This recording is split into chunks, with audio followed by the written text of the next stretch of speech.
Okay. Good morning, everyone. So I welcome you all on the second day of Hello Diabetes Academia 2024. So we are ready with our first flight, which is on clinical pulse zone, and we are ready with our pilots, captains. So for the first session, I invite captains Dr. Meenal Mohit. She is consultant and head department of endocrinology, Manipal Hospital, Jaipur, and she has also won Best Doctor Award by Jaipur Medical Association in 2018. Ma'am, please take your chair. The our second captain is Dr. Pradeep Bhatkale, who is a Butle. Dr. Pradeep Butle, he is a physician from Nagpur. So I request our captains to please chair the session.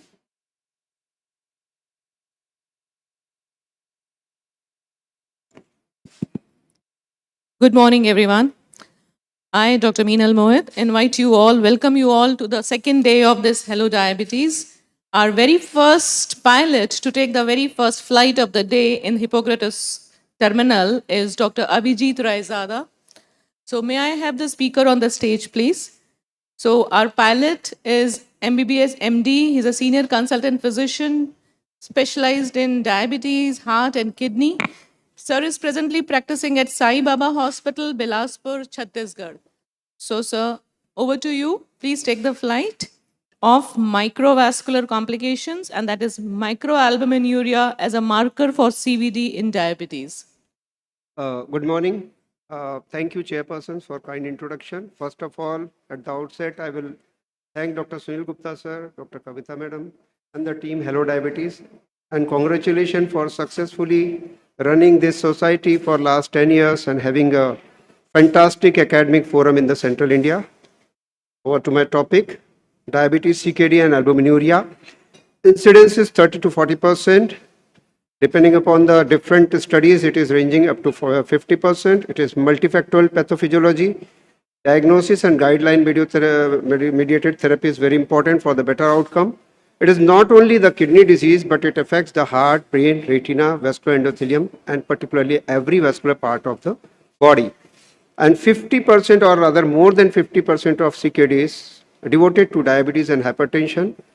Late diagnosis is very bad, heavy burden on the society. So we will focus on the early diagnosis and approach.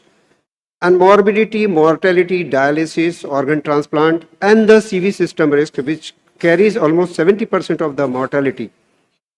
Why albuminuria or micral test for every diabetes? I will say it should be even more priority in early diabetes. It is more important as compared to ECG, because ECG gives some changes after the disease is developed, but micral test, it screens far beyond 4 or 5 years earlier when the CVD disease is there.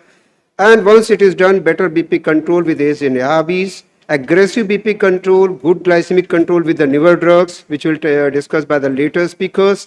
Diet, counseling, and self-monitoring of BP is much more important. And treatment is approach not only the glucocentric, but control the blood pressure, sugar, lipid profile, and target organ damage. Whenever we start A, B, C, D, E, we have discussed it several times, A1C below 7 or near to 7, blood pressure ranging between 130-80 or nearby it, cholesterol, LDL reaching less than 70, and drugs, certain drugs are there which will be discussed later on. Exercise has fantastic role to prevent the nephropathy and CV disease. Screening for complication as far as mitral and retinopathy is there is very, very important for future outcomes. Smoking cessation has got a rewarding benefits, and self-management and the healthcare professional role is very, very important. Here we see the diabetic kidney disease, the major health problem nowadays. In permutation combination with hypertension and other nephropathy, it is the leading cause of nephropathy in the world, even in India. The data is showing 37 million, but it is a high disease burden because of the early diabetes and a late diagnosis. And that's why we are important, although the natural history of CKD and diabetes varies, but many patients progress to end-stage kidney disease.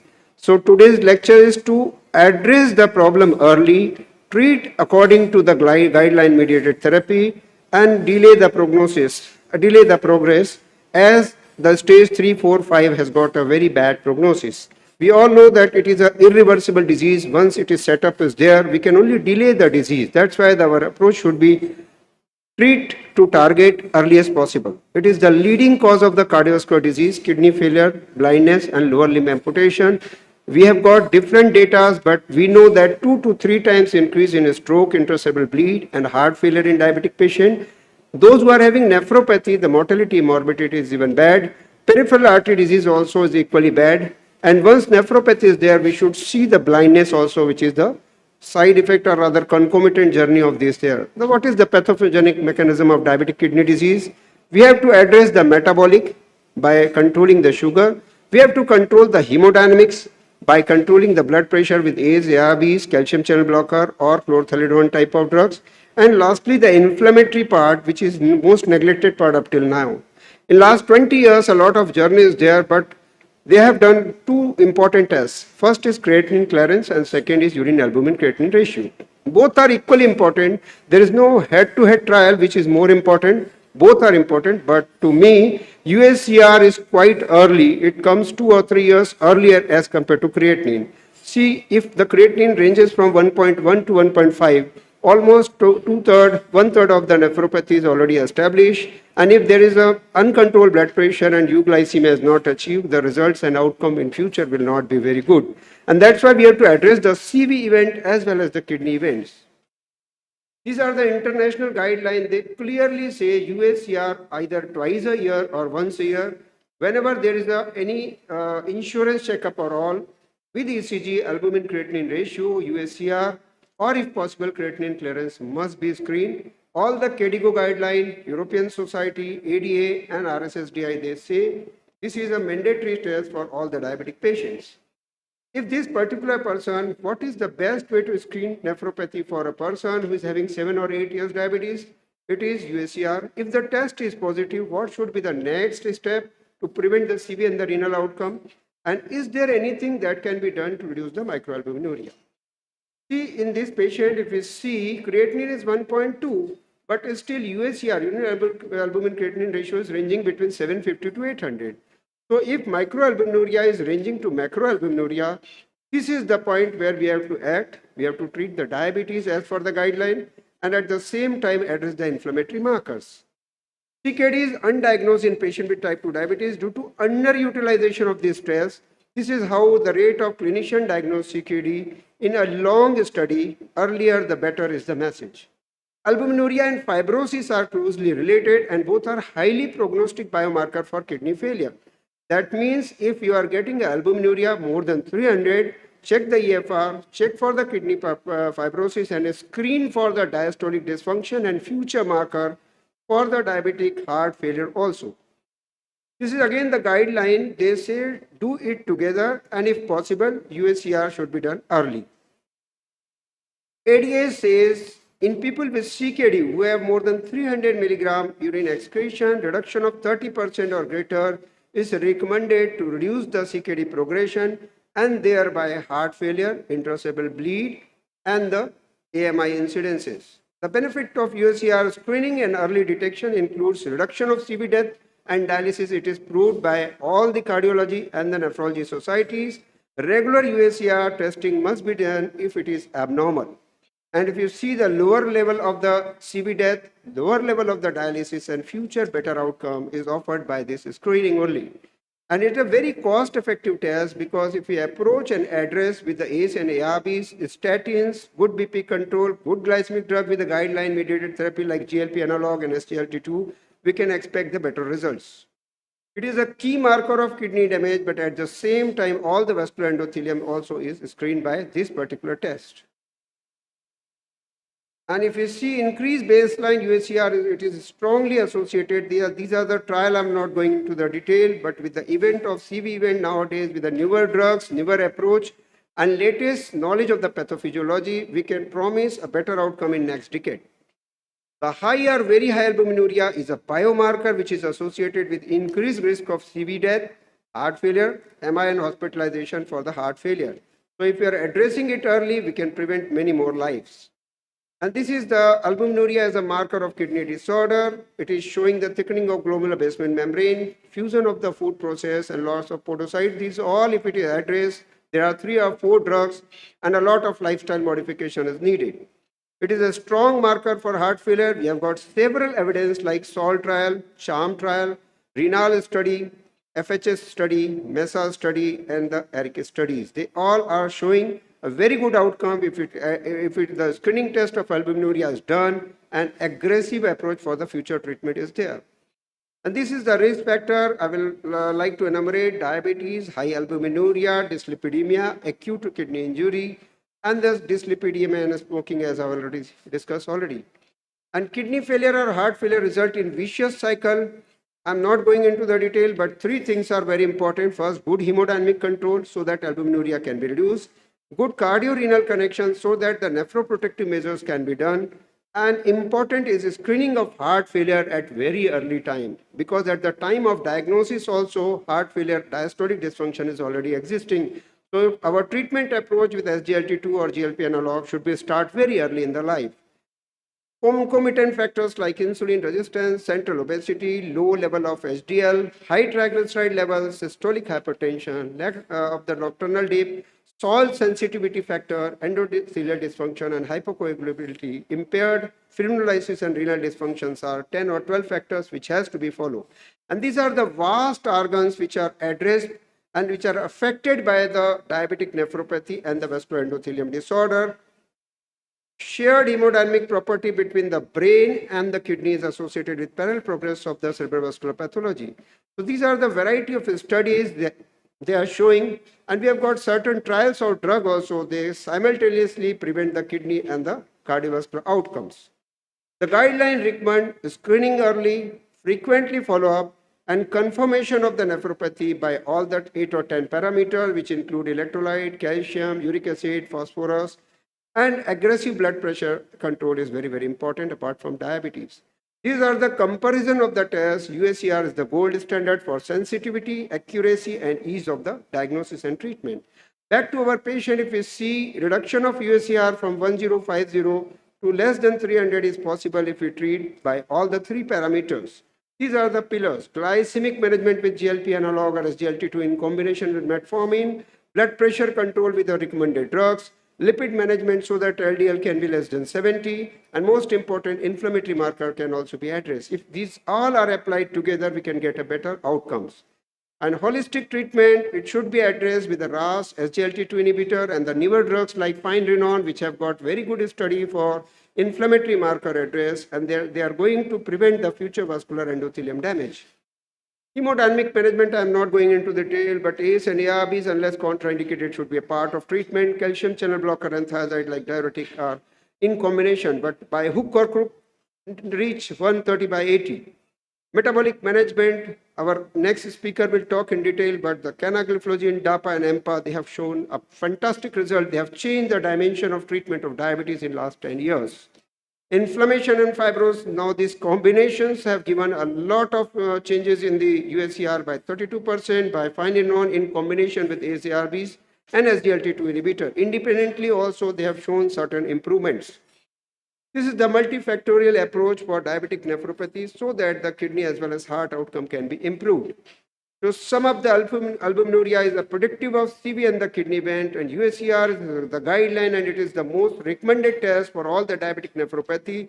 Simultaneously, the cardiac screening for fibrosis, inflammatory marker, and the guideline-mediated therapy to treat the target, means the target of the blood pressure by 130/80, prevention of albuminuria or conversion of macro to macroalbuminuria.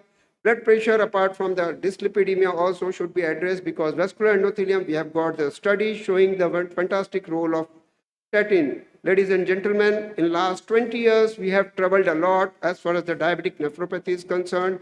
Our approach is not only glucose-centric, but we are treating up to the target, and USCR should be done and repeated as for the guideline. This is not only a diagnostic value, but it is a cardio-renal outcome also is managed. We have got certain trials of CANA, DAPA, and GIFO, as well as the finerenone. They have got a data of independent management of inflammatory marker so that the kidney outcome as well as the heart failure and all the vascular like intracerebral bleed, cerebral stroke, and MI can be prevented. So our approach must be multifactorial management approach with a guideline-mediated therapy is advised for the optimal management of CKD and control of microalbuminuria and diabetes. Thank you very much for your patient listening, and I will not lose the opportunity. We have got two conferences in Chhattisgarh. First is EPICON in the 21st and 22nd of RSSDI 21st and 22nd in Raipur, as well as in October we have got an API state. We invite you at Jagdalpur, beautiful city of Jagdalpur, which is free of terrorism and a fantastic nature scene. So we welcome you on behalf of API Chhattisgarh. Thank you very much. Thank you, Avjit Raijoda sir, for explaining a lucid and clear presentations. You are explaining the importance of this urinary microalbumin in the prevention, diagnosis, as well as prognostic value of the cardiovascular and renal disorder. Thank you, sir. Thank you, sir. Thank you very much. So, if we have any questions from the house for Dr. Abhijit, we have few minutes in hand.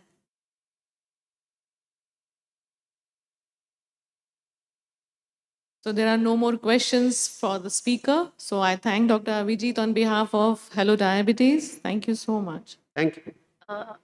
Now I request our captains to felicitate. Sir, please stay there. Avijit sir.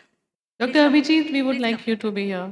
So I request our captains to say, to felicitate our pilot. Okay.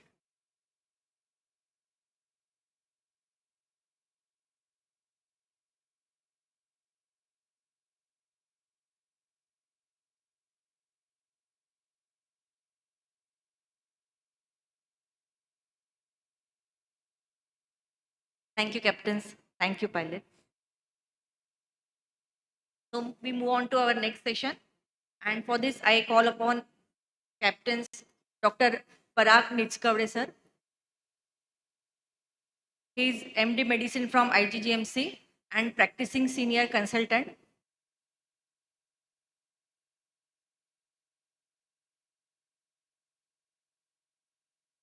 Sir, please. Dr. Anand Bandale is here.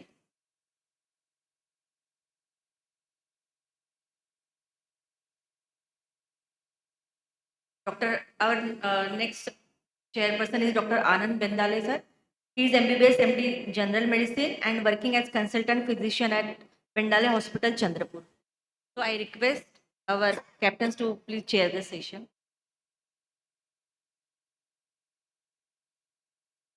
Hello. Good morning, everyone. It's my pleasure to invite Dr. Vijay Panikar for the next lecture. He is Honorable Consultant from Department of Endocrinology, Diabetes, Metabolism, Lilavati Hospital, Mumbai, ex-Professor of Medicine, Somaiya Medical College, ex-Vice President, RSSDI India, and a vast, he is past Chairman of Research Society of Diabetes in India, Maharashtra chapter, past President, College of Physicians, Surgeons in Mumbai. He is also organizing chairman, RSSDI National Conference, Mumbai in the last year. I welcome you, sir. Thank you. Thank you very much for a kind introduction. At the outset, I must congratulate Sunil and his entire team. This is the 10th year of Hello Diabetes. Hello, Sunil. The topic given to me is rational, simple, algorithmic approach to treat type 2 diabetes. Now it is the golden era for diabetics and diabetologists. Most of the molecules have become off patent and they are quite reasonably priced. So price is not an issue except for the seventh, which is the oral semaglutide, which is quite expensive still. This is the ominous octet of Ralph DiFranco, which shows us that there are many pathways which affect the pathophysiology of type 2 diabetes. So obviously there is no single drug that can affect all these pathways simultaneously. You need to have polytherapy right from the day one. So combination therapy should address most of the pathophysiological targets for treating type 2 diabetes. Why should we intelligently treat type 2 diabetes? Look at this. This is our Indian data that a 30-year-old non-diabetic is expected to live up to 75 years on an average. But if you have a diabetic at 30, he stands to lose 14.5 years of his life. And that is what we need to preserve and prevent and save that patient from. And what do diabetics really die of? 80% will die of a cardiovascular problem. Renal disease is a very important thing. In fact, almost 60% of patients undergoing dialysis are diabetics. NASH is now becoming a fast developing thing, which is everybody is observing now. Previously, we never used to observe. Look at this, the UKPDS study. Did they tell us that a good glycemic control right in the beginning will have some benefits? And they said that HbA1c should be below 7. And this is the ADA ESD guideline of 2006.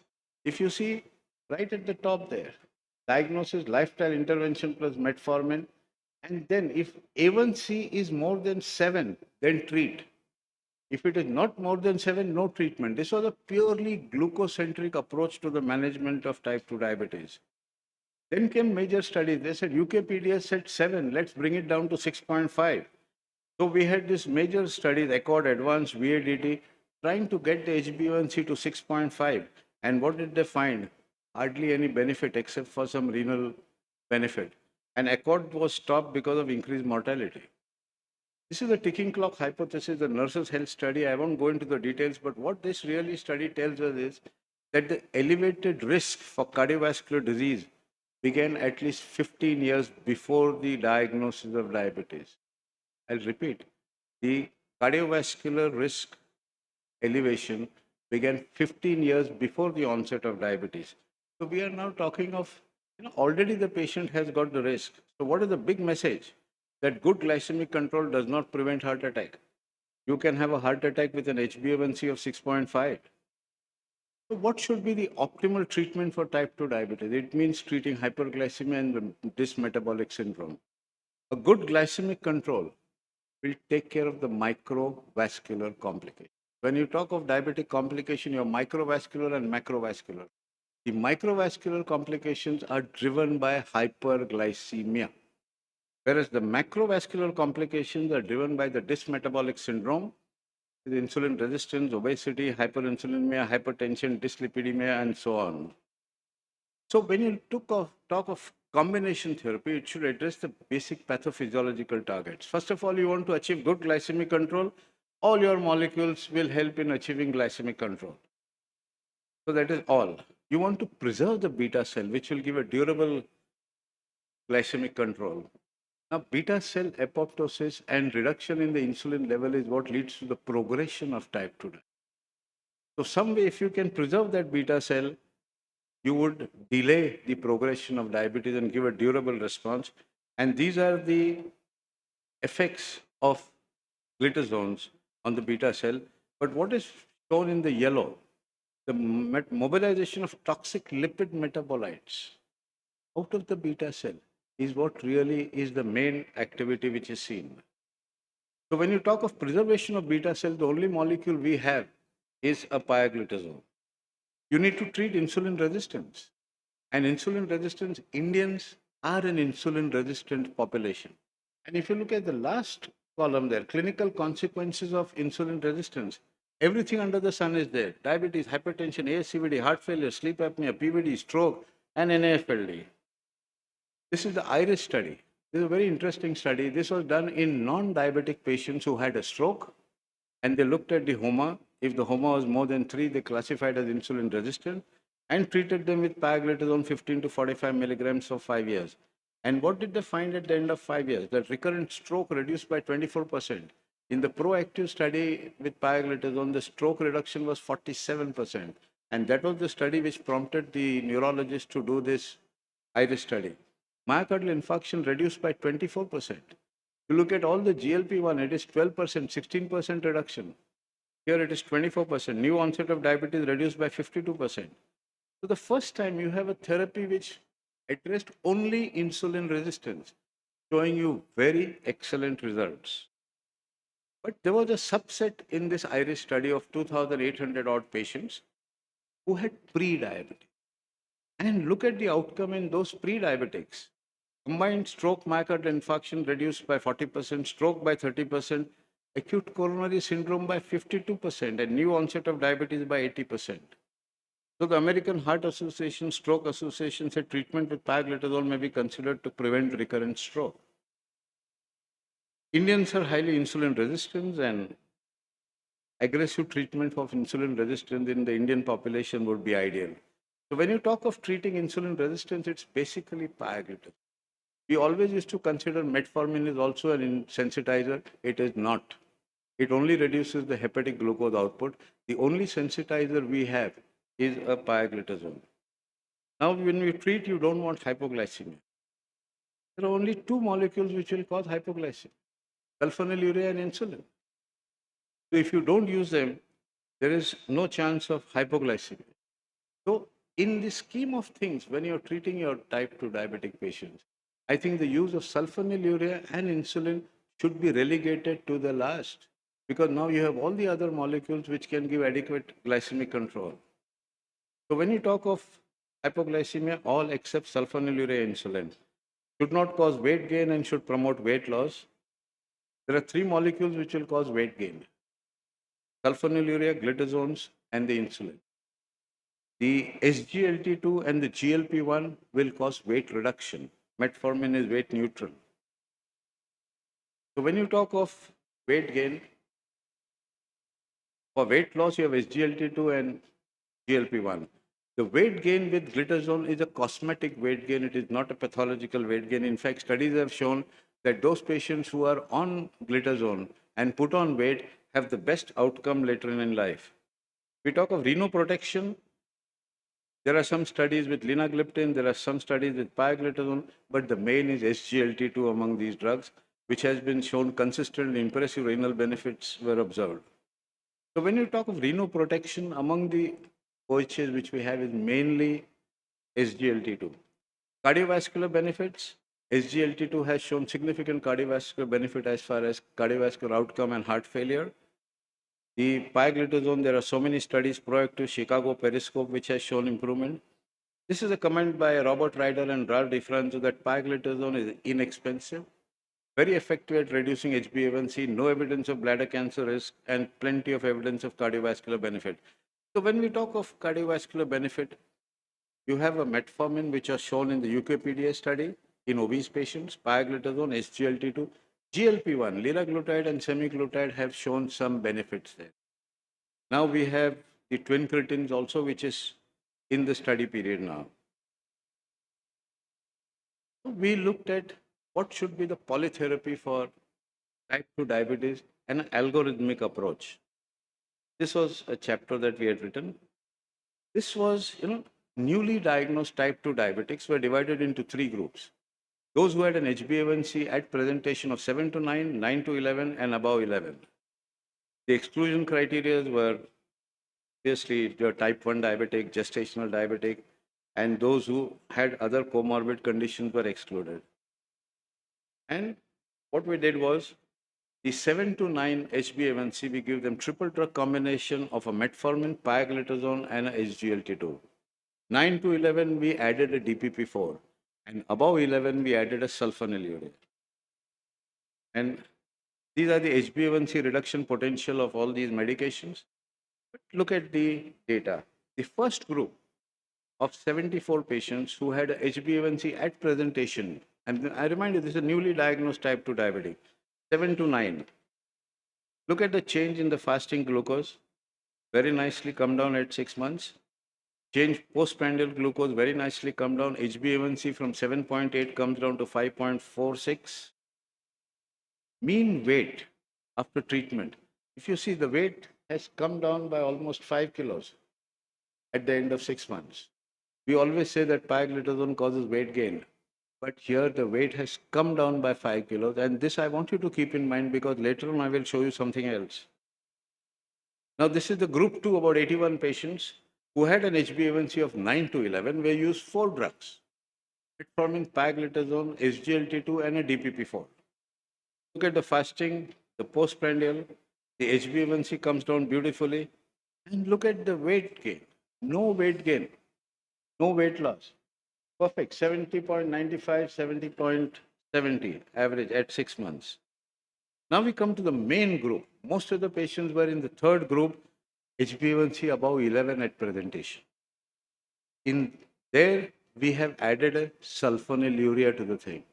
So we had metformin, pio, SGLT2, DPP4, and a sulfonylurea. So 5 drugs. And look at the fasting sugar coming down at 6 months, postprandial sugar coming down beautifully. HbA1c from 12.92 comes down to 6.24. Look at the weight change. There is a weight gain here of almost 4 kilos. In the first group, 7 to 9, there was a weight loss of 5 kilos. But here in the 9 to 11 group, you have a weight gain. This weight gain is because these patients who came to us with florid hyperglycemia, above 11 HbA1c, and they had lost significant weight when they came to us. And what has happened is once their sugars are controlled, they have just regained that weight. And that is why you see this weight gain. So this is just a physiological weight gain which is seen. And if you look at the profile of these patients, that five drugs initially, then 4, then 3, then 2, and last only 1. If you see at 6 months, there are hardly any patients on 5 drugs. Most of the patients are well controlled with 3 drugs. And if you see in between here, there was only one patient who was only on pioglitazone. So what we did was, as the sugars were coming down, we reversed the order, knocked off the sulfonylurea first, then knocked off the DPP4. Then when it still was going down, we had metformin, pio, and SGLT2. We knocked off the metformin, kept the pio and SGLT2. And if it was still going down, we knocked off the SGLT2 and preserved the pioglitazone, as one patient is seen there, and with excellent results. So what should be the strategy? Macrovascular damage starts many years before the onset of diabetes. Get this very clear. Macrovascular damage starts many years before the onset of diabetes, and microvascular complication is linked to dysglycemia.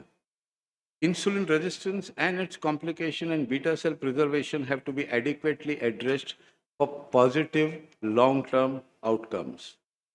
If insulin resistance and dysglycemia are adequately treated right from day one, we will be able to prevent or minimize all diabetic complications, including NAFLD, or you want to call it MAFLD. Pio plus metformin, most durable, less weight gain with metformin in place. And if you add an SGLT2, that's an unbeatable combination. In fact, Ralph DeFranco's ideal triple drug combination is a GLP-1, pioglitazone, and an SGLT2. But I would love to use it, but GLP-1, the cost is prohibitive. So we are stuck with metformin. So metformin and pio gives you the best results when endogenous insulin is present, which means that you treat as early as possible, not late. So pio metformin with endogenous insulin early use is intelligent use. So what would be the ideal algorithm? You want to reduce peripheral insulin resistance. You want to preserve beta cells. That is done by the glitazones and metformin shown in yellow. You want no hypoglycemia. All these molecules will not cause any hypoglycemia. So this is your primary group. Your sulfonylurea and insulin would be relegated to the last. If you can't control with these drugs, then you need to add a small dose of sulfonylurea. And to my mind, the best sulfonylurea here, which I prefer, is a modified release glycoside, because it has been shown even in the advanced study to have minimum chances of hypoglycemia and some extra pancreatic benefits. If you have only a postprandial hyperglycemia, you can use an add alpha glucoside as inhibitor. With all this, if you still can't control your sugar, then this patient needs to be on insulin. So this would be the ideal algorithm to treat type 2 diabetics. Thank you very much for a patient hearing. Thank you, Panikar sir, for giving the very good information on treating the newly diagnosed type 2 diabetes mellitus. Any questions from audiences?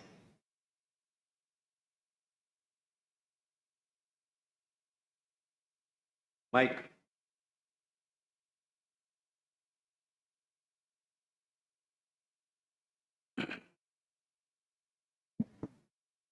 So thank you for a very interesting talk. I'm Dr. Meenal from Jaipur.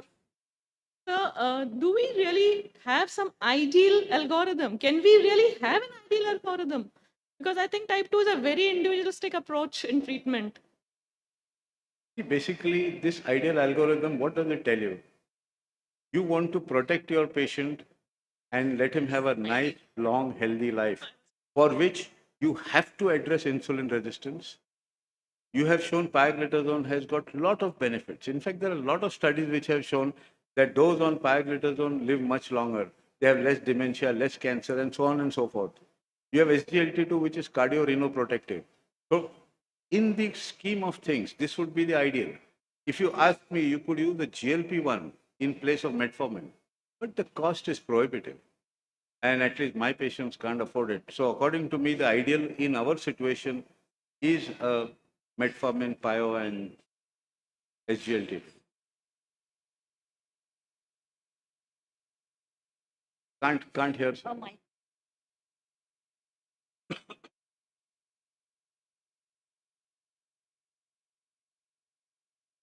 Initial insulin for some days to preserve beta cells in a better way. That was previously taught. Yes, that So it was not mentioned here. So No. how, what is that concept now? that concept is given up. There is no need of all that. If you have a newly diagnosed diabetic, see, basically there was this study from China which said you give initial insulin and control the blood sugars well, you can preserve the beta cell. The same thing can happen with this. Because what studies have shown is that with an OHA, you could still control it within 7 days. So it's not a big deal. Hello, sir. Myself, Yeah. I am Dr. Vivek Deshpande, physician practicing in Nagpur. Sir, large number of companies are coming with dapagliflozin, and EMPA is only with two companies, which is again cost prohibitive. So, do you really recommend the EMPA over DAPA? Are there any real benefits with EMPA? No. No. DAPA is equally good. Yeah.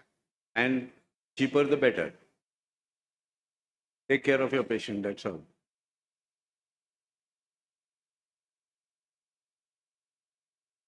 Can't hear you, ma'am.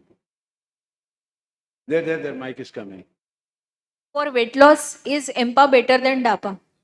Not really. In fact, CANA is better than DAPA because it has got a slight effect on SGLT1 and 2. So there is a slightly greater weight loss with canagliflozin, but EMPA and DAPA are comparable.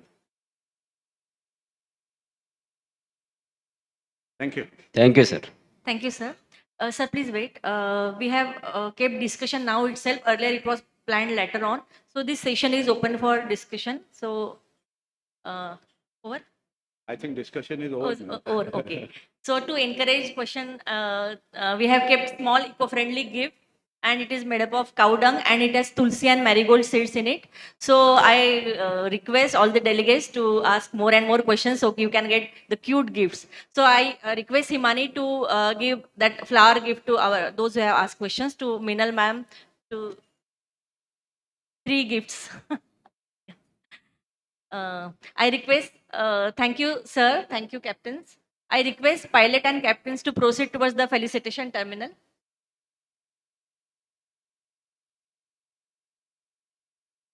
So I request captains to beta, to the felicitation terminal. So I request captains to felicitate our pilot.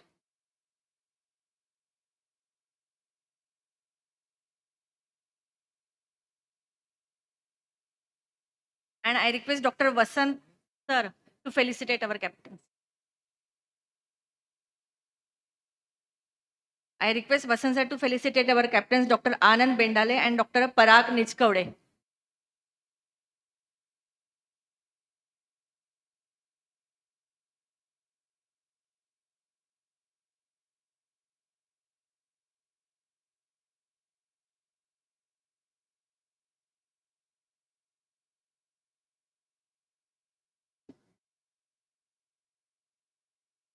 Thank you, everyone.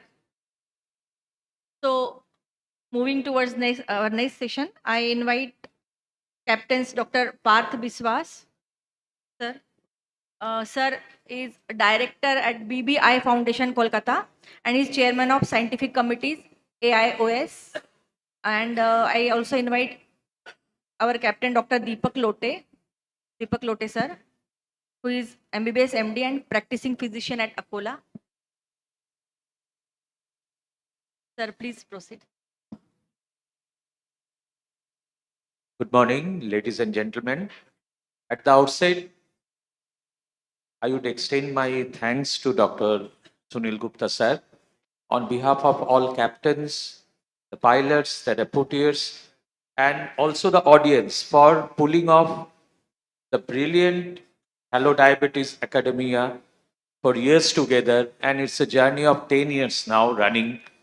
And it's an excellent opportunity for all of us to attend this academic feast and extravaganza. Coming to the topic, it's a very important topic. Yesterday, obesity has been discussed in many sessions. There was a term metabolically healthy obese, but we have seen that ultimately in the metabolically healthy obese also turns unhealthy obese.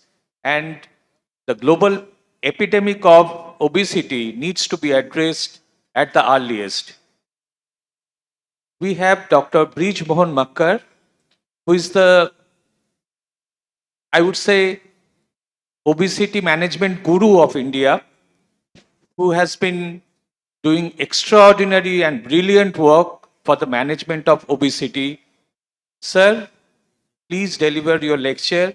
We want to hear what exciting is this for us in the next 5 years for the golden era of management of obesity. The podium is yours, sir. Thank you, sir, for those very kind words. Good morning, everyone. At the outset, I would like to thank my dear friend Sunil for this opportunity and also making sure that we visit Nagpur at least once a year. Maybe more than once a year, but at least once a year. So the topic also has been, decided by Sunil. He said you should talk on something different. And I'm going to speak on the topic for this presentation is we foresee the golden era in the medical management of obesity in next 5 years. I have no disclosures for this presentation. We know, obesity is a very complex chronic disease and the management involves lifestyle interventions, including dietary advice, physical activity, behavior therapy, and so on. And in addition, if we need, we go for medical management, which includes pharmacotherapy. But till about 5 years back, we didn't have many options, and the pharmacotherapy was not very effective, and most of the time we would require bariatric surgery. So, bariatric surgery was a bigger component in management of obesity, particularly morbid obesity or severe obesity. But things have changed over the last 5 years, and it is the pharmacotherapy which is emerging very important component of therapy, and the bariatric surgery seems to be on the way out. We have always been talking of benefits of 5 to 10% weight loss because whatever we had, all the pharmacological therapies were giving us weight reduction in the range of 5 to 10%. But things changed after the advent of GLP-1 receptor agonists and the combination therapies. And now we are talking of weight loss of more than 15% and talking of remission of diabetes, reduction in cardiovascular disease and CVD-related mortality.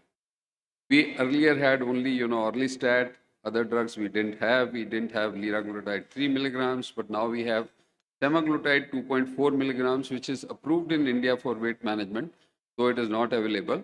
And now we have tirzepatide, which is already approved in US by US FDA. Now, when we looked at the, weight loss trajectory, most of the lifestyle interventions gave us weight loss in the range of 5 to 8%.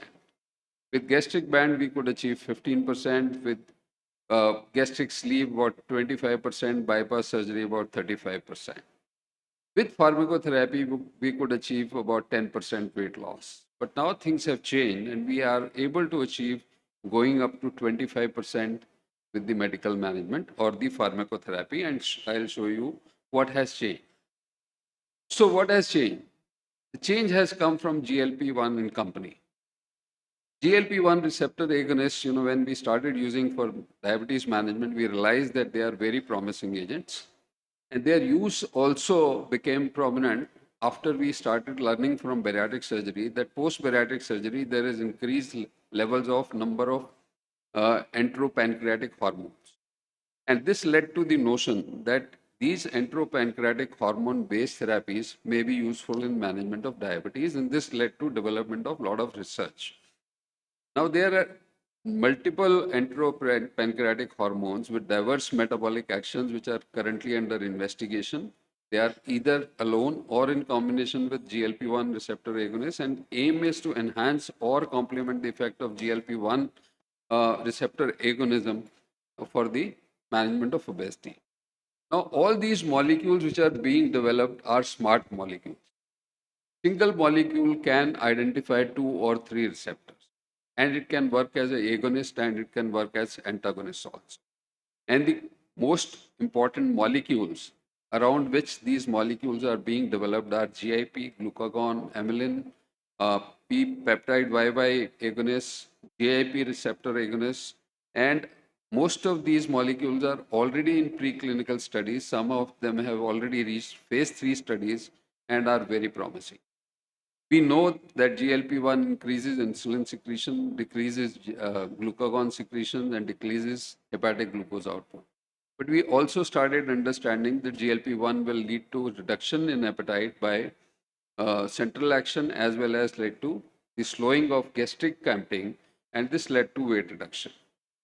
Now, GLP-1 receptors act centrally in the arcuate nucleus by stimulating the GLP-1 receptor, which in turn stimulates the POMC CART pathway, leading to increased level of melanocortin 4 and ultimately leading to reduction in appetite.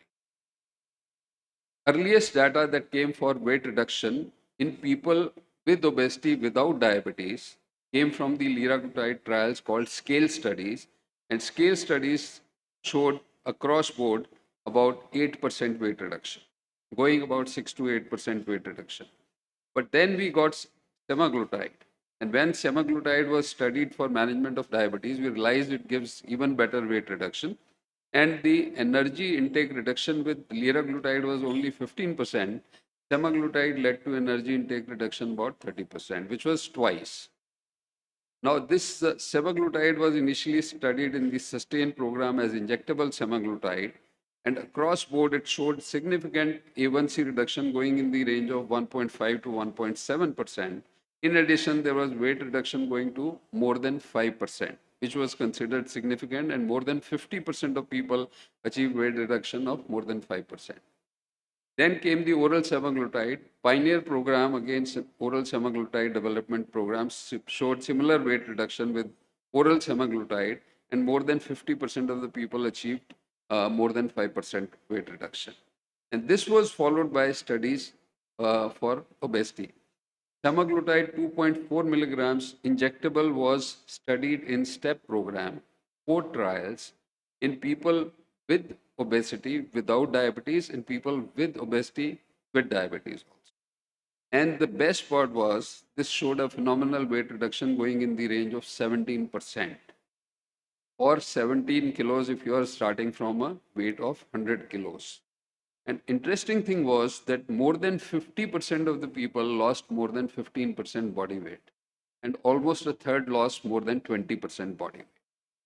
And people who lost more than 10% body weight also had a A1C reduction going in the range of 2.2%, and starting A1C was 8%. So most of the people were getting into remission of diabetes, and this was very interesting. And then we had benefits beyond weight loss, which are seen by with the GLP-1 receptor agonist. The side effects were similar to the GLP-1 that we know. There was no increased risk. And semaglutide was approved in 2021. And then came tirzepatide, which is dual agonist, GLP-1 and GIP agonist. And this takes the advantage of combining beneficial effects of both GLP-1 receptor agonism and GIP-1. GIP stimulation leads to. So if you see, GIP stimulation leads to reduction in food intake and reduction in nausea, while GLP-1 is causing increased nausea. There is increased energy expenditure also with GIP-1, GIP stimulation, and there is increased insulin sensitivity, and there is, decreased ectopic lipid accumulation. So these were beneficial and synergistic effects with GLP-1. And the initial experimental data with GLP-1 GIP showed that in addition to significant A1C reduction, there was reduction in weight. And this was seen in the SURPASS studies, where tirzepatide was studied for management of type 2 diabetes and showed A1C reduction went up to 2.3%, with starting A1C in the range of 8.3. So number of patients achieving diabetes remission. In addition, there was a weight reduction going in the range of 13%.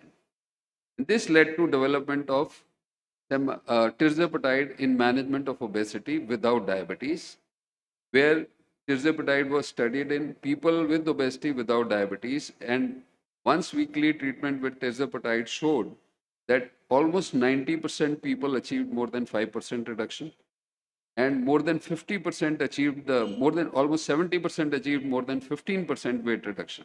And the average weight reduction was about 22%. So with this significant weight reduction, we had further studies from Surmount, and again showing, very similar results. Almost 50% people achieving weight reduction going to the 20% range. And this got approved in 2023, though it is not available in India. Then we also had data from cagrilintide, which is a myelin analog, and we know a myelin is co-secreted with insulin, and studies showed that amylin could lead to weight reduction going to the 10%. Then this was studied in combination with semaglutide, and we know the CagriSema studies.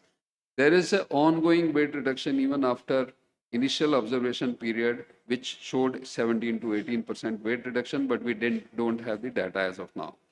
And this was the triple agonist, which was in studies, and the phase 2 data was presented last year at the ADA meeting by Anya Jastrabov.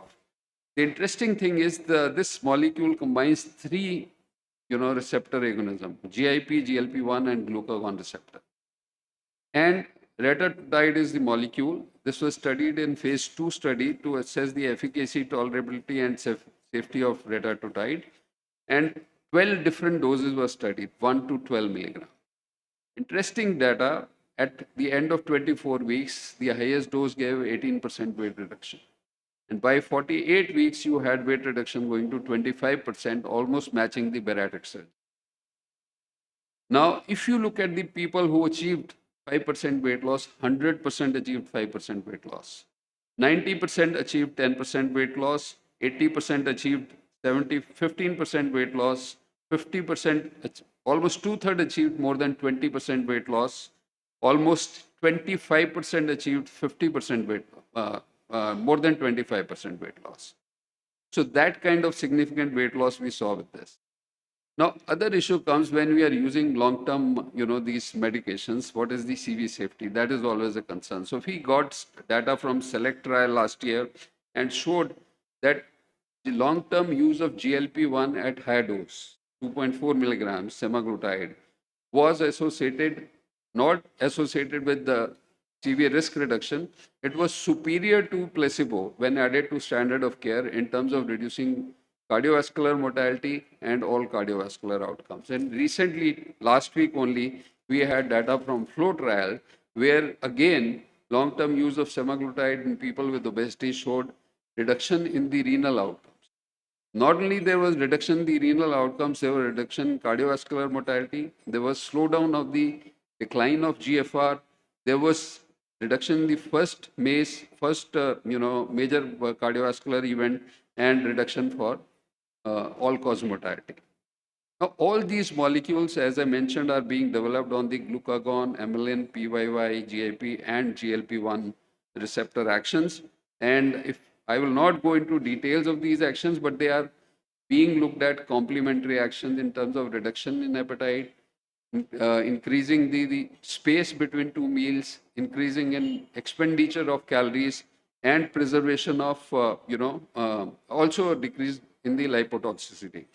And these molecules, all these are being developed around the backbone of GLP-1 receptor agonists. So they are being combined with GLP-1 RA as GIP, GLP-1 RA, GLP-1 glucagon, GLP-1 GIP glucagon. So two molecule, triple molecule agonists. And this is the whole list of molecules which are already under studies. And there are a number of them which have already gone through phase 3 studies. So the color where you are seeing green color is the molecules which have crossed the phase 2 studies, and they are already done phase 3. And again, showing weight reduction going in the range of 22%, more than 50% people achieving, significant weight reduction and significant reduction in A1C levels. Then there are other molecules which are being studied, like bimagrumab, which is a monoclonal antibody. It is to be administered as 4-weekly intravenous infusion. In phase 2 trial, it has been shown to be associated with reduction in fat mass, but increase in the lean mass.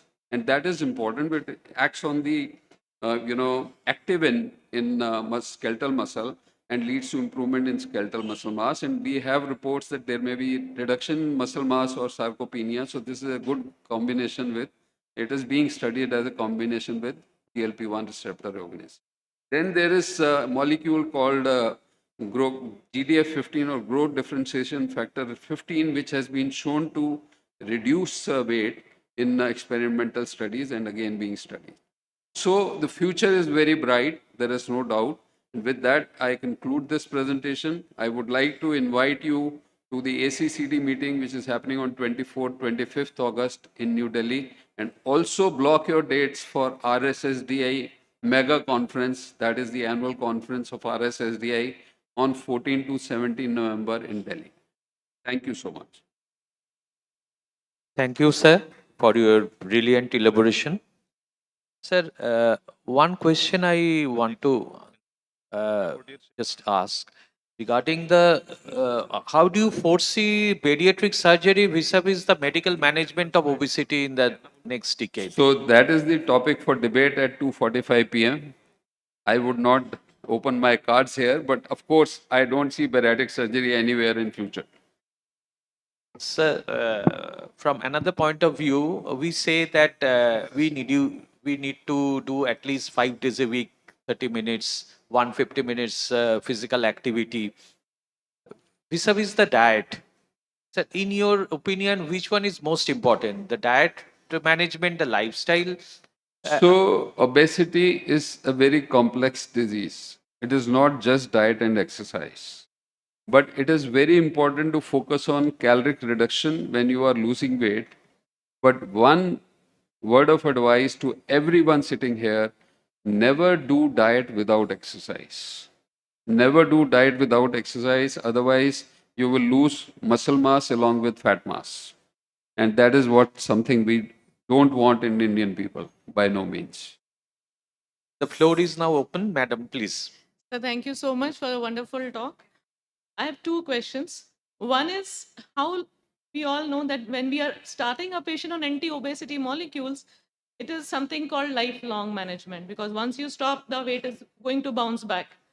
So once they stop losing weight, we continue the treatment for the maintenance of that lost weight. So number one, that has to be clarified that it has to continue lifelong. Is it so? So answer is big yes, and situation is similar to diabetes or hypertension. You put them on oral anti-diabetic agents or insulin, you control diabetes and you maintain there. Can you stop treatment? Answer is no. Hypertension, you put them on antihypertensives, bring down BP, you have to sustain there. They will never bring your weight to zero. Thank you so much, sir. Another thing is that in a recent ET, that is Economic Times update dated 27th of May 2024, there was a big article on all these newer molecules, and they have brought to the limelight one layman language, a term called abdominal paralysis, which we as doctors call delayed gastric emptying. So people are worried about constipation. Gastroparesis was, Gastroparesis. under focus. So one of the mechanism of action for GLP-1 or all these combination molecules is to cut down the gastric emptying. Now, once it is severe, it may appear as gastroparesis. And so many times we have to cut down the dose, give them, break. All those things happen. But this is, I think, mechanism of action. But there is a lot of pharmacovigilance which is happening. And this is being looked in various studies now. So do you think we still have a long term, like we Ourselves don't have a very long-standing data with these molecules. They're all newer molecules. But we have CV outcome trials, we have CV renal outcome outcome is trials. So correct. in these But the trials, the 4 years follow-up, we have not seen anything like this. So pancreatitis or GI No, complications.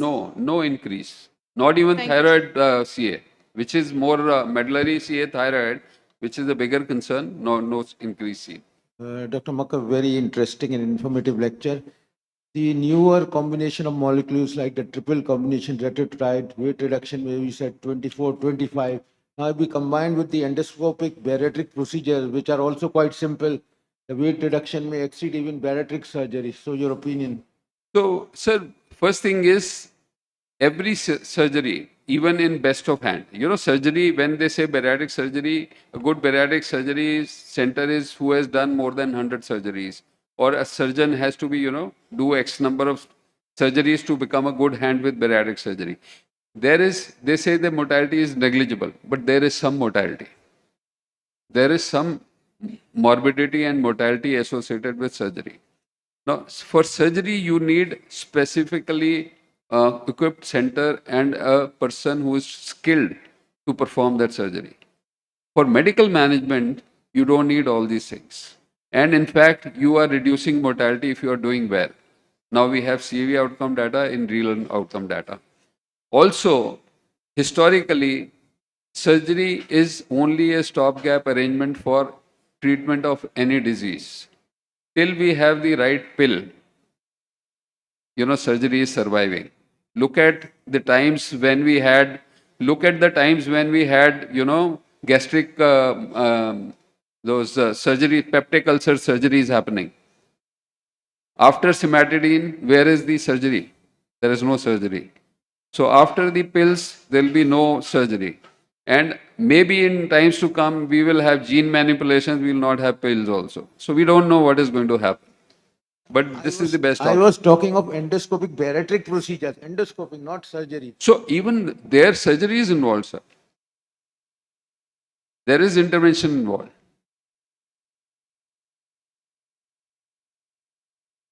So if there are no more questions, we wind up the session. Thank you, sir. Thank you, sir. Thank you so much. Excellent deliberation, sir. Now I request Dr. Partha Vishwas, sir, to please felicitate Dr. B.M. Makad, sir. A big hand for B.M. Makad, sir, for this exemplary session.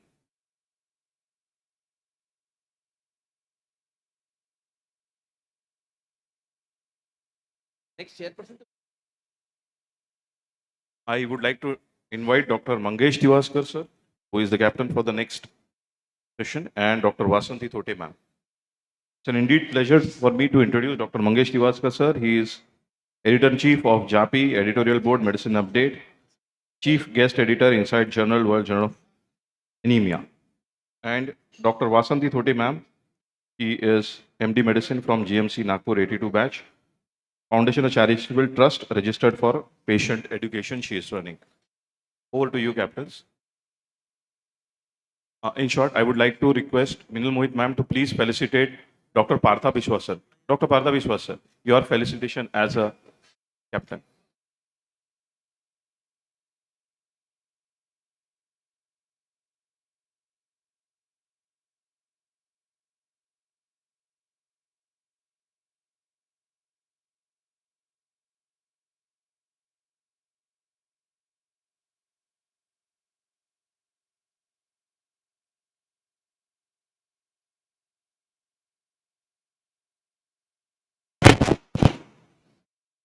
Next speaker, we have none other than Dr. Sunil Gupta, sir. He needs no introduction.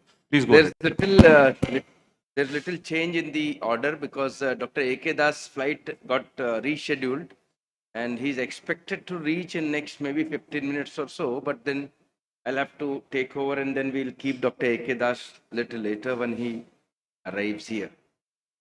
So thank you very much. Mangesh is a very close friend of mine, and as well as Vasanti is one of the another mad person I have seen in my life. Next to Dr. Debashish Chatterjee, who does this program, education program in Gondia since 25 years. This will be 25th year. 2025 will be 25th year. I'm waiting for it. The education program, he does it every year. And the same was the passion of Vasanti. So that's why we call this mad people here. And she used to have this program. Almost she did it for 5 to 7 years in Modem. That name was Modem.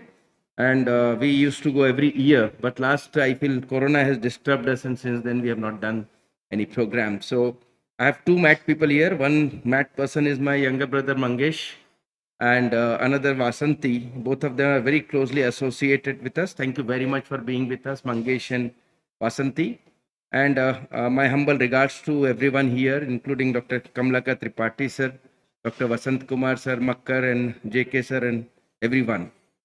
My today's talk is the importance of seven. What are the seven colors of in the management of type 2 diabetes?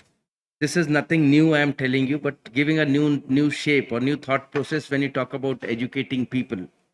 Number 7 has played an important role in our religion, art, science, literature, astrology, and the environment.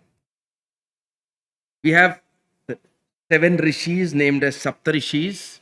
I still remember since childhood we used to ask our parents, what is the scene? He said, oh, Saptarishi Tara hai. There are 7 stars. So that is one. It has very important role, those Saptarishis.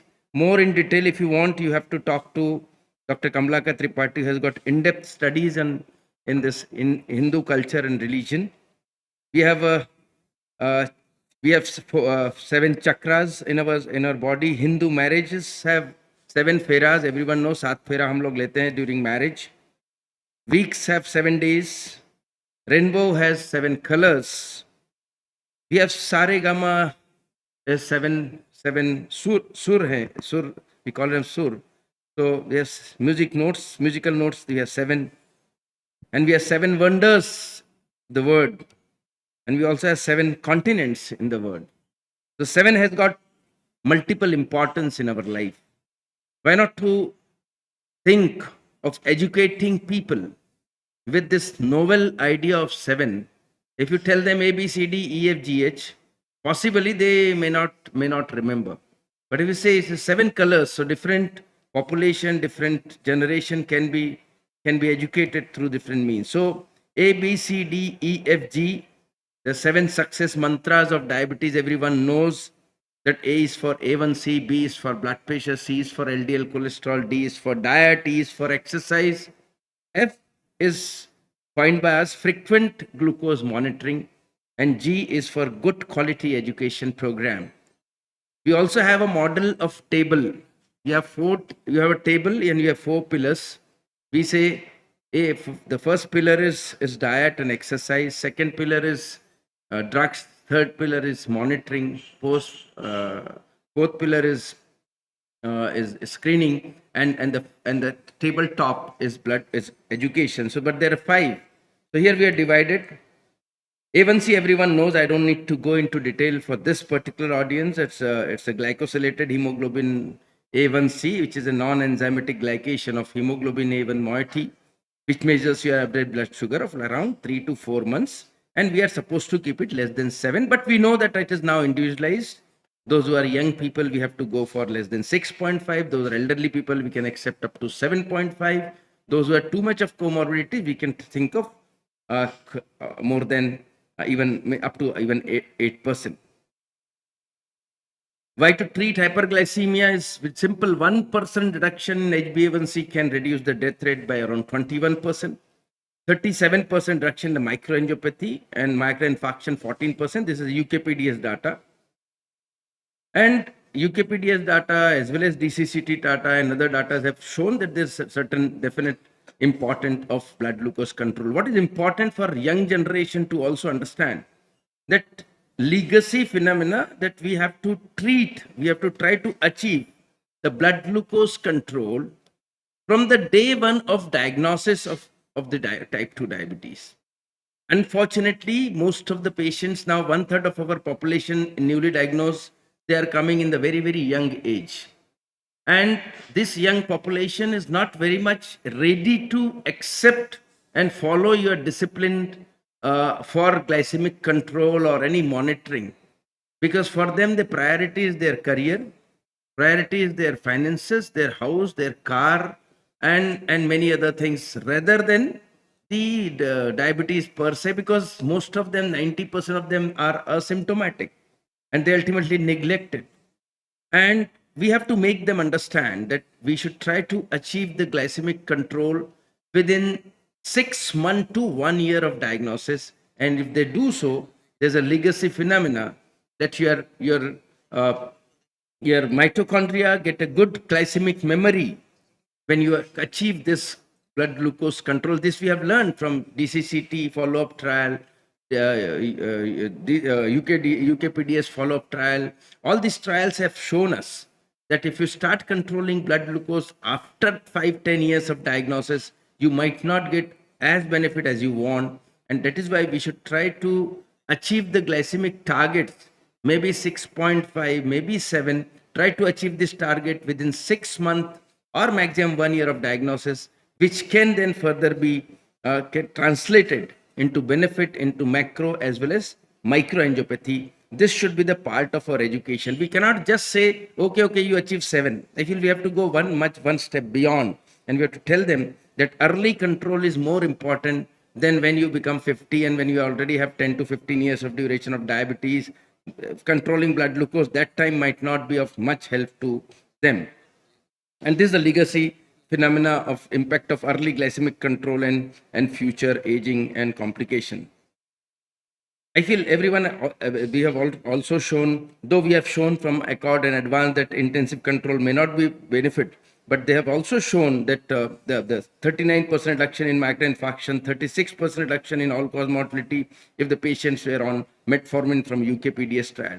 So when you talk about HbA1c, these are the norms you are supposed to know about it. They are now two different methodology with which it is being followed, but India still follow the NGSP criteria of starting that we have HbA1c of 7, which is equivalent to almost mean blood glucose of 154. So when you get the mean blood glucose from some patients, you can even estimate the HbA1c. I'm not going to go too much into detail of it, but standardization of the HbA1c analysis method is very much important.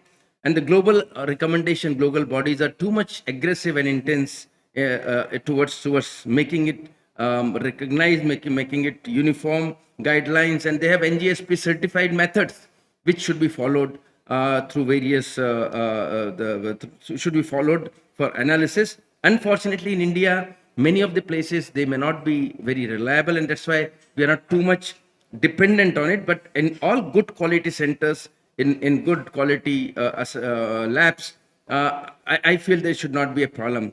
So there's another organization which is the International Federation of Clinical Chemistry, and IFCC HbA1c reports comes in millimoles, but we are still following NGSP.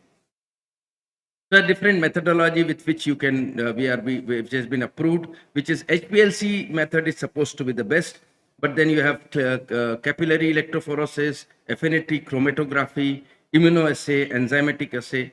So all these methods are being followed. Few of them are followed in the POC devices. So you may ask me, sir, for screening purpose, can we use the point of care devices? So there are advantages and disadvantages of the device.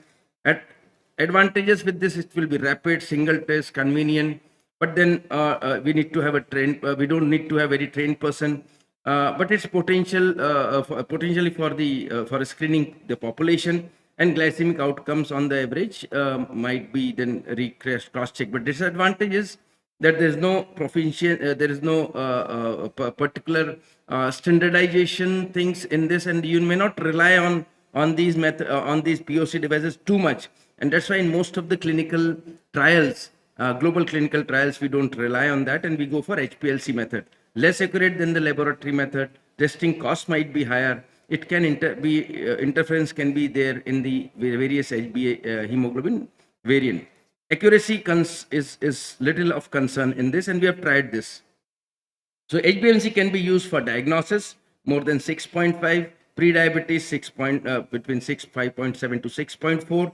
But if if the patient does not have any symptom and the random blood glucose is not more than 200, you might need to repeat HbA1c to diagnose it as diabetes. B, of course, is blood pressure, which should be tried to keep less than 140/80. And we have the trial that when you compare blood pressure versus lipid versus glucose, A, B, C. A is for A1C, B for blood pressure, C for glucose. I feel the most important parameter amongst these three will be blood pressure. That 4 millimeter lower in blood pressure reduces the cardiovascular event by much higher versus the LDL and HbA1c. So when you ask me which is more important, glucose versus blood pressure versus lipid, I feel blood pressure is equally important. And unfortunately, what diabetologists do for awareness about blood glucose and lipid, the lipid authorities or maybe the cardiologists, for those who are possibly going ahead with the non-interventional cardiologists, are equally aggressive, but interventional cardiologists, they don't bother much about awareness about blood pressure. So we have to have more awareness about blood pressure. LDL cholesterol should be kept less than 70, but now we say less than 70, even less than 40, less than 50. Lower is better.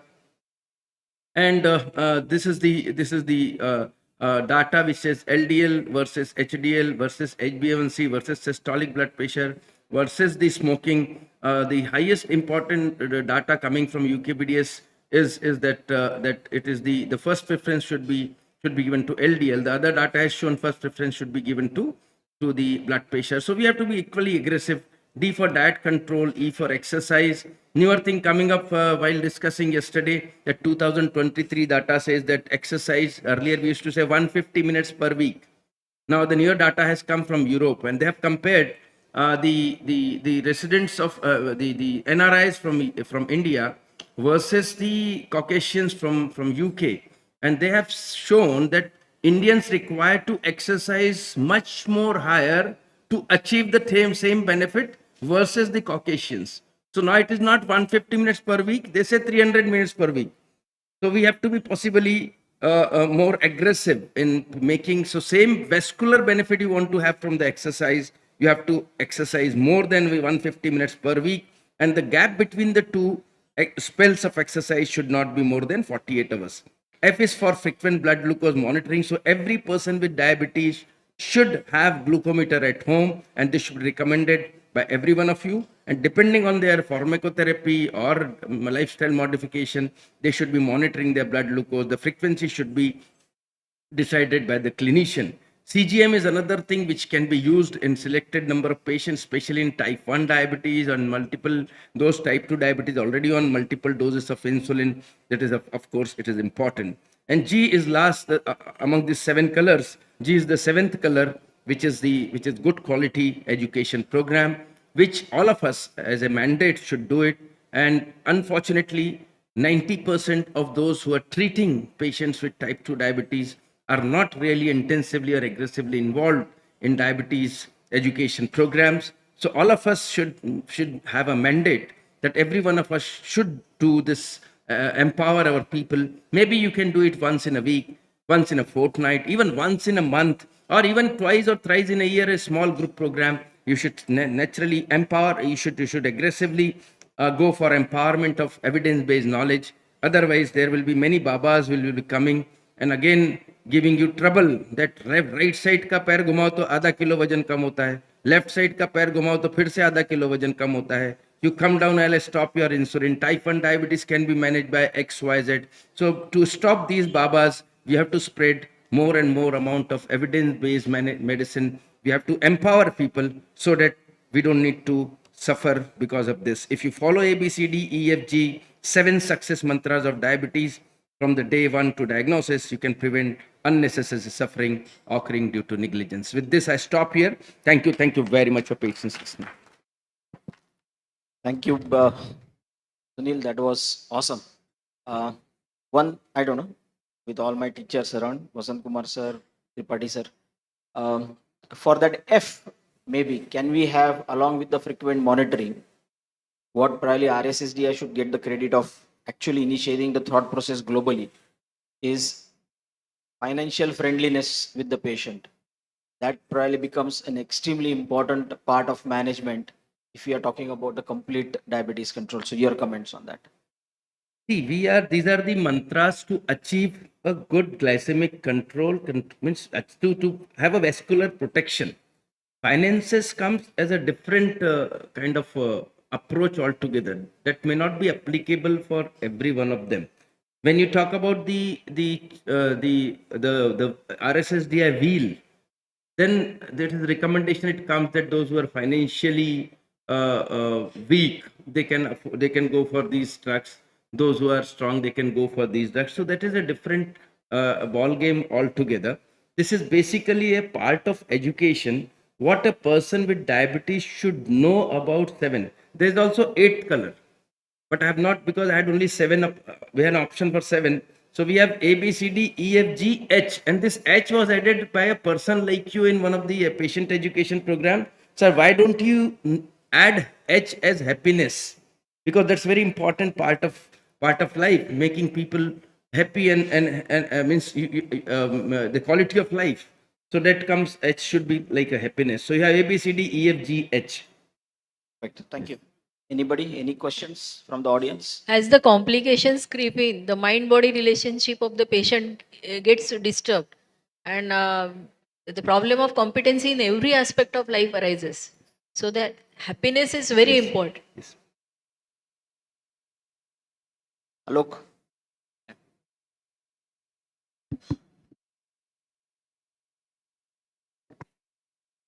So first of all, so much to learn, and it was such a awesomely delivered talk. Just have to say one thing. When we talk of education, what I have seen in my practices, and I think most of us will agree here, is education and preventing complications is something patients are not aware of because they are educated by people other than doctors. And the way social media and non-medical people are educating is huge. They've got huge power in their hands to do that. So this message would be actually delivered very rightly if we use the right tools for it. Doctors do very well, their educators do very well, but somehow patient in today's world does not trust a doctor when he gives sound advice. So I think it's time that all the associations should start focusing a lot on social media, because when a patient learns from Google or some third party, they give it more importance than what the doctor says. The same tools are not being delivered by social media, by the other, I don't want to take names, the other apps and all. They deliver nonsense actually. So if these tools are made officially through official portals and they're delivered en masse to public, then it will really show the impact and HbA1c will actually come down. And as you have already rightly said, more than medicines, it is education which actually brings down a lot of lifestyle measure, and that is what we are talking of. But lifestyle measure is something people are not comfortable listening to a doctor. But when a third party talks, that's the only message. This should be delivered in a big force to the other social media and official agencies rather than medical professionals. And I'm sure it will make a big impact in the population as a whole. That's a suggestion. Absolutely, Alok, fully agree with you. Social media is good, but it can be bad in multiple folds rather than so it could be 1 is to even 100. If it is good for one, then it will be more than 100 times bad for you because of this attitude. And we are very weak, not only social media but spreading knowledge. And sometimes we don't have confidence, sometimes we don't have eagerness.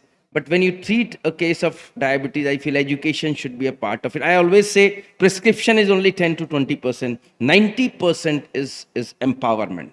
And I always appreciate Vitul on this, that he is also, so like we need to have such mad people in different part of the country, different part of the world, and should spread this madness of empowering people, educating them, teaching them. See, uh, when any rich person gets money, what he does is he will invest it for dharamshala, he will invest it for temple, he will go and give daan to various places. But when it comes to knowledge, I feel the biggest daan in your life is knowledge. And if you should not have you should not repent at the end of your life that I could not really contribute. I just have done my practice. So I feel this is a time that everyone should have an introspection that we should try to give back to this society. I think it's a very quick question because we're running late of time. Please. By that time, I request Dr. Abhijit Royzada sir and Tanuja Manohar sir, please be So ready for the I next think session. what Dr. Sunil has told, that prescription hardly matters. It is empowering the patient or knowledge which matters. And I consider Dr. Sunil as my role model because 15 years back we did a study on hypertension, role of education and motivation in case control of hypertension with all the factors same. Only educating the patient to take medicine clearly, accurately, and what are the target blood pressure to be achieved. Then home blood pressure monitoring was not very prevalent 15 years back. And you won't believe that 40% of the patient were not, 40 patients were only controlled. And when we finished the study after 6 months, 98% patients were controlled under same condition. Only thing was only educating and motivating for risk factor control, for lifestyle modification. And I think prescription is 20% of the treatment. Education and motivation is rest 80% of the treatment, which we are lacking. Because you ask the patient after 15 years of taking treatment के blood pressure कितना चाहिए तेरा, target कितना है, पता नहीं जी. तुमने पूछा नहीं, पूछा था डॉक्टर से, उसने बोला तू क्या करना है, मैं डॉक्टर हूं, मैं बता रहा हूं, तो दवाई ले, अपना मौज कर. So that is where we are lacking. So I think we should introspect ourselves and do whatever bit we can do at sitting at our place, not looking what the others do. That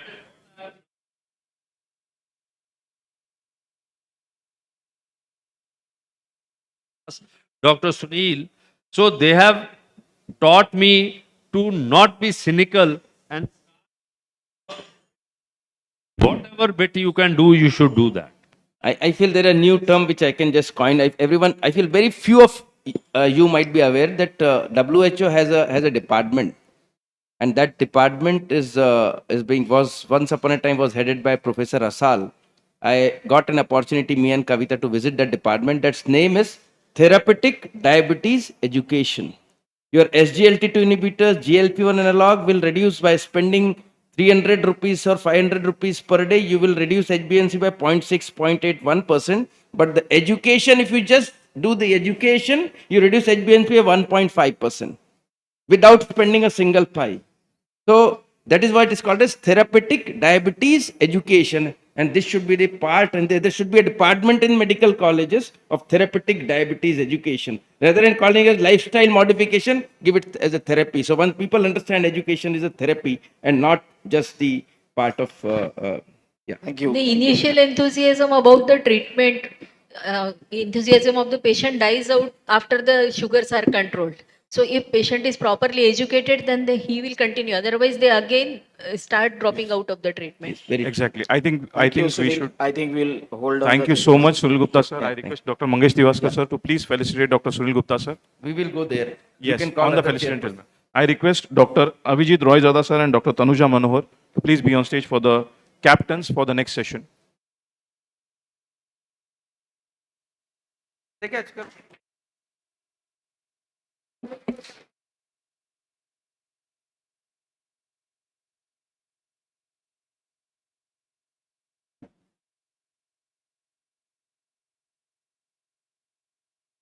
So good morning. Now next talk is from British Diabetic Foot Lab to saving diabetic foot in India. So diabetic foot, as we all are aware, is very important complication, and many a times patient as well as doctor gets frustrated because of the non-compliance from the patient. Now here we have a very stalwart in the field of diabetes, Dr. A.K. Das sir, who is going to deliver this lecture. He is MD, PhD, FAMS, FRCP, FICP, FACP. He is consultant physician endocrinologist in Pondicherry Institute of Medical Sciences. He is patron of RSSDI, co-chair of ICMR India study, chair of diabetes in young registry. I am the program director, so my name is there in every. Okay. Abhijit and madam, thank you very much. Mohan has already arrived, and I must be very, very brief and to the point to speak about something which is very important. Dear friends, I must tell you that why this talk. This talk is a combination compendium of all that has happened in last 2 years. Now, when I went to the British Diabetic Foot Lab in the year 1985, you can imagine my age, I just learned one thing, that one learns best about diabetic foot by putting the hand on the foot. And from that day, I had been working on this, but we are not solo. Like Sunil has many hats. One of the hats is education. So we have many hats. Obesity is one of the hats of our president. Jugal, many hats. One of the hats is Indian Physician Forum. So, there are many hats. So one of my hats has been diabetic foot. Why I named it? Because this is what British Diabetic Foot Association gives us a lifelong membership of Diabetes UK and lifelong membership of Diabetes Food Study Group of the ASD. So I attend these meetings regularly, and what I am saying today is only available from 2023 and 24. So I'm telling what has happened in the field of diabetes and recent advances. Dear friends, to make a long story short, I must tell you the diabetic foot ulcer are the major source of malady. But what is most important, it is preventable. कहाँ चला गया? ठीक है. So most important. And number two, we only knew so far that the rule of 15% people get 15% recurrence. Now that concept has gone. In today's parlance, we have about. No, you want me to move? I'll move it. So इधर अपर कर दो. नहीं इसे चल रहा है.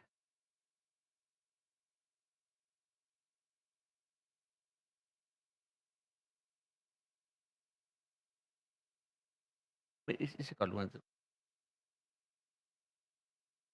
Do it from here.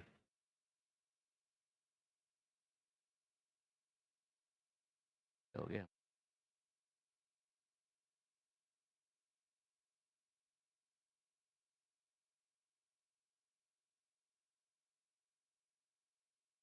So I'll do it from here. So the lifetime.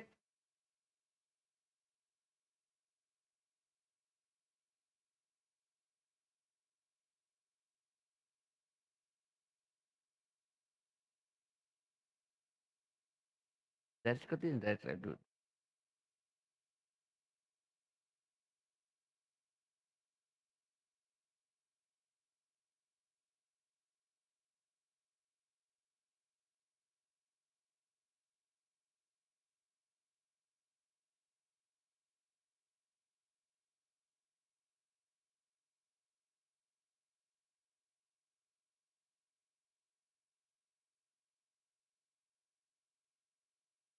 अब computer ले आपका computer. Give it. Not working. Give your computer to get. I'll focus. Computer light. Yeah.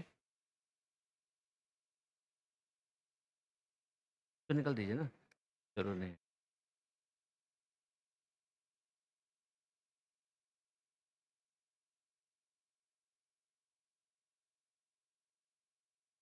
File.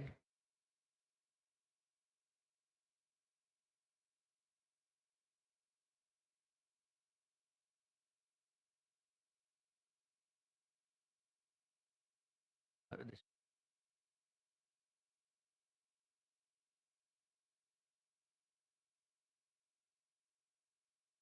Abhijit and madam, don't count this in my timing.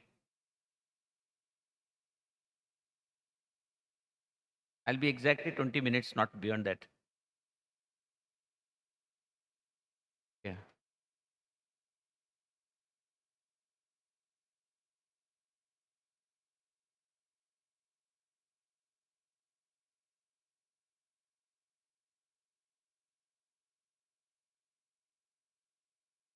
तुम digital बात कर रहे हो आलोक कि इधर से इधर कम्युनिकेशन नहीं जा रहा है. रेडी हो गया? Thank you. Next one. I'll do it myself. So the most important part is that the lifetime risk today globally is about almost 35%. So that is the message, that is from 19 to 35%, very high risk today. And number two, the amputations and the mortality after diabetic foot ulcer is representing a late stage of the complications. And it is singly the most important factor linked to amputation and the diabetic foot ulcer as a major complication is the diabetes blood glucose control. We cannot diminish it.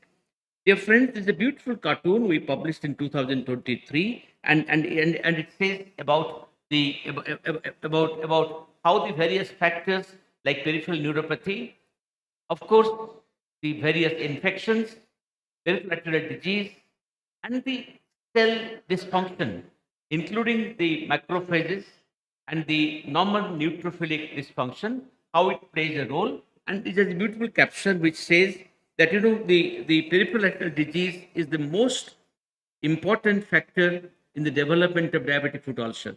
Dear friends, I remember Sarath of this city, my close friend. Sarath Pense wrote many years back that in Indian diabetic, the major complaint is of diabetic neuropathic foot. But dear friends, today, the diabetic vascular foot is also quite common, maybe less than neuropathic foot. So it calls for that we must be very cautious about about the ischemic foot. And also it's important to know that that this ischemia of the lower extremity develops ulcerated tissue, becoming necrotic in course of time. It's also important to know that peripheral neuropathy, which is the most important complication, Professor Mohan is here, I7 in-depth study. Many studies have shown singular most complicated diabetes is not cardiopathy. It is 75%, but neuropathy is about 84%. The cardiopathy is more visible, but neuropathy is the most important complication which contributes to diabetic foot. Now, this is a very common thing. I will not go in details of it, but I just like to draw your attention to the fact that inflammation today, which I put here, has evolved as a very important factor in the pathophysiology. Rest of the things are known. I will not go to details of it.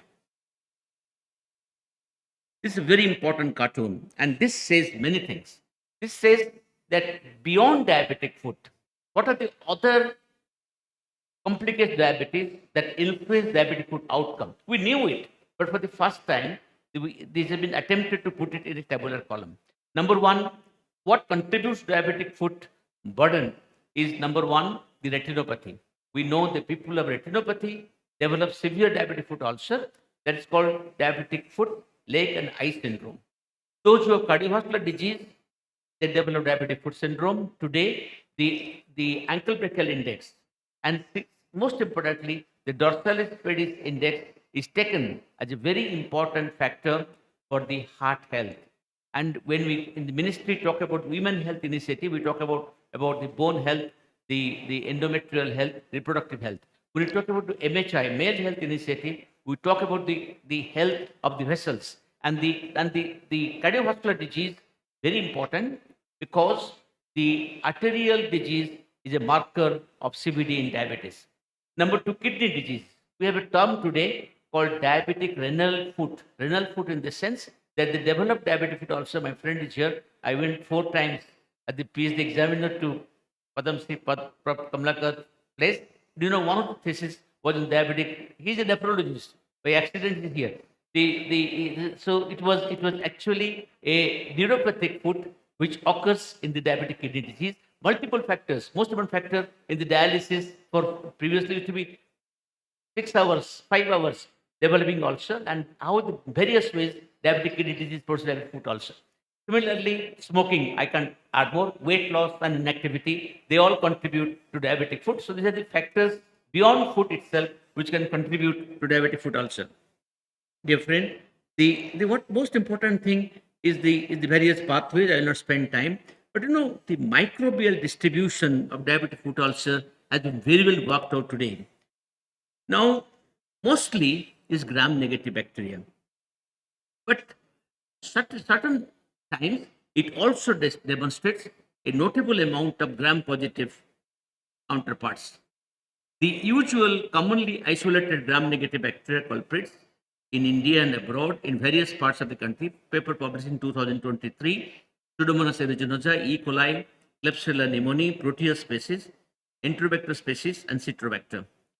And Staph aureus, in conjunction with Enterococcus species and Streptococcus species, stands as the most frequently encountered gram-positive organism. So this is all worked out. So antibiogram is also worked out today very, very effectively. Now there is a new classification of staging the diabetic foot ulcer. It centers around knowing about the wound. No ulcer is 0. It goes up to 3 if there is massive gangrene. We have ischemia is also classified depending upon the not ankle brachial ratio. Depending on the transcutaneous oximetry, we wrote about transcutaneous oximetry. It is just putting a sensor and seeing the amount of oxygen that comes to the feet and compared to the central area of the body.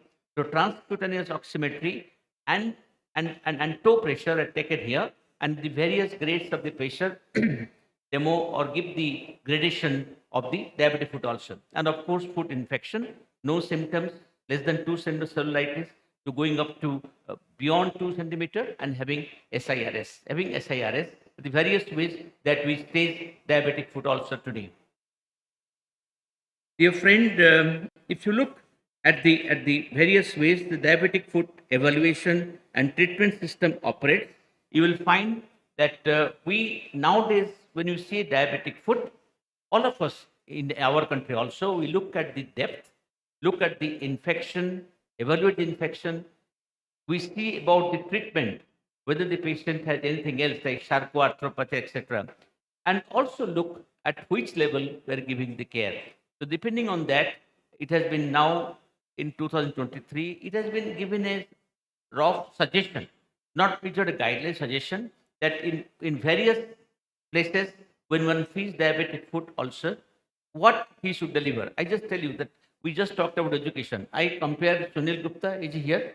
Sunil Gupta compared to Mohan, is JPH Asal, na? Medical was diabetic education from Switzerland.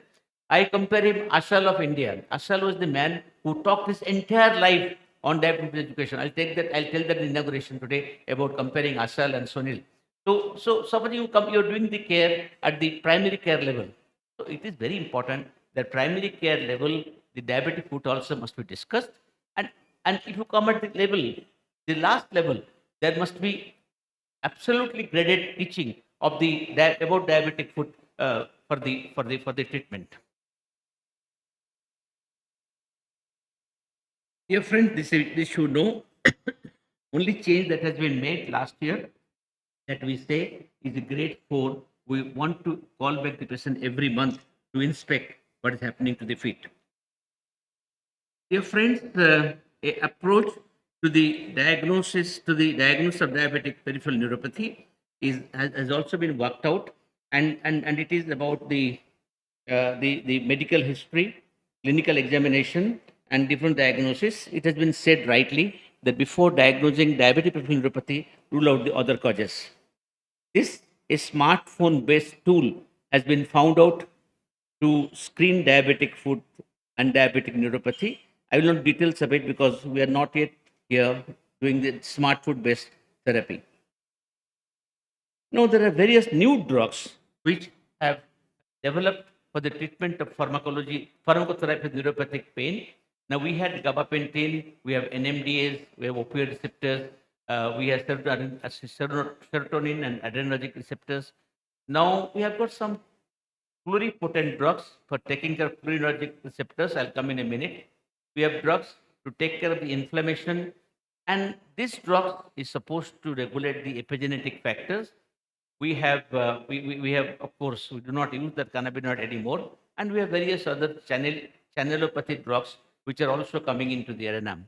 One of the most important drugs is the combination of adiponectin and the anti-inflammatory drug. Now we have we have today, of course, the combination of various drugs together.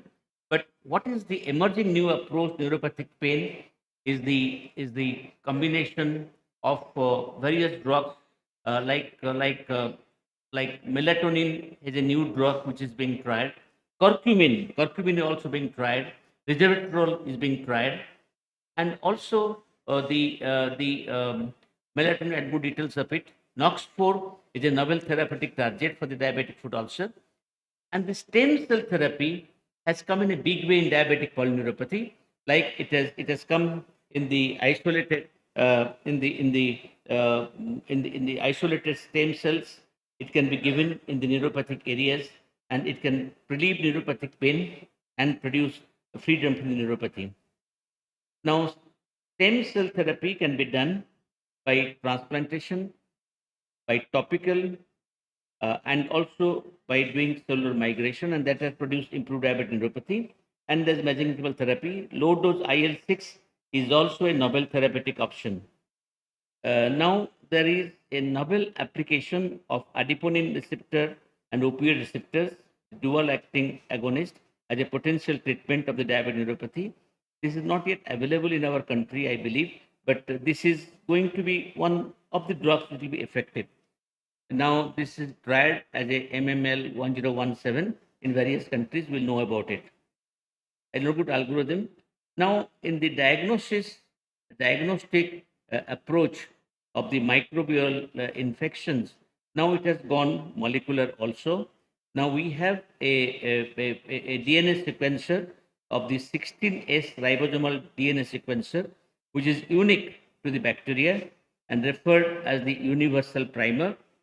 Gene sequencing has become one of the most recent and highly sophisticated technique in the field of culture-free process. The culture are good, but sometimes they may not give the desired results. So this is applied in many areas. Gene sequencing also has become one of the things. Now, if you look at the management of diabetic foot ulcer, there is a preventive care which is centered around self-screening, healthcare screening, insoles, and the pediatric care. There is also non-invasive modality care like wound dressing, human skin equivalent dressings, topical growth factors, etc., etc. And there is also invasive dressing, debridement. I'll just show towards this now. What are the things and what is their status today? Now, if you look at the wound dressing, the level of evidence is very high and strongly recommended. Antibiotics, low to moderate, but strongly recommended. Total contact casting is very high, recommended. Maggot therapy, no. Hyperbaric oxygen is not recommended. Mohan, that was surprised to know that the hyperbaric oxygen is not very much favored as a modality of treatment of diabetic foot anymore. And but we have, it does some good, but I'm just showing the latest, which says that it is not much favored. Tropical growth factors, moderately indicated. Cell therapy is also low. And what is very important is the debridement, which is strongly recommended. The level of evidence is moderate to high. Skin grafting also is moderate. So the strongly recommended ones, we have put the red bar. We can see these are the strong recommended things. The various type of dressing used, nothing much has happened, except that the nano silver dressing available in our country in 20. And we also have the various types of therapies developing for the diabetic foot ulcer, like the biologics, growth factor, and proteins. We have drugs like the various. I'll give an example: the ciprofloxacin loaded calcium alginate dressing. So these are various ways of providing the drug at this site. Now, wound healing types. I will not details of it. I will not go for that. Now there are various drugs which are in the pipeline, various biologics and drugs for the wound therapy, and I won't have time to go into details of it. But adiponectin as a therapeutic target has taken a center stage, and reduction of the adiponectin can reduce insulin resistance, hyperglycemia, oxidative stress. So it is much in focus today. Now I will know details of the adiponectin mechanism, and the matrix metalloprotease in diabetic wound healing is also emerging. Vijay Vishwanath was here yesterday, and he has a lot of work he has done on the MMPs, and the regulation of the MMPs by different cell types and related mechanism has been done. The microenvironment based diabetic foot also, nanomedicine also is coming to stay. Dear friends, I have to finish in time. I can go on. So two things I'll mention before I leave this place. One is exosome. There is a type of approach called exosomal approach, which is built in diabetic foot management. And topical esmolol, an antihypertensive, has also emerged as a novel treatment modality for diabetic foot ulcer. And the author of this concept is one of our colleague, Asu Rastogi from PGH Chandigarh, is accepted in the literature today as the novel treatment diabetic foot ulcer. And I'll come to the exosomes. I'll just demonstrate somebody interested how it promotes wound healing. And there are many novel antibiotics, but you'll be happy to know that all these antibiotics we use day in and day out, like all the antibiotics put in the last column, they're all available with us, and we use it day in and day out. So we cannot blame the antibiotics. All are antibiotic with us. These are the various images of the footwear, like the plastogel. What is most important and new today is this one. There's a vibrating shoe insole, which vibrates below the feet and it improves circulation. And this has shown some benefit. It's not very expensive. You can buy in the. It is also advertised in the ADA store. It will be available. It is not very expensive. It's a diabetic foot which has vibration built in. Vibrating swing soles in the peripheral neuropathy. Innovative drug deliveries have come. So I will finish in time because we can't go beyond. Or not, I've got 3 minutes time is there. So diabetic foot ulcers are the most serious complication of diabetes. Now, last month we had a program in Diabetes Research Center. Mohan, you remember? Last month we had celebrating the 100 years of father's. Remember birth centenary, and we had two great people, and they had compared the diabetic foot ulcer morbidity mortality beyond breast cancer and beyond HIV. Now HIV is dying out, beyond HIV. So I just want to say a single word: the diabetic foot ulcer we cannot take lightly. I was amazed when I saw in BHU, in Professor K.K. Tripaঠি's department, many dissertations and many PhDs, 10 to 12 PhD dissertations, PhD thesis on the diabetic foot ulcer. So I'm very happy that diabetic foot ulcer attack the center stage is one of the most serious complications. It has been more than the heart attacks in diabetes. So one should take it seriously. And somebody talked about happiness. We have a term called glycemic happiness. So diabetic foot ulcer is a source of reduced quality of life and a great financial burden. For effective diabetic foot management, I have shown you some papers. An evidence-based treatment strategy must be adopted, and this should include conventional uh, practices like debridement, antibiotic, muscular assessment, offloading, amputation, and also coordinated by multidisciplinary, or today we call it interdisciplinary people, orthopedics, surgery, physiotherapy, who are interested in diabetic foot. Thank you very much.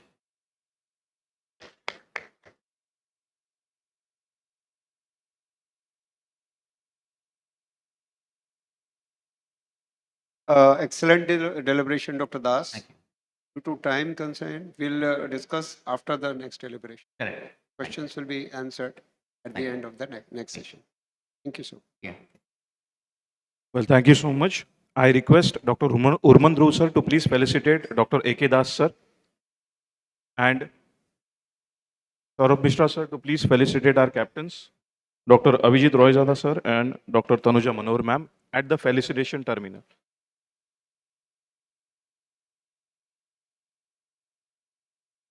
At the felicitation terminals. It was a great lecture, sir.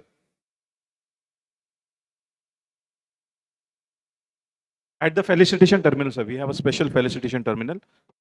So the captains for the next session, I invite Dr. S.M. Patil, sir, and Dr. Narsingh Verma, sir, to the stage, please, if you're here.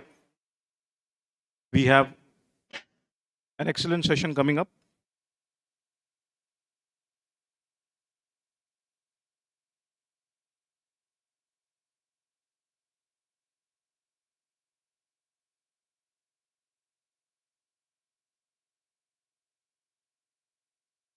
Our captains of the current session are taking a session. So I invite Dr. Sanjeev Phatak, sir, to please be the captain for this session.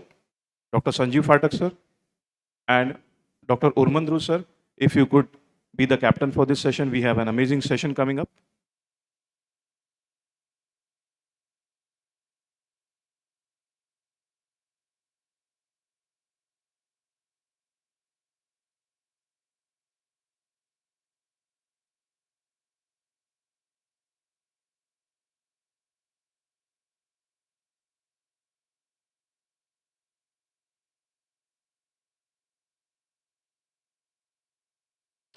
Good morning, everyone, and it's an honor to be here. And thank you, Dr. Sunil Gupta, Kavita, and all the organizers. And it's really a double honor to be captaining this session where Dr. Mohan sir and Dr. Kamlaka Tripathi sir are going to talk.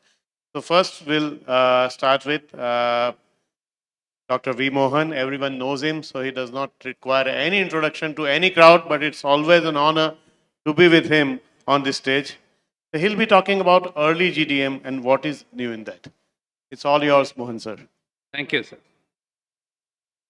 Can I get my first slide, please? I don't have a password. I don't know any password. I'm sorry.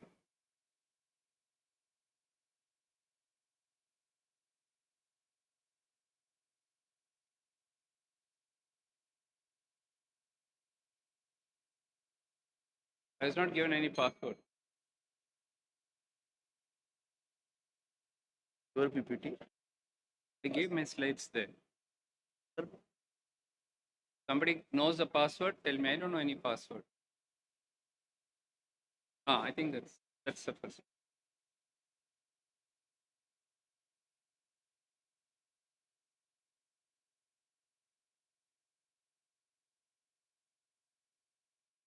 Come there. Oh, okay. So I hope that time will be deducted from my talk. And I think I was given 20 minutes, not 15 minutes. So let me start by thanking Dr. Sunil Gupta and the organizing committee of this very important meeting for asking me to give this talk. I'll be talking to you on early gestational diabetes or early GDM, what is new. A lot of work has come in the last 1 year on early GDM, and I'll hope to share some of that with you. To start with, what is early GDM? We usually talk about screening for GDM between 24 to 28 weeks of pregnancy, and that's been the guidelines all over the world, although we do recommend screening in the first trimester. But it's now increasingly being recognized that gestational diabetes can occur also in the first trimester of pregnancy. And if you detect this before 20 weeks of pregnancy, it's called as early GDM. Some of you may say, no, but that may be pre-existing diabetes which you're detecting or pre-diabetes. It's not early GDM. Well, it's not, because there's definite cut points. If your fasting is above 126, your A1C is about 6.5, or if your fasting is in the pre-diabetic range, then we don't call it as GDM. We call it as pre-existing diabetes or pre-diabetes. So based on this definition as to when the GDM is diagnosed, you can now classify GDM into conventional GDM, which is diagnosed between 24 to 28 or 20 to 28 weeks, and early GDM, which is before 20 weeks. Now, this term early GDM itself has not been set in stone, because, or the other one also, the conventional GDM has also not been, some call it as classical GDM, and very often now in the late literature, the last few papers over the year, they're calling it as late GDM. So early GDM and late GDM. So I think in the next consensus meetings on GDM, all these need to be finalized. Now, the diagnosis of early GDM also has not been standardized, because the condition itself is new. So what criteria to use? In 2010, based on the HAPO study, the IAD-PSG had proposed a criteria saying that if the fasting is above 92 and below 126 milligram. Why 126? Because after that it's diabetes. So between 92 to 126, it is early GDM. Later they withdrew it because they were saying 92 is too low. And I think that's what we are coming to now, as I'll show you later in this talk.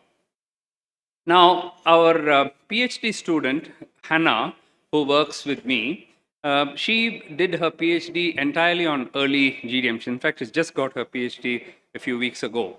So the first thing she did was to do a systematic review. What do we have there in the literature? So she reviewed every paper published in the literature, in the world literature, and published this in Acta Diabetologia. Turned out there are 58 studies which have screened for GDM before 24 weeks. And the prevalence of early GDM varies considerably, because each one has used their own criteria, because there's no set criteria. So it varies from 0.7% to almost 37%. And the usual risk factors came out: BMI, previous history of GDM, family history of GDM, multiparity, etc. In the same review, she looked at the birth outcomes. Are they making a difference if you have early GDM? Certainly, yes. 23 studies reported on that, and macrosomia, induction of labor, shoulder dystocia, all the usual things came out as being associated with this early GDM, lending evidence that this indeed is early GDM. Also, it turned out that the need for insulin is higher than when you get it in the later, suggesting that it's a more severe form of GDM, and that's why it's coming earlier. And then when they looked at postpartum conversion to diabetes, for which we still don't have too many studies, but from what is reported, it seems to be higher than if you get GDM later in life. Around that time, about 3 or 4 years ago, I think it's about 5 years ago, we started a massive study on GDM called as STRIDE. And STRIDE stands for Stratification of Risk of Diabetes in Early Pregnancy. It's a 3-continent study. So it is being done in UK, it's being done in India, and I'll show you the center, and it's also being done in Africa, in Kenya. It will be one of the largest GDM studies ever done. We started off just trying to develop, we did not think of early GDM at all 5 years ago. What we thought of was, okay, women are getting GDM in second trimester, there must be some factors to pick it up in the first trimester. And nobody has attempted that. So can we try to do that? That was the aim of STRIDE. And we had 3,000 women who were recruited before 16 weeks of gestation for this. This study is led by Dr. Saravanan Ponusamy from University of Warwick, and the Indian investigators, including Anjana, Dr. Umaram, Hannah, Deepa, they're all shown here, but we also have collaborators in Kenya, Dr. Sonak Pastesia and others. In India, the sites are in Chennai, several sites, and also in Hyderabad, the Fernandez hospitals, and JIPMA. So we had a large government hospital also reporting to this. Apart from that, the Andhra Mahila Sabha and VHS they represent the middle class or the lower middle class kind of women. So we had all types of women represented in this.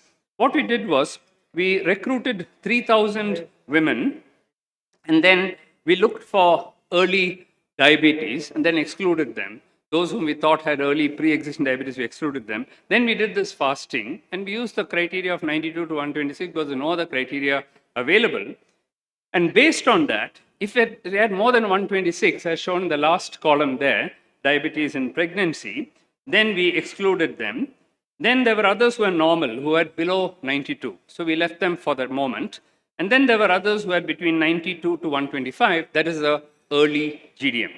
Now, those who had normal, we then went on to the second trimester, where we did GTTs again. And then some of them continued to be normal, and that's that group. And then some of them had GDM in the second trimester.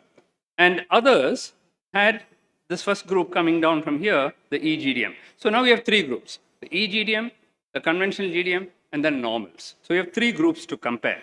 One of the first studies done in a systematic manner, and you can see the numbers are huge, 1,500, 360, 570, and so on.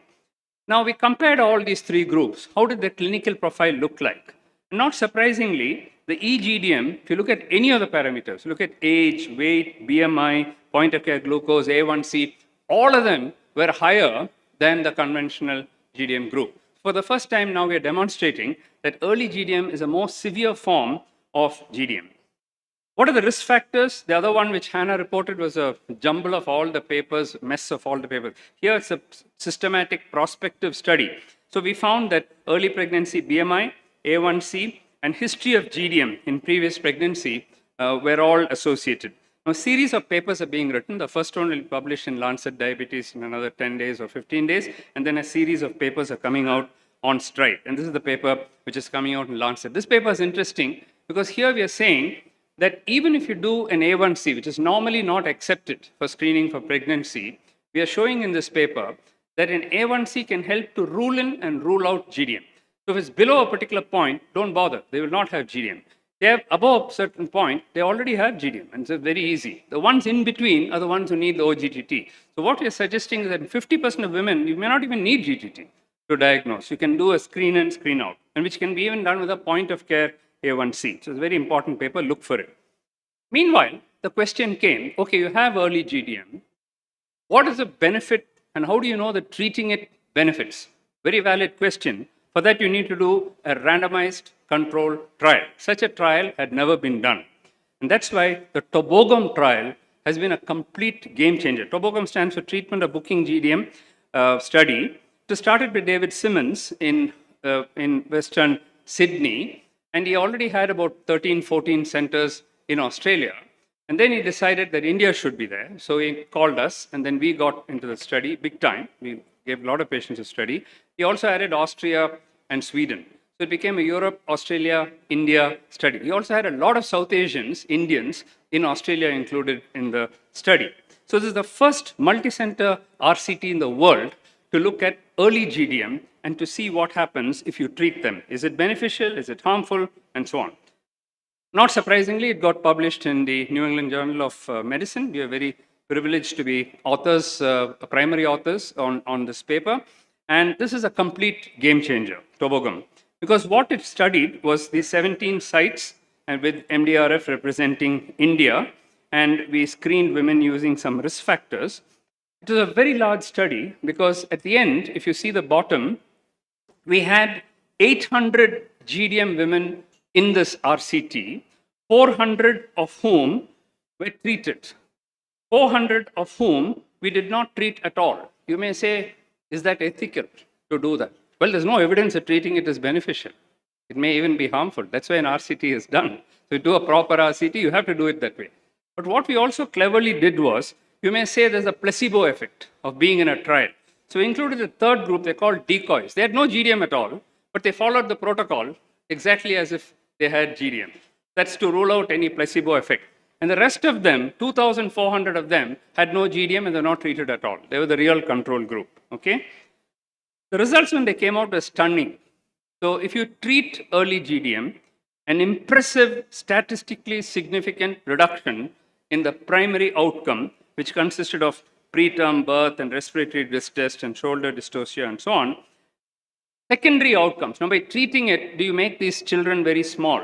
Do they lose the lean body mass? No, that's a good news. There was no effect on hypertension as well. So a clear benefit in treating GDM with no side effects. Once this was published, the whole field started changing and they said, okay, now early GDM has to be screened. Now, is this new for India? No, because DIPSI had already recommended screening for GDM in the first trimester. Now, we then revisited this question. You remember this 92 milligrams question which was raised. So we said, is it too low? So we answered it in Tobogum. What we did was we divided the GDM women into high band and low band. Low band had the fasting of between 92 to 95. And the others had above the high band is above 96. And similarly, the 1 hour and 2 hour also, we took lower cut points and higher cut points. The question is, even if you have very low, is it beneficial treating or is it only the higher ones? We also asked one more question. How early should you screen? So although 20 weeks was a cut point, we looked at the results in those who were diagnosed before 14 weeks and between 14 to 20 weeks. And here are the results. You can see that in the high, everywhere there was benefit. Even in the lower glycemic band, there was benefit, but it didn't reach statistical significance.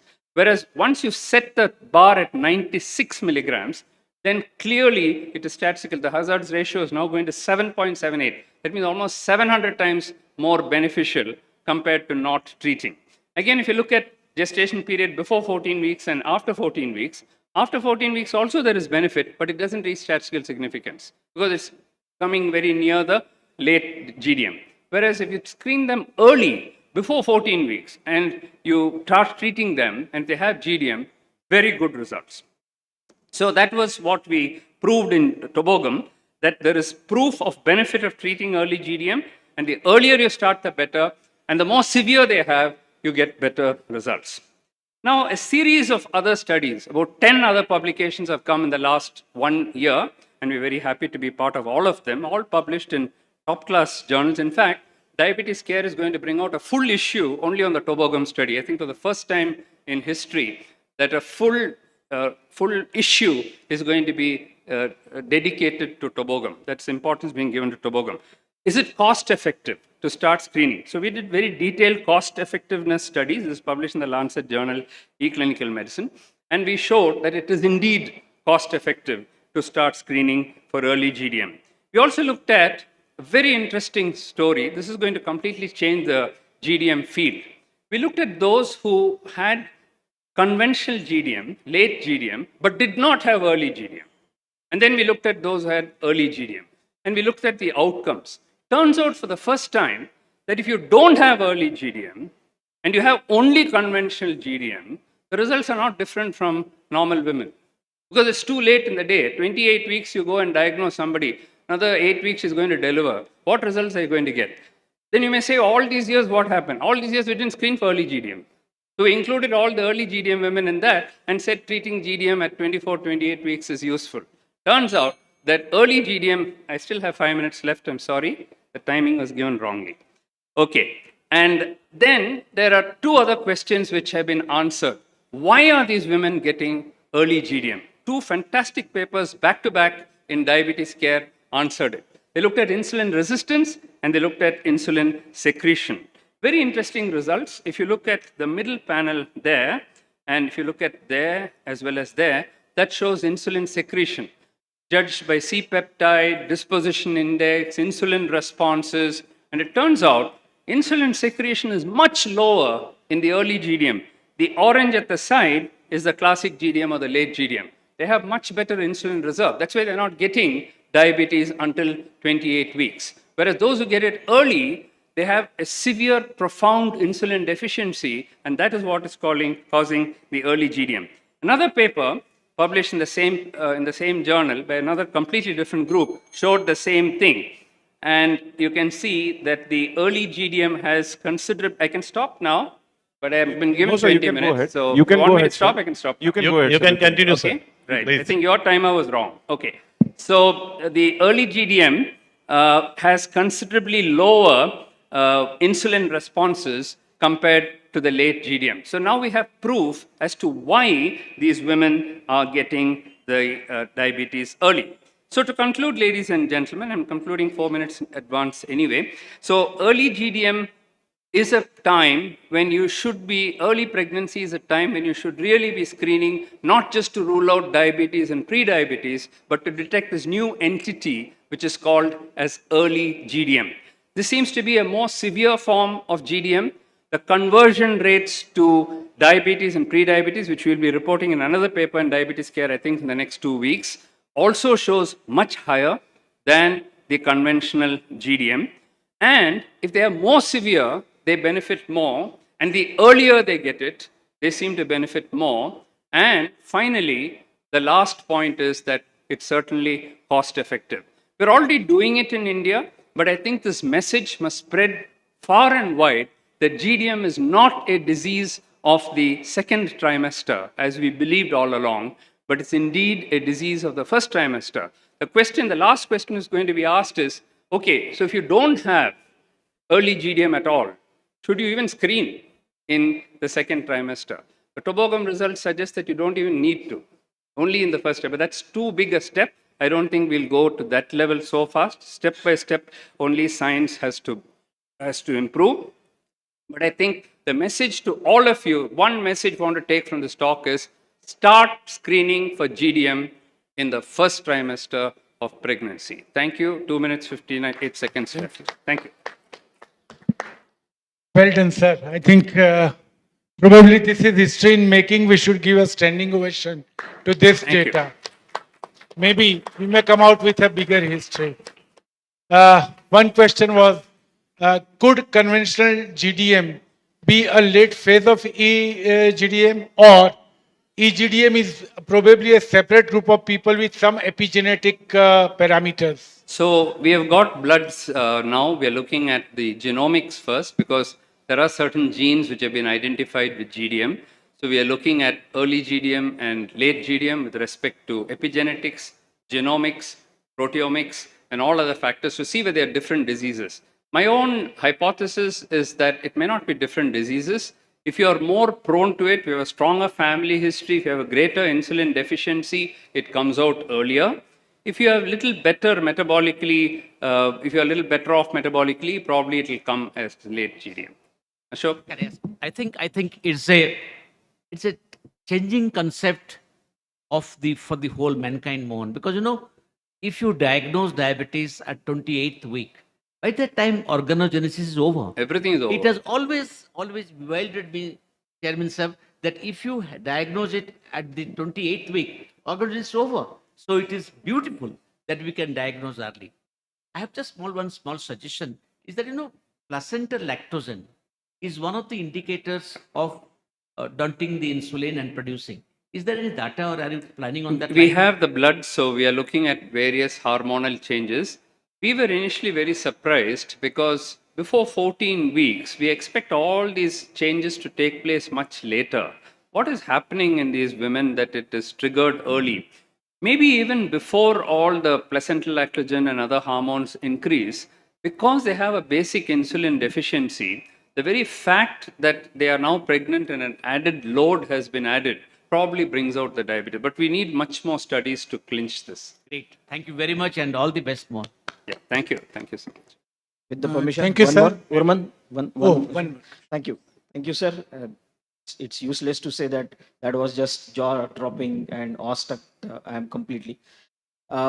Just one quick question. Neeta asked me to talk about in one of the IDEX last year, but I just wanted to know, now we have started saying that we must pick them up in the first trimester. Do we have any other parameter or any other biomarker to really look at as one of the maybe probably a very strong indicators along with the glucose levels to really say that these are the women, those who are probably going to understand the importance of screening and everybody, and these are more vulnerable to develop the possible upcoming GDMs in their times? Yeah, very good question. But one of the simplest biomarkers is glucose. So to get a biomarker simpler than that is difficult.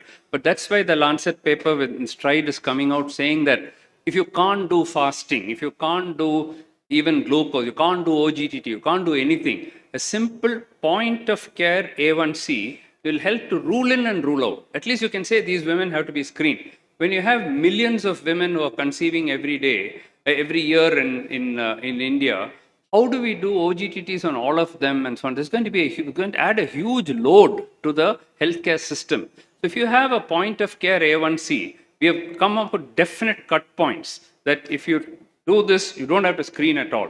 In this particular group, definitely they're having go ahead. And in that, only in that small group, you need to do OGTT. Only 46% actually need to do an OGTT. That's going to be a game changer as well. Thank you. Thank you, sir. Last one, maybe? Yes, maybe the last one. Yeah. Can't say no to a Yes, lady. Neeta. Yeah. Awesome talk, sir, as usual. My question is, do you hypothesize that there could be any preconception markers for early GDM? Yeah. So there could be. So that's the next step. Who are these women who developed early GDM? The problem is until they get pregnant, they don't come to us. They don't come and tell us 3 months later, I'm going to get pregnant, so see me now.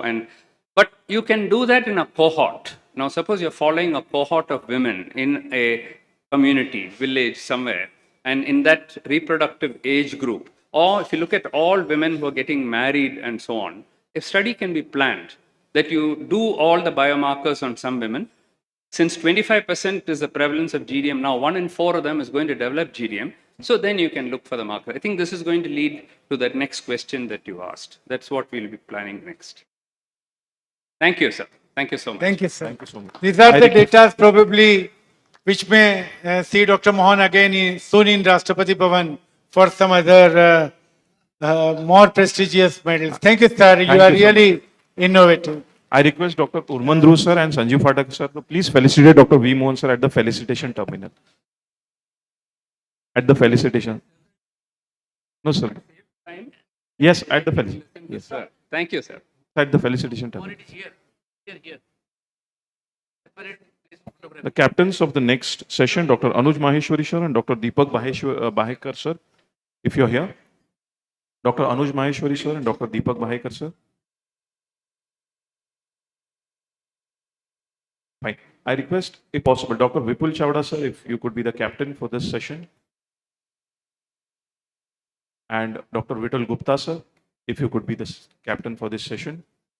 We have an interesting session coming up now. The session is by Dr. Kamlakar Tripathi sir. I request Dr. Vipul Chavda sir to please introduce Dr. Kamlakar Tripathi sir.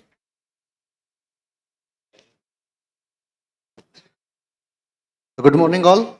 It's my pleasure to chairing this wonderful session and invite Dr. Kamlakar Tripathi sir, who is well-known figure on this dais. Sir is MD, DM, DNB, FISH, FIAMS, Fellow RSSDI, FUPDA, FRCP Edinburgh. He is ex-professor and head of Department of Medicine and Nephrology Department, IMS Banaras Hindu University, Varanasi. More than 300 publications, more than 200 international publications, and more than 600 invited national and more than 100 international lectures to sir's name. Over to you, sir, for Thank his you. Thank wonderful you. talk. After having this wonderful exposition by Dr. Mohan, it's difficult to keep the pace. But still, when Dr. Sunil asked me 3-4 topics, he chose a very difficult topic for me. Some philosophical, maybe kids know much better than us, but nevertheless, I have to do justice. And what I would be talking today is about what kids might be knowing much better than us. Close to 16th century, this was the phenomena which was observed by Galileo looking at the chandeliers into the church. And it has fascinated scientists in 16th, 14th, 7th century. The biological system came much later, 1680, and then we have now known what this oscillation means. And because of the metabolic stress which has become the part over the years and developing the science and the clinical medicine, this we have learned that when a static or potential energy is converted into an oscillation, then you start the journey. Depending on the mass which is here, it moves with the velocity, it gains energy, there's expenditure of the energy. When it comes back to the position, neutral position, again it is the same. So this is the oscillation between the kinetic energy and the potential energy. And that's what the mitochondria does. Mitochondria is arrived much early. Later, we had only one cell, euglena, paramecium, amoeba. They do have only one nucleus. They don't have mitochondria. Mitochondria is something which has gone into the cytosol and started learning the symbiosis. And ATP started from there. This is the soluble phosphorus. Why did we need ATP? Because of the energy. But this ATP was born much earlier than the RNA synthesis. This is called biological heterotrope, which the molecule would be able to take the water together and create a life out of nothing from the primitive environment. This privilege has been given to phosphorus. Phosphorus is the lightest after the helium and the hydrogen. And look at the third place in the periodic table here below. And this peculiar configuration is because of the principal quantum. Quantum is a unit by which energy moves. And look at the electron, look at the proton. This is called azimuthal quantum number, which depends on the shape of the orbit, the magnetic and the spin quantum number. And these are the electrons. Phosphorus got into the biological system because during ATP generation, it can take energy from ATP, can go back to high orbit, stay over there, spend the energy, can come back to down, and still this is because of the configuration of the electron. The mitochondria evolved from the pre-eukaryotic cell before the cell was formed, got a membrane of its own, entered into the cell, and then it became eukaryotic cell. Because it is this part where the energy is going to be stored in the future. There is nuclear first hypothesis, there is mitochondrial first hypothesis, and they are the key part of the human evolution. They multiply independently based on the mitochondrial genome and do not take part in cell division. So the money is kept somewhere else in the family, and it is on the father who gives the amount to every member, or he may not. This is what the scientific oscillation is talked about. This is the movement of the calcium along the mitochondrial membrane. Why calcium? Why not sodium? Why nature choose calcium? Sodium is a quick potential and keeps on coming very quick in and out. Whereas the calcium is the strongest, it has a strong hold. Therefore, the calcium modulates in the cell between the outer side of the mitochondria to the inner mitochondria, and having spent energy, it goes back quickly to the restitution. This is called mitochondrial uptake plasticity, and it depends on the type of muscles we have. Maximum to the cardiac muscle in the adult, then the neonatal, followed by liver, kidney, and the skeletal muscle. So what oscillates exactly? This is the theoretical evidence which indicates energetic variable oscillate autonomously, and these are the small amplitude oscillation of the mitochondrial membrane. And this is more seen in the cardiac myocyte in relation to the ischemia reperfusion scenario, and also looking at the arrhythmias. This was the demonstration. And look at this calcium movement across the mitochondrial membrane here, and these are in oscillatory form. And the beautiful part is, because the syncytium myocardium, it's never completely depolarized, it always remains polarized state. There's a leaky myocardium through this sodium entry, and calcium maintains equal. Look at the energy loss along with this, the intensity over the time, and remains almost same in spite of huge continuous demand of ATP. I was talking to you the movement of calcium between cytosol in the mitochondria to the endoplasmic reticulum. And look at the oscillation. And a balance is maintained between the calcium entry at the mitochondrial site and the cytosolic movement in the endoplasmic reticulum. This forms the base of the concept of the stress-induced dysrhythmia. So what is going to happen with mitochondria? When you have an induced hyperfusion, they fuse, and when they have lot of ATP consumption like malignancy, diabetes, high nutrient infections, all these high demand which makes the insulin resistance, there's a fission, and this fission, the leftover mitochondria can be taken for autophagy or mitophagy, and prolonged stress would lead to cell death. This forms the fundamental concept of the beta cell death. I'll talk in a moment how does this happen. So this fusion here, in leading to ultimately mitophagy, is responsible for the damage of mitochondria, which is autophagosome through these two transcription factors.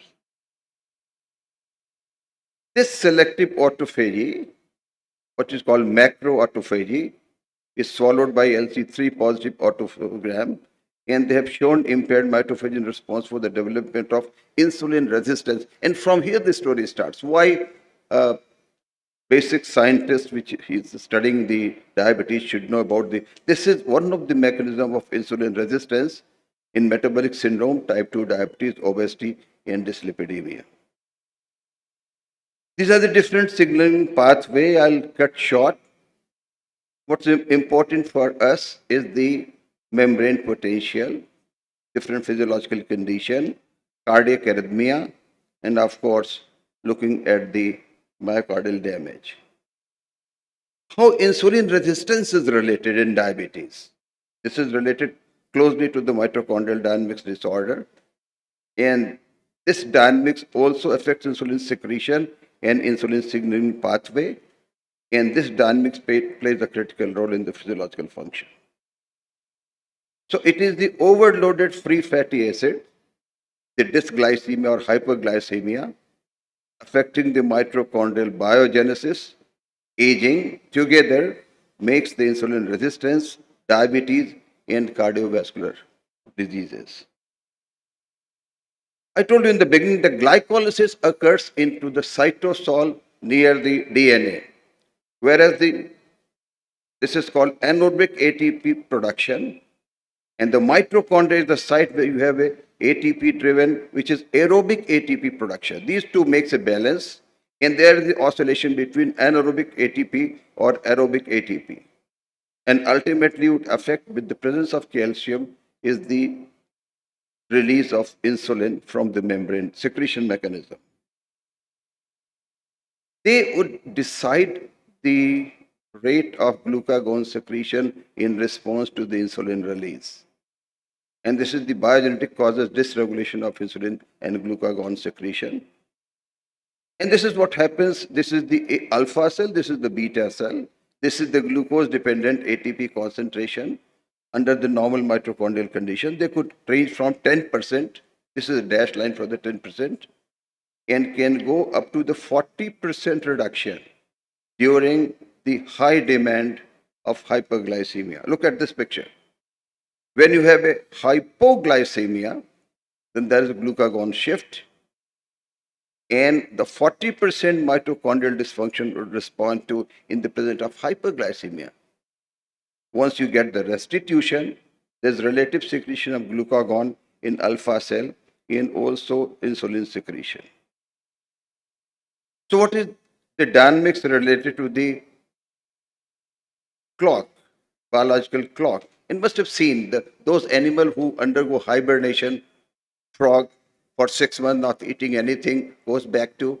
Many animals do not eat during this time, and this has have shown at least the liver, which is the site for the glycogen synthesis, have shown the mitochondria cultured hepatocyte exhibit circadian alteration and the number of tubular structure of mitochondria rhythmicity. Also in the cultural fibroblast, the mitochondrial structure show rhythmic oscillation and synchronous transformation from the tubular structure 16 hours after the sheet of shock fragmented 28 hours. The cardiac myocyte, under the influence of sustained deprivation and oxidative stress, undergoes this oscillation phenomena, and the imbalance between reactive oxygen species generation and scavenging capacity leads to the oscillation, and this is important for the induced reactive oxygen species release. Lipotoxicity. It also occurs in the lipid accumulation because ultimately when you have a free fatty acid into the Krebs cycle, this is taken back and gets deposited in form of the lipid.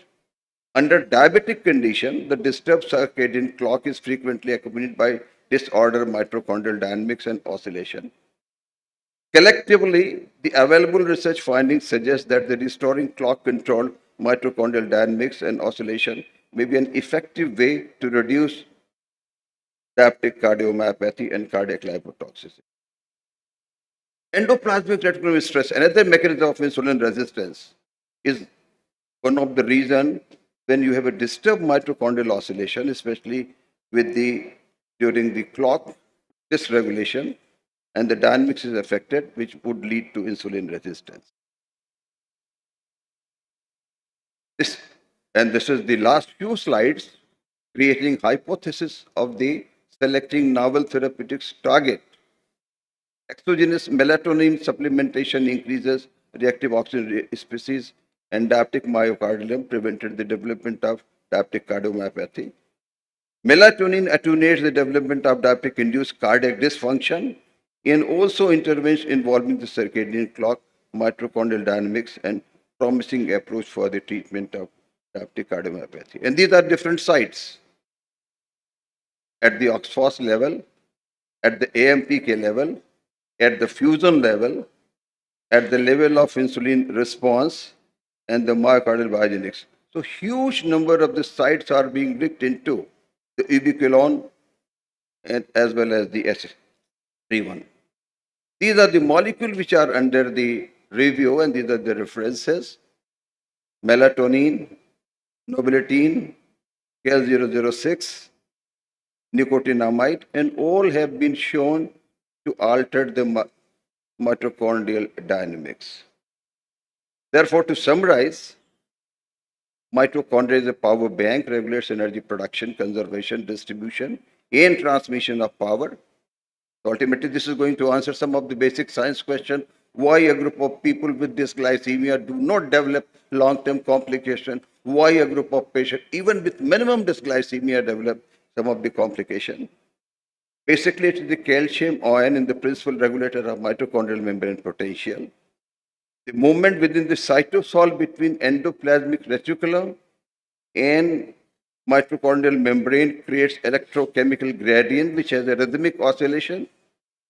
This is regulated by the circadian clock, hence lot of importance to the medical part of the what we call now the circadian medicine. The phenomena is important in mitochondrial dynamics, fusion, fission, mitophagy, cardiac myopathy, cardiac lipotoxicity, arrhythmia, and insulin resistance. And now we have the novel therapeutic molecule which have been developed under the clinical evaluation for the diabetes, obesity, hypertension, neuromuscular degenerative disorders. So the idea of this oscillation is primarily to conserve the energy within the mitochondria, dissipate the energy, the transmission of the energy, and looking at those novel molecules, as it was being talked before, Dr. Das was also talking, curcumin is one, melatonin is another. There are newer molecules are being innovated, and probably we would have an answer. And what was being talked in the GDM relation to why we need to look at before we could do the change into the genome and look at the various genetic engineering. Probably these novel molecules would be able to control the release of energy and also affect the lipotoxicity, glucotoxicity, autophagy, mitophagy, and ultimately would decide the fate of the cell, especially the beta cell. Thank you very much. Thank you, sir.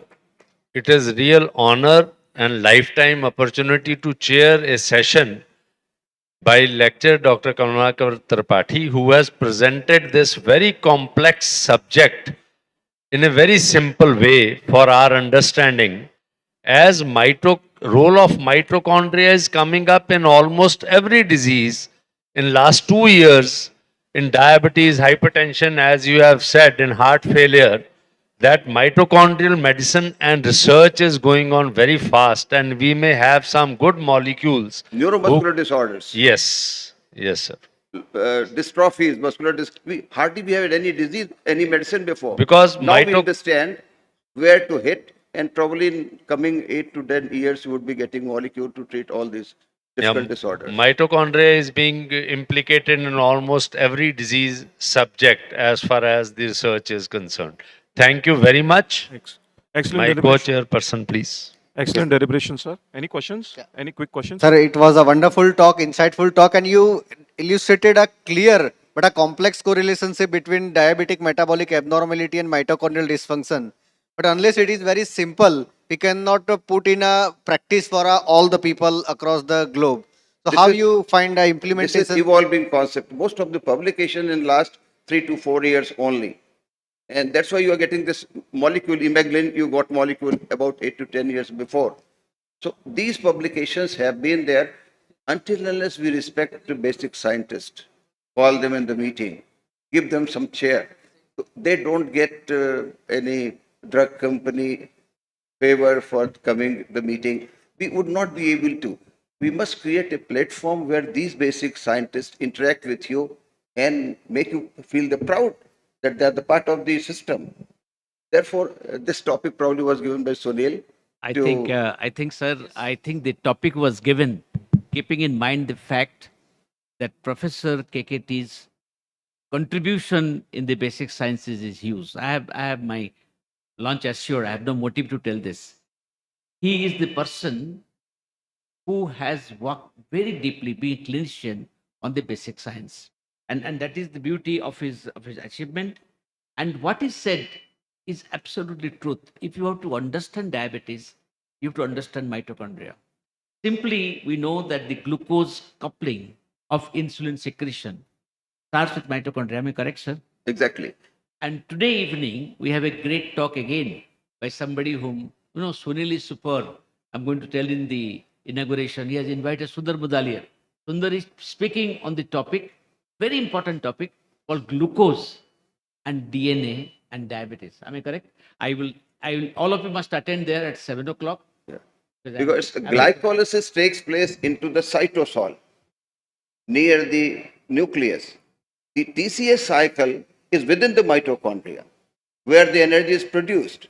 So it's the scavenger property. You have a nuclear reactor. You create huge energy out of the coal or out of the radiation, and you have a lot of waste.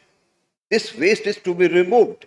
Removing the waste from the mitochondrial site, conserving the energy, regaining the energy with free fatty acid within the TCA cycle is the job of mitochondria. So that's the important part. And when the medical council gives the credit hours, I'm one of the members, we look into, is there a basic science concept paper? Is there a basic science concept paper? Because we look into it. We may be giving hours, but you see, the medical council, NMC also concerned about the role of basic science in meeting. Thank you very much, sir. Thank you. Thank you so much, sir. And can I request standing ovation for Padma Shri Dr. Kamlakar Tripaঠি's wonderful and basic lecture. Thank you, sir. I request Vipul Chawda sir and Sunil Gupta sir to please felicitate Kamlakar Tripathi sir at the felicitation terminal. And I request the captains of the next session, Dr. S.N. Deshmukh sir, please take stage. We have an oration, Sushruta oration coming up.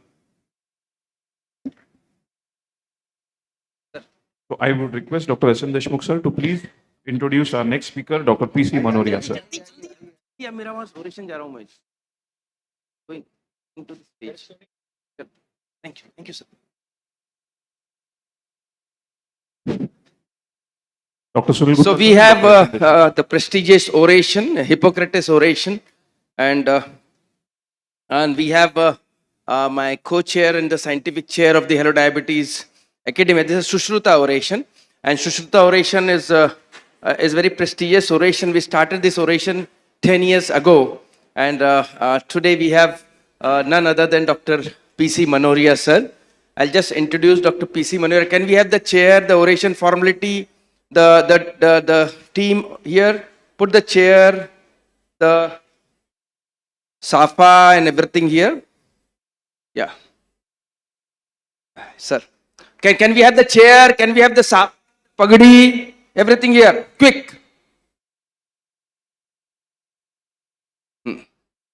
So we have Dr. P.C. Manoria, who's DM cardiology. He's a director of Manoria Heart Critical Care Hospital, Bhopal.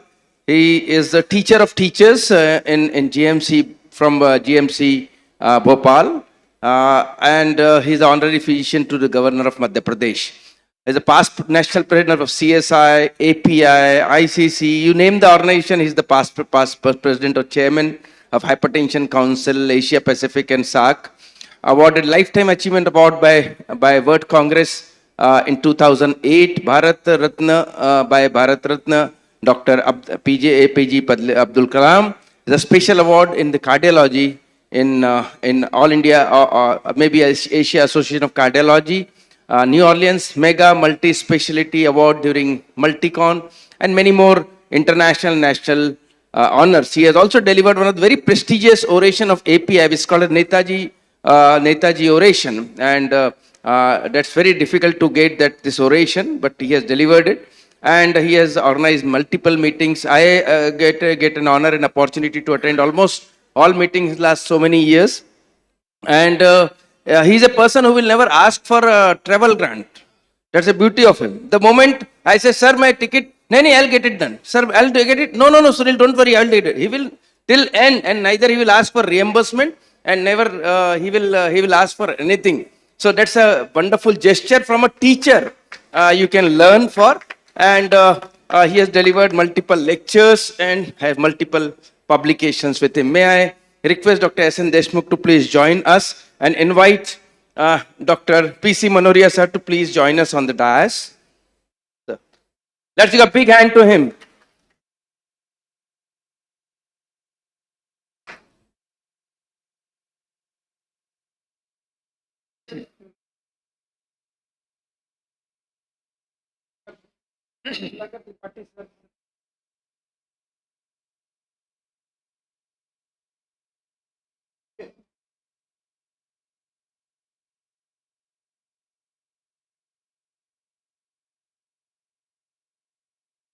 honored to have you.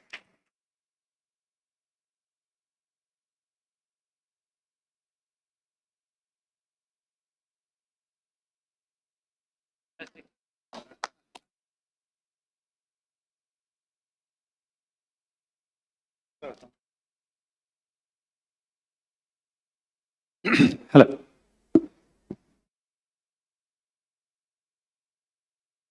Yeah.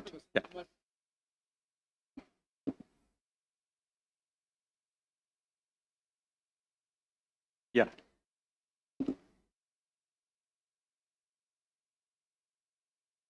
Such a great privilege to read this citation uh, for Dr. P.C. Manoria, issued by Diabetes Care Foundation of India, Nagpur, and Sunil's Diabetes Care and Research Center Private Limited, Nagpur, is privileged to award Hello Diabetes Academia Sushruta Oration 2024 to Dr. P.C. Manoria, who is a director, Manoria Heart and Critical Care Center, Bhopal, and a former professor and head of the Department of Cardiology, GMC Bhopal, and honorary physician to Governor of Madhya Pradesh for the yeoman service in the field of medicine and an exemplary delivery of oration on cross connects and multi morbidity in diabetes, improving outcomes.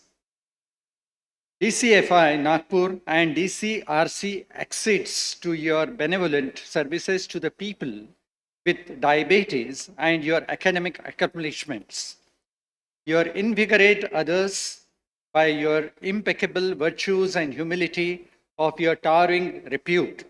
It is our most profound honor to present you with this prestigious Hello Diabetes Academia Sushruta Oration 2024 during the 10th Hello Diabetes Academia 2024 International Conclave on Saturday, 8th of June 2024 at Nagpur, India, signed by Professor A.K. Das, Dr. Sunil Gupta, who is the organizing chairman, Dr. S.N. Deshmukh, myself, and Dr. Kavita Gupta.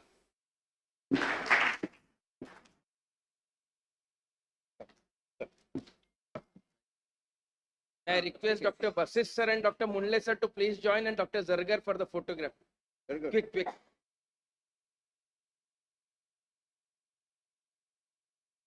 Munle sir.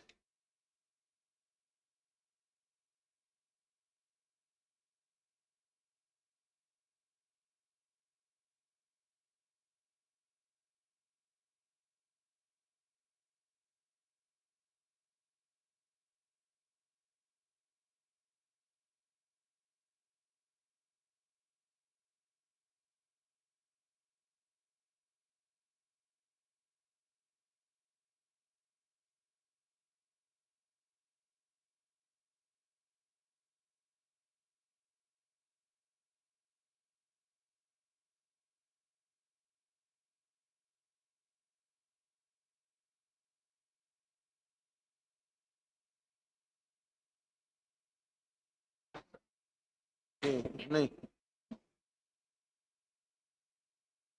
ये चालू करो full हो first right full पे दे full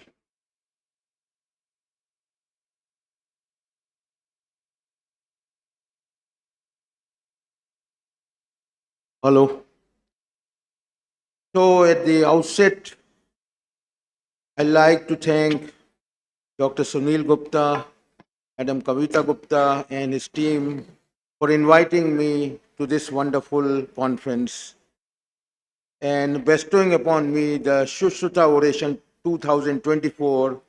Sushruta was the Indian father of surgery. The topic which I have selected for the presentation is concept of cross connect in multimorbidity in diabetes, improving outcomes. Now all of us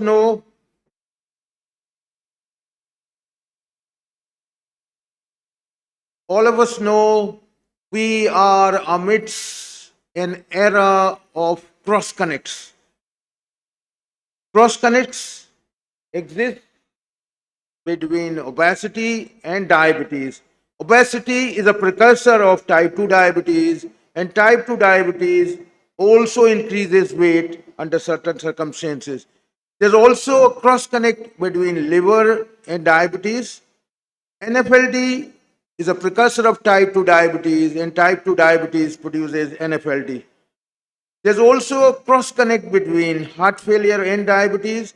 Diabetes is commonly associated with heart failure, and patients with heart failure are at increased risk of diabetes. There's also a cross connect between heart failure and kidney failure. Heart failure worsens kidney failure, and kidney failure worsens heart failure.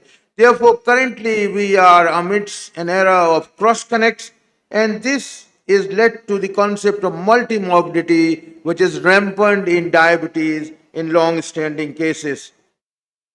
So it seems reasonable that if you want to target the cross connects in diabetes, which is rampant, there has to be a cross connect among specialists of various specialties for optimum management of various cardiometabolic disease, of which diabetes is on the top. And this may have financial constraints in the Indian context, and that's why we are trying to promote the concept of cardiometabolic physicians by organizing various cardiometabolic conferences.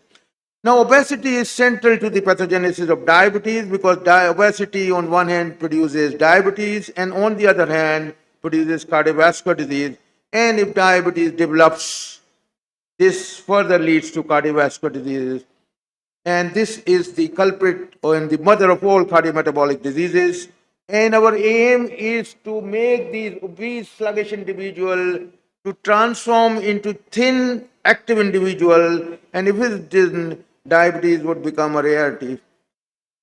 It's due to these reasons, adipocentric approach has come in forefront even ahead of the glucocentric and cardiocentric approach. And therefore, at the present state of time, diabetologists and cardiologists should have a cross connect with better decisions because obesity is central to the pathogenesis of all cardiometabolic diseases. And you can see if you reduce weight, any reduction of weight is beneficial, but if you reduce weight by 15%, you can make diabetes undergo remission. It impacts cardiovascular mortality and HFpEF also. And during the last couple of years, there has been a drug revolution in obesity. We have single antagonists like semaglutide, which has shown reduction in weight by 15, 16, 17%. We have the SELECT trial, which have shown improved CV outcomes in non-diabetic obesity. And the oral semaglutide has also shown reduction in HbA1c by 1.5 and weight reduction by 5 kg. And higher doses of oral semaglutide, as you can see, also shown additional reduction in weight, like 50 milligram when compared to placebo, or incremental decrease in weight when you compare 14 milligram with 25 or 50 milligram. And the STEP-HFpEF trial also shown that it can improve the quality of life, also improve the 6-minute walk test, and there's a trend toward decrease in the cardiovascular events with semaglutide, injectable 2.4 milligram, and this is STEP-HFpEF diabetic patients. Again, you can see improvement in the quality of life, improvement in body weight, and 6-minute walk test, and you can see the NT-proBNP also decreased, and time to first heart failure also improved. And we have the STEP-HFpEF trace trial, which has shown improved CV outcome. We have also dual agonists, as you also heard in the morning, tirzepatide, which has been tested in the SURPASS and the SURMOUNT trial, and you can see massive reduction in weight, 9.5 to 13, massive reduction in HbA1c 2 to 2.5, and the SURPASS CV outcome trial is ongoing. We're keenly awaiting the results.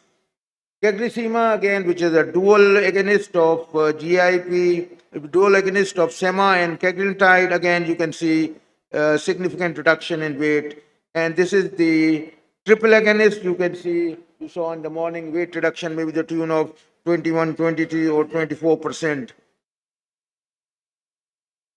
When these drugs were not available, endoscopic bariatric procedures were common, like the intragastric balloons, endoscopic leaf cystectomy, but now these are going to be replaced by drug treatment.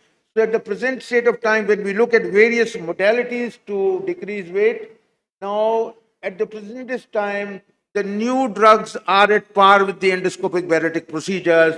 The bariatric surgery is only reserved for very morbid obese patients. And the data is now percolating. Is obesity the new diabetes? And this should be followed across the globe. And if you want to live for 80 years, keep your waistline at 80. Now, there's also a necessity of cross connects between hepatologists and gastroenterologists and diabetologists and cardiologists, because both diabetologists and cardiologists are concerned with liver. There's a close cross connect between liver and diabetes, but what is not often realized is there's also close connect between NFLD and ASCVD, and NFLD is the gateway for development of ASCVD, but cardiologists have not paid any attention to it. NFLD or NASH is a red flag for development of ASCVD, irrespective of the other risk factors. And the message for MAFLD is prioritize your liver to live longer and healthier. You should try that the FLT does not transform into the fibrotic stage, because once fibrosis occurs, this runs a downhill course both for the liver events as well as for the cardiovascular events. The other thing which we have to realize, suppose we see a case of NFLD, this should not be merely regarded as a liver disease, or if you see a case of OSA, this should not be regarded as a pulmonary disease. All these are components of metabolic ill health, which is now a new emerging concept. So when you see any of these components, you should also look at the other components of metabolic ill health, and all these are coming under one head of metabolic ill health.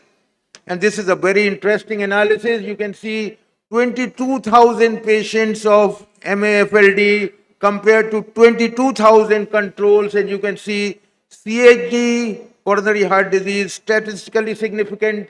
This was followed for 10 years, 35% increase in CHD, 36% increase in MI, atrial fibrillation 15%, and a numerical increase in the stroke. And what was very impressive is only 6% of these were diabetic, which means MAFLD is also rampant in patients with non-diabetics. So whenever we see a patient of obesity, diabetes, we always look for MFLD, because MFLD is an independent predictor of increased cardiovascular risk.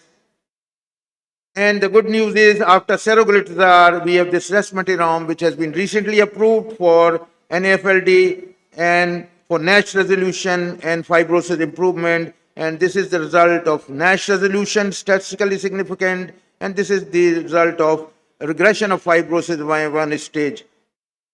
Now, this is an overview of MFLD, so that if you have no fibrosis, which means F0 or F1, you should try to improve your cardiometabolic profile, lifestyle changes, and GLP-1 has also come here. But once you have fibrosis, F2, 3, you should utilize seroglitazar. In times to come, we'll be utilizing this new drug.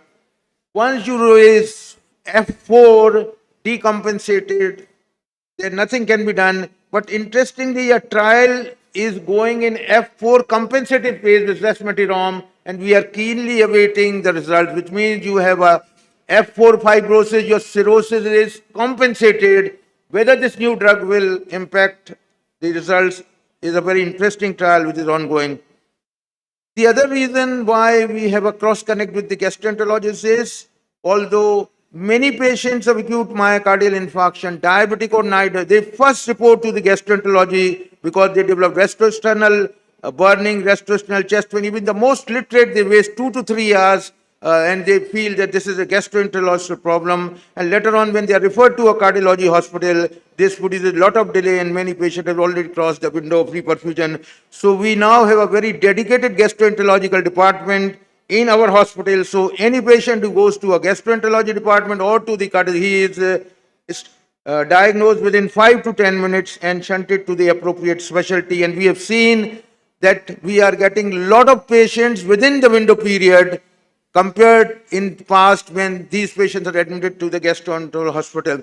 And this is one of the several examples which I am showing why the cross connects between gastroenterologist and cardiologist is complete. 23-year-old second year engineering equivalent develops retrosternal burning and chest pain, came to our hospital in gastroenterological department. This is his electrocardiogram. He develops cardiac arrest in the hospital, sent to the cath lab, revived, and this is his angiogram. You can see LED is 100% occluded, artery opened up, and this is the he has a lot of thrombus, atherosclerosis was only minimal. This is IVUS, and you can see the electrocardiogram. He is still alive. So if such a patient ends up in a gastroenterology department, you can see it will be very difficult to revive the patient because you cannot get an angioplasty done within such a short time.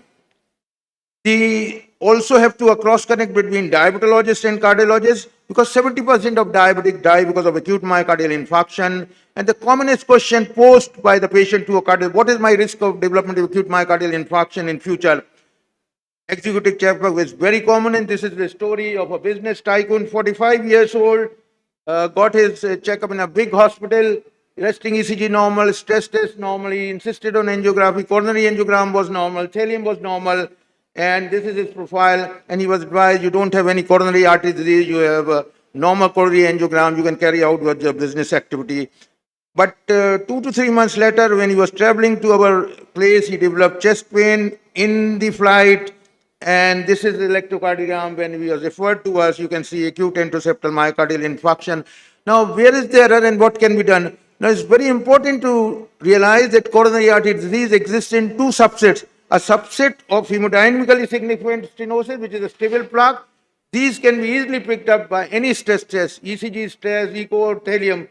But stress test is not powered to pick up the vulnerable small plaques, which are commonly develop myocardial infarction. And stress test is not the test to predict that you don't have coronary artery disease. No doubt these vulnerable plaques can be picked up by all these sophisticated technologies in our lab, but they cannot be utilized in our day-to-day practice. And when we scored this patient, you can see the score is very high. His 10-year risk is very, very high, 25%. So problem with these scores is they give only 10-year risk. They do not tell you when you are going to develop myocardia, day 1 or day 3650. So at the moment, the most unresolved issue in cardiology is you cannot predict when you are going to get myocardial infarction. You can only categorize your 10-year risk is this. Calcium scoring has also been used by Kane. You can see calcium scoring, more is the score, more is the chance of development acute coronary artery disease. But again, calcium scoring, you have to understand the nuances that calcium scoring should only be utilized for an intermediate risk asymptomatic. This is validated only for this. If you don't have any symptom, you are in the low risk, should not be done. You have high symptoms, he goes to angiography. And the dicta given by these calcium scores is you have a 15-year warranty. For diabetic, you have only 5-year warranty. But this has lots of limitations because if the patient develops symptoms, it becomes non-reliable. And it means if whatever was the risk should continue same. And 10% of the coronary plaques may not be calcified, and non-calcified plaques are more likely to undergo progression. And it's not useful if you have already taken statin. Most of the diabetic patients are already on statins. So there's no investigation which can pinpoint when you are going to develop myocardial infarction. So our aim is that if you have multiple risk factor, try to postpone your acute myocardial infarction. That is a very simple. If you keep your LDL levels, say to 100 from early age, myocardial infarction usually develops when your cumulative exposure of LDL to the arterial wall is 7,000 milligrams. So if you have your LDL right from early age to 100, you will develop myocardial infarction at 70. If you keep it at 70 from early age, you will develop at 100 years. This does not mean that you don't look at the other risk factor. If you don't look at the other risk factor, this threshold will come down to 6,000, even lower. Electrocardiogram, again, the initial electrocardiogram can be normal, and circumflex disease is notorious for producing near normal electrocardiogram. You can see that electrocardiogram normal and patient has STEMI of circumflex. The other issue you have to remember is that microvascular disease, this is the story of an individual who had angina nephrt. His angiogram was normal, thallium was normal. He had angina. The cardiologist told him, you don't have any coronary artery disease, your angina, your angio is normal, your thallium is normal. He came to us, we repeated the angiogram, and the most striking feature in the angiogram is the dye is getting cleared up very slowly, which means he's a microvascular dysfunction. This is the simplest test to assess microvascular dysfunction. And the importance of this, if you want thallium is normal in microvascular angina. Now, if you want to assess microvascular dysfunction, you have to do CFR, which may not be available. CFR more than 2 means microvascular dysfunction. But the practical importance of this is that if you are going for an angioplasty, you have also a microvascular dysfunction. Paradoxically, it may result in increase in angina. You should also have a cross connect with nephrologists, because diabetologists, CKD is very important complication, and cardiologists also know that if their patient develops CKD, the cardiovascular mortality and morbidity is going to be increased. And all of us know CKD is a progressive disease, and we do not have any quick fix of CKD in like acute myocardial infarction where you can reverse the pathophysiological process by primary angioplasty. No doubt we have 3 revolutionary therapies for it, but the problem is CKD is usually diagnosed very, very late, and they have little time to slow down the declining GFR. And the biggest message is you must do UACR in all patients of diabetes at least once a year. And it is UACR, if you look at the hazard ratio for cardiovascular mortality, it is 1.77 when even it is in the normal range. So if your UACR is high, you have a high chance for development of cardiovascular disease, and this is a red flag or a red button for the cardiologist to maximize his therapy. EGFR, the cardiovascular mortality, only starts rising when it is less than 60. So both should be done, as this is, I think all of you are aware. But the new target you must chase is UACR. UACR, besides targeting LDL, besides targeting blood pressure, glucose, and NT-proBNP. And if it is more than 300, at least 30% reduction is our. These are the 3 established pillars. You heard the flow trial, the 4th pillar, semaglutide, may also come. And what is the beauty of these is that all these 3 revolutionary therapies produce incremental. So you control risk factor, GFR declines, and if you put on RAS, further decline. If you put on SGLT2 further, and if you do finerenone, further decrease. And they may slow down the trajectory of CKD and postpone dialysis. So the take-home message is, we are amidst an era of cross connects between different organs in cardiometabolic diseases. Cross connects among specialists is mandatory for optimizing outcome of CMD. The concept of cardiometabolic physician should be widely percolated in our country, as it is the need of the hour. The emerging of concept of metabolic health will percolate unity amongst diversity of cardiometabolic diseases, and we now have a panoply of options like drugs, endoscopic procedures, bariatric procedures, and bariatric surgery to target obesity, the mother of all cardiometabolic diseases, and the new data of resmetirom in NFLD, injectable semaglutide in HFpEF, and in select trial are further going to improve the results. Thank you very much. Thank you very much, sir. I feel this deserve a standing ovation, being such a wonderful oration, going into depth with original work as well as the exemplification through various cases. I feel that's a wonderful insight from a good clinician. And sir, we are honored to have you as our recipient of this oration. Thank you very much. As a tradition, oration does not have any question answers. So we conclude this session. Thank you very much. Sir, you want to say something? Yeah. Thank you. So we go ahead with the next session. But before that, we forgot to show you the previous Sushruta orations in last from 2014 onwards. So we'll have the video, which is of 30 seconds. Can we have the video of Sushruta oration?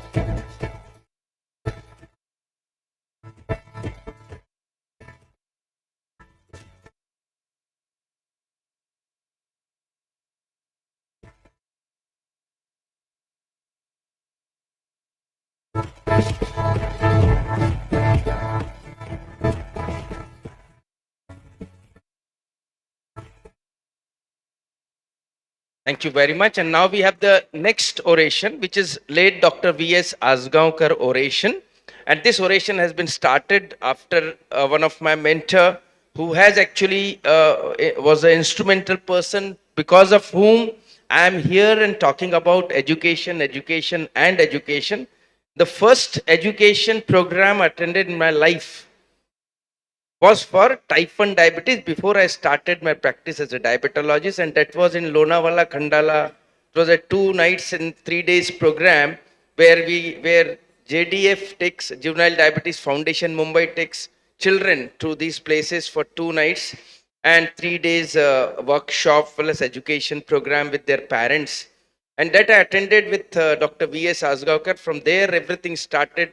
Why education, the importance of education, why should we empower people from those eras. As he is my mentor, I understood diabetology, clinical diabetology, insights, the humanity, your approach towards a patient, everything I understood from him. And unfortunately, we lost him 2 years back. So we started on his memory, Dr. V.S. Asgaonkar oration. May I invite Dr. S.M. Patil sir is not keeping well. So we have now Dr. Ramesh Mundle sir to please chair this oration. Dr. Ramesh Mundle sir. Dr. Ramesh Mundle sir is a senior physician as well as the person who is a part of our Hello Diabetes core committee group, scientific group for deciding various awards and orations. So we welcome you. We also have the Professor A.K. Das sir, who is a program director of this Hello Diabetes Academia. So yesterday he was not there, so we could not take he to be here on this chair. Sir, we request to chair this oration. As well as we have Dr. Vasant Kumar, the very senior person who has keen interest. Why? You might say, why third chairperson? I said, this person is another mad person like me. Of course, he is very senior to, I should not say him like this, but he is another person who has madness for education in Andhra and Telangana. So that's why we have a different, so now you understood, sir, why I called you, not just your senior, sir, because you are supporting education across. So this oration is given to Dr. Sanjay Agarwal, but before that, I want the video of the last 2 years oration of Dr. V.S. Asgaonkar. And then we'll go for introduction.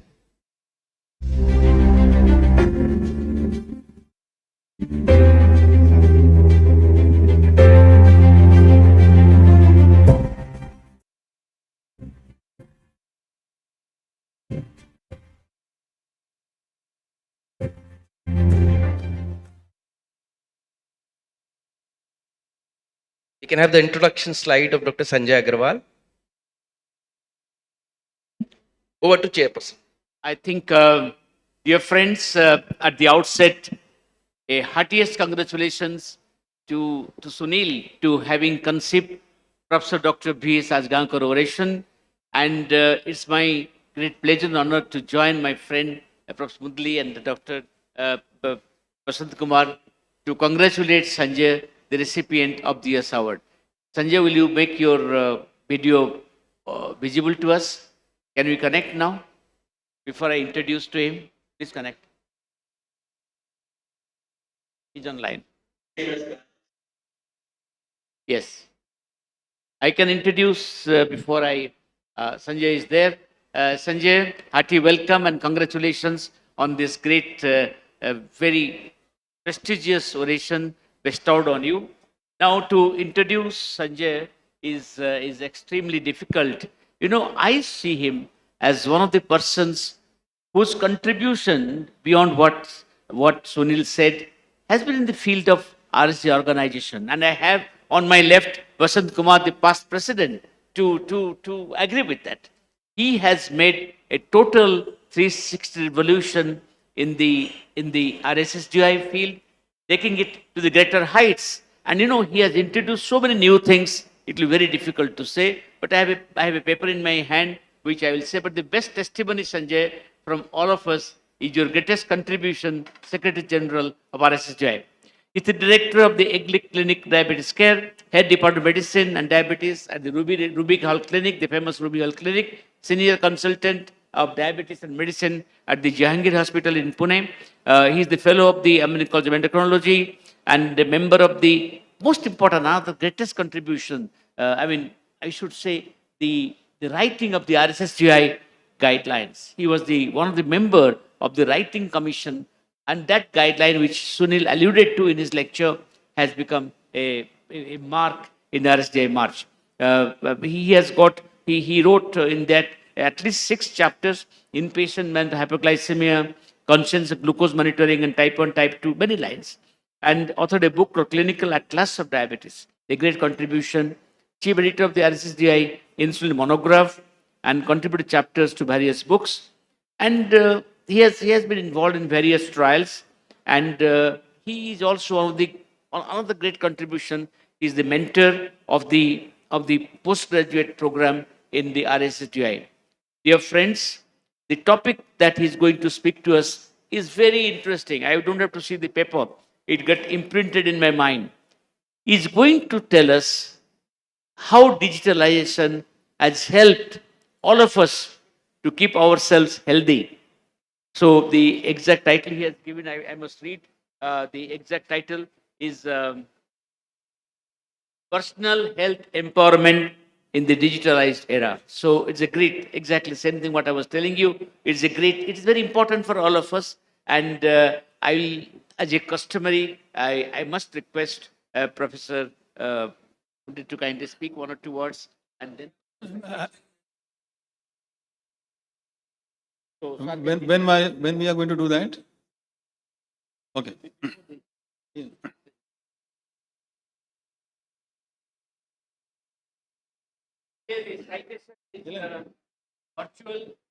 So, Sanjay, we will have a virtual, medal will be given to you. So we'll just do it like this. And then, and then we have that FETA also. That also will try to mimic here, and then the citation will be read to you.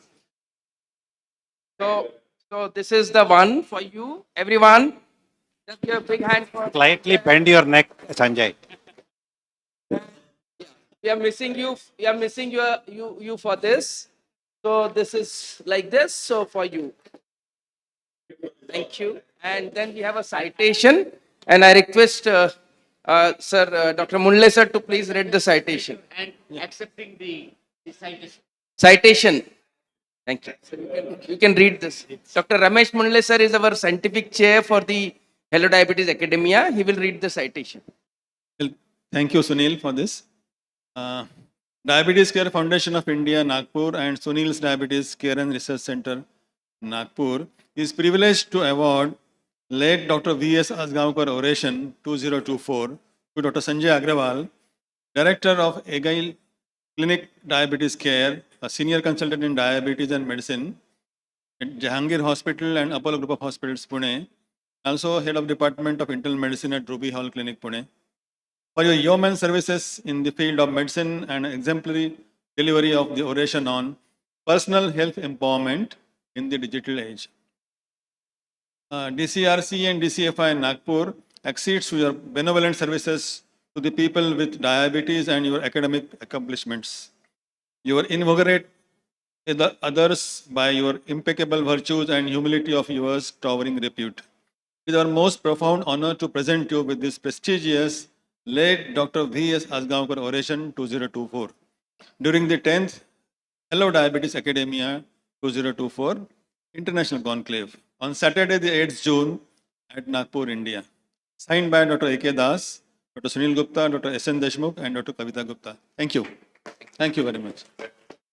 The picture can be taken with all of us, and will now put your photograph somewhere here.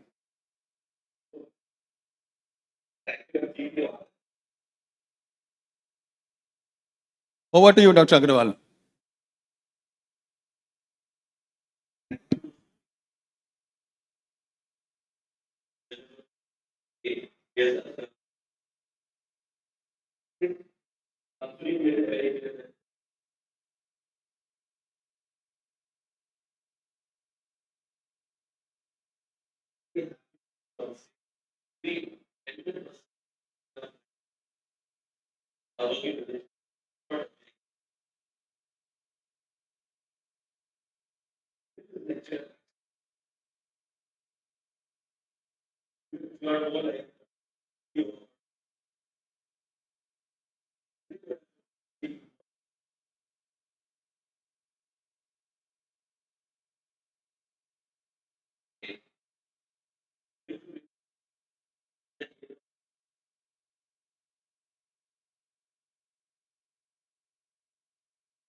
varying sizes of systems, which may be right from small hospitals to a large hospital like the Captain Memorial with the referral hospitals. What about the payments in India? And I'm not really going to talk about the disparity between the US and India, but you can see clearly the disparity. The government payment is about 41%, private insurance is about 12%, and individual and out-of-pocket expenses is about 47%. So you can see that clearly half the expenses that we incur in delivery of health care comes out of pocket. And that's where the catch lies, because majority of our people cannot afford this. So we are relying more on about 41% patients who get from the government hospitals and private insurance, which will be catered to the inpatient management, which is about 12%.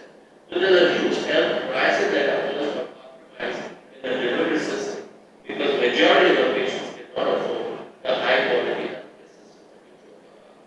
Again, if you look at the breakdown of all the out-of-pocket patient analysis, you're talking about lab services, imaging services, curative care, inpatient, education, training of health personnel, and of course a large percentage of our pocket expenses goes for medicine and other medical labs. So to a certain extent, we are really trying to solve that. The government is trying to do that by sort of bringing down the cost of medicines, bringing down the cost of care, but yet the poor patients face the biggest challenge. What I'm trying to do through these slides is basically try to understand why do we need to move on to the digital age and empower our patients for personal health care. Now, the key drivers of our pocket expenses that pointed out in our analysis, we have limited insurance penetration, so not everybody has access to insurance. We are underfunded public health care. We have a high disease burden. So the whatever funding we do have cannot cater to the large majority of people, and we do not invest enough into preventive health care. And that's where our actual goals of care should be. When we talk about prevention of diabetes or prevention of obesity, which is the driver for all diseases, that we need to invest more in preventive health care. The problem is no hospital or insurance is ready to invest in preventive health care because it does not have the returns. But if you look at the larger sense of keeping, so if you want the hospital to invest, nobody wants to invest to keep patients out of the hospital. They want people to come into the hospital. That's where the catch lies. And we need to empower our patients to treat themselves more digitally, to see that how can they treat themselves out of the hospital. Again, or if you look at the impact of how the patient, out-of-pocket patients or poor patients, the financial strain, they tend to delay or avoid care. And then if they inequity access of care that the patients have, and often they may for unnecessary medical care due to financial constraints or perpetuating healthcare disparities. Again, what they would opt for is preference for small facilities because it's more reachable for them, it's more affordable for them,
so many other sort of non-communicable diseases, it's wise that we ourselves as institutions like RSSDI, Hello Diabetes, which is doing a great job in terms of public education, and also Kavita is doing a great amount of education, which is so valid today, are important if we have to bring the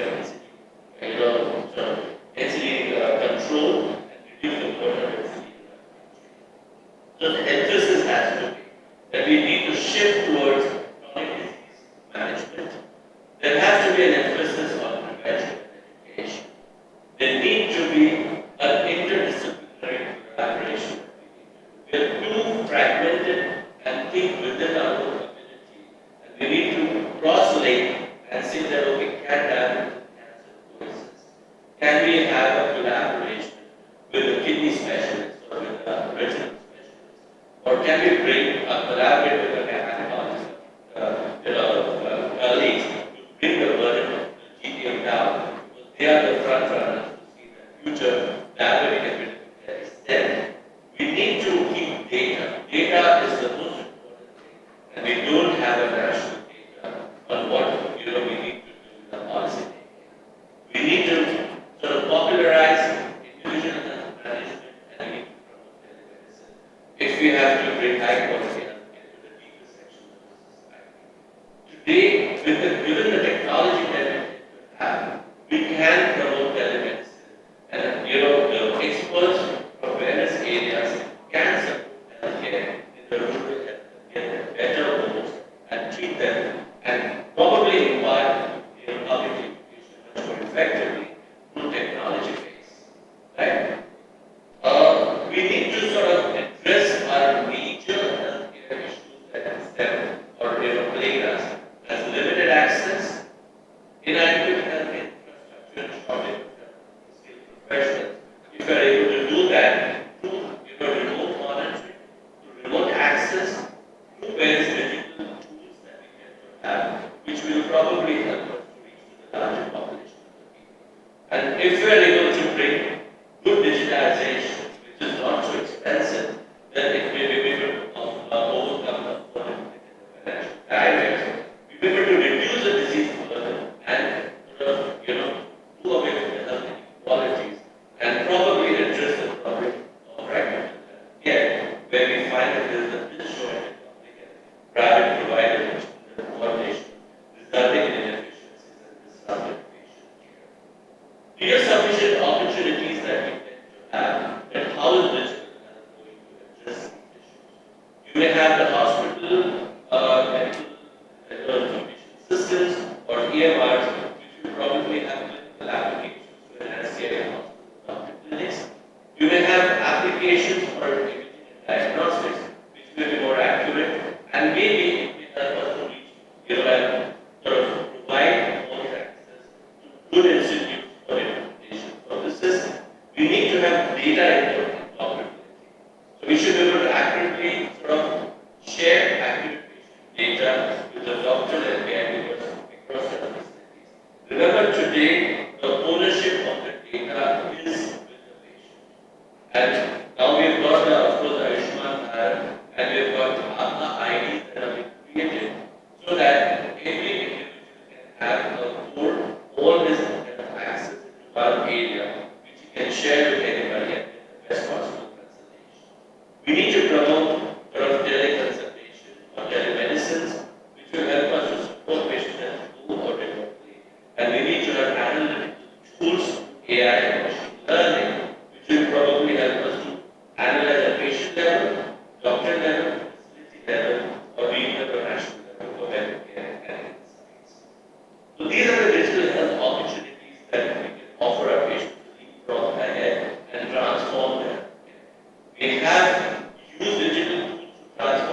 on the curve and can travel the other or various things. And we can improve the productivity by the providers, by early detection and doing early health. So I come to the last part of my lecture. What is the personal empowerment that we can do in healthcare? As I said, we have been very successful in banking, finance, and travel hospitality, but we need to have this empowerment by providing access, and we need to involve more and more doctors and our community to see how can they become active participants in the health journey, and we need to sort of educate our patients for a more informed and empowered decision making. Because unless we make patients a part of our health system, just having this journey from the professional angle is not going to be sufficient. We need to have a partnership with our patients to have a more informed and empowered decision making, which will sort of help them to stay healthy and probably have a longer duration of, prevent sort of complications and have a healthy journey. So these are the key drivers for personal empowerment. It's a huge opportunity, not only in terms of reaching out to communities for help, but even from the revenue sources. We need to change individual behaviors. We need to make digital health informatics available. Right? And this can be done through various health apps, devices, digital initiatives, and sort of making people aware about the importance of non-communicable diseases. We're seeing a growth of health apps and devices. We're also sort of looking at, just as we're seeing a rise in non-communicable diseases, the government is also sort of financing digital initiatives. We have the NDHM, as a national digital health mission. We've got, of course, Aishman and Bharat. And we have been sort of working with all these agencies through the RSSBI, and we're trying to see how can we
and what they do to Google or where they all their hopes and treatment and land of trouble.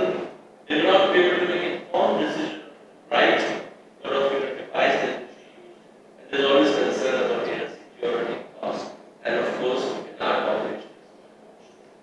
To end up by saying that we have a way forward. There are sort of now directions that we can adopt, moving from personal based to sort of app based, digital based tools, which will help us to empower our patients for better care. We need to invest more into research and sort of provide evidence on the efficacy of personal health apps. We need to improve our communication, education, behavioral change in individuals. We need to train health professionals and integrate personal apps and devices in care flow deliveries. And we need to have stronger provider connectivity for better coverage across the country. Now, I just want to then summarize, say that disease management guidelines are changing today. We have moved towards looking at how can we incorporate, in our guidelines technology.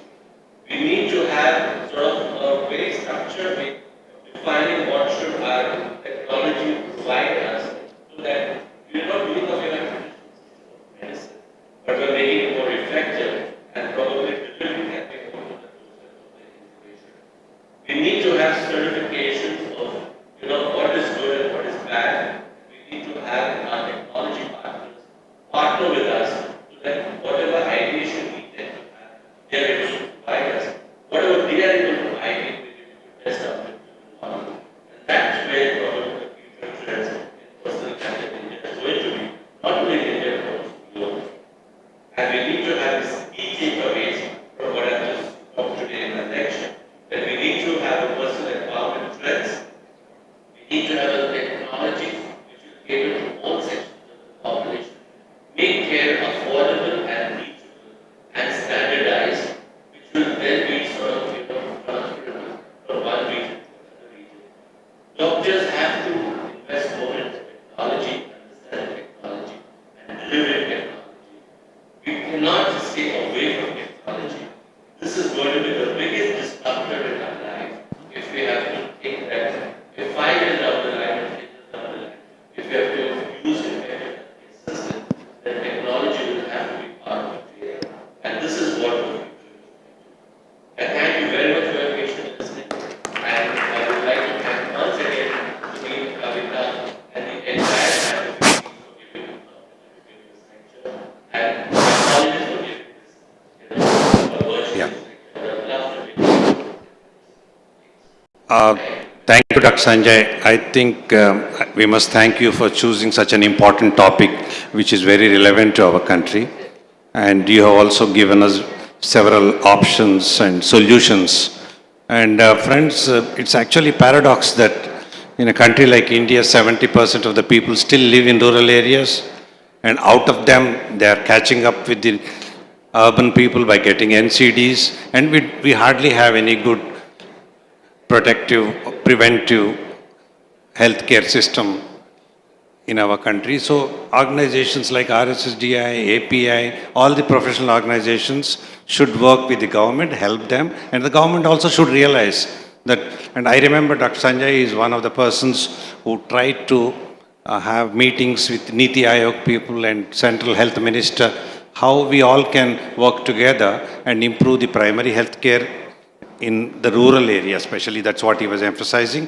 Finally, about the digital care, which is very important, which is not very expensive, which can still reach the rural population and also at primary care level. So when the digital care system reaches the rural areas and to the poor people, then we are going to succeed in achieving good health and better systems in our country.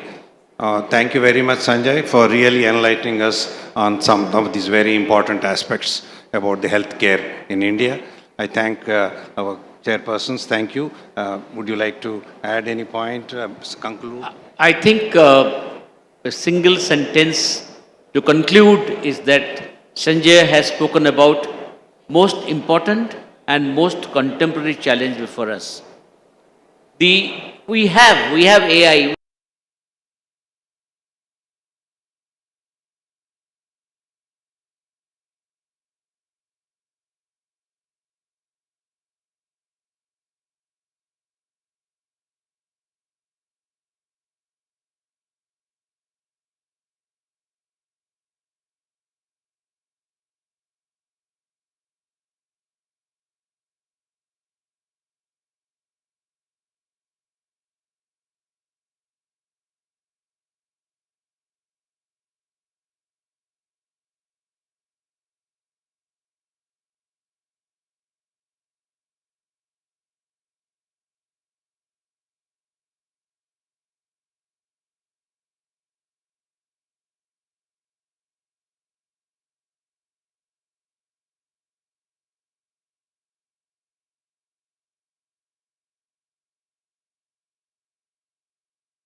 place in an overhead compartment or completely forget about it and enjoy the journey of HDA 24 Airlines.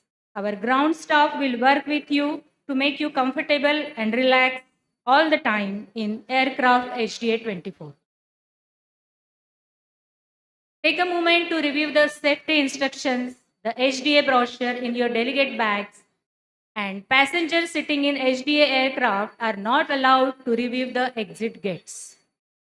Flight of HDA 24 has already been taken off to have comfortable boarding and enjoyable learning at high altitude of diabetes, and obviously for the safe landing at exciting destinations of diabetes world.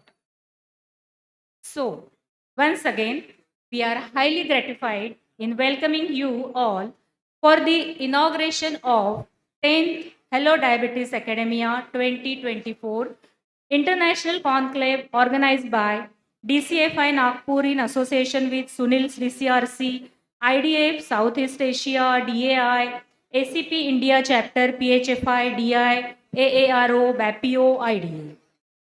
So this HDA, basically initiated in 2014, is a novel idea with the motto to bring all the senior and budding diabetologists, young researchers to come together to exchange the recent advances in the field of diabetes.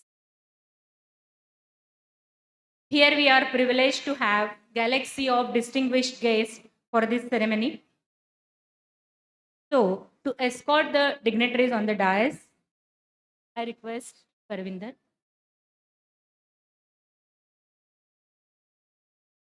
I request Dr. Alok Modi sir to escort Dr. Anuj Maheshwari sir.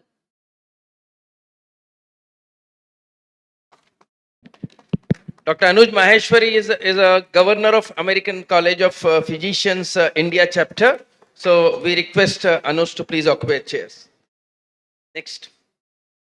I request Dr. Vitul Gupta sir to please escort Dr. Shashank Joshi sir, Padma Shri. Shashank is not here. Yeah, next. Okay. I request Dr. Vitul Gupta sir to escort Dr. Sudhir Bhandari sir.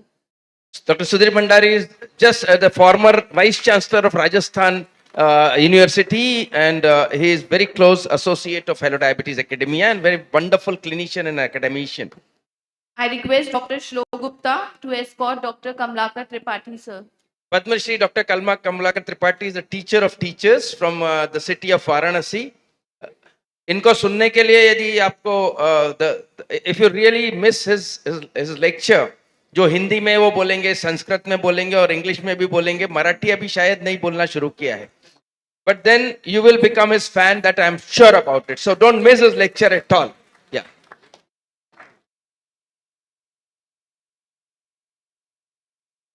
I request Dr. Pavade sir to escort Dr. Vinky Rigwani sir.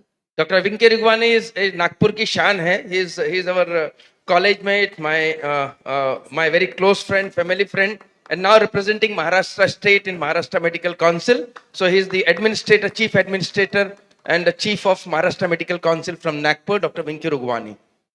I request Dr. Swar Gupta to escort Dr. B.M. Makkar sir. Makkar sir is another counterpart, another my elder brother from the city of Delhi, and he is a immediate past president of RSSDI, the secretary of RO, that is All India Association of Advanced Research in Obesity, and he's also held multiple positions. He does one of the program of Cleveland Clinic every year, and that's one of the most popular academic program in the city of Delhi. Over. I Welcome. request Dr. Kavita Gupta ma'am to escort Dr. Amol Meshram sir. Dr. Amol Meshram is the president of Diabetic Association of India. Let's give a big hand to Amol. They are always there. I remember his language to me. मैं बोला Amol, अरे अपने को program लेना है, and we want you are the president of it. Sir, सब कुछ आपका है. जो आपको करना है आप करें. I am 100% with you 24/7, and that is Amol. Amol, we welcome you. Thank you. I request Dr. Kavita Bakshi ma'am to escort Dr. A.K. Das sir. Dr. A.K. Das sir is a director of the Hello Diabetes Academia from the day one of inception of this program, and he is guiding us every alternate day. He will call me up. Sunil, what have you done? which program, what is scientific topics, who are the orators, whom we are going the oration. Every single thing he will ask me, and he'll sometimes call me at 1 o'clock in the night. Sunil, everything is going fine? I said, yes, sir, going fine. So nice of you, sir. Thank you. Yeah, today morning also he called me. Yes, I yes, sir. request Dr. Shlok Gupta to escort Dr. S.N. Deshmukh, sir. Dr. S.N. Deshmukh, sir, is the scientific chair from the local organizing committee. Is he there around? Okay, so may I request Dr. Ramesh Mundle, sir, if he's around, if Dr. S.N. Deshmukh is not there? Yeah, the scientific chair of a local organizing committee.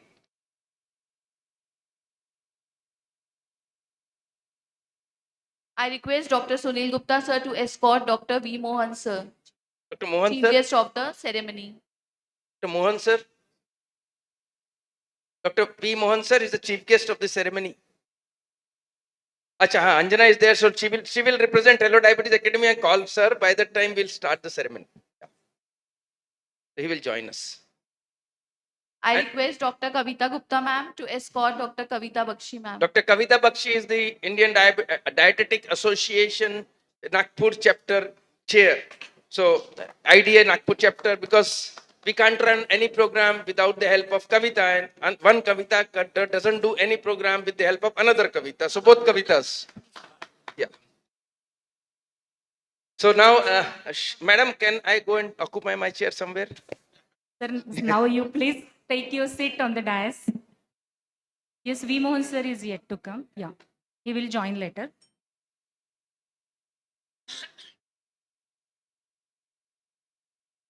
A very warm welcome to our esteemed guest of inauguration ceremony. I'll invite Dr. Saurabh Mishra to welcome Dr. Kamlakar Tripathi, sir, the functional food portal, an important hallmark of HDA.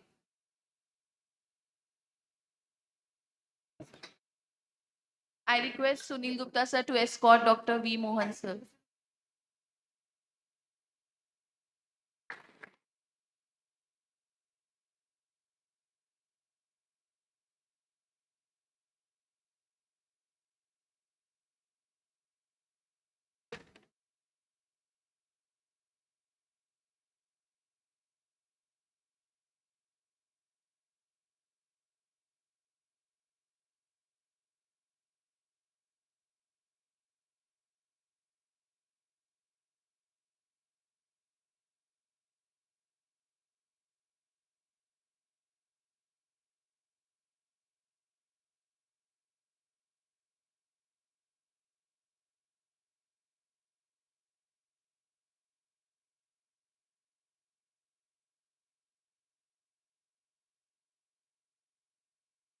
I request Dr. Saurabh Mishra, sir, to felicitate Dr. Kamlakar Tripathi, sir.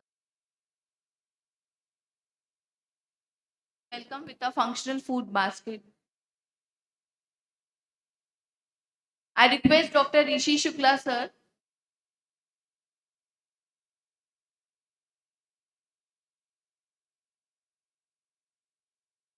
I request Dr. Debashish Chatterjee, sir. Welcome Dr. Kamlakar Tripathi, sir, with the functional food basket.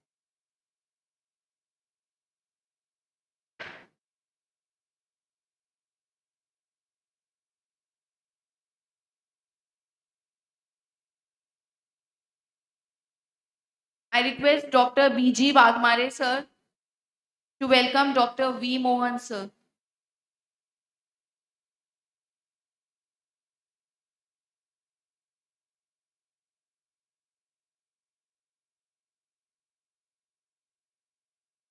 I request Dr. Malay Parik, sir.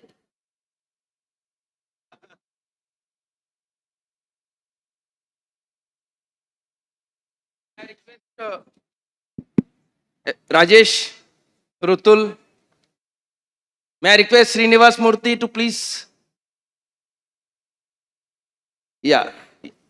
Please welcome Dr. A.K. Das, Dr. Amol Meshram. May I request, yeah, Dr. Vinky Rugwani. I'll take this honor to welcome him.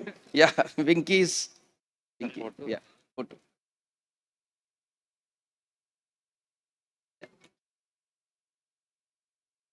I request the team to welcome all the dignitaries sitting on the dais.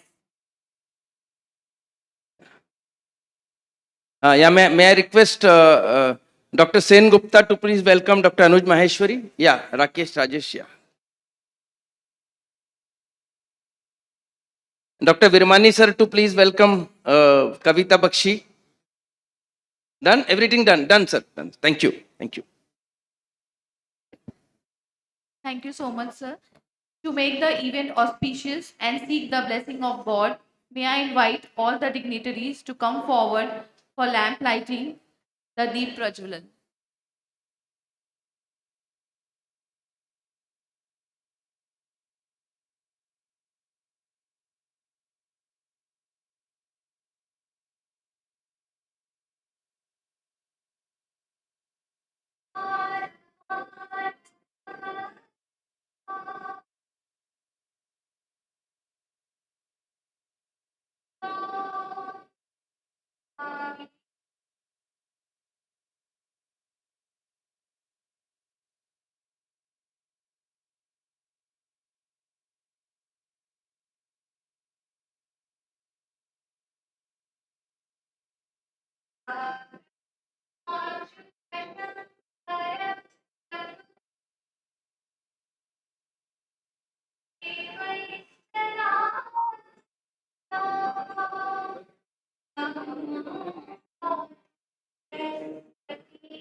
Thank you. Thank you so much.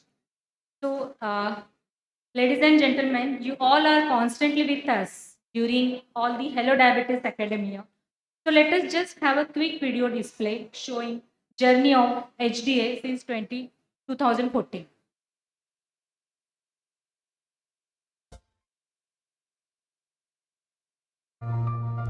DCRC diabetes care and research centre जो पिछले 30 सालों से मधुमेह देखभाल और अनुसंधान के क्षेत्र में न केवल अग्रणी है बल्कि एक मिसाल भी है। साल 15 अगस्त 1994 में डॉक्टर सुनील गुप्ता व डॉक्टर कविता और उनकी टीम ने इस अस्पताल की नींव रखी। उनका सपना था एक ऐसा केंद्र स्थापित करना जहां मधुमेहियों को सर्वश्रेष्ठ देखभाल मिल सके और इस अवस्था पर अनुसंधान भी किया जा सके। शुरुआत में मुश्किलें आई, लेकिन उनका हौसला और प्रतिबद्धता अड़िग रही। हमारा मानना है कि शिक्षा के बिना किसी भी प्रिस्क्रिप्शन का कोई मूल्य नहीं है, इसलिए हमें हर व्यक्ति को मधुमेह के बारे में शिक्षित करना ही चाहिए। इसलिए डीसीआरसी ने 3 दशक पहले हेलो डायबिटीज जागरूकता अभियान की शुरुआत की, जिसके अंतर्गत आम लोगों को हर शनिवार डायबिटीज के बारे में प्रशिक्षित किया जाता है। इसके अलावा छोटे छोटे ग्रुप एजुकेशन से लेकर बड़े बड़े हॉल में लगातार 6 से 7 घंटे के सेशंस साल में 2-3 बार आयोजित किए जाते हैं, और वो केवल नागपुर के देशपांडे हॉल में ही नहीं बल्कि मध्य भारत के सबसे बड़े हॉल सुरेश भट्ट ऑडिटोरियम में जाम पैक भरे लोगों के बीच एजुकेशन प्रोग्राम किया जाता है। ज्यादा से ज्यादा लोगों तक पहुंचने के लिए रेडियो पर 2001 में जीवन के रंग मधुमेह के साथ हर शुक्रवार को नागपुर रेडियो पर शुरू किया गया। अब यह प्रोग्राम हेलो डॉक्टर से प्रसारित होता है। इससे मधुमेह के प्रति बड़े शहरों से लेकर छोटे छोटे गांव कस्बों तक लोगों में जागरूकता फैलाने में काफी मदद मिल रही है। केवल लोग ही नहीं तो लोगों तक पहुंचने वाली हर कड़ी को जरूरी। इसलिए न्यू नर्सेस कॉन्क्लेव, जिसमें नर्स के साथ अच्छा वर्कर्स भी भाग लेते हैं, So it was very nice. They are given the depth knowledge regarding the diabetes mellitus, especially they focus on the each and every organ of the body. Like they teach about us regarding the complications of the eyes as well as the kidney and the teeth and all those things. They are taking very deeply, as well as they teach us regarding the how to diet, how to control, and what is the dietary management for diabetes mellitus and all. DECON, diabetes educator conclave, और JDCON, juvenile diabetes conclave, जिसमें बच्चों को diabetes के बारे में प्रशिक्षित किया जाता है। तो ऐसी कौन सी चीज आप यहाँ से सीख के जा रहे हैं? मेरे को यहाँ पे बहुत मज़ा भी आता है, और यहाँ पे मुझे जैसे एक्यूचेक जैसे मैं घर पे करती हूँ, तो यहाँ पे मुझे खुद ही करने के लिए सीखा जाता है। इससे मेरे को नॉलेज मिलेगा आगे चल के कि मैं अपनी खुद यानी डायबिटीज के बारे में खुद अपनी खुद केयर कर सकता हूँ बिना किसी के हेल्प के। HDA, hello diabetes academia conclave जैसे प्रोग्राम्स की शुरुआत हुई, जो पिछले 10 साल से निरंतर लोगों को शिक्षित कर रही है।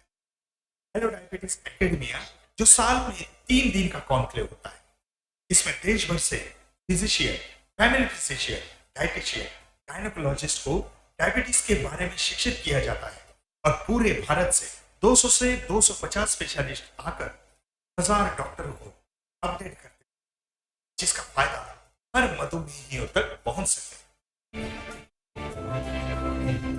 हेलो डायबिटीज ने वर्ल्ड डायबिटीज डे पर 2001, 2011 और 2014 में देश की सबसे बड़ी जागरूकता रैली आयोजित की, जिसमें हजारों लोगों ने भाग लिया।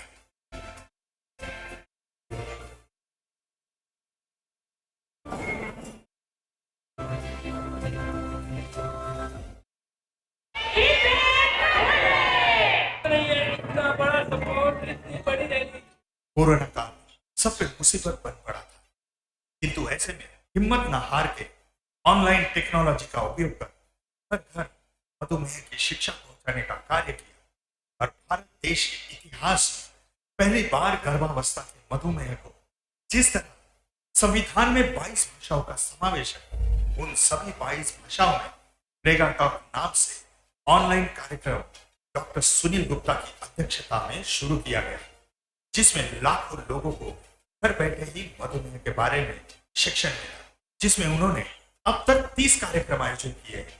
अब दूसरे भाग में यह कार्यक्रम महीने में 2 बार पहले और तीसरे सप्ताह शुक्रवार को आयोजित किया जाता है।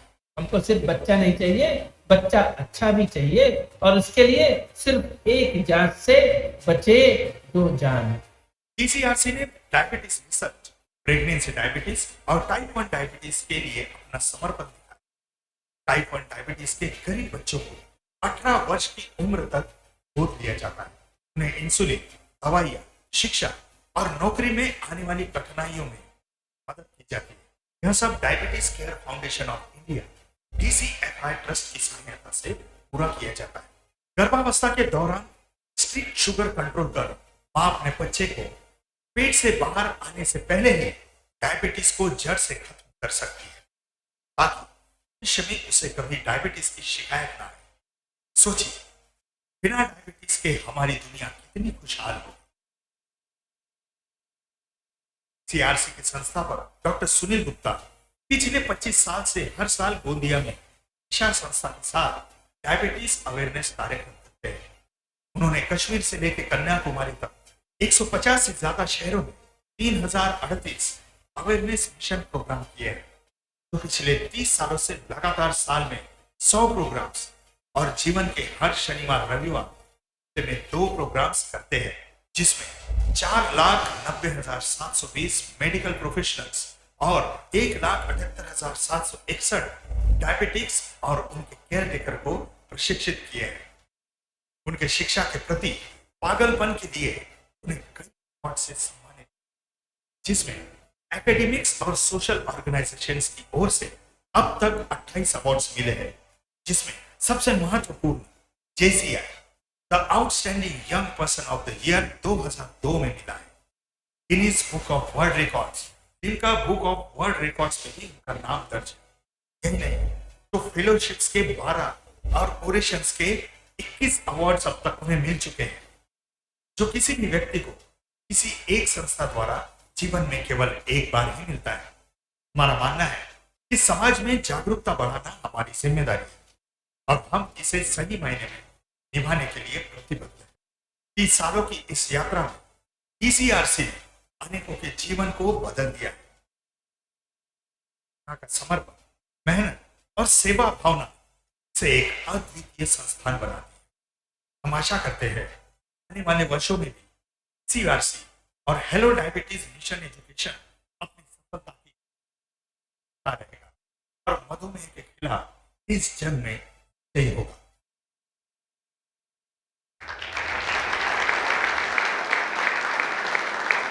So with this, I welcome Dr. Sunil Gupta for his welcome address. He is the organizing chairman and brain behind this megacon. Who doesn't know him?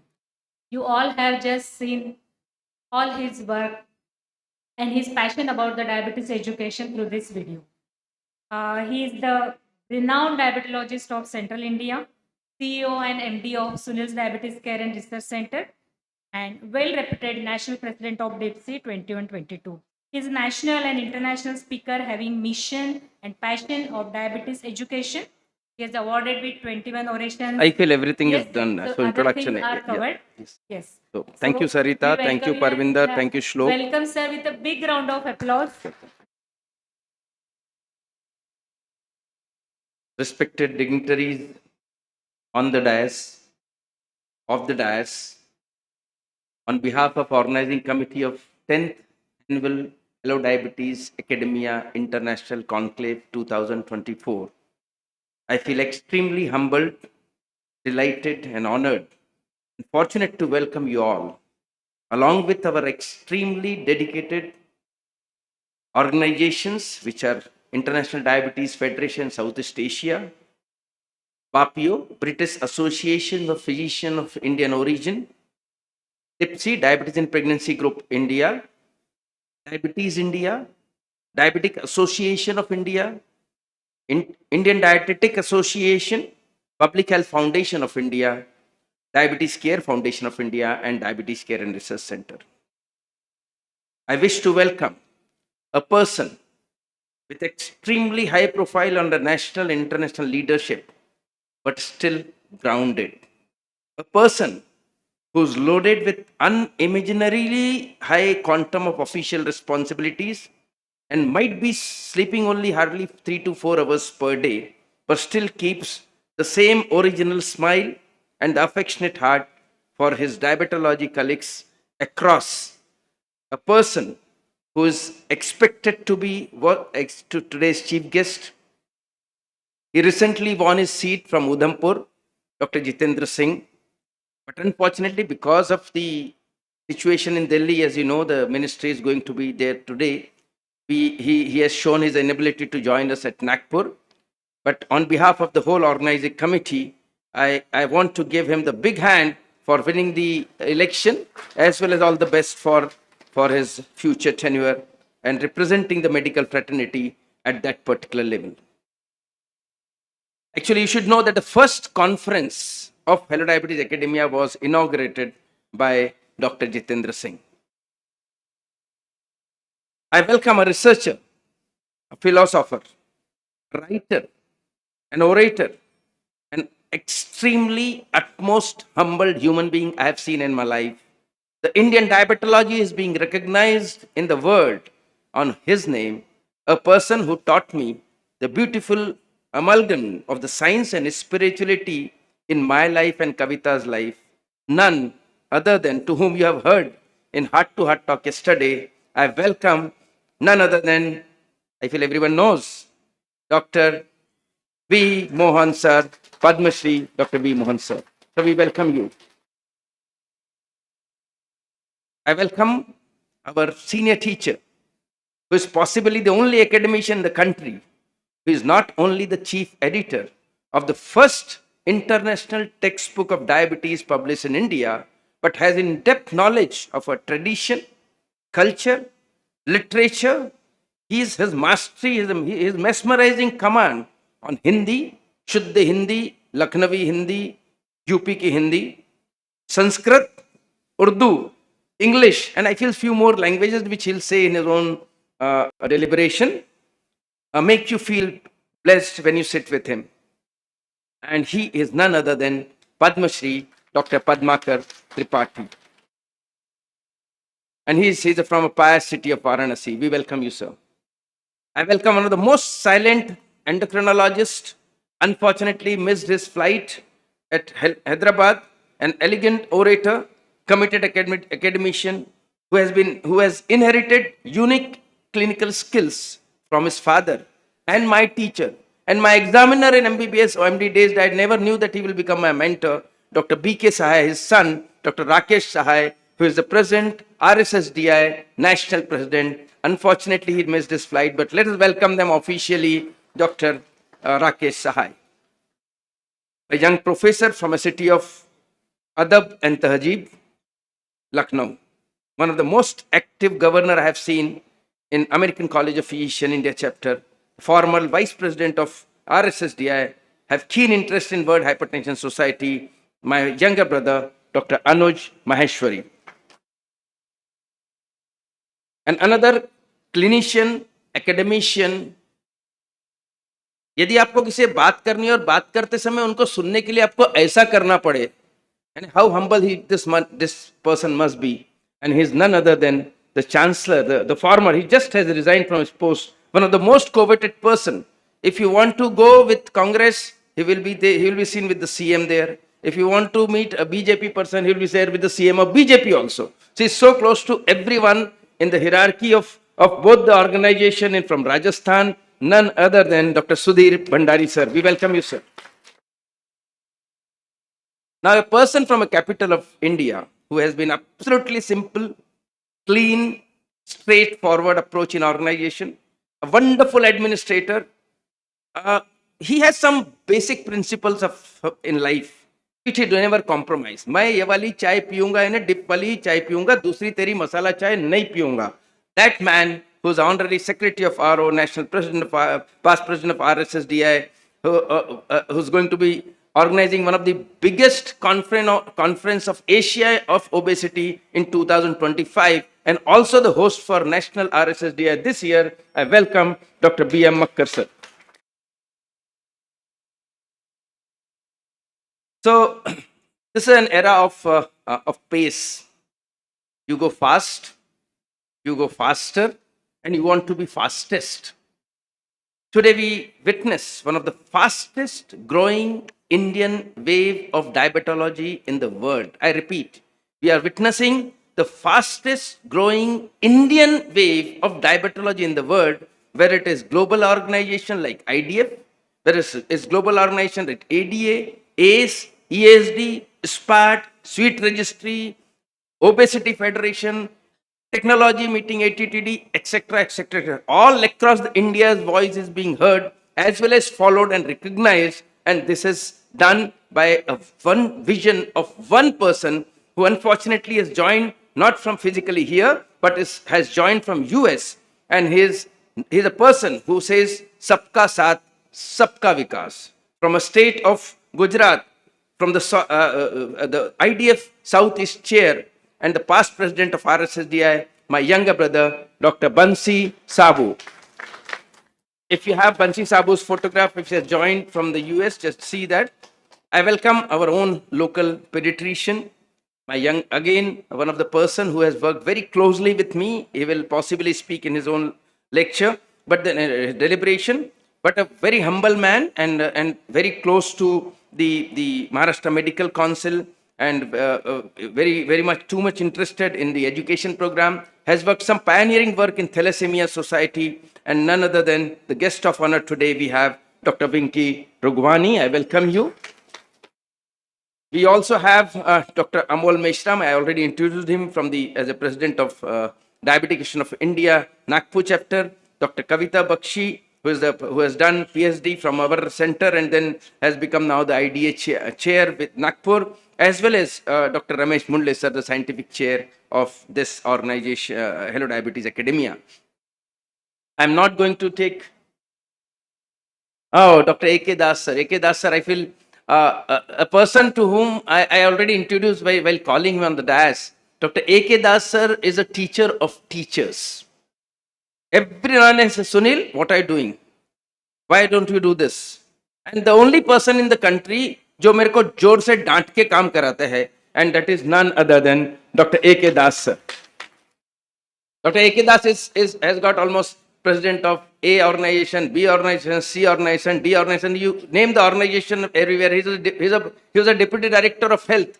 He was a JIPMER, director of the JIPMER Institute, Institute of Medical Sciences. He is now currently also from Pondicherry, but he is also holding one of the main position in one of the medical college in JIPMER. It's a JIPMER Medical College. Sir, thank you very much for being us and guiding us always. Thank you. I feel I have introduced everyone here, and now I don't want to waste much of the time, because I thought instead of addressing you and giving you some more advices which others are going to give you, better I just talk about Hello Diabetes Academia. It has grown very aggressively. We started with 2 days program, then we made it 3 days program, and then it is now growing. We have around 130 speakers across. We have around 180 regional speakers this time. We had 4 orations. We have Padma Shri Symposia. We have international speakers, around 7 speakers across the globe, and multiple things you can witness that. The attendance we have is around 1100 plus doctors attendance here today. We are registered. Moreover,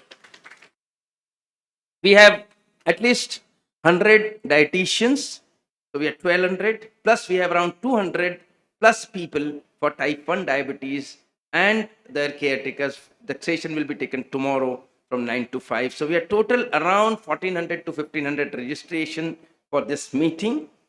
For the first time in the history of like 10 years, we had 70 research papers, free papers presented yesterday, and there were tough competition to, and these papers have not come from Nagpur or around. We have got papers from various parts of the country. Major lot has come from even Baroda, and few papers have come from Belgaum and Bhopal and Raipur and Chhattisgarh, Madhya Pradesh, Andhra and other places. So this meeting is growing up very well with the help of and support of every one of you. I feel I have taken too much of time in introducing everyone, so now you don't need to introduce anyone when they come for the deliberation. You will directly go for their calling them. If I always say that in such mega meeting, sometimes you may tend to forget few names who have really supported you. I have many people here, I can't really name every one of them, maybe Srinivas, Vittul, Madhukar Kherde, Chatterjee sir, everyone, Vasant Kumar, everyone, Dr. P.C. Manori, everyone is so close. I can call upon at least a brigade of young people led by all these people, Rakesh and Vipul, Vitul and Rutul. Everyone is so close to me that I have a brigade of around 20-25 such people who says that, sir, मेरे को reportier बनाना है तो बना दो. I'm there to conduct the session. I'm there to conduct. Dhruvi was there yesterday. So everyone. So thank you everyone representing various part of the country. We practically focus only on academics. And yesterday's session was from 10 to 9:30, so almost 11 and a half hours. Today's session is also going to be up to 8 o'clock, and then we'll have. So we'll be meeting. I invite all of you. There's wonderful session on by various speaker. Rishi Shukla has requested me, Sunil मेरे वाले session का नाम लेने ना मेरा बहुत अच्छा बनाया है. मैंने बोला सर कौन सा सेशन है, तो बड़ा अजीब सा नाम उन्होंने दिया मुझे. It is love, lust and hormone. See the name of the session. He said I have, and he especially wrote me, Sunil, I want to do this session in the afternoon and in the main hall. So Rishi sir, thank you very much, and people now know about it and they'll join you. With this, I stop here. Thank you very much once again for being with us. Thank you, Vinky, and thank you, Dr. Mohan sir. Everyone, Kavita will give official thanks, but thank you everyone for being with us. Thank you. Thank you so much, sir, for having your elaborative welcome address with such a respectful manner, and you have really reduced our job of all other things. Thank you, sir.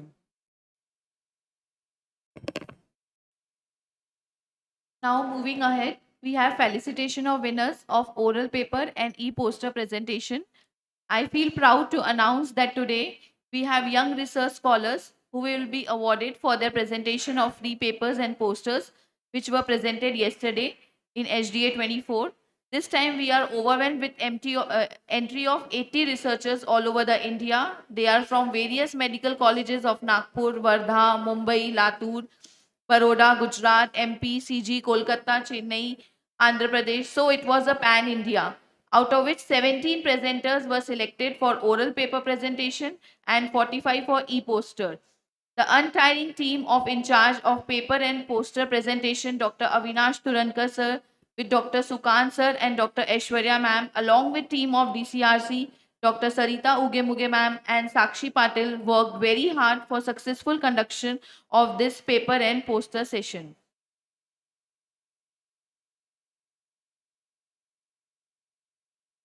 And of course, very well supported with the contribution of judges. So first of all, I would like to invite Dr. Madhuri Hole Madam on dais. She is Associate Professor, Department of Medicine, NKP SIMS. Madam is here with us, who has evaluated almost 80 abstracts and selected presenters for 17 oral papers and 45 e-posters. It was indeed an Herculean task. I request Dr. Sunil Gupta and Dr. Kavita Gupta to felicitate Madam. Thank you, Madam. Now I invite all the judges of oral paper presentation. Dr. Ramesh Mundle sir is Professor, Department of Medicine at NKP SIMS. Dr. Y.V. Bansor sir, he is Professor at Department of Medicine, NKP SIMS. And Dr. Sunanda Chowji Madam, she is Associate Professor, Department of Medicine, NKP SIMS. I also invite the judges of poster presentation, Dr. Archana Deshpande, Professor, Department of Medicine, IGGMC, Dr. Sunita Kumbhalkar, Professor, Department of Medicine, AIMS Nagpur, Dr. Shilpa Devke, Professor, Department of Medicine, NKP SIMS Nagpur, Dr. Ami Sangvi, diabetologist from Mumbai, Dr. Jayan Panda sir, Dr. Amit Kumar Dey. So now I invite one of the judge, Dr. Ramesh Mundle sir, to declare the names of awardees of free paper presentation, oral paper presentation.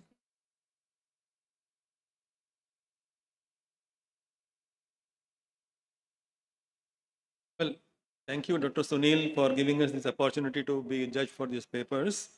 There were almost 17 free papers, and most of them did well, but there was a lot of competition. So the first prize goes to Dr. Khalid Khan from Datta Medical College, Davangi.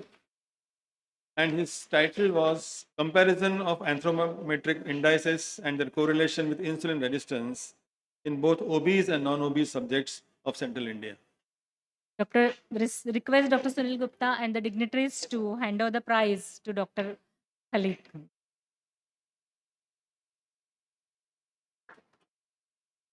And this first prize is worth of 25,000. The second prize goes to Dr. Varsha Singh from Government Medical College, Nagpur. And her topic was assessment of the neutrophil lymphocyte ratio and albuminuria in type 2 diabetes mellitus, a reliable predictive marker in a resource limited setting. It was an observational case control study.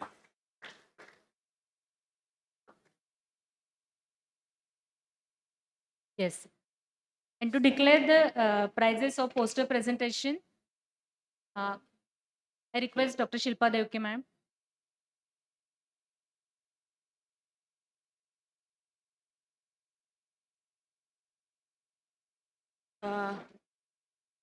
There were many poster presentations, excellent, many of them, and there were judged by, I think, 4 or 5 judges.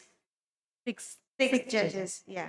And I'm very happy to announce the winner. The first prize goes to Dr. Vikas Dhake. He is from GMC and SSH, Nagpur.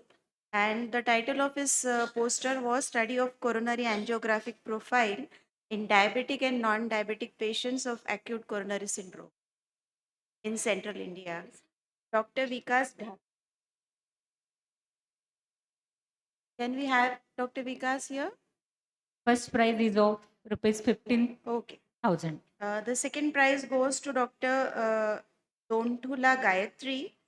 She is from JNMC Dattamige, Institute of Higher Education and Research, Wardha.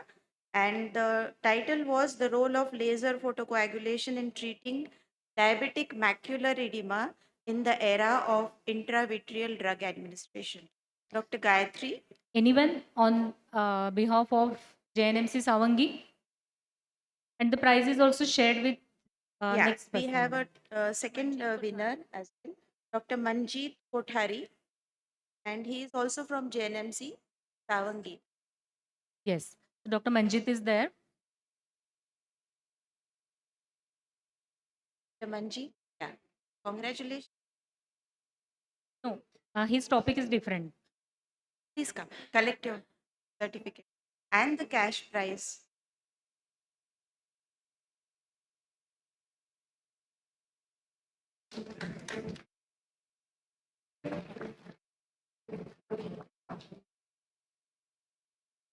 Third prize goes to Dr. Akshay Dafal. He is from Mahatma Gandhi Mission Medical College, Kamothi, Navi Mumbai. And the title was Cardiac Profile in Diabetic Patients with Acute Myocardial Infarction. Dr. Akshay, can anyone collect this prize money and certificate? Okay. Thank you so much.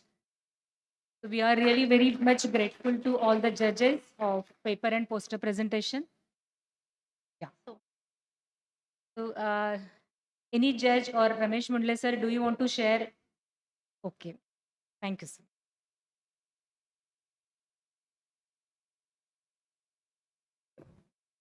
Now it's time to listen to the words of wisdom from our esteemed guest. First, I would like to invite Dr. B.M. Makkar sir to say few words.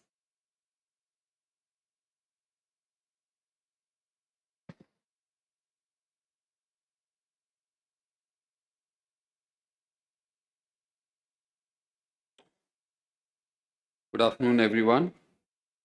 Dignitaries on the dais and off the dais, my dear colleagues in the audience, and of course, my dear friend, Dr. Sunil Gupta.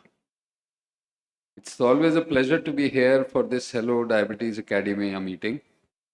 And I think I am always not just impressed, but fascinated by the passion Sunil has for education at different levels. Education for the people caring for people with the diabetes, for medical professionals, for students. And, at times I joke with him that you should have your own radio station and TV center also because, it'll be much more cost effective. So if one of the slides we used to see earlier was from Jocelyn Clinic, and it was Professor Jocelyn's words that for people with diabetes, the most important thing that you can do for controlling diabetes is education, education, and education. And I think that's what he is following with passion. Keep it up. Thank you so much.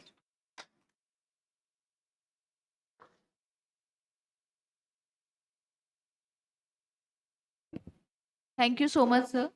Now I request Dr. Anuj Maheshwari, sir, Governor ACP India Chapter, to share his words of wisdom.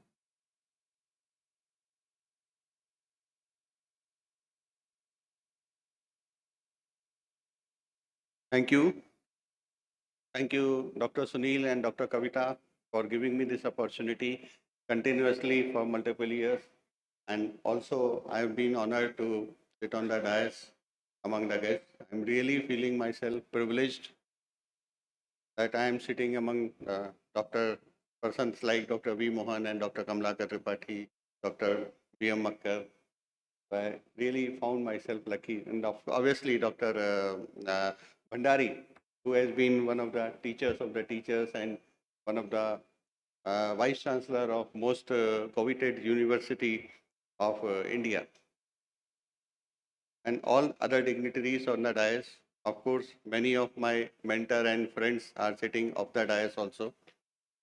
So for them also, I really found myself lucky enough to be a part of this update, Hello Diabetes Academia, and never wish to miss this for last many years. I think for last 10 years, I am continuously coming here. And every year I found the same level of the enthusiasm, which is increasing every year by year, not only among the organizer, but also in the participant. And organizers also keep on doing the same level of the enthusiasm like they are doing this for the first time.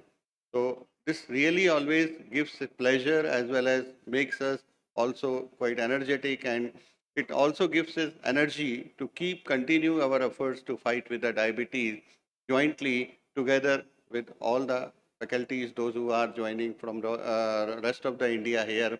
Also, I'm very much happy to see that a lot of non-medical persons or in fact paramedical persons also participate with the same level of the enthusiasm in this update.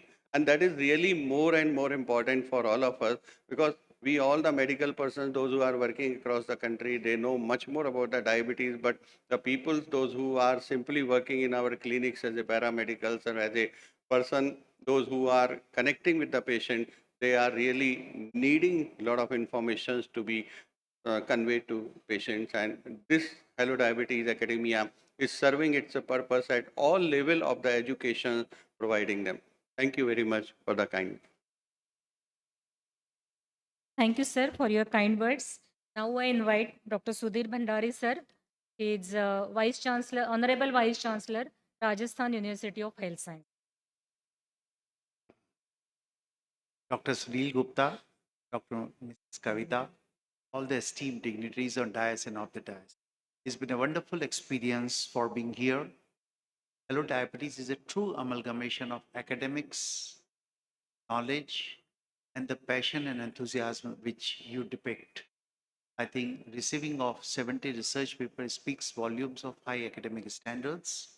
Your educational programs are very inspiring for younger generation. I think it's a treat to be here. Really feel very updated, full of knowledge, carry once we go back, and at the same time, lot of entertainment and so thank you very much for a wonderful conclave. Thank you very much. Thank you. Thank you so much, sir. Now I request Dr. Kamlakar Tripathi, sir, who is ex-professor and HOD Department of Medicine, Banaras Hindu University, Varanasi. The living legend of diabetes, with the tradition of family passing on to rest of the family, as well as growing the diabetes knowledge research all over the country, all over the world. Dr. Mohan.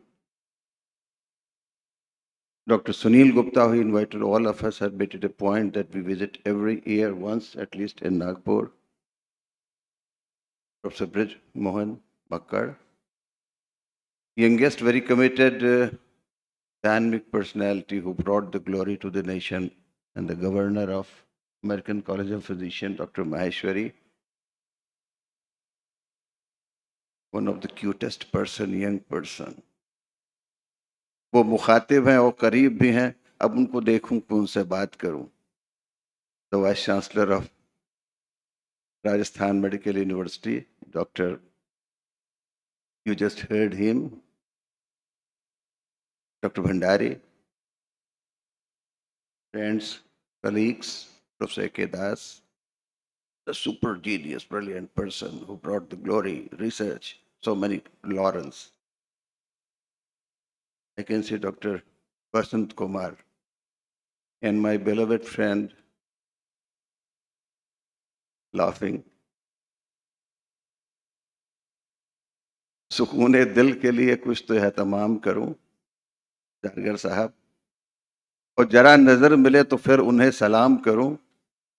अब हमें तो होश नहीं, अब आप ही कुछ मशविरा दीजिए, कहां से छेड़ू फसाना कहां तमाम करूं।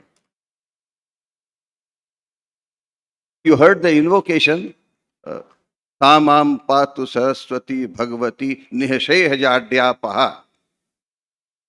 And the meaning of this is that please get me rid of ignorance. Ignorance is a problem. It was not problem to only us, even to Shankaracharya, the Adi Shankaracharya. And when he completed all the verse, the Vedanta, the Mahabhashya, the Vyakaran, the Jyotish, everything, then he wrote a small couplet in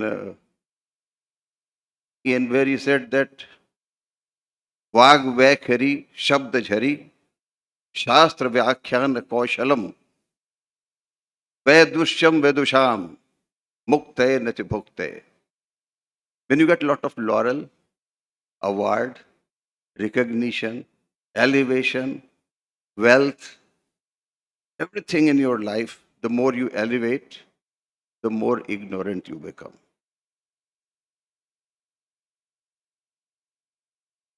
And this is important to my profession. The doctor word has been derived from French dossier, which means teacher, not a treating physician. And this is what have been Dr. Sunil has been doing in last 15 to 20 years, right from 1994, 5 onward, 25 years completed, has been educating to us, doctors, teachers. Teachers of teachers need to be educated because they tend to forget. And your patient, paramedics, and all they become important part in the treatment and management of diabetes. Be equally. But fate may not be always with you.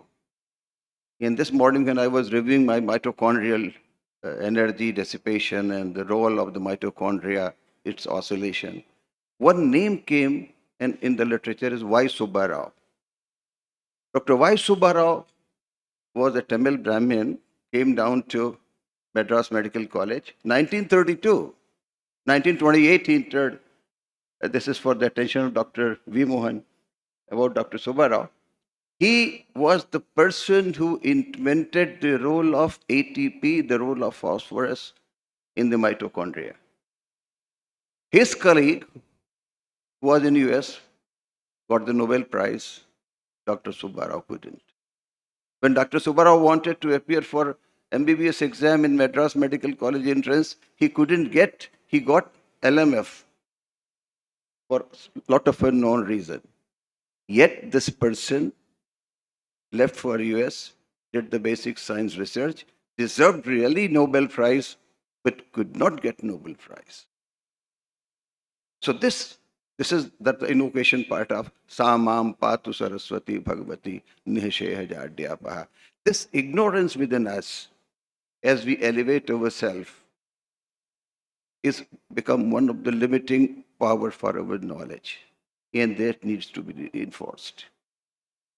Let us and keep us to the close to the humanity, and that's the purpose of education. Sa vidya ya vimukte.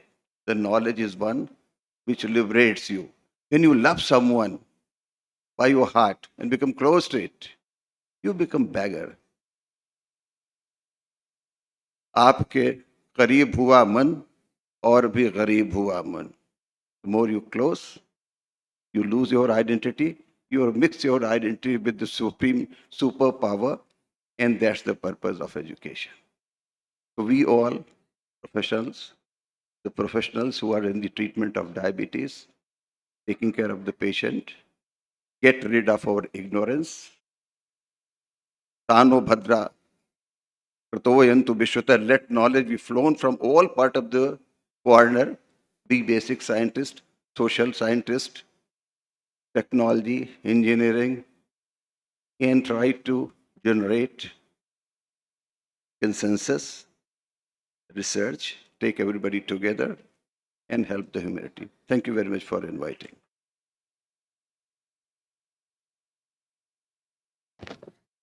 Thank you so much, sir, for your kind words. Now I invite Dr. A.K. Das, sir, Director of Jipmer Medical College.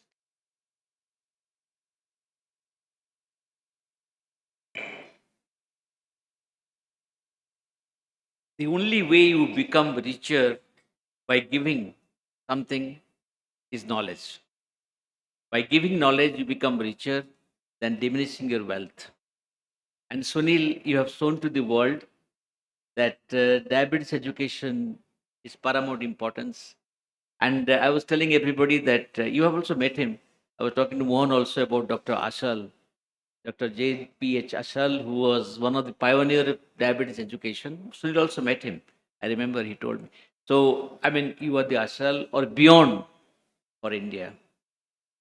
Dear friends, I must tell you that Hello Academia Diabetes, Hello Diabetes Academia is today 10 years old, and 10 is a good number. I think I cannot speak, but Professor Tripathi will speak 10 verses of Sanskrit about the number 10. 10 is an occult wise very important number.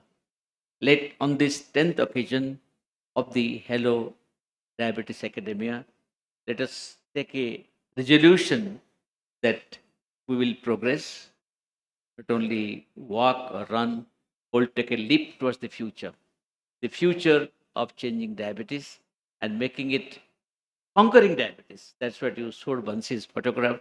Bansi's always say conquering diabetes. Last and final thing I must mention, there is in this conference today about 48 flights, I think 48 or 50 flights, 50 flights. I must tell you that the conference, convention, conclave with a difference. What is the difference? Difference is it is very homely. It is absolutely I mean, free. I mean, it is so close that the way we are all known to each other so well and we speak so much from our heart that we do not take the pressure of a talk. And most important, you have got people from each part of the country and from northwest, southeast, and that shows your popularity and that shows the greatness of this conference. Dear friends, it has been said that birthday. What is a birthday? Birthday, Janam Divas में क्या होता है? It is not about celebrating the birth of a temporary body. It is a celestial celebration for all time to come. Like that, the annual conference of Hello Academia, Hello Diabetes Academia is only for 3 days. But 365 days, we celebrate the celestial, the great, and the absolutely fabulous aspects of HDA. Thank you. Thank you so much, sir, for blessing us. Uh, now, before proceeding to the chief guest address, we would like to felicitate one eminent personality who is with us today, Dr. Vinky Rugwani, sir. He is administrator of Maharashtra Medical Council by always helping us for all the procedures from Maharashtra Medical Council. He is an eminent pediatrician from Nagpur. So I request Dr. Sunil Gupta, sir. Acha, sir will, yes. Sir, I request Dr. Vinky Rugwani, sir, to have 2 words.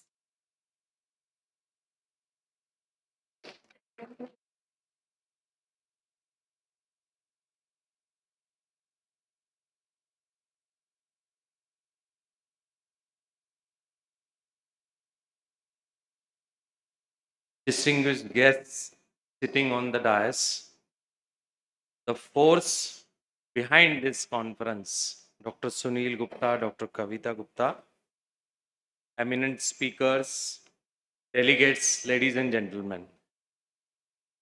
Now, I know Dr. Gupta since last more than 30 years.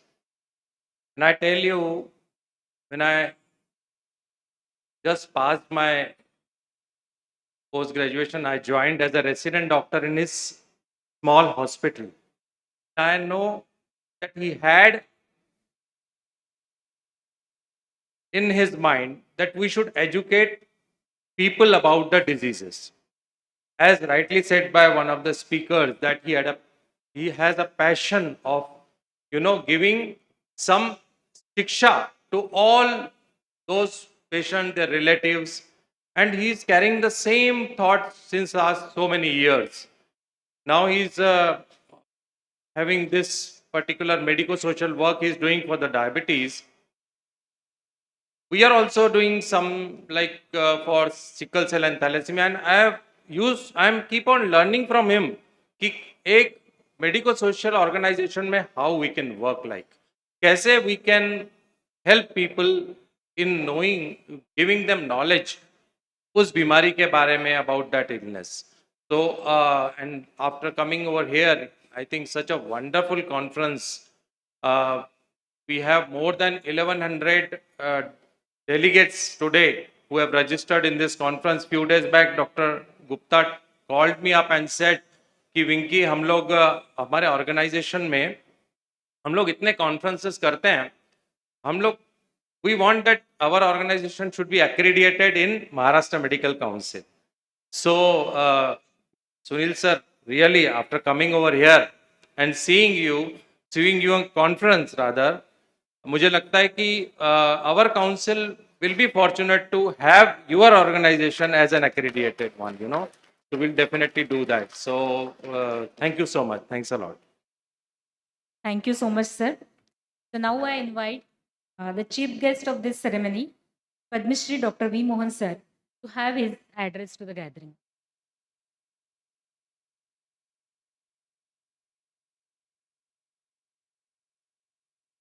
Respected dignitaries on the dais and off the dais, and many of the dignitaries off the dais are actually very big people, a lot of my good friends sitting here. First of all, heartiest congratulations to Dr. Sunil Gupta and to Kavita for continuously organizing this HDA event 10 years in a row. It's always easy to start something, but to continue it for a decade is not a joke. And I'm sure decade is not the end of it. The next decade will soon follow, and I'm sure many more decades of contribution to diabetes will follow. Almost every week, if not several times a week, we have conferences on diabetes. So a critic may say, why are we having all these conferences? What are we achieving, and is it really needed? I will answer that very simply for you. The whole purpose of organizing meetings such as this for doctors, paramedical people, and so on is only one. And that is to make the lives of people with diabetes better, to make them live up to possible 100 years of age with no complications whatsoever, so that they have a long and healthy life. Is it even possible? Yes, it's eminently possible. Science is showing that now. Research from India has shown that now. And it's very simple. It's as simple as A, B, C. A stands for A1C. So you have to keep it under control, 7% or lower, whatever for that particular individual is appropriate. B is blood pressure. You have to keep that also under control, again, depending on the age and the individual. And C stands for cholesterol, LDL cholesterol, which should also be kept at a level which you think it should be brought down to, but certainly within normal limits. And of course, there's also a D, some amount of discipline, diet, exercise, frequent checkups. All these are needed. Now, it sounds very easy. ABC always sounds very easy, but ABC is very difficult. If you actually look at the data and you see how many people in India have achieved A, B, and C, I'm not talking about people, half the people in India don't even know that they have diabetes. You leave that half. Out of 101 million people with diabetes, 50 million don't even know that they have. Leave them. They have not yet been diagnosed. Let's go to the 50 million who are diagnosed to have diabetes. They've been told by their physician that they have diabetes. They're supposed to be under control. And these three basic things, A, B, C, they are supposed to get under control. What is the level of that A, B, C control in India? Do we have data? Yes, we have data. From the ICMR INDIAB study, which has also been done in Maharashtra, along with every other state in this country, the largest epidemiological study ever done in the field of diabetes in the world. We have data, and last year we published the data in the Lancet, where we showed that if you look at A, B, and C, that means A1C must be under control, and we use very loose criteria, 7% for A1C. Blood pressure 140 by 90 It's not even a good blood pressure. And LDL, we used only 100, for which all the cardiologists cursed me and said, why are you using 100? You should use 50, 70. I said, even at 100, we're not achieving. So where's the question of bringing it down to 70 and 50? Guess how many people with known diabetes in India, known, who are under treatment of physicians in India, how many of them have achieved A, B, C? And this is last year. I'm not talking about 20 years ago. 7%. 7% of everybody in India have achieved ABC. Just these three simple criteria. A1C less than 7, blood pressure less than 140/90, LDL less than 100. Only 7% have achieved all the three. So now will you agree with me that we have to do more such meetings? If only to disseminate the fact that we have to go from 7% to 20% or 30% or 40%. We may not achieve 100%, but any improvement is good. And if we are able to bring that up to a significant number, our dream, ultimate dream of everyone sitting in this audience, on the dais, off the dais, students, everyone, we have only one dream, to see that we have a diabetes complications free India. Nobody in India should go blind due to diabetes. Nobody should go into kidney failure due to diabetes. Nobody should lose a limb due to diabetes. And heart attacks, at least due to diabetes, should be prevented. And strokes and neuropathy and importance, you can add a lot to this. If that we are able to achieve, I think we need many more Hello Diabetes to come. And that's where I think Sunil Gupta and Kavita have to be congratulated, and all of you for joining together in this mammoth talk. We have only reached the tip of the iceberg. It's only a drop in the ocean. Lots more remains to be done, and the best is yet to come. Thank you.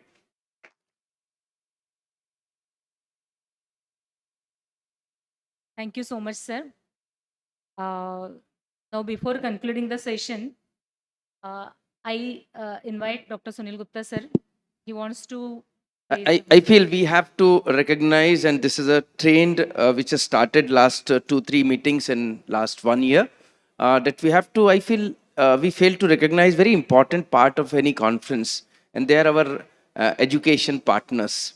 And I feel honored to invite few of the people here who have very immensely contributed to the cause of this education in last 1 decade or 10 years of all 10 of the meetings, and would like to invite them on the dais and request our esteemed guests to please felicitate these people. May I request Farida ma'am, Farida Hussain from US Vitamin to please come on the dais, and we are all thankful to you for your participation, support. She also runs this National Diabetes Educator Program, and also the CCEBDM, lot of support from your side. So may I request Dr. Mohan sir and Makkar sir and others to please join. Yeah. That's, sir. Dr. Farida madam from US Vitamin. Yeah, yeah. But, yeah. So, thank you. She especially came here because she was engaged yesterday, but she was courteous enough to be here. Thank you very much. May I invite Mr. Dinesh Naidu from Sun Pharma? Dinesh, are you there? And Dinesh Naidu, are you there from Sun Pharma? No. May I request Stephen from Aries? Stephen, please join us. Yeah. Thank you very much for being with us. You'll have to little fast here. Yeah, come. Thank you. We are running almost half an hour late, so we'll try to, yeah, finish this. So thank you very much. Thank you. We have someone from, we have Mr. Ashish Bhatnagar from Cipla. Mr. Ashish, yeah, please do come. May I request the representative from Torrent? Naidu's there? Yeah, okay. Thank you. Let me be somewhere here. Yeah. Thank you, sir. Yeah, thank you very much. Thank you. Thank you, sir. Thank you for all support. May I have Dinesh Naidu please join us? Maybe Torrent has come first. Yeah, Torrent. Yes. Okay, yeah, sir, Sajja. Thank you. Thank you very much. Dinesh, please join us. He's always working. He must be exercising somewhere and have come. Yeah. Sir, आइए. Yes. Thank you. Thank you, Dinesh. Thank you very much. Your team is fantastic. The whole logistics they have taken care, sir, and they're trained in this. We have a person from Sanofi. Brajesh, are you there? Quick. Brajesh and yeah, please come, please come. Quick, both of you. All three of you.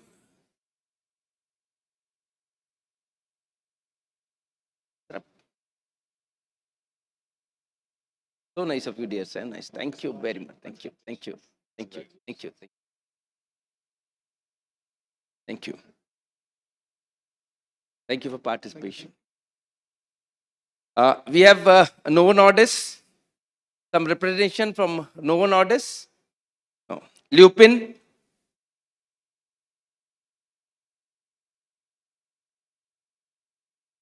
We have someone from MCure. Thank you very much. Thank you. Thank you.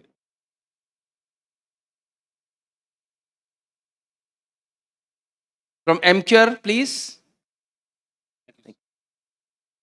Okay, and then thank you very much. And we have also the participation. I just wanted to recognize other farmers' presence of Mankind, Glenmark, Dr. Reddy's, Natco, AstraZeneca, BI, GSK.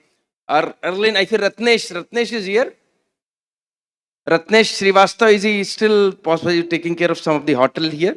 And Alkem and MacLeod. Thank you very much. Over to MOC. Yes. Thank you so much, sir. Now, again, one more thing is left. Dr. Vipul Gupta, he wants to take 1 minute.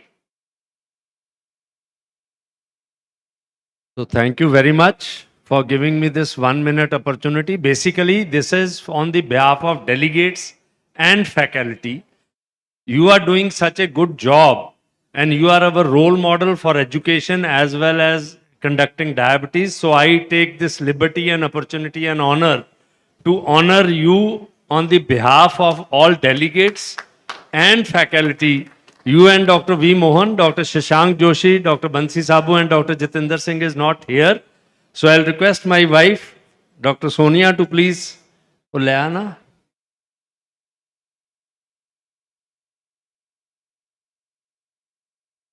So I will request all the dignitaries to please come on stage.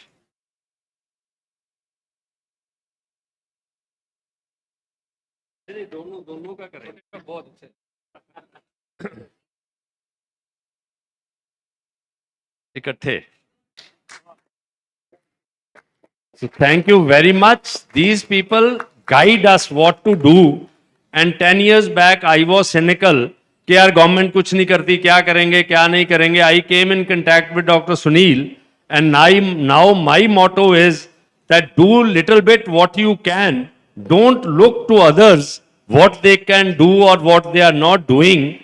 So you fulfill your responsibility to the patients as well as society. Whatever other people do, don't think about that. Dr. V. Mohan, most humble person. So please come. You are our chief guest also and role model also.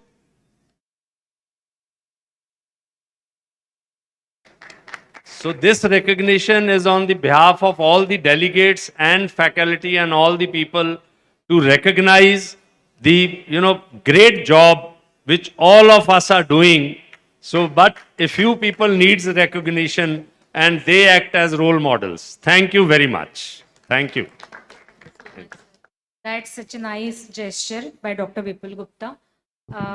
Sir, we have videos of Dr. Shashya sir and Vansi sir. So should we play it? Immediately?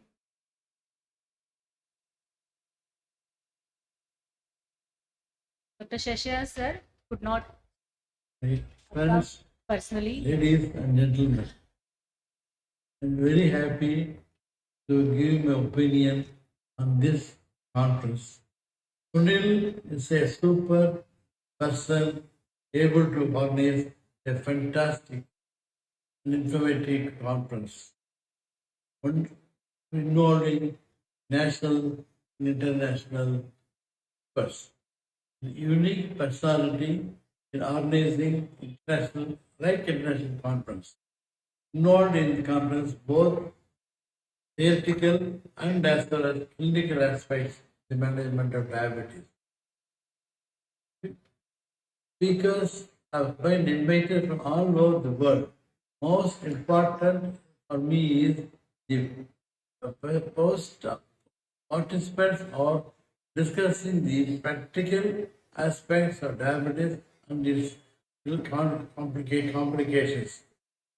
Sunil is very important for me, and I would like to appreciate because he is not only spreading the information to the doctors and the non-medicals or workers with the medical doctors.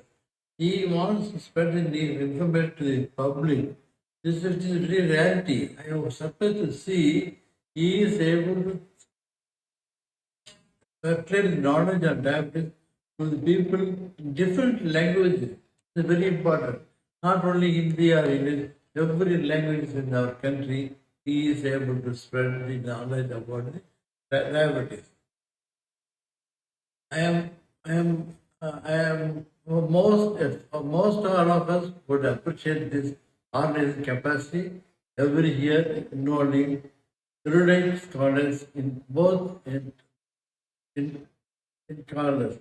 I feel I appreciate the effort he has made, which we called in Tamil language, we say, எழுத்தறிவித்தவர் இறைவனாவார். That means person who spreads the knowledge is equal to God. So Sunil, I would say, is a God's another what you call. He is like a God for the doctors where he is spreading information. So my ultimate opinion is that I take this opportunity not only to thank him for organizing such a wonderful conference, but also his Kavita is always a person who supports all the time Sunil's success in any effort.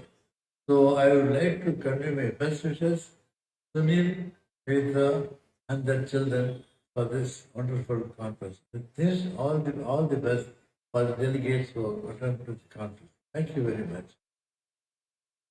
Thank you very much for Dr. Sheshayas and his Nagpur is important for me because about 2 years ago, 2022 conference, I invited doctors from OBGYN people and as well as the dermatologists.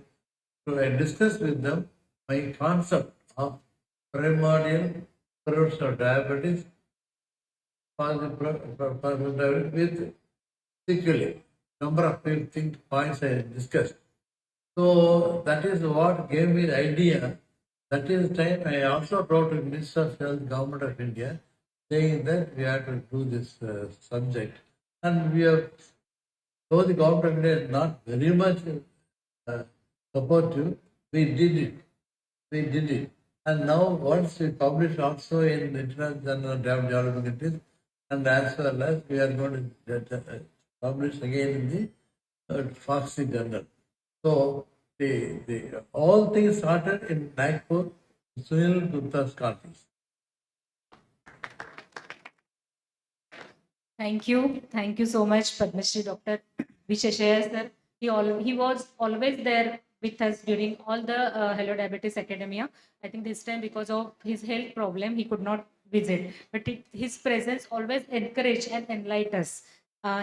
Just to introduce about him, he is a former president of DIPSI, and on his birthday, National GDM Day is observed on 10th of March.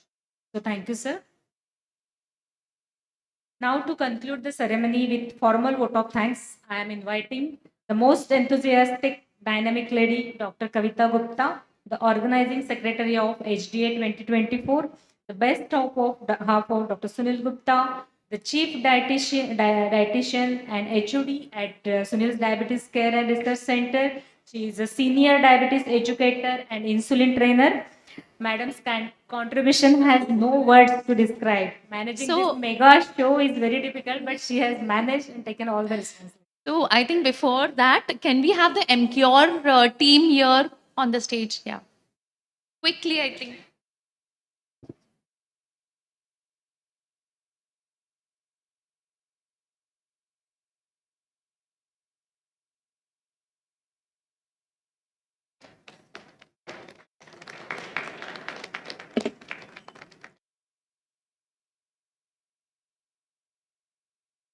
Oh, thank you, Dr. Sarita, ma'am. And moving ahead, respected guests, esteemed faculties, teachers, friends, and especially all the esteemed guests on the dais and off the dais. On behalf of 10th Hello Diabetes Academia, Sunil's Diabetes Care and Research Center, and Diabetes Care Foundation of India, I stand before you for a very small but a very important task of expressing gratitude. We all know that castles are not built in a day. And likewise, Hello Diabetes Academia, it has been taken a lot of years, an amalgamation of all determined thoughts, consistent hard work, and courage to bring this day into a reality.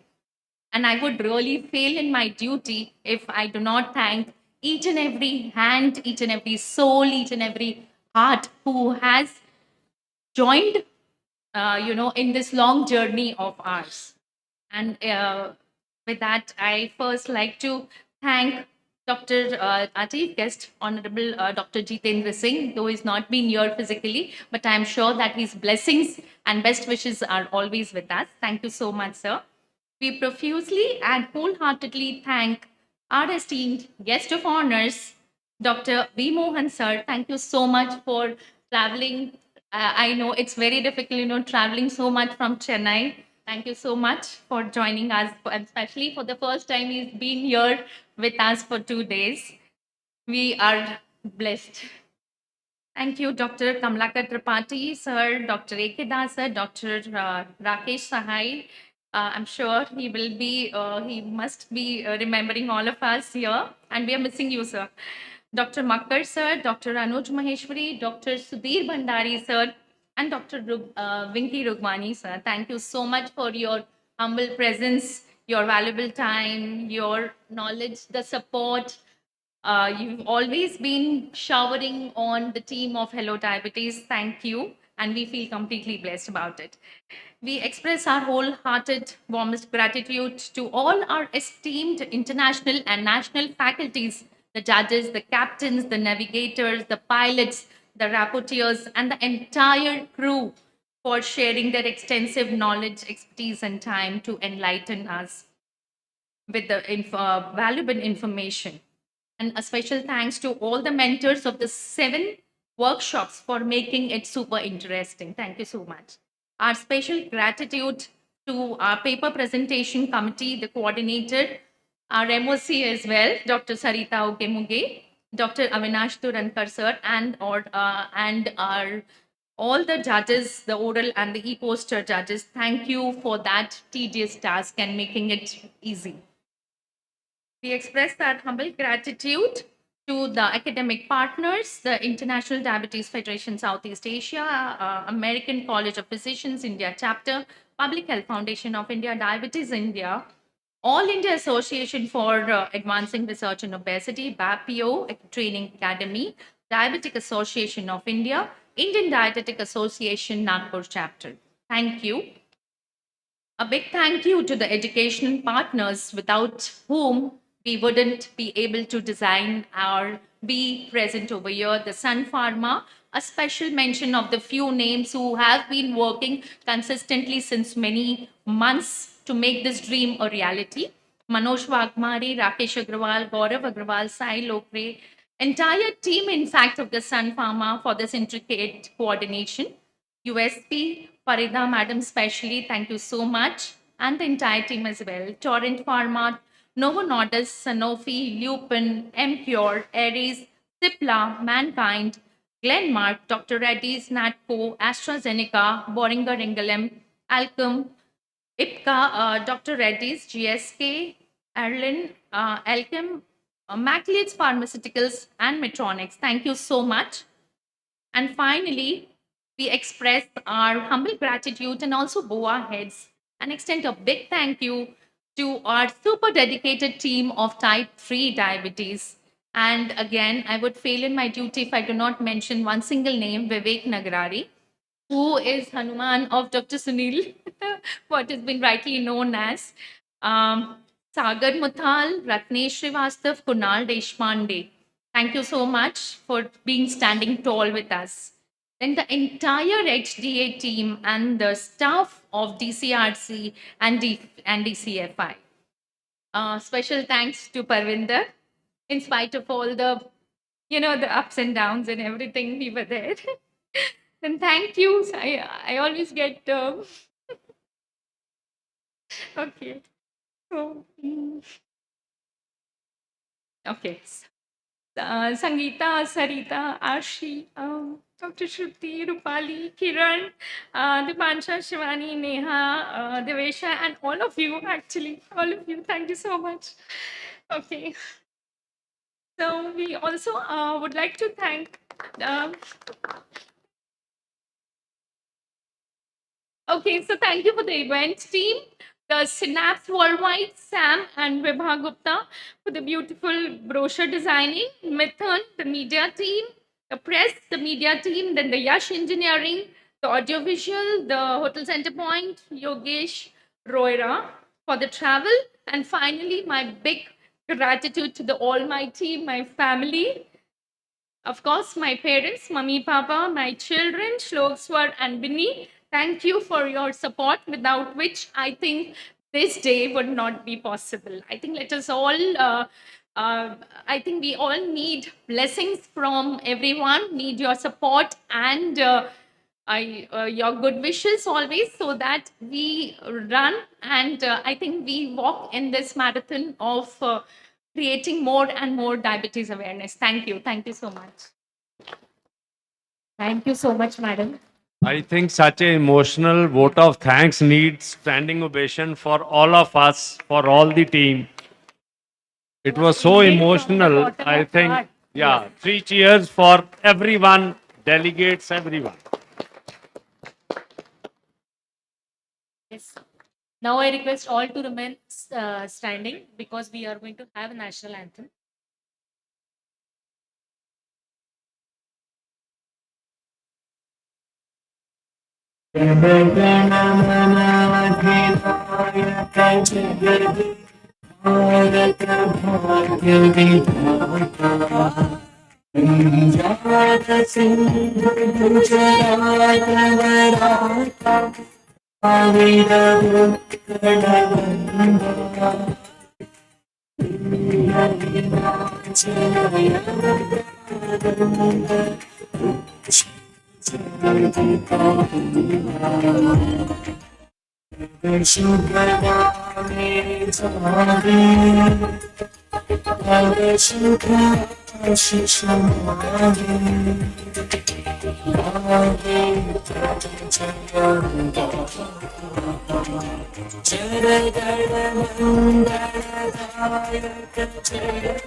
Thank you so much. Now I request all to join for the next sessions of our in both the halls, Sushruta and Hippocrates. Thank you so much. The captains of the next session, Dr. Vipul Chawda sir, Dr. Khalid Khan, and Dr. Neha Yende, please take your seats as the captains of this session. The captains of the other session in the Sushruta hall, please report to your hall and start the sessions. The speakers of the Sushruta hall, please lead to the Sushruta hall so that that hall is started, and captains will take over from here. Dr. Khalid Khan, if you are here, Dr. Neha Yende.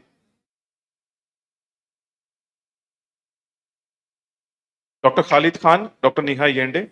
The speakers of this session, please be seated so that the hall starts.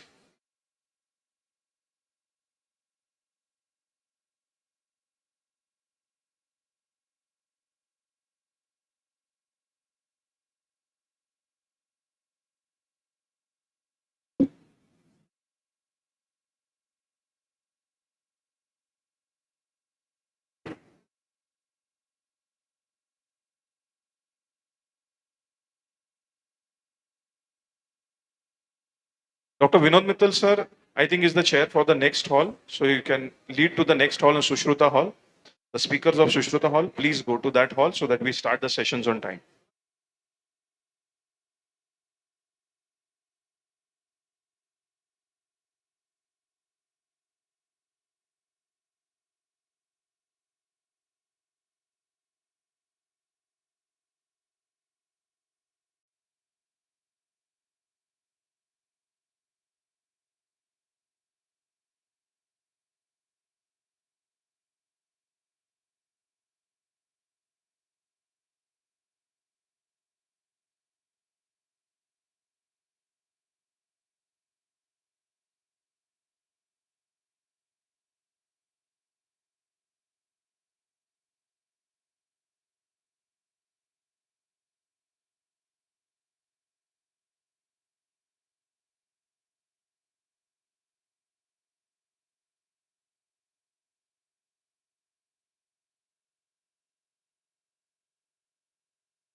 Good afternoon, everyone. We are starting this in-flight cocktail zone within 5 minutes in this Hippocrates Hall. So please stay on the flight.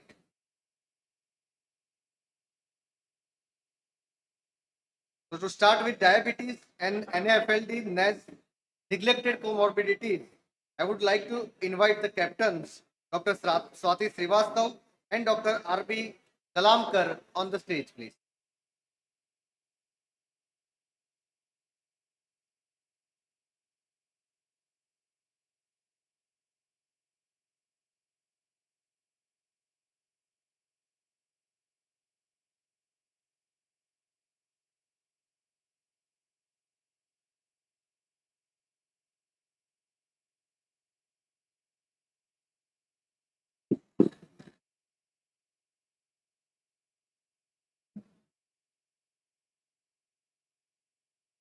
Thank you very much.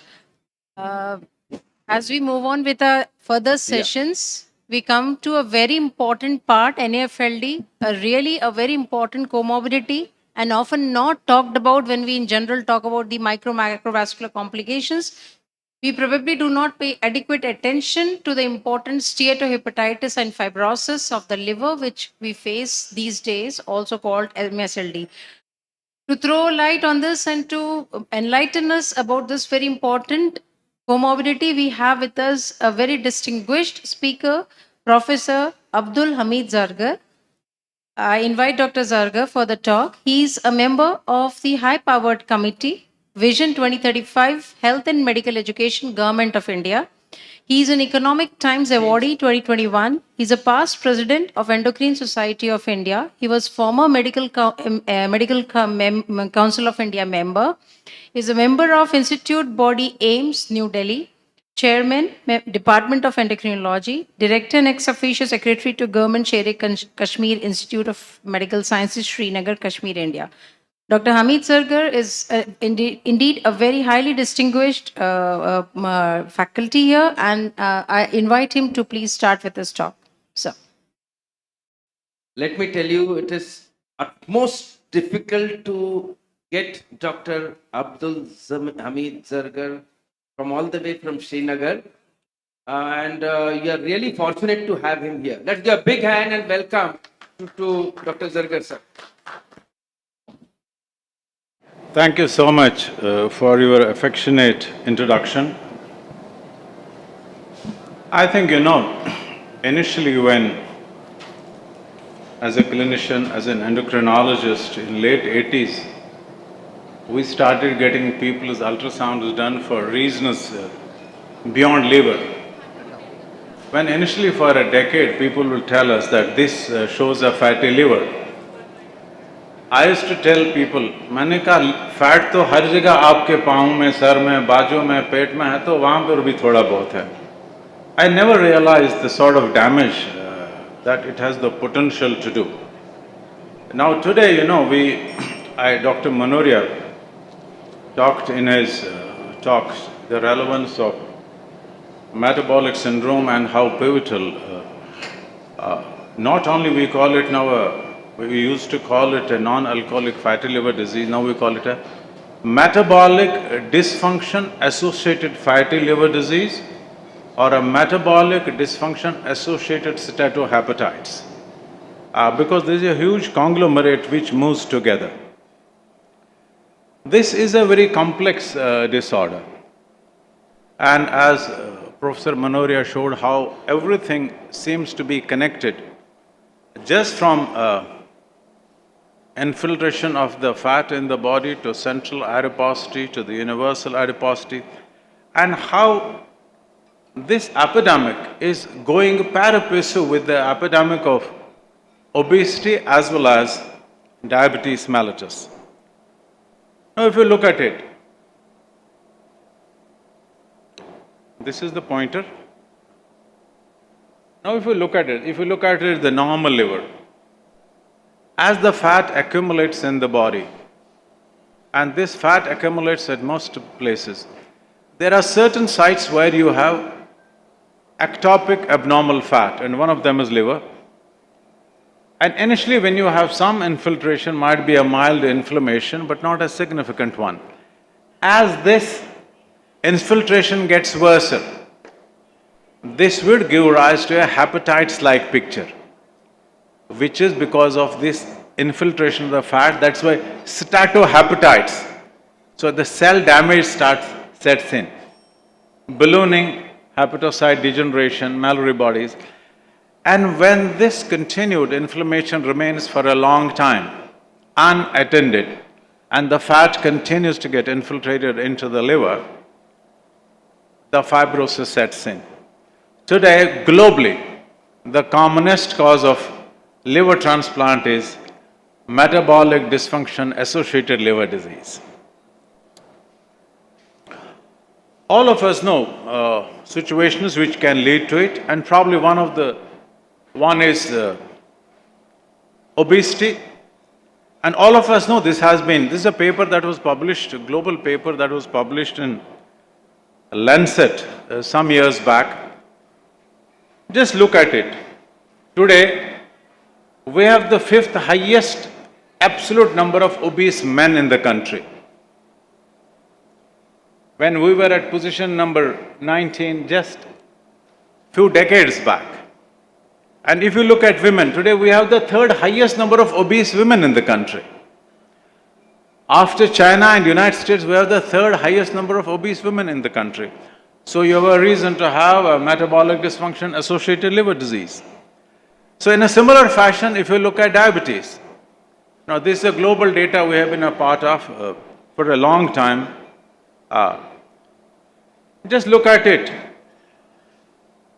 1980, we had just 11 million diabetics. When we published this data, we had 64 million diabetics.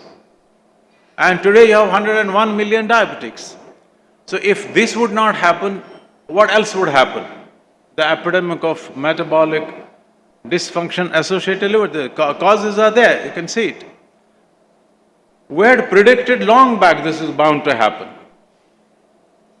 In all segments of population, prevalence of obesity, young adults, and a decade back we documented this obesity now just starting from the 5th birthday, right from you get the entry into the school.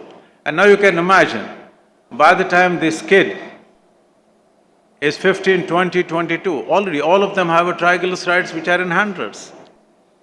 LDL starts going up just at 20, 25. As I said, today this is the commonest cause of liver disease, and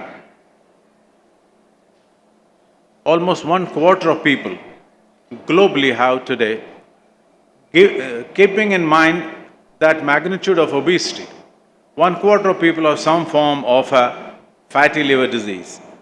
Now, why is it relevant? Just look at it.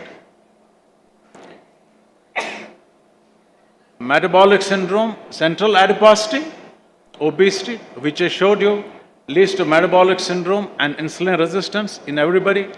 If in spite of insulin resistance, your beta cells are good, they don't cave in, they don't undergo apoptosis, you continue having a good beta cell reserve, diabetes does not occur, but this fatty liver disease only occurs. And if it remains uncontrolled, hepatitis and fibrosis, then ultimately cirrhosis. But all the factors that are responsible for coronary artery disease will happen in them also. And if their beta cells are sick, if they have beta cell apoptosis, then this will continue, but they will have diabetes also and other microvascular complications. Normally, this disease for a long time is asymptomatic. It gives a long rope. It's just like diabetes. You walk on the street, see 100 guys get a blood sugar done, suddenly 20 people have diabetes, they won't agree to because they are not symptomatic. This is exactly like that. Obesity, type 2 diabetes, and metabolic abnormalities, dyslipidemia, hypertension, these are the people where you need to look for it. And many times, the diagnosis is made because now those corporate checkups, you ask for a blood sugar, you get 200 tests, including selenium, molybdenum, and suddenly you find out of all things, SGOT and SGPT2 are elevated, you get an ultrasound done, and then you realize there is a problem. And that's in most of the scenarios when a diagnosis is made. There are many ways of making a diagnosis, and I think 15 minutes are too short to talk about that. Suffice to say, USG is a good tool, common tool, but it needs to be operated by the right people who can quantify the fat. But probably today the most important thing is vibration controlled transit elastography, the so-called FibroScan. It's relatively cost effective and can make an exact, it actually looks at the pliability or stiffness of hepatic tissue. The more stiff the tissue, the more the chances of developing fibrosis. And then people are using MRIs and very high techniques. and elastography is explained here. I wouldn't go. Now today, many times in the earlier days, we used to advocate biopsy. Now today we don't, because you don't advise a liver biopsy on 1/3 of mankind. You don't advise a liver biopsy of, there's data, 56% of people with diabetes have it. But most of the times we use this tool if we consider an alternative diagnosis. This is a data that shows, if you have patients with non-alcoholic fatty liver disease and you're trying to control them with whatever means, then follow-up of a decade on people who could control their body weight and fat. In the consequent diabetes, the insulin, in those people in whom NAFLD improved, stage 2 to stage 1 are low. This was the 6.4 was the diabetes prevalence. And in those people in whom it did not appear, it was 3 times commoner. Again, correlating with the diabetes. A lot of managements have been thought of in the recent past, haven't stood the test of the time. Still people do talk about lifestyle, still people do talk about reducing the weight. But there have been a couple of studies which have said that yes, pioglitazone is good in diabetics in reducing fat. This is a paper that was published, in 2 papers have been published, one in NEGM and another was published in Endocrine Practice recently. We said yes, but universally it is not being used because it has the potential to cause fluid retention in elderly people. All forms of drugs which reduce weight, which sustain weight, which control diabetes, have a chance of reducing the quantum of fat in the liver. Now we know, as Dr. Manoria alluded to, the different GLP-1 receptor agonists. Now with semaglutide, with Ozempic, it was almost 15–20% of the weight. There was a study a decade and a half back with liraglutide and fatty liver, and now you have tirzepatide, which has been shown to reduce 20% of the weight, and then you have triple agonists, which have been shown to reduce 25 to 30% of weight, somebody being 100 kilo coming down to 70 kilos or 75. And consequently, this also would impact the liver fat. But then the point is, when you're talking about a disease in a 1/4 or 1/3 of total people, how many people would desire that therapy, afford that therapy, and how long that therapy should be? SGLT2 inhibitors, we know, have a tendency people lose weight, and most of this weight is fat rather than the muscle mass, and most of it is from the abdomen, the central adiposit, the visceral fat. So it has a more affectionate impact on different components of metabolic syndrome. In this country, we have been using saraglitazar for some time, and this has been approved by the DCGI for this. There is some soft data which we have been looking at. So we'll be looking at it, and we have started using it in some people. But then again, imagine now, because we see diabetics predominantly taking renal care, taking statins, taking antihypertensives, and adding another tablet. So viability of continuing that treatment lifelong becomes a bit difficult, because money ultimately at the end of the day is an issue. Many drugs are today, have been in trial, and this drug was already alluded to, resmetirom, small molecule, and in the morning. But if you look at it today, lifestyle modification, diet, drugs, exercise still continue to be the hallmark of the management. But the point is, how many of us are capable of changing that lifestyle? The mankind seems to be dismal in changing their habits, particularly the dietary habits. Pioglitazone is approved, GLP-1 can be used, the 2 in combination can be used, and SGLT2 inhibitors can be used. May not uniformly help everybody, but are liable to slow down the rate of further inflammation, infiltration of fat into the hepatic tissue, and slow down the process of inflammation and further progression to fibrotic state and the terminal or dead end chronic liver disease. This is the current opinion of our Indian National Association for Study of Liver. Vitamin E, a hoax, not approved. Pioglitazone not for total NASH, but in diabetics. Saroglitazone only approved for NAFLD and NASH by DCGI India, not outside this country. And this is the drug that I was just referring to. And I think if you look at it today, you would need $1 million to treat a patient a day in our own country. So, it's just been approved last month, and we'll be looking at it. Now, the last word, I showed you about obesity, what is happening. Now, this obesity, our own data published in Nature a couple of years back showed, now this whole epidemic of obesity is going from first urban to semi-urban to rural areas. Now this is happening in the rural areas. And now imagine with that limited health services in our own rural areas, distal areas, with that coronary artery health that Manoria talked about an hour or two back, situation is going to be very difficult. And then this is the in-depth study that Mohan was talking about. Look at that. As a postgraduate, there were 11 million diabetics here when I became a doctor. Panikar sir, and now today you have 101 million and 136 pre-diabetes. And not only that, look at the abdominal obesity. 35 crore people. And then you're talking about why we have fatty liver disease or metabolic dysfunction. So we do expect that this is going to be a real issue, real challenge, a major problem for years to come. And people with this comorbidity really have tremendous change and degradation in the quality of life once it comes down to the fag end. So this is something that needs to be treated seriously and talked about seriously. Thank you so much. 15 minutes are gone and we are there.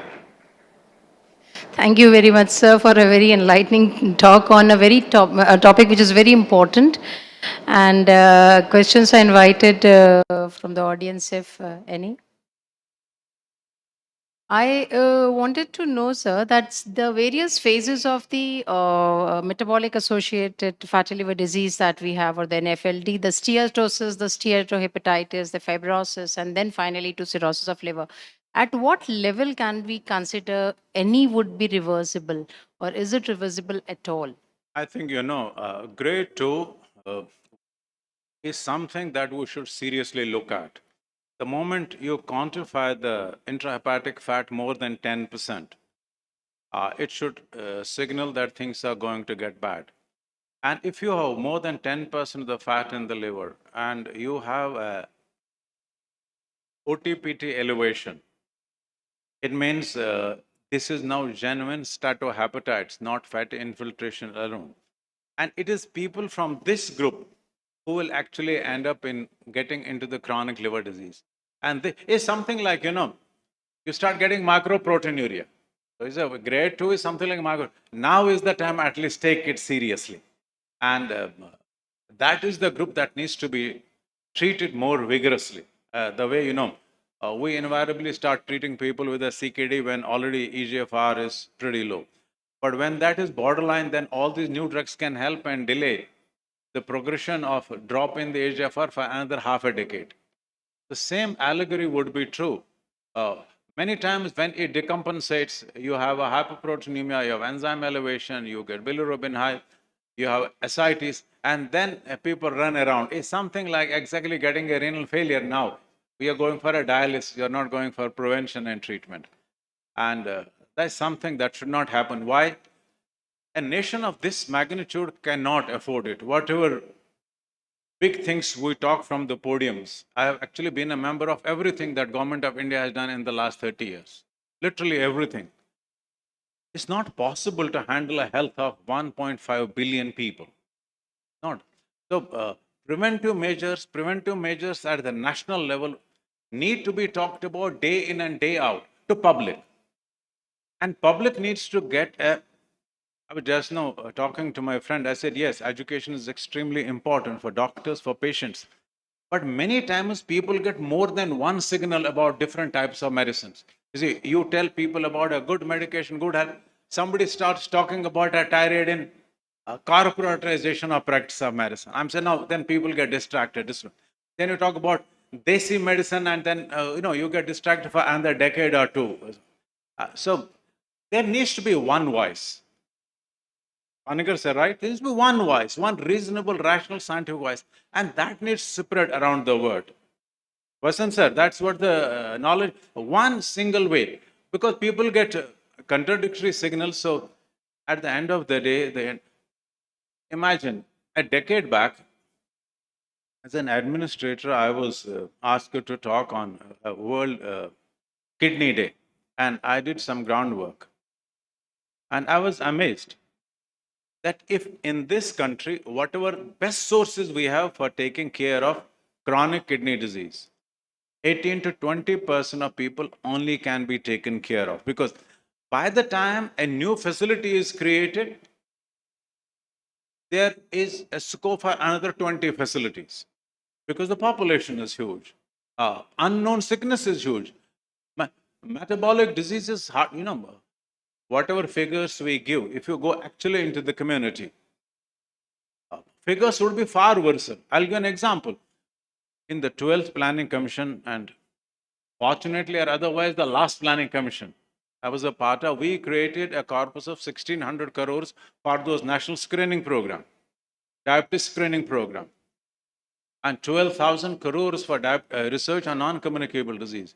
A big chunk of it went unspent. The money was there unspent. So many times, this verbal jargon does not get translated into a change at the ground level, particularly for lesser segments of the population. So probably we need some very, clear-cut screening guidelines for this, since now it's a Absolutely. huge disorder and it has a lot of extremely worsened outcomes. So once the cirrhosis or even fibrosis develops. It's much worse. It's as bad as chronic renal failure. Absolutely. And they are going parapassive with it. So do we? It is not only, you see, myocardial infarction or heart attacks have gone, been highlighted because possibility of an immediate death. But this drags you around for years and decades, and that's the drain. That's the drain for most of the people, in this country where economy is not, money is not ad libitum available, always limited. And 60 crore people still are fighting for a good meal. Everybody is not fattening. So many times, those preventive measures would be far more useful. But those preventive measures need to be uniform. I was telling you, I have been at it for 4 decades. People get control. I tell people you need to do it. Many people say, no. Associate malafide intentions, many of those. So then second one also needs to supplement the same thing. Third one also needs to supplement. The moment the alternative narratives start coming, the basic narrative gets lost. The basic narrative of good health gets lost. Thank you very much, sir, for that very important concept of NFLD and the importance. Thank you, sir. Pleasure. With that, I think I conclude the session. Thank you, sir. Thank you so much. Now I would like to invite Dr. Anubha Verma and Dr. Santosh Kochar to chair the next session. And I would request Dr. Swati Srivastav to felicitate Dr. Abdul Jargar at our felicitation terminal. Please.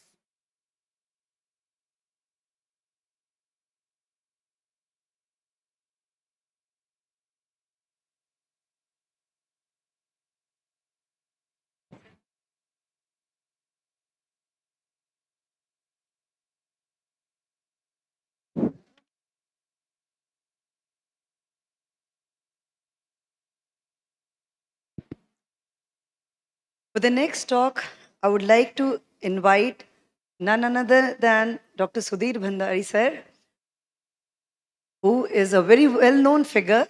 He is a former Vice Chancellor of the Rajasthan Medical University. And sir needs no introduction. Without any delay, I would request him to give his deliberation. Sir, the stage is yours. Thank you very much. At the onset, I extend my profuse gratitude to Dr. Sunil Gupta for having invited me. It was very interesting when I talked to Dr. Sunil Gupta. He wanted to speak something which is very innovative, something which is intriguing all the medical fraternity about sudden cardiac deaths. Lately, we have been coming across the younger generation in second decade to sixth decade collapsing, having acute cardiac issues, and more so in a diabetic patient. So we really need to be very careful about this alarm rise, sudden heart attacks among Indian post-COVID, which we were worried to begin with. So definitely there was an increased incidence of acute coronary episodes and acute cardiac attacks post-COVID, but it is happening in the non-COVID too in the diabetic patient, which we need to be very careful about it. Sudden cardiac death is an unexpected death due to cardiac cause, which will happen suddenly within 1 hour of symptoms which can happen. And this sudden cardiac death could have prodrome of chest pain, fatigue, palpitation, and other non-specific complaints, and we need to be very careful about it. We have heard that acute cardiac collapses or ATES has been mainly because of atherosclerotic or thrombotic or embolization. But we need to understand there are too many other reasons and which are little more prominent in the patients with the metabolic diseases, and other than thrombotic or embolic reasons, there is many congenital, that is genetically issues like QT interval syndrome, short QT interval syndrome, Brugada syndrome, and catecholaminergic polymorphic ventricular tachycardia fibrillation. Many people continue to have these arrhythmic conditions, but they go unnoticed. Hypertrophic cardiomyopathy, it gets first time diagnosed when a person collapses, and right ventricular dysplasia and cardiomyopathy, which could also contribute to sudden cardiac arrest. There has been a many genetic predisposition to drugs which induces LQTS, as well as the electrolyte and metabolic arrhythmogenic effect could also responsible for sudden cardiac deaths. There are many risk factors which can bring about the sudden cardiac arrest, and which is very common and more likely to happen in diabetic patient. Other than simple embolic or thrombotic atherosclerotic coronary artery disease, they could be earlier unattended episodes of ventricular tachycardia, low ejection fraction. Diabetes and heart failure goes hand in hand, and one need to be very careful that whenever ejection fraction is less than 30%, they are very prone to have acute cardiac collapse. Previous myocardial infarction, coronary artery disease as an established cause, family history of sudden cardiac death is also very important in the subsequent generations. The cardiomyopathies, congenital heart failure, long QT interval, and right ventricular dysplasia. Though there could be so many conditions which may remain undiagnosed and which can bring about the sudden cardiac arrest, which is very important. These non-modifiable risk factor could also be there. Age could be there. Family history is very important. Males are more prone to have sudden cardiac arrest, and many other genetic factors. There are modifiable factors which can also bring about the sudden cardiac deaths are smoking, hyperlipidemia, obesity, sedentary lifestyle, hypertension, and diabetes, which we are going to talk little in detail, and renal dysfunctions. In Framingham study also, if you look at the data, pre-existing CAD was associated with a 2.8 to 5.3 fold increase risk of sudden cardiac deaths. Both the left ventricular dysfunction and New York Heart Association classification were powerful risk factors for sudden cardiac death in patients with either ischemic or non-ischemic cardiomyopathy. And left ventricular ejection fraction of less than 30%, as I told you, it really predisposes someone for sudden cardiac death, which is very important. Premature ventricular contractions, non-sustained ventricular tachycardia during both exercise and recovery phase. When you are doing treadmill tests and if you come across the ventricular premature beats, there is a VTAC, and which is recovering slowly during recovery phase. I think we need to be very careful about arrhythmogenic cause of sudden cardiac death. Arrhythmia in recovery phase appears to predict a higher risk than the arrhythmia during treadmill test. A frequency cutoff of 10 premature ventricular contraction per hour as threshold level of increased risk is cited in most of the studies. So any person who has asymptomatic ventricular premature beats more than 10 per hour, I think we need to be very careful about their future issues. There are many ECG markers which many times goes unnoticed for sudden cardiac arrest. This is elevated resting heart rate, especially many diabetic patient who has a persistent tachycardia. You need to be very careful about impending cardiac issues. Prolonged QRS complex, abnormal heart rate recovery, which is a very, very important observation. When heart rate recovery after exercise is less than 12 beats per minute in first minute and less than 22 beats after second minute, you need to be very, very careful about it. Prolonged QT interval and early repolarization syndrome are very important harbingers or marker you need to be careful, which in some patient may predispose to sudden cardiac arrest. There are many nutritional risk factors, increased consumption of polyunsaturated fatty acids, heavy alcohol consumption, especially those who are taking more than 5 packs a day, and many times high light to moderate levels of alcohol consumption is less problematic than heavy alcohol consumption. High magnesium diet has a protective effect, and that's the reason magnesium deficiency need to be taken care of and it can predispose to. There are many psychological reasons, not very important, but it cannot be ignored in sudden cardiac deaths. Low socio-economic status, depression, anxiety, social isolation, and psychological stress are very important. We need to be careful. There are many biomarkers as a risk factor of the sudden cardiac arrest. Raise CRP, increase fibrinogen level, increase IL-6 level, which are very important. Metabolic markers like aldosterone, renin, cystatin C, and vitamin D and parathyroid can also sometimes contribute to the sudden cardiac arrest. And neurohormonal markers, that is BNP and pro-BNP, are very important. Normal pro-BNP levels up to 125. Patients with diabetes have prolonged pro-BNP and which may contribute to sudden cardiac death, which is very important. Diabetes is a risk factor. Along with the coronary artery disease, they may have significant systolic dysfunction which could contribute to the sudden cardiac death. In setting of diabetes and obesity, there is an increased production of reactive oxygen species and alteration in intracellular calcium, which is homeostasis, which can lead to the ion channel modeling and repolarization disturbances early and delayed after depolarization. This is at the molecular level. This could be the etiology contributing to sudden cardiac deaths, and inflammatory cells and structural alterations such as cardiac fibrosis furthermore contribute to a pro-arrhythmic states. These are all the hidden molecular level pathophysiologies which could contribute to the sudden cardiac death and which can happen. And it has been found out that sudden cardiac deaths has also been documented in good number of type 1 diabetics comparing the type 2 diabetes also. There has been a lot of studies which shows a sudden cardiac death among persons with diabetes age 1 to 49 years. This was a study in Denmark and which confirmed that there is 8-fold high sudden cardiac death compared to young persons without diabetes. And this was a very documented study which shows a higher incidence of sudden cardiac deaths. There is a lot of etiologies. Autonomic neuropathy is one of the very important etiology contributing to sudden cardiac death in diabetics. Myocardial fibrosis, coronary atherosclerosis, obstructive sleep apnea. The diabetic patient who has a significant high BMI, has a significant obstructive sleep apnea, could be one of the very prone patient for sudden cardiac arrest. Myocardial scarring post-MI and electrical instability, there could be all contributing to sudden cardiac deaths.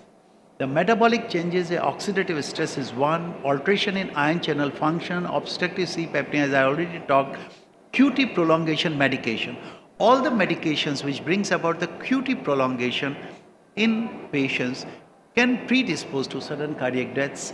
Cardiac autonomic dysregulation, inflammation and epicardial adipose tissue, cardiovascular comorbidity and cardiomyopathy. Many people have undiagnosed cardiomyopathy and cardiac fibrosis, which could contribute to sudden cardiac death, which is very important.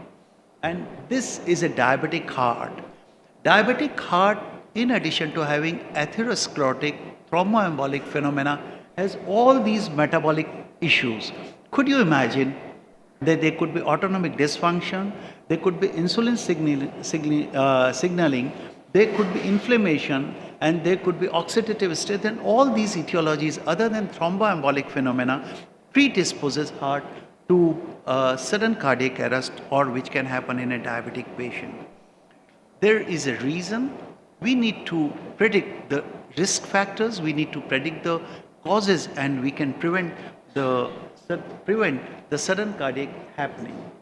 In addition to importance of measuring and treating the traditional modifiable risk factors to prevent micro and macrovascular complications, mitigating the risk of sudden cardiac death as complications of CAD, CHF, provides must be aware of sudden cardiac deaths can occur, and there could be sudden arrhythmia, there could be cardiac autonomic neuropathy, there could be hypoglycemia, which could also contribute to sudden cardiac death, and possibility of iatrogenic effect of QT prolongation. So all these conditions can precipitate the sudden cardiac death in diabetic patients. There is a very interesting, there is branch chain amino acid, and it has been found out there has been a close link between the elevated branch chain amino acid and sudden cardiac deaths, which implicates for arrhythmogenesis in condition associated with branch chain amino acid metabolism dysregulation.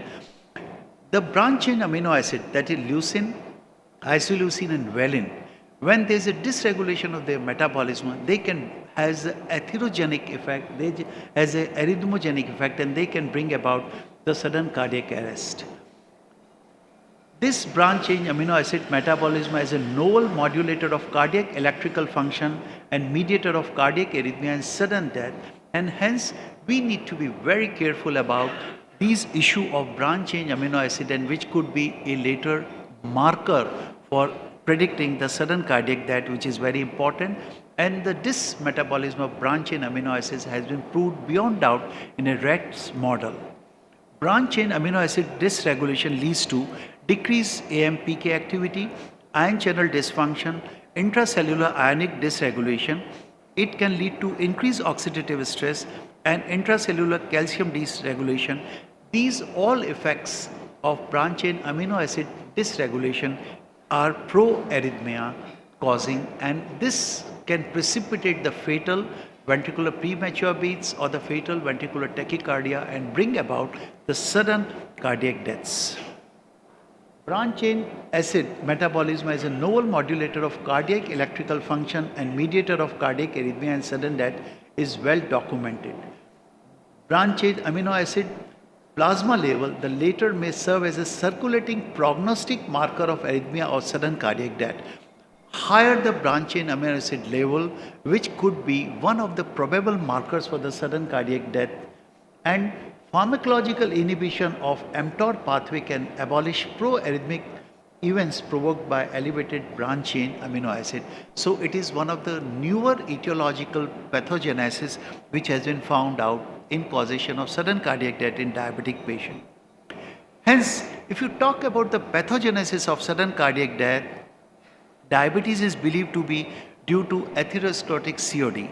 However, the mechanism of diabetes patients having sudden cardiac death could have additional autonomic neuropathy, QT interval prolongation, diabetic cardiomyopathy, poor diabetes control, and hypoglycemia, which as I already talked about. Chronic high glucose levels promote oxidative stress and inflammation, which are responsible for vascular, endothelial, cardiac, and neuronal damage. And hence, this could also contribute significantly to the sudden cardiac death. Diabetic autonomic neuropathy is associated with decreased parasympathetic and increase in sympathetic tone, increasing susceptibility to arrhythmia. So it is a diabetic autonomic neuropathy which alters, suppresses the parasympathetic system, stimulates the sympathetic system, and there is a persistent tachycardia which could also lead to the arrhythmogenic situation in the body. QT prolongation I already talked about, and there is another upper quartile of QT index had threefold increased risk of sudden cardiac death. Diabetic autonomic neuropathy hence need to be taken very carefully. All those diabetic patients who have autonomic neuropathy should be carefully handled, should be suspected and screened that if there's a family history of sudden cardiac death, they are very prone people. They could be, what are the manifestations which can happen in diabetic autonomic neuropathy? There could be resting tachycardia, there could be exercise intolerance, there could be intra-operative issues which can happen in diabetic autonomic neuropathy with falling blood pressure, perioperative cardiovascular instability, silent myocardial ischemia, and increased mortality. So diabetic patient with autonomic neuropathy should be handled and observed and followed very carefully for sudden cardiac deaths, which is very important. And here is a diabetic cardiac autonomic neuropathy where sympathetic and parasympathetic system plays an important role in the causation of these sudden cardiac death.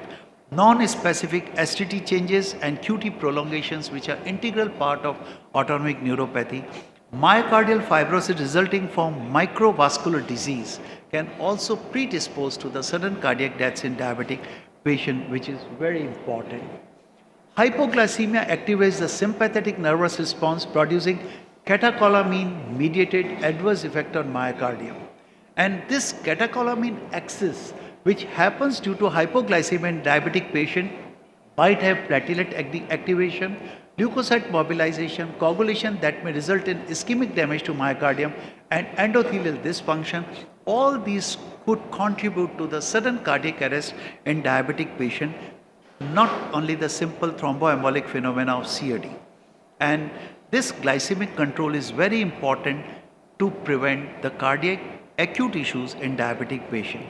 Now, when we talk about sudden cardiac arrest, there could be some prodromal symptoms, and we need to be very careful about chest pain, fatigue, palpitation, and non-specific complaint.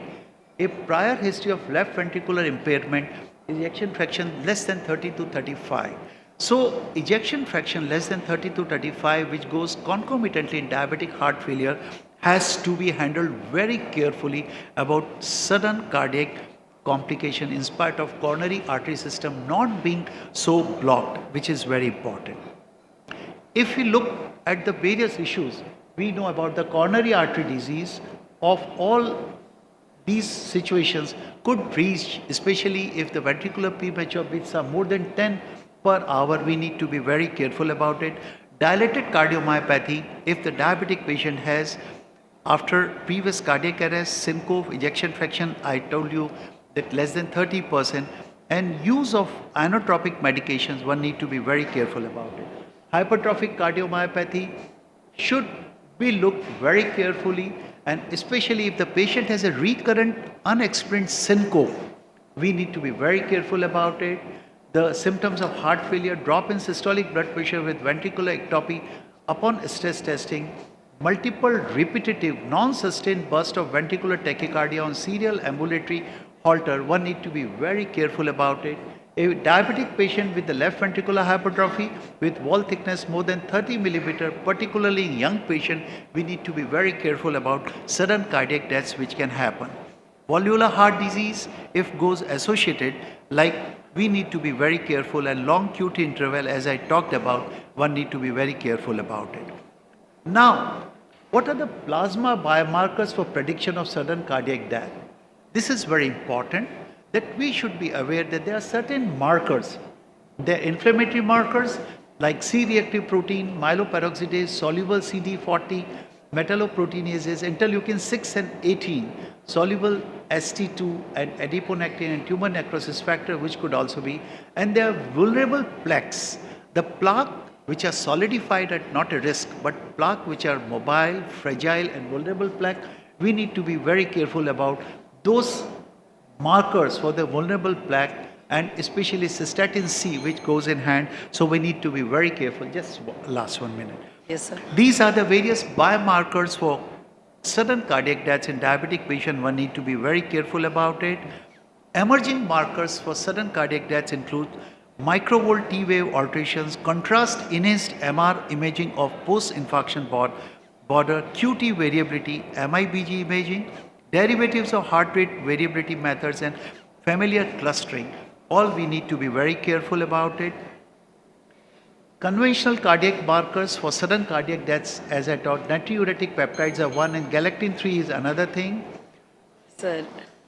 we need to be very careful. There are multiple studies which shows their various biomarkers are very important, and differential imaging approaches for finding out the predictiveness of the sudden cardiac deaths are phase MRI, speckled tracking echocardiography, nuclear imaging has been successful in recognition of early metabolic myocardial changes in both animal and human studies. I'll quickly go through my concludatory slide.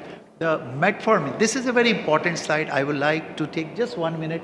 Metformin has been shown to ameliorate mitochondrial dysfunction. There was a wonderful talk on mitochondrial dysfunction this morning. Calcium dysregulation, repolarization abnormalities, animal models, in addition to decreasing plasma, BCA amino acid, and activation of AMP. SGL2 inhibitors have definitely cardioprotective action. And I'll quickly, this is the way, there are the various methodologies which can be done. These are the therapeutic to prevent the cardiac. I'll just go for my post-COVID sudden cardiac deaths are known to happen because of atherosclerotic increased thromboembolic phenomena post-COVID, which has been talked about it. So I conclude my talk of higher incidence of cardiac arrest in diabetic patient. Achieving and maintaining good glycemic controls plays a critical role in reducing micro and macrovascular complication. Pathogenesis of sudden cardiac arrest in patient with diabetes is believed to be due to acute atherosclerotic COD. We have to be very careful about diabetic autonomic neuropathy, QT interval prolongation, diabetic cardiomyopathy, diabetic nephropathy, poor diabetic control, hypoglycemia, and may independently contribute to sudden cardiac deaths. Metabolic markers may further prove useful as circulating prognostic biomarker of risk for arrhythmia for sudden cardiac deaths. One size does not fit all, and hence we need to individualize the diabetic management, and we need to have the good physiological control, and we need to ensure that all the diabetic patient need not to be looked forward for only atherosclerotic thrombotic cardiac disease, but we need to be very careful about low ejection fraction, arrhythmogenic situation, slow recovery of ventricular premature beats in the post-treadmill status. That's the way I would say there's been a wonderful saying, know your diabetes by your heart. Thank you very much. Thank you, sir, for a nice, exhaustive deliberation. As the time permits, we can have one question among the audience.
Thank you, sir, for those kind words of introduction.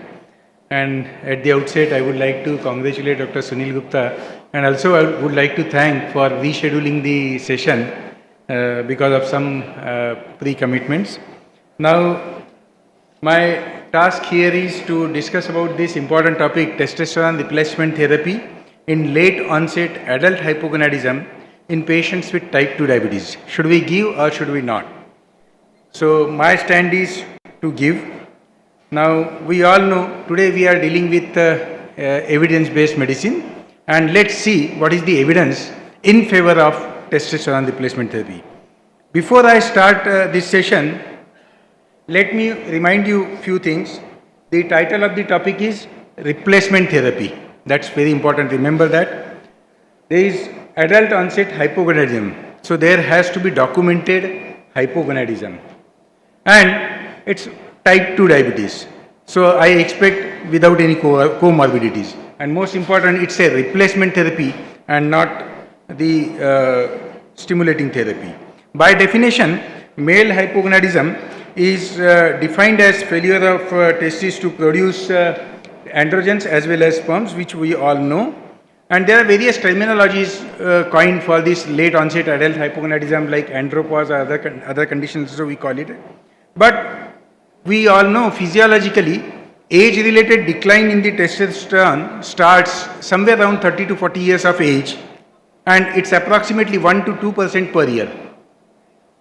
Sometimes, even at the age of 7 to 8 decade also, we see patients with normal testosterone. So this can happen. So there is wide range of age of onset of adult onset hypogonadism. Now, how do we define then adult onset hypogonadism? Adult onset hypogonadism is defined as presence of 3 or more sexual symptoms, which include symptoms of low testosterone, need not be sexual symptoms, symptoms of low testosterone, associated with documented total testosterone of less than 320 nanogram per dl. So that is the definition of late onset hypogonadism, and my topic here is late onset adult hypogonadism. And we need to rule out all other secondary causes of hypogonadism. I need not discuss all the secondary causes of hypogonadism. There is a huge list of secondary causes of hypogonadism. At the same time, in any acute situation, we should not make any diagnosis of hypogonadism. Patient should be stable while making the diagnosis of hypogonadism. Now, these are all the symptoms of hypogonadism, which I won't discuss, which you probably all of you know. But then patient should have at least 3 or more of these symptoms to say that patient has hypogonadism. Now, we know hypogonadism is more common in diabetic population as well as obese population, and most of our type 2 diabetes patients are obese diabetic patients. So, prevalence of hypogonadism is significantly more in diabetic as well as obesity. Now, hypogonadism is associated with increased morbidity as well as mortality. This has been documented in n number of studies that the low testosterone is definitely associated with increased CVD risk in addition to sexual dysfunction in patients with type 2 diabetes. So that's why AACE has recommended that all adult men with type 2 diabetes and all obese men without even diabetes with BMI of more than 30 should undergo testosterone evaluation at least once in a year. Now, this is the way by which we do evaluation of hypogonadism. You measure the serum testosterone in the morning, and most of the times, if it is somewhere between 200 to 250, this is definitely documented, and 250 to 350 may be considered as borderline low, but it is low. But if it is associated with symptoms, it is significant. And we need to rule out all the secondary causes by doing these investigations like LH, FSH, thyroid functions, cortisol, karyotyping, other things we should do. This is the flow chart. How do we differentiate between primary hypogonadism versus secondary hypogonadism? Now, the most important task, should we treat this patient? That's my topic today. Testosterone replacement therapy, treating asymptomatic low testosterone value is not recommended. That is not late onset adult hypogonadism. It has to be symptomatic. And treatment is recommended in patients with clinically significant symptoms of adrenal androgen deficiency, There is no upper limit of age at which we can start this therapy. And there are many potential benefits of this testosterone replacement therapy. The aims of the treatment should be hormone replacement to improve the sexual function, as well as even in some patients fertility, and improving in type 2 diabetes patient, improving the insulin resistance, glycemic control, metabolic parameters. Now we all know these are the benefits of testosterone replacement therapy. It helps in improving the sexual desire and function, bone mineral, it improves bone mineral density, reduces risk of osteoporosis, it improves the muscle mass and strength, body composition is improved, the psychological improvement is there, mood and depression is improved, there is increased erythropoiesis with testosterone replacement therapy, cognition is improved, quality of life is improved, cardiovascular risk is also significantly reduced. And these are all these benefits are seen only in documented hypogonadism. I am talking about only documented hypogonadism. In spite of all these benefits, we are still debating that should we use testosterone replacement therapy or not. Now, question probably here is whether we should use this testosterone replacement therapy in diabetic patients or not. Now, let's see what is the evidence. Now, it's difficult for me to show you each and every paper, but this is the meta-analysis which is published in March 2023, which has evaluated 659 papers, out of which they have selected 15 papers where there was documented hypogonadism with type 2 diabetes, and these papers were matching. So that's why they have selected 15 papers. 3002 patients were evaluated, and let's see the results of this study. These are the baseline characteristics which were probably matching. This is busy slide, I won't read it, and baseline all metabolic parameters. Now, what is the impact of testosterone replacement therapy? The primary outcome on glucose metabolism was HOMA-IR. Significantly reduced HOMA-IR with testosterone replacement therapy. It has reduced the fasting serum glucose level significantly with testosterone replacement therapy. There was greater reduction in even fasting serum insulin level, but then this was not significant. We expect that serum insulin level is not very important in an already established diabetic patient, so which was not very significant. And there was significant improvement in the post-treatment HbA1c levels in all patients with diabetes who received testosterone replacement therapy. In addition to that, total testosterone, free testosterone was improved significantly, SHBG was reduced, and the most important point which I would like to highlight here is there was no significant difference in PSA levels following therapy between the two groups, whether placebo or testosterone replacement therapy. So that fear of increased PSA level is gone. It has been shown that there is no increase of PSA levels in patients who receive testosterone. The secondary outcomes, in addition to improving HDL cholesterol and IIF, International Index of Erectile Dysfunction, there was reduced total cholesterol level, LDL cholesterol level, triglycerides, body fat, waist circumference, BMI, systolic and diastolic blood pressure, arterial mean stiffness. All these parameters were significantly improved in all those patients who received testosterone replacement therapy. So, to summarize the whole meta-analysis, it improves HOMA-IR, it reduces fasting sugar, it improves HbA1c level, significant increase in total and free testosterone level, greater decrease in SHBG levels, and no difference in the PSA level following the testosterone replacement therapy. Now, what are the contraindications of using testosterone replacement therapy? All those patients who are planning for fertility, we should not use testosterone replacement therapy. Obviously, testosterone suppresses the sperm production. All those patients who has history of breast cancer or prostate cancer, obviously it is obviously contraindicated. Increased hematocrit, untreated severe obstructive sleep apnea, severe UTI, and those patients who has uncontrolled heart failure, myocardial infarction, stroke in last 6 months, in these patients, we should use testosterone replacement therapy very judiciously. And the most important thing which has been shown is where the low testosterone and high testosterone both are associated with increased cardiovascular risk. This has been shown. Also, the low testosterone level was a significant predictor of prostate cancer amongst patients who received whose PSA was between 2 to 4. So, we need to maintain the PSA levels somewhere around 4. There is no evidence that testosterone replacement therapy causes carcinoma prostate. The previous fears that testosterone replacement therapy might increase the risk of prostate cancer has been contradicted by the number of meta-analyses. That's why we always talk about judicious use of testosterone replacement therapy. Same thing about cardiovascular disease. Testosterone does not cause the development of de novo cardiovascular events. Both androgen deficiency and androgen excess are associated with unfavorable lipid profile and increased CV risk.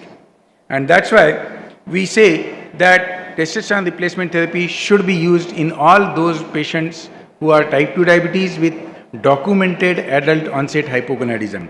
Now there are other ways by which we can reduce the testosterone replacement therapy. If you are using oral testosterone, the chances of adverse effects are higher. There are better ways like testosterone patch, testosterone solution, the creams which are available, which also reduces the risk of testosterone induced complications significantly. So to summarize, I can say that testosterone replacement therapy in late onset documented adult hypogonadism in patients with type 2 diabetes, the current evidence definitely says that we should use in all those patients who have documented hypogonadism. Thank you. Thank you for your patient hearing.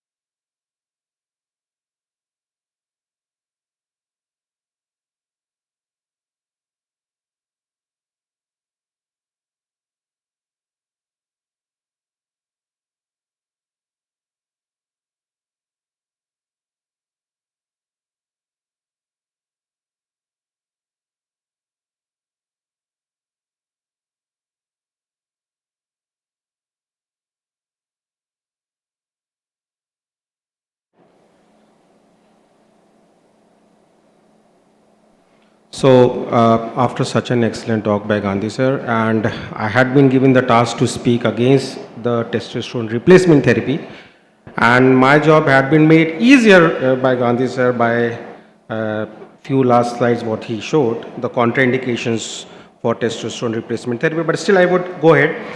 See, testosterone replacement therapy in late onset hypogonadism in type 2 diabetes. But the thing is, the most important criteria for defining late onset hypogonadism without any comorbid conditions. But as we know, type 2 diabetes is itself a comorbid condition associated with micro as well as macrovascular complications. So, a patient or who is suffering from type 2 diabetes must be suffering from associated comorbid conditions.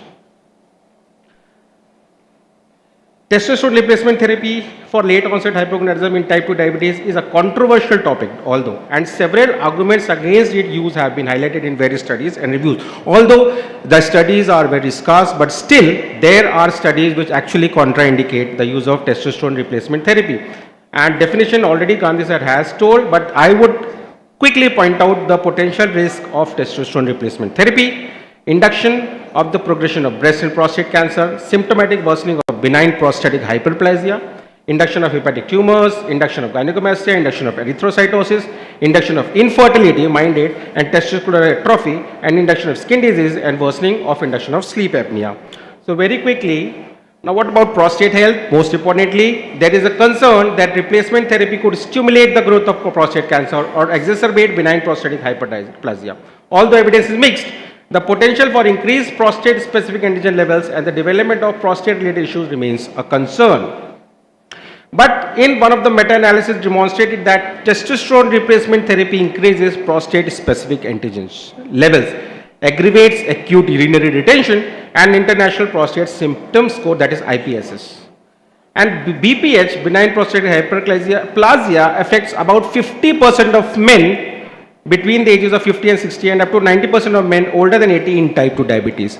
So, yes, a patient who is a type 2 diabetic must be suffering from BPH. We should actually not prescribe testosterone supplementation therapy. Then comes hematopoiesis. Yes, it has been acknowledged that endogenous androgen stimulates hematopoiesis. increases hemoglobin levels with apparently opposite effects in castration. However, the incremental effect of testosterone and hemoglobin also constitute one of the risks which restricts application of testosterone replacement therapy, erythropoiesis. So that is the reason why one few newer drugs also like SGLT2 inhibitors could actually promote erythrocytosis. So that is the reason why, because see, most of the patients we are right now treating SGLT2 inhibitors, more than 60% of the patients are on SGLT2 inhibitor therapy. So we should actually judicially see the blood picture levels, how that patient is doing, and then we should prescribe replacement therapy. So the second contraindication is for testosterone replacement therapy is hematopoiesis, increase in hemoglobin levels and erythrocytosis. Then cardiovascular risk, as Gandhi sir already told that there is a risk of increased cardiovascular events when testosterone replacement therapy is used, and several studies have suggested an increased risk of cardiovascular events such as heart attacks and strokes in men undergoing TRT. And one of the meta-analysis published in 2015 indicated that TRT could be associated with an increased risk of cardiovascular events, especially in older men. Now, older men, how do we define? Older men age more than 55 years or 60 years. That's also controversial. But how it can be, the mechanism is still not known, but yes, there could be some metabolic disturbances. Testosterone replacement therapy could actually look out, but still it is debatable. But in few studies they have said that TRT or replacement therapy could increase the events of cardiovascular diseases. Now, most importantly, sleep apnea. TRT has been associated with worsening sleep apnea, and this condition can lead to fragmented sleep, reduced oxygen levels during sleep, and increased cardiovascular dips. And according to one of the studies done in 2019 meta-analysis, 54.5% of people with type 2 diabetes have obstructive sleep apnea. That is the most important thing. And the prevalence of OSA in men with diabetes is 63%, while it is 66% in women. And another study found that 55% of diabetic patients have OSA, and the prevalence increases with age. So that is another one of the most important contraindication for testosterone replacement therapy. Now, impact on fertility, that is also one of the most important thing. Exogenous testosterone can suppress the hypothalamic pituitary gonadal axis. Negative feedback, leading to reduced sperm production and potential infertility. This is particularly relevant for men who wish to father children. So, not always testosterone replacement therapy improves fertility, but somehow in few studies they have found that testosterone replacement therapy had a negative impact on fertility of men patient. Now, what could be the pathophysiology behind this?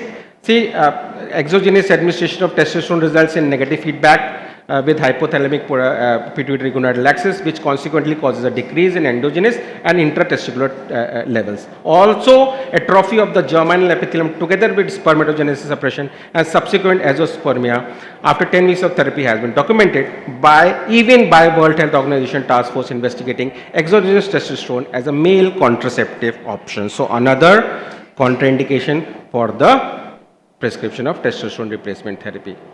And I have already mentioned the contraindications. Again, I would say prostate cancer, increase the risk of prostate cancer, increase the risk of breast cancer, increase the risk of prostatic nodules, unexplained increase in PSA levels, erythrocytosis is seen in more than 50% of the patients, severe lower urinary tract symptoms together with benign prostatic hyperplasia, unstable congestive heart failure, one of the most important contraindication, NYHA class 3 and 4, and serious but untreated sleep apnea syndrome is also a major contraindication for the testosterone replacement therapy. Now, efficacy concerns, questionable benefits and symptoms. Are there benefits for testosterone replacement therapy? The symptoms of LOH, late onset hypogonadism such as fatigue, low libido and mood changes are often non-specific even after testosterone replacement therapy and can be caused by a variety of other factors other than lower testosterone. And some studies have questioned whether TRT significantly improves these symptoms, particularly in older men. And one effect could be placebo effect. Some of the perceived benefits of TRT may be attributable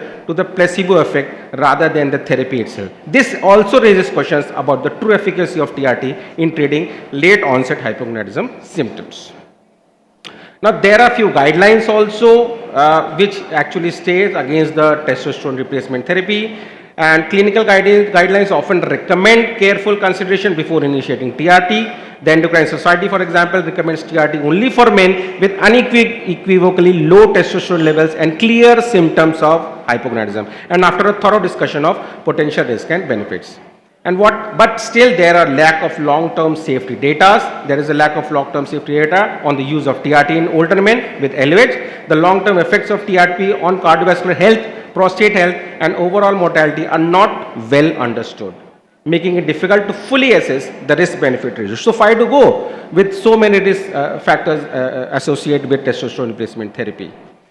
This is one of the major landmark trials, the testosterone trial. The testosterone trials were a coordinated set of 7 placebo-controlled blind trials to determine whether testosterone treatment of elderly men with lower serum testosterone concentrations and also symptoms of objective evidence of impaired mobility. What they found was it increased coronary artery non-calcified plaque volume as assessed using computed tomographic angiography.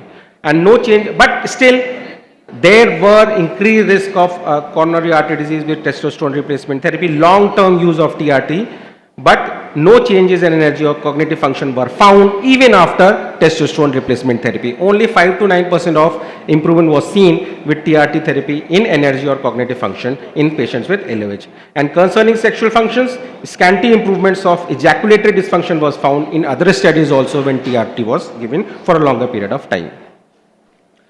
Why to go for testosterone is mainly being used or replaced just to improve the cognitive functions in patients those who are suffering with LOH. So why to go with testosterone with so many contraindications and effects when we have so many other options which are much more safe and good to go.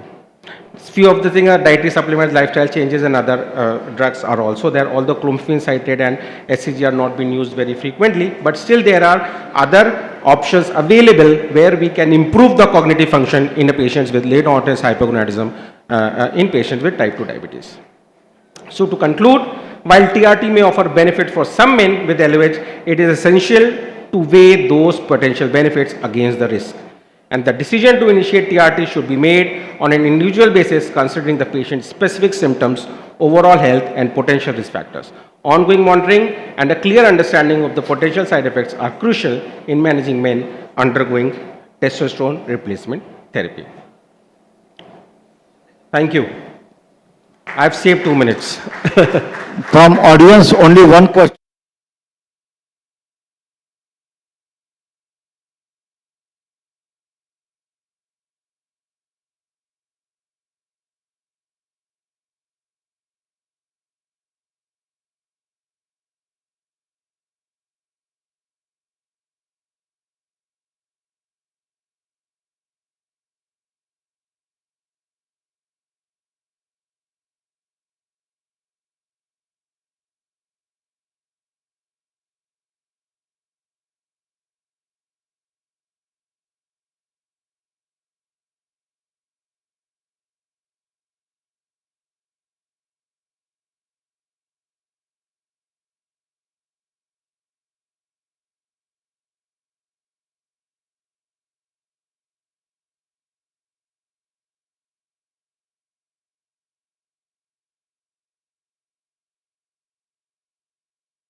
Chairperson for warm introduction.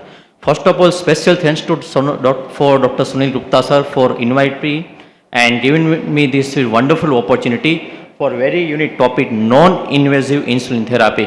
And it's my really honor and pleasure to present my talk in front of the all stalwarts of the infield of the diabetology. Without wasting much time, I will start my topic. The world is celebrating now the 100 years of the insulin, and right now 5 million Indians are happily living with the insulin therapy. And right now Indian market in the insulin market, 16th largest exporter of the insulin and second largest importer of the insulin. And we all know very about the insulin era. 1923 Nobel Prize awarded to Bentin and the Metliers. And Leonard Thompson is the first successful insulin dose taken in 1922, 11 January. And history makers, Dr. J.P. was the first use of the insulin in the Indian within 12 years of the patient right side is. And this is the evolution of the insulin over the years. 1920 start with the insulin isolation, and then 1930 long-acting protamine zinc insulin, then NPH in the 50 there is a first long-acting insulin. In 60 there is a insulin mixture, 17 U100, and then 2020 biosimilar rapid-acting insulin Enalot. So these are the various type of insulin we know: rapid, short, intermediate, long, and ultra long acting. And these are the various delivery modes: syringe, pen, pump, and the inhaler. But the main come into my topic, non-invasive and less degradative ways of the insulin administration. So these are the various non-invasive insulin delivery. First is the mouth, nose, skin, colon, vaginal, and the eye. And these are the various routes for the insulin administration. With the oral insulin, there is a capsulin, in 105 HDV, oral lin. In nasal, there is a nasulin.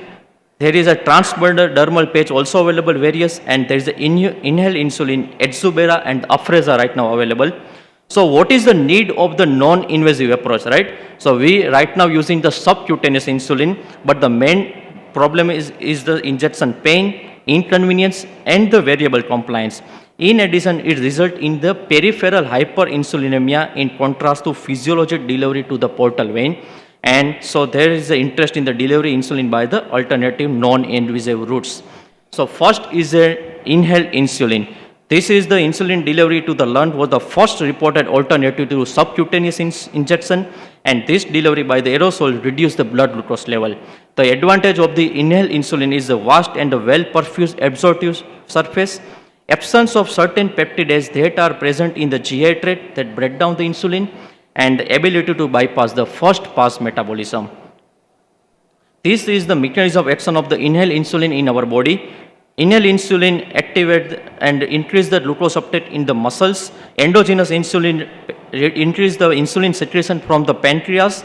It reduces the free fatty acid from the adipose tissue, and there is a reduction in the hepatic glucose production and reduction in the gluconeogenesis in the liver. So these are the two devices available right now. Edzubera is a large device and Afrezza is a small device. You can see the both use the dry powder, and this is the Edzubera, but it is contraindicated in the smoker because it increases the risk of the hypoglycemia due to the greater absorption compared to non-smokers, and it was withdrawn from the market due to high cost, bulky delivery device, and concern related to decline in the pulmonary function and less preference by the patients and the physicians. Another one, the Afrezza, is based on the Technosphere dry powder formulation. The onset of the Afrezza is 15 minutes and duration is 2 to 3 hours, and ideal for the postprandial blood sugar control. But the side effect is the transient non-productive cough and modest reduction in the lung function. Another one is the DANCE 501 is currently in the clinical trial, the pocket-sized insulin inhaler device which uses a vibrating mesh micropump technology developed by the Aerogen. So these are the Afrezza right now available with the 4 units, 8 units, and the 12 units with the different color coding system.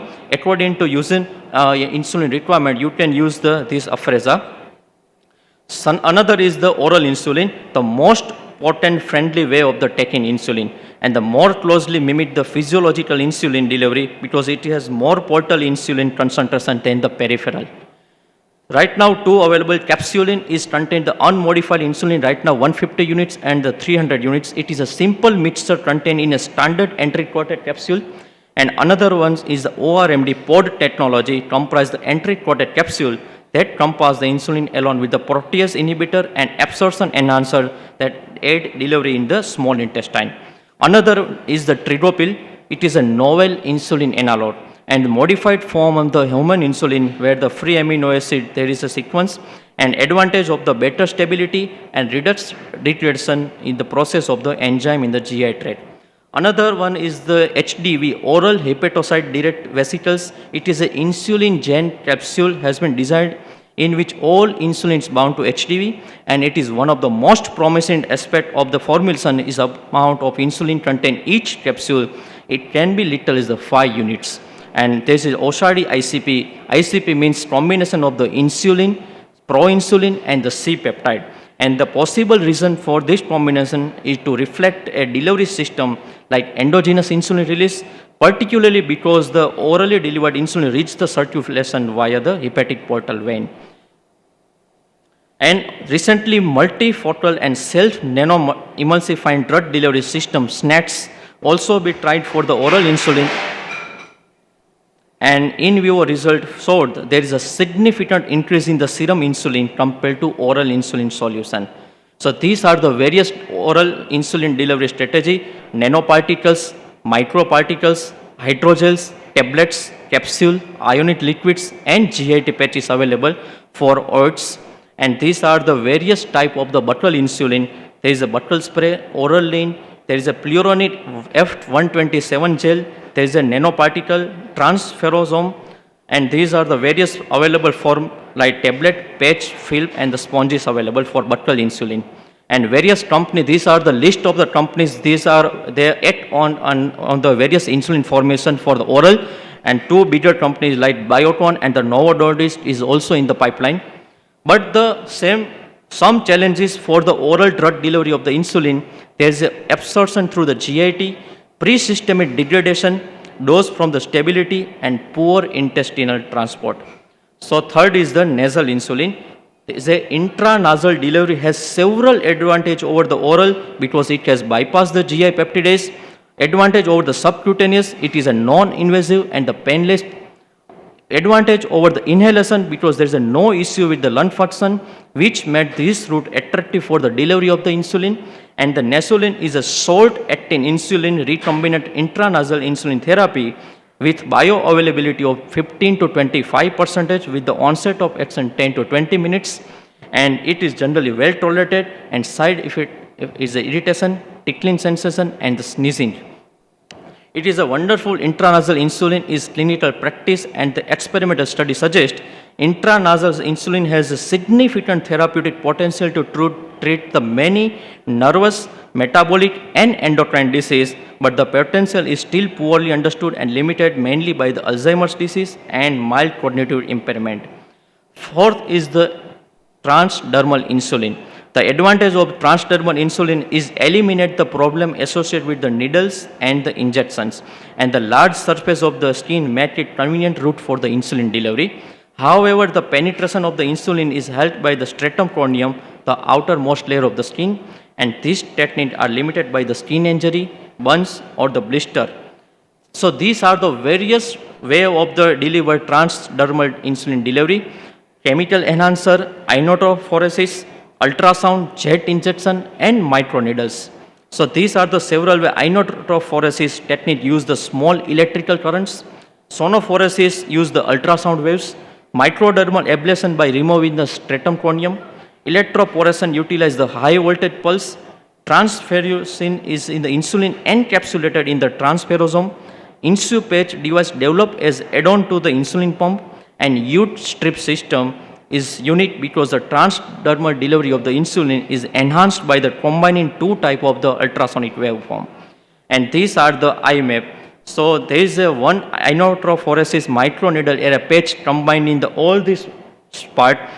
One the reservoir contain the drug. There is a micro or a patch, gasket, electrode, and the type. So you just see the microneedle based patch painlessly penetrate into the skin layer.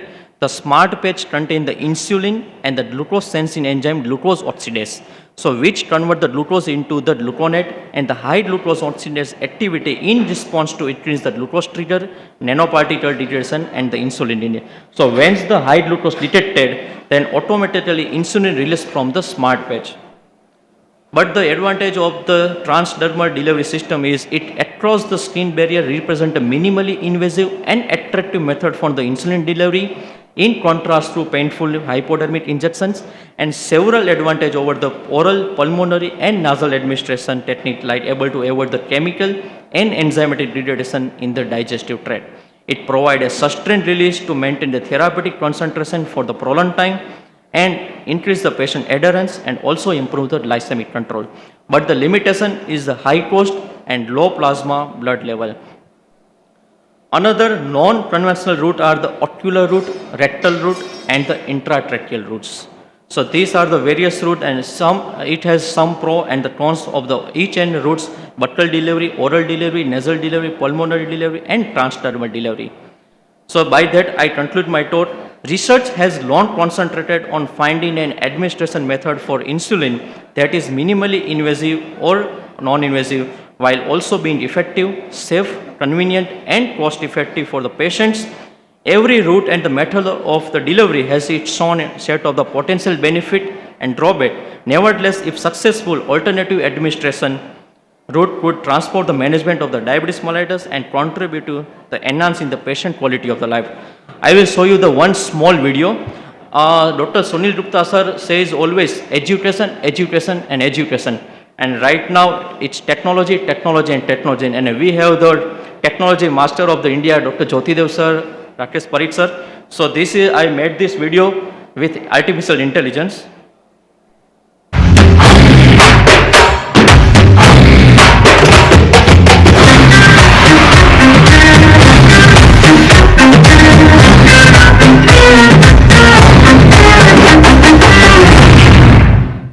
Yes, thank you.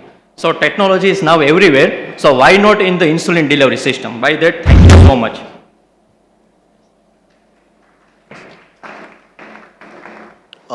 Thank you.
Thank you very much, chairpersons, for those kind words. And let me again express my gratitude to my dear friends, Dr. Sunil Gupta and Kavita Gupta, for this opportunity.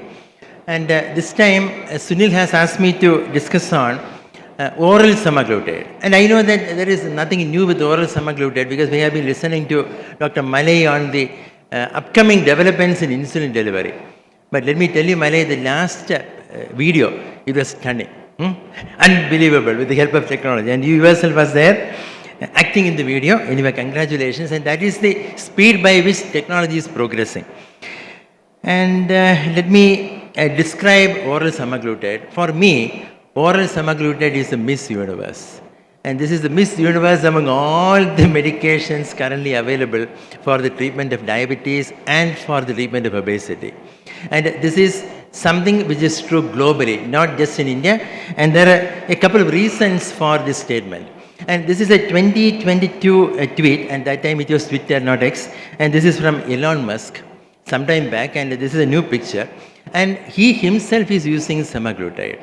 And it keeps on appearing in the newspapers. And in my knowledge, having my experience for multiple decades in diabetes, so a lot of stalwarts are sitting over there, and all of you might agree with me that there has never been an experience similar to this of a molecule not being available for some time just because of the high demand. And this has happened in the United States, in Europe, in Australia, and for oral semaglutide in India, in the month of November, December last year, the drug was not available. The drug was not available not because of any adverse events. The drug was not available because of the very, very high demand. Because of the high demand, and including the offline prescriptions, including the use by people directly, because they will directly go to the pharmacy without a prescription from a doctor and use it for the treatment of obesity. And look at some of these headlines. Doctors told not to prescribe semaglutide, that is injectable formulation, as a demand source. So this clearly explains the benefits, the magnificent benefits of this molecule, which is beyond words to explain, which has never happened before with any formulation in diabetes. So I am not going to describe about any cardiometabolic triad. Dr. Rajiv Koval is also going to speak about oral semaglutide after a while. And I know that we had enough of discussions with cardio-renal metabolic syndrome and the benefits of all these therapies. And during the COVID times also, every day we were discussing in 2 or 3 webinars. But something which I want to emphasize today is the presence of the receptors. The GLP-1 receptors are there in every tissue in the body. So for me, it is there in the brain, it is there in my heart, it is there in my kidney, in the skeletal muscle, including in the pancreas. And in every tissue, the GLP-1 will have a beneficial effect.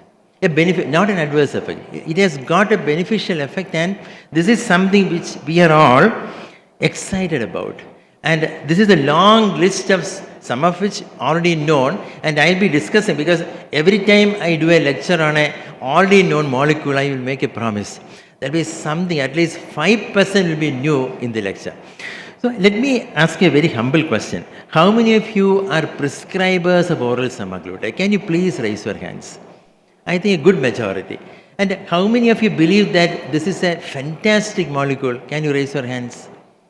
Yeah, many of you. But I still recollect the fact that some of you are still probably not confident or not having the courage to prescribe this molecule. Maybe you are aware of the benefits, but you are probably hesitant because of the cost of the molecule. Am I right? The cost is too high. Yeah. The cost is too high, and many of you are agreeing that it is the fact that is a deterrent factor. Otherwise, all of us could have given this to more number of people with diabetes. And this is something which is established. What is its role in the treatment of glucose? It is known that even in the beginning, once you start, within days, the benefits will start appearing, and it is a sustained benefit. And in more than 80%, the glucose level, the A1C will be less than 7%.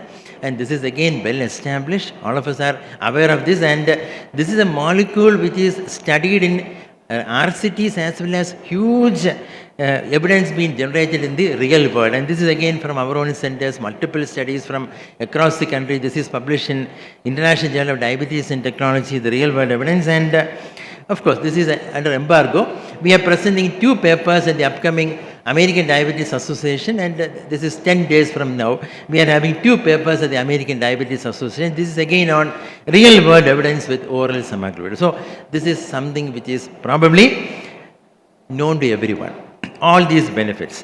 And if you need to review the ADA EST consensus statement, and you know the benefits of weight loss. Whatever is the modality of weight loss, if there is a weight loss, even subtle weight loss, because our patients used to ask us, if I am losing only 1% of the weight or 2% of the weight, will there be any benefit? The answer is, even 1 or 2% weight loss will also have benefits. And if it is more than 10% of the weight, the overweight or obese individuals will be phenomenal benefits, phenomenal benefits. So of course we can do exercise, we can have dancing, you can have Zumba, you can have the restriction in the diet, but you need to have a target. You have to reach the target, which is so important for the doctors who believe in targets in their practice. The targets are not the number of patients, the target will be the quality of practice. The target should never be the quantity in your practice. Focus on the quality and you will reach the targets. And this is a young girl, and this is again created by artificial intelligence. So there is no copyright violation. It's a beautiful young girl. So see, she is reluctant to take injections. This happens to many patients. Because when you are offering an injection, many patients are still reluctant. They are fearful. And this happens, especially new patients. And all the studies have shown that 80% of people, they are fearful of injections and they will accept an oral medication. And this is why, when compared to the earlier available Victoza in India, liraglutide in India, the use of oral semaglutide is 20 times more. 20 times more when compared to injectable. And it is superior when compared to the comparable oral therapies. In terms of glucose management, in terms of weight reduction, it is superior. And getting back to my earlier statement on Miss Universe again, this is again approved in India as the first line treatment. Are you aware of that? Now, metformin need not be the first line management of diabetes. All of us were discussing from yesterday onwards, it can be based on the indication.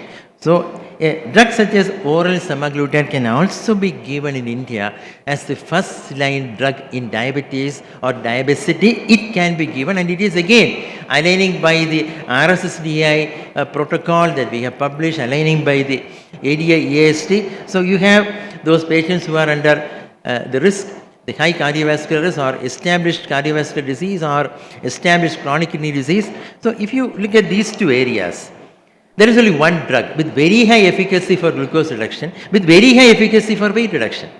These 2 parameters are fulfilled by only one drug which is available currently in India, and that is semaglutide. There is only one drug, very high in efficacy for glucose reduction and very high efficacy in weight reduction. Nothing else, nothing else. And coming back to the original cardiovascular risk reduction, the first line independent, and most of the trials are upcoming. Some of them are already published, and this is a pooled analysis of both Sustain 6 and Pioneer 6 together. 24% risk reduction with major adverse cardiovascular events. Very impressive data. And the ongoing SOUL trial. Many of us were part of SOUL trial, and the trial has ended. And from the experience over the last 3-4 years, we are pretty sure that this is going to be a trial where the superiority of the molecule will be proven, and this is our clinical trial team. We can see SOUL in the background, so we are awaiting positive results with the dedicated cardiovascular outcome trial, and that is the SOUL with oral semaglutide. What about obesity? Much has been discussed, and now obesity and overweight is the focus, because that is the root of all the miseries. Because everything starts with obesity, including the malignancies. More than 20 to 25 very difficult to treat malignancies are now associated with obesity. And obesity, you have the central action, the GLP-1 receptor agonist. It stimulates the pro-opiomelanocortin, the POMC nucleus. It inhibits the NPI HERP. So it reduces the hunger, and this is via its action on the arcuate nucleus in the hypothalamus, and it also increases the feeling of fullness in the abdomen. And that is the mechanism of action which is known. And if you interview the patients who are on optimal dosages of a semaglutide, then they will tell you that they are eating 40% less nowadays. So they are full with 40%. So even though they are eating less, they feel as if they are having a full stomach. And still there is a 5 kilogram, that is the average weight loss across the clinical trials, and in our real world publications also it is same. So let me ask you another question, and that is, which is the most fearful complication in diabetes? If you ask 100 patients or 1,000 doctors, more than 99% of them will tell you only one answer, and that is chronic kidney disease. Most dreaded complication in diabetes, and this chronic kidney disease is now a preventable complication. It is a early recognizable and it is preventable. Though we are only focusing on renal replacement therapies, the truth is it is recognizable and it is treatable. Look at the FLOW trial, a clinical trial which has been discontinued. Why is it discontinued? It is discontinued because the committee found that it is not justified to continue the placebo arm, because the benefits were that much significant with semaglutide, and hence FLOW trial was discontinued midway, and these are the results published in New England Journal of Medicine. Phenomenal benefits with semaglutide. And if you look at those phenomenal benefits, these are some of them. Superiority confirmed for the first composite kidney event, and for the annual rate of change in EGFR, the first MACE, and there is a significant reduction in the all-cause death with semaglutide against placebo. And these are the two trials, the cardiovascular and the other is in overage and obesity. There again, the secondary outcomes were related to chronic kidney disease. The results are awaited. Some of the results are already published, again favoring semaglutide. And I would like to discuss two other areas and then I will stop. Only 3 more minutes left. And this is an area where we are all interested. We know that the liver transplantation centers are also increasing. It is proliferating all over the world, including in our own country. And diabetes and obesity is one reason for liver disease, metabolic dysfunction associated steatotic liver disease. So what can we offer with semaglutide? This is probably the mechanism of action which is described, the non-essential fatty acids, reducing the lipotoxicity, its action on inflammatory markers, reducing the inflammation, enhancing the insulin sensitivity, reducing the hepatic steatosis. And these are studies where they have done histology in the liver, and these are the early stages of fibrosis, F1 to F3. 63% proportion of patients with improved liver steatosis with semaglutide against placebo only 26%. Of course, this has resulted from marked weight loss. The weight loss up to the tune of almost more than 10% was achieved with semaglutide. But here in this phase 2 clinical trial, the dose and the route of administration was different. It was an injectable semaglutide, but it was 0.4 milligrams once daily. So it was a different dose, and this is 59 versus 17% with improvement in the NASH with semaglutide, with no worsening of fibrosis. So there are reasons to probably support this in the presence of obesity, in the presence of fatty liver. And another area, and that is Alzheimer's disease. I have been myself promoted because I used to lecture for liraglutide for more than 5 years in the beginning when it was launched, and there again we were at length discussing about its use in Alzheimer's and Parkinson's disease, and now it is gradually getting established.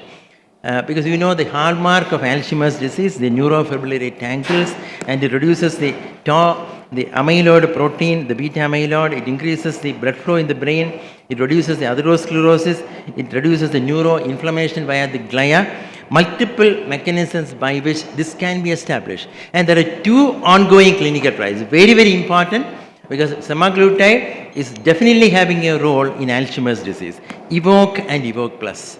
EVOKE and EVOKE Plus in early Alzheimer's disease, one with no significant small vessel disease, and the other one, 20% of those patients are with small vessel disease.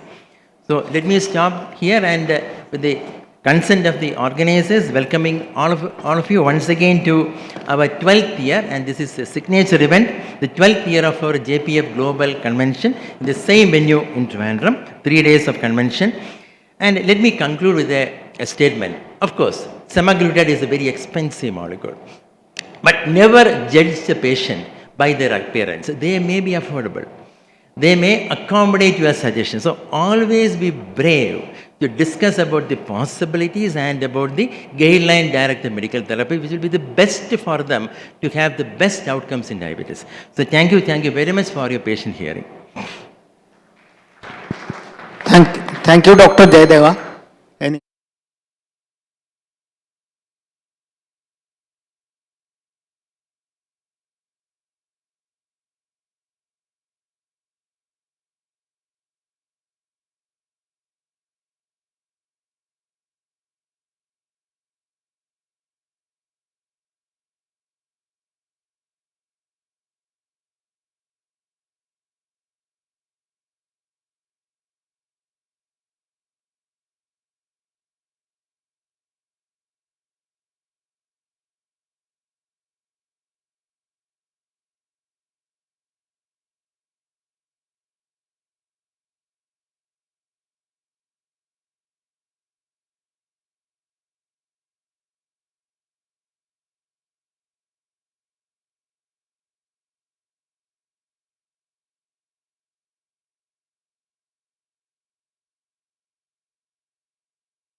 Guptas, I would say, Dr. Sunil Gupta and Dr. Kavita Gupta. I thought I'll break the monotony and wear this and at least look like I'm from the cabin crew of Indigo. You know, a lot of people have got flights preponed, postponed, and actually Dr. Jyoti Dev was actually the dessert of this talk. You know, I was supposed to be the starter and the starters, and he was supposed to be the main meal, but the main meal has already been eaten. So we're going to get into how do we tackle this cardiometabolic trinity, and it's nothing new I'm going to talk about. These are published data, and I'm contracted for this talk, and we are looking at burden of weight and CV risk.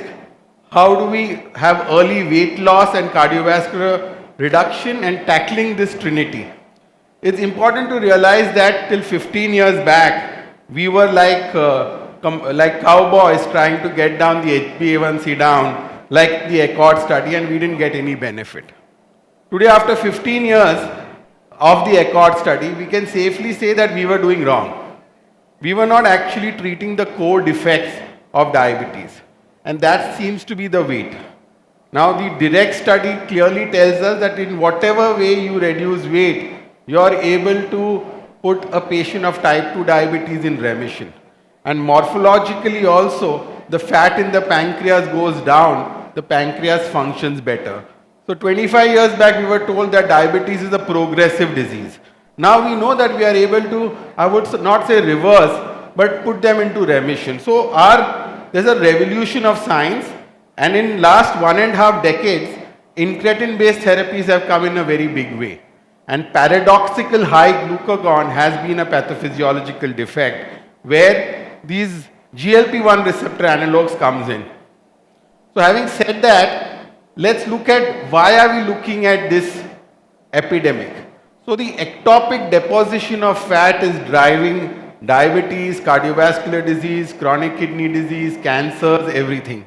And we've been treating just the byproducts of the problem, which might be a high lipid or hypertension or an HbA1c, when the core problem is these.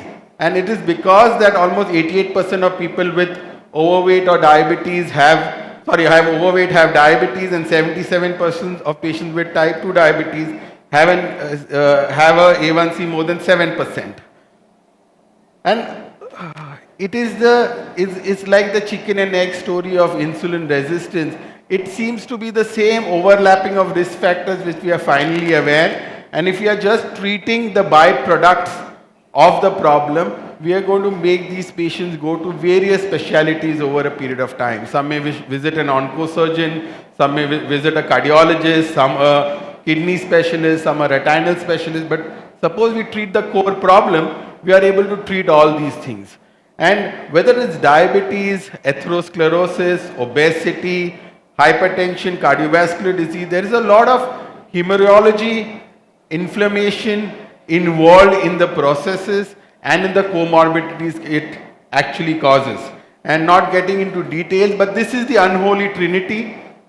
Unfortunately, we have around 100 million people with diabetes. Can anybody tell me how many million people? Actually, I didn't know what millions were till my kids told me that millions is 10 lakhs. So just telling the senior people that, nowadays, crores and arabs band ho gaye, million, trillion, billion hi bolte hai bacche. So, how many million people with obesity are there in India? Any guesses? What is in terms of numbers? We have 100 million diabetics, 126 million pre-diabetes.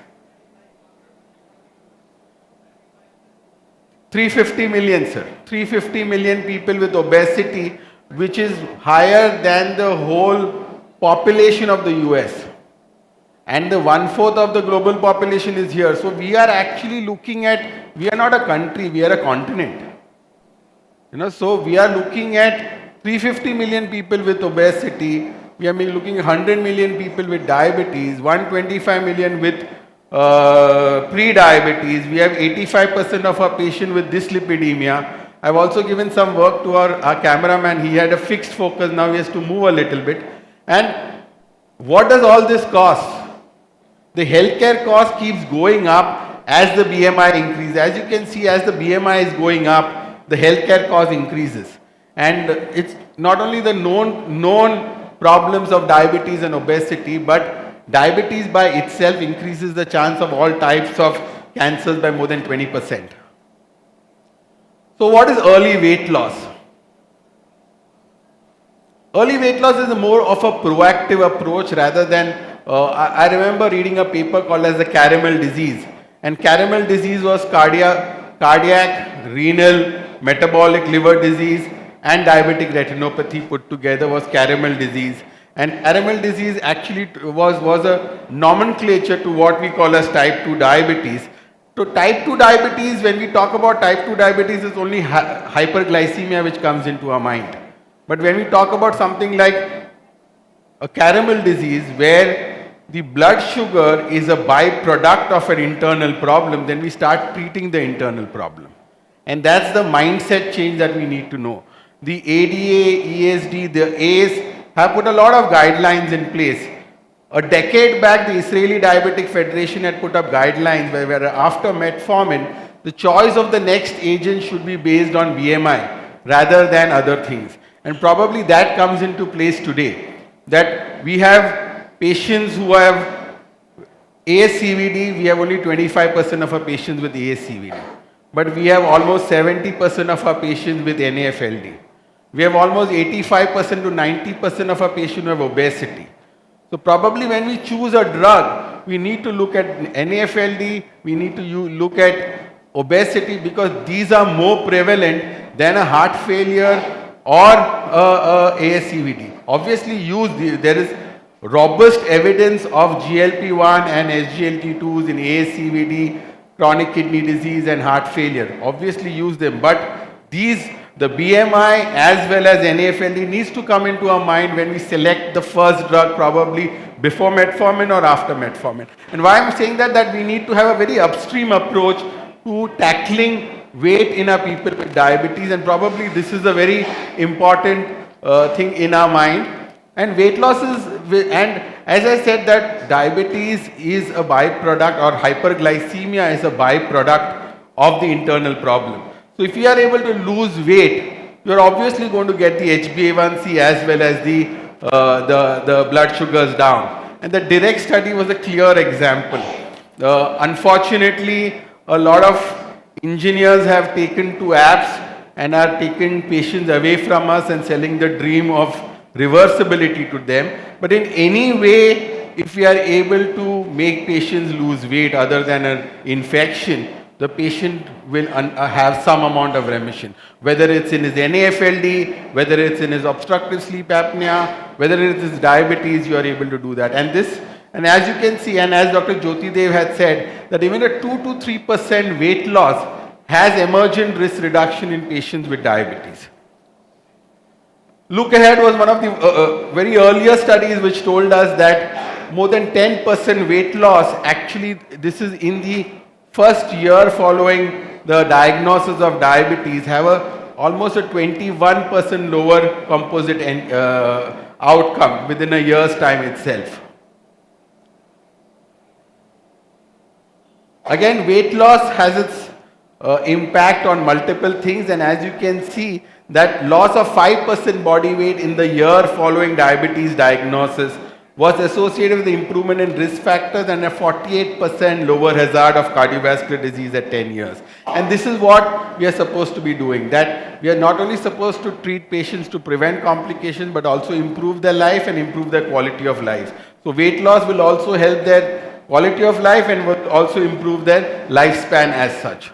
And more the weight loss, better the benefit. We can, if we are able to get this down, we could put half of the cardiologists, half of the bariatric surgeons, half of the oncologists out of work, and we will have more work. What do you say, Dr. Indurkar? I'm sure there are no bariatric surgeons here, so I can safely say that. And how do we tackle this? So I'm not a pharmacist to actually decipher this worm, but with the help of molecular modeling, we have Srinivas who is one. With the help of molecular modeling, we are able to identify certain amino acids, design them, tweak them, to make sure that the DPP-4 doesn't degrade them and we are able to prolong the action of the GLP-1. And the benefit of this that semaglutide, whichever way is this mode of entry into the bloodstream, whether it's oral or subcute, the half-life is almost close to 100 hours. And the champion in this is this molecule. This is the real champion in oral semaglutide because this is the peptide which prevents the degradation, and it only prevents the degradation in a very local area around the tablet itself. It raises the pH in a local area around the tablet, and this enhances the absorption of semaglutide in a dose dependent manner through the transcellular route, and that's how and the bioavailability of semaglutide is very low, it's 1%. That's why if you skip a dose or if you don't skip a dose, there's not going to be much of a change as such. So again, September 2019 is when semaglutide got its first approval, and it's been 5 years since then. It's been 2.5 years in India, and it's probably one of the most best medical discoveries, if you can say, if insulin was the savior for people with type 1 diabetes, GLP-1s would be the savior for people with type 2 diabetes. Not only GLP, all the others which come in with, there'll be a dual which comes in, there'll be a triple which comes in. This incretin-based pathways will be a savior for people with type 2 diabetes because we all know that it's got its very good data on obesity as such. Also, if you look at fantastic 10 phase 3 programs, the other 2 are Chinese. We don't believe in Chinese studies, and a lot of robustness of data. If you look at, it's a very crowded program, but the main thing is that the Pioneer study was done with a strategy in mind to give clinicians a strategy to practice. Because many a time these phase 3 studies are done to just make sure that they get the approval from the FDA. But here you have active comparator programs. You have with Pioneer 2, which is with empagliflozin. We have Pioneer 3, which is with DPP-4.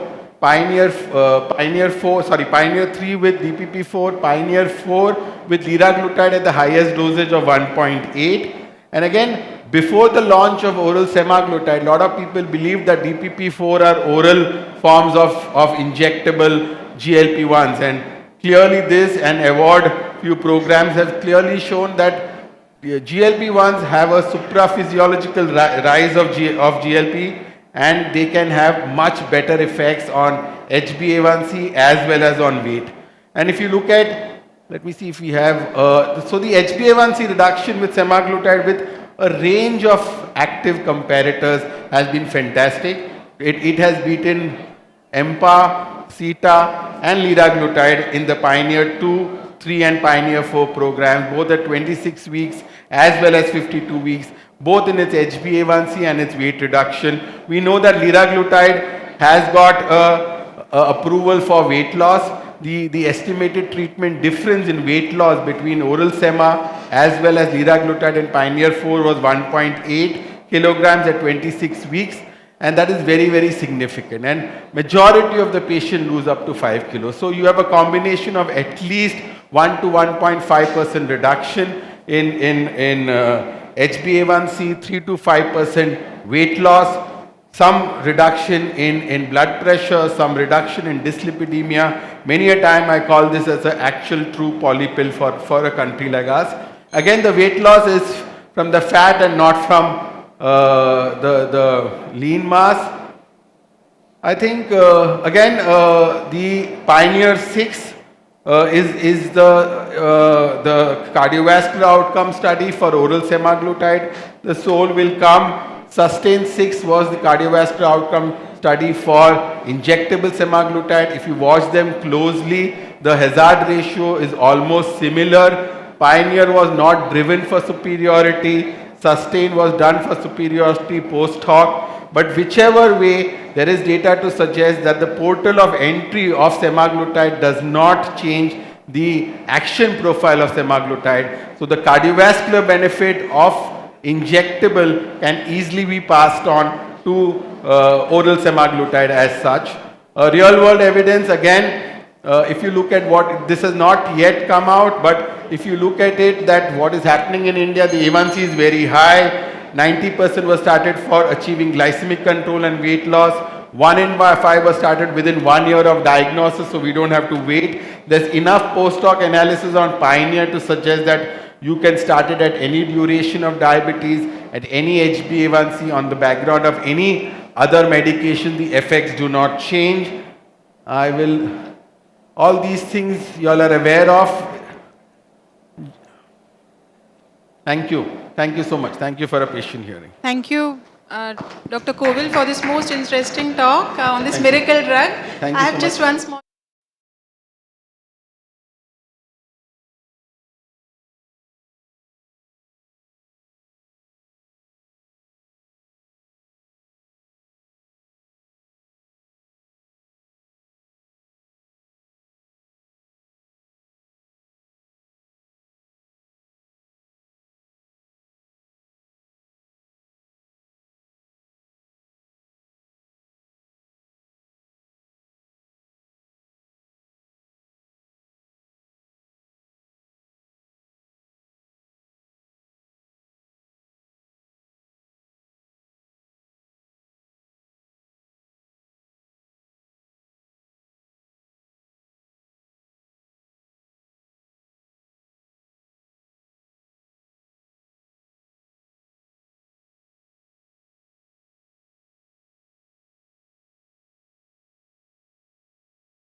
Yes.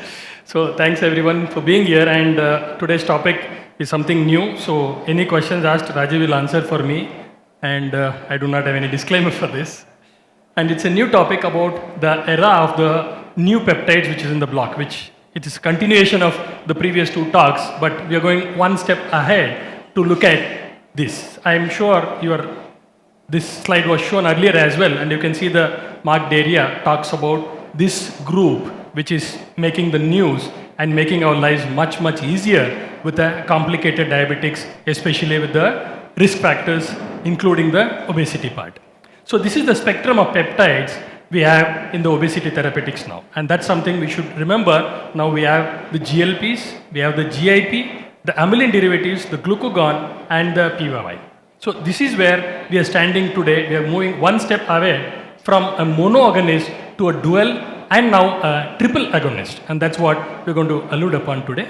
Just before getting into the actual topic, let's look at the physiology of incretins. I'm sure all of you know this is way back in 1970s, which was discovered, and taking after about 30-40 years, it's taking its shape, and the due credit is there today for this incretin effect, which we know it's blunted the oral glucose response, it's blunted in our diabetic population. Now, what happens to the GLP-1 and the GIP? That was a most neglected peptide, and why it's coming into the limelight now. That's a common question all of us think, because the GLP-1 clearly showed the response when they did the preclinical studies. The GIP did not produce the enough response initially. That's why it was neglected, because they had given the physiological dose of GIP, which did not produce, especially in diabetics. So when they started giving the supraphysiological dose, and now they have realized this has got a more impact, especially in the backdrop of GLP-1. So traditionally, it was believed there was a reduced production of GLP-1 and a normal or increased GIP in diabetics, and both these levels of GIP and GLP are similar in type 2 diabetics with the NGT. And the oral glucose stimulated total GLP-1, which was similar, but the GIP levels were between normal and the type 2 and the NGT. That is where the GIP was neglected in the initial phase. So we saw the effects of exogenous GIP and GLP on insulin secretion. As you can see there on the right hand side, yeah, it's working. So in healthy individuals, the GIP stimulated insulin release is significant. Whereas in diabetics, there was only a minor response to stimulation of GIP, whereas in GLP-1 stimulated insulin, it releases both in type 2 diabetes and normal healthy individuals. The GLP-1 stimulated insulin was much, much better.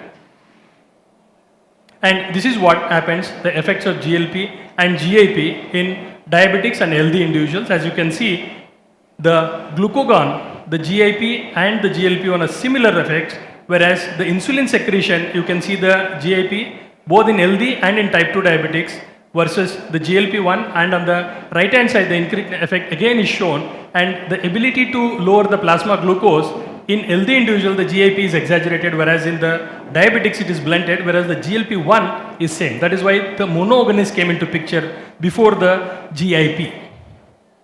Now, what is available? What is in the pipeline? That's a question to be answered. So this is what is in the pipeline drugs for obesity in general.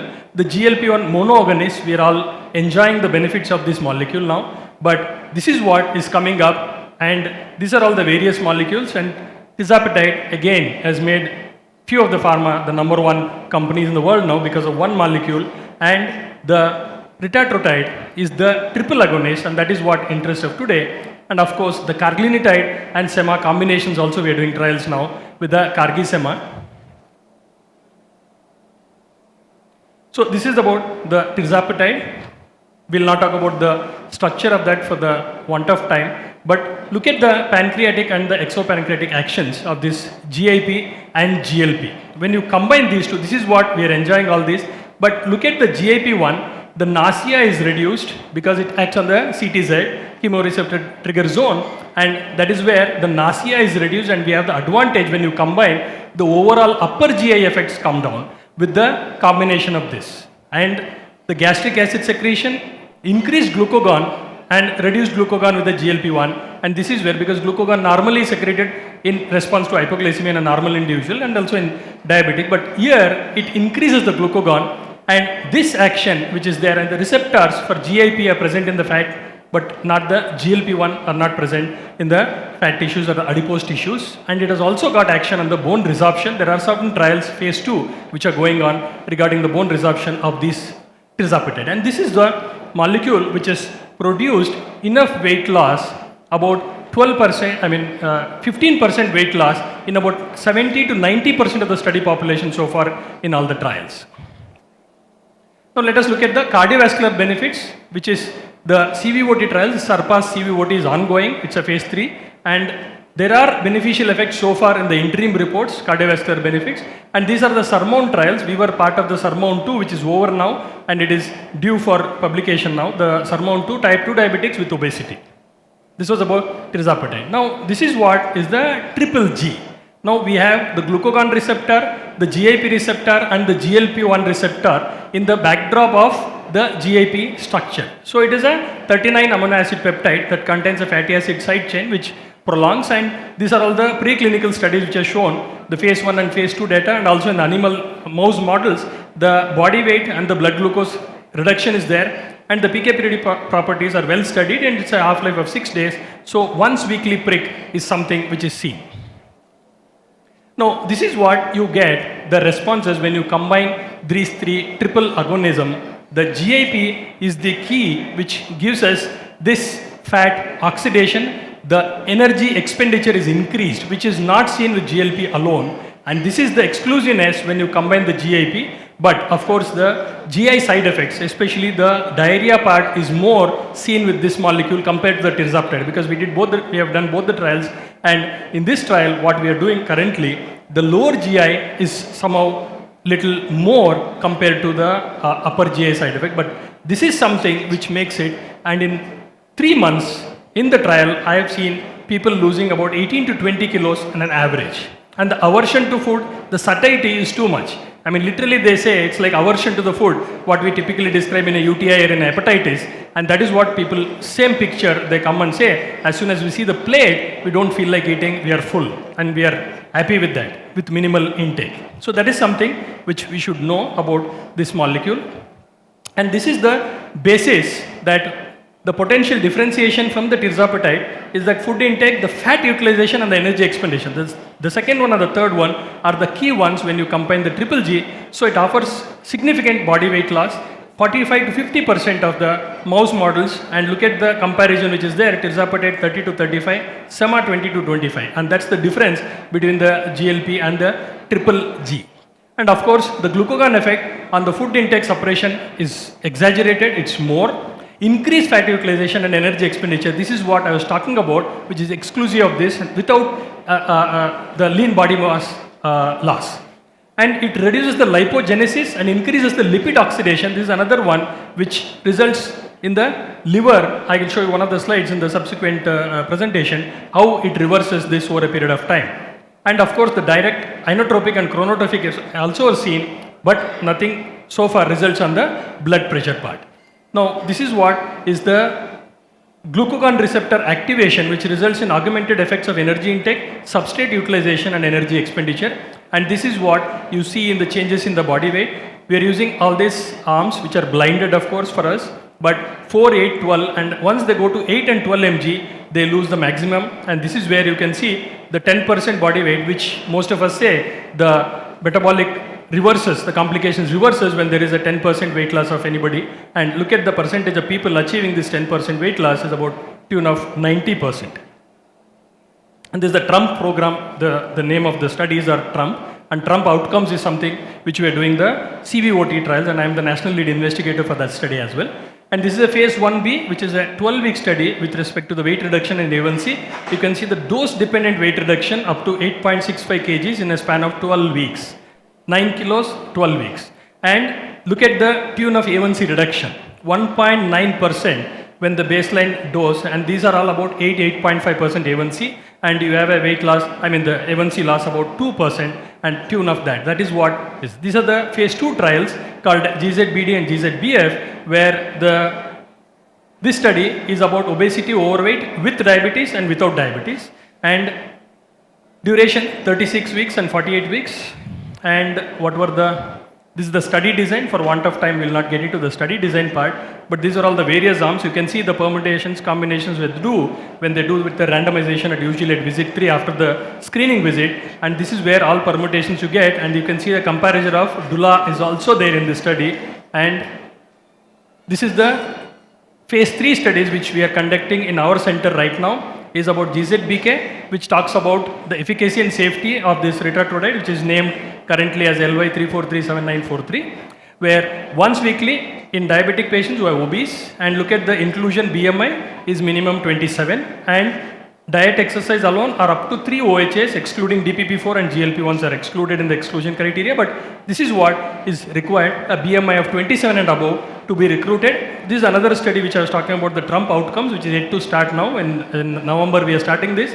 Phase 3 randomized double-blind placebo-controlled event-driven study, that is a CV outcome on the incidence of major MACE events, decline in kidney function in participants with BMI more than equal to 27 with a ASCVD or a CKD. It's called Trump outcomes. And now let us look at, it's not moving.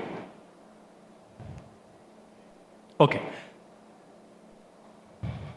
Sorry. So this is the phase 2 trials, which I said GZBD and GZBF, where you can see in the non-diabetic people with a BMI of more than 37, and the primary endpoint is the percentage of weight loss. Whereas in diabetic patients, it is the BMI of 35. Inclusion I'm talking about, and the baseline is 8.3 HbA1c.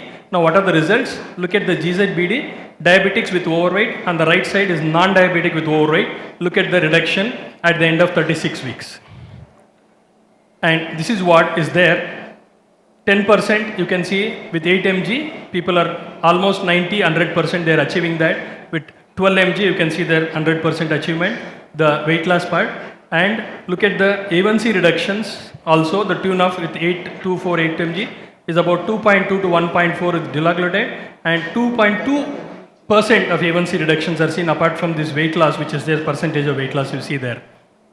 And of course, retatrutide led to the dose-dependent reduction in the A1C. 36% of the patients with pre-diabetes at baseline, 72% of them reverted to normoglycemia at the end of the study. And of course, it led to the improvement in the lipids. As I said, the fat oxidation happens, the energy expenditure increases with this molecule. And systolic blood pressure, of course, there is about 8 to 12 millimeters, but till now, there are dedicated trials are not there for the BP reduction of this molecule. And of course, this is most important because whenever a new molecule comes, always we should be aware about the adverse event part, and this is what we have seen, and in experience, what I'm experiencing with the clinical trial subjects is something with triple G, the lower GI symptoms are more than the upper GI, but you see that adverse events were reported to the tune of 90% with the drug, 70% in the placebo also. So that's something, the numbers may look exaggerated, but 70% of the placebo patients also had these side effects. Incidents were more at the 8 and 12 mg. And of course, serious adverse events we will not talk about because they are anecdotal. The GI adverse events were the leading for the treatment discontinuation. And this happens because the satiety, in fact, one of the patient's wife came to me and said, my husband is not eating and he is lost and he has to change his pants, all that. So we want to stop the drug and we have to withdraw. And the patients come to that extent and he is lost significant. He has lost about 20% of his body weight and he is happy. And the other advantage which we report in the study is the comorbidities, like the OHAs are withdrawn in many patients. We have about 39 patients in the SURMOUNT 2. And in that, about I think 8 patients had to withdraw all the OHAs. He was happy with once weekly injectable tirzepatide in that study. And of course, the prevalence of GI side effects is proportional to the dose dependent. You can see 8 and 12 mg are marked there clearly. And of course, in the diabetic population also, mild to moderate severity occurred with the 4 mg and 2 mg starting dose, and no severe hypoglycemias are noticed. Surprisingly, there's not even one severe hypoglycemia where a patient requires assistance was noticed in this. So the GI are the most common ones. The other ones which were seen in phase 2, not seen in phase 3, is the skin hypersensitivity. Hyperesthesia for the clothes, etc. were seen in the phase 2 reported, but the dose escalation was slowed down in phase 3 and we have not seen any of those. So in general, the safety profile of retatrutide is consistent with that of the class effect of incretins. And of course, there is a new paradigms in obesity and diabetes management. And this is what I was talking about. This trial is going on now with the carglutinate 2.4 and sema 2.4 once weekly injectable. And this is the other one, the GLP and the glucagon co-agonist also the people are doing, and this is something BI is also studying in the NASH. And this is what, end of the day, we are redefining with these wonderful molecules. Look at the percentage of weight loss in the procedures which are invasive, complications, all that, and now we are able to achieve this with these molecules, and triple G is still not there because it's still not approved. It will somewhere come here, according to me, and this is where we are helping our patients with the drugs without subjecting them to these invasive procedures. Yeah, this was the last slide which I wanted to show about the tirzepatide and insulin degludec on liver fat content. Just look at this liver fat content at the end of 52 weeks. In a year, this is what the changes it can bring, and this is a MRI sub-study which is in the SURPASS 3 trial with the tirzepatide. So the future of obesity management is definitely bright for our patients. Thank you very much for the patient hearing. Any questions, I'll be very happy to take. Because of shortage of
Deliberations, sir. Thank you.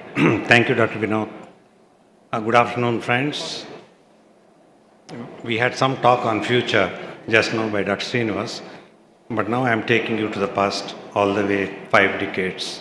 I know quite a few are not born when I'm starting the story, and those of you who were born, your children or you have not done the medical education yet during 70s. So I'm going to take you back 5 decades back. I also know that I have only 3 minutes to speak about each decade. So I'll try to do my best. Let's talk about 1970s from where we came.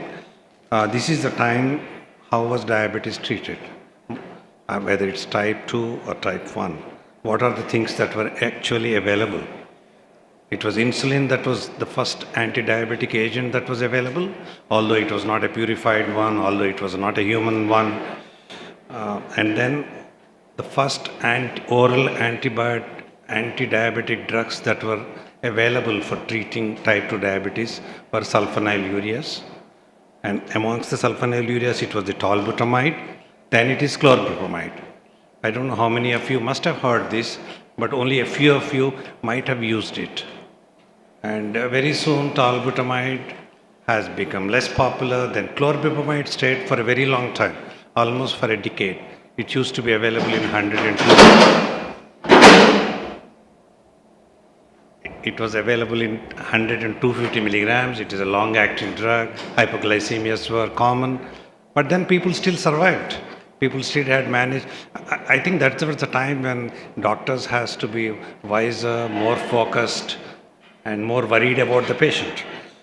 And then subsequently, I do not know how many of you heard of the name of Benedict solution. This Benedict, I'm glad. I'm glad that there are some people who know the Benedict solution, which is named after the famous Benedict who prepared this solution, which was actually used to check the reducing substance in the urine, that is the glucose. And this was the only way that diabetes was managed or monitored during those ester years of 70s, which really stretched on to a part of 1982. So what does this mean? It's quite a laborious one, as you think now, but that time it was not. When we were typically like interns, so we used to collect the urine of the patient, go to the lab, use a Bunsen's flame, heat it, and put a X number of drops of urine, then what you see is the change in the color of the Benedict solution, as you can see here. It's green, blue. Blue is the normal one, so it can be green, yellow, orange, or brick. What does that mean? It only means it roughly correlates to the blood sugar of the person. But blood sugar when? We don't know. You are checking a fasting sugar. If the fasting sugar is blue, that means the patient can still have 180 milligrams of blood sugar. It is yellow, we don't even know. It's 250, 300, and we don't even know when the urine is collected. Can you imagine? This was the situation in monitoring the diabetes status of even those who are on insulin, even those who are type 1 diabetics. Many of type 1 diabetics, you know how you are treating now. This is exactly how it was treated in 70s. Just 50 years back I am taking you, you all must be surprised. It's not even 50, even sometimes 45 years back to 40 years. This is how diabetes was monitored, managed. Subsequently, we started getting urine strips. That itself was a great invention. It became less laborious.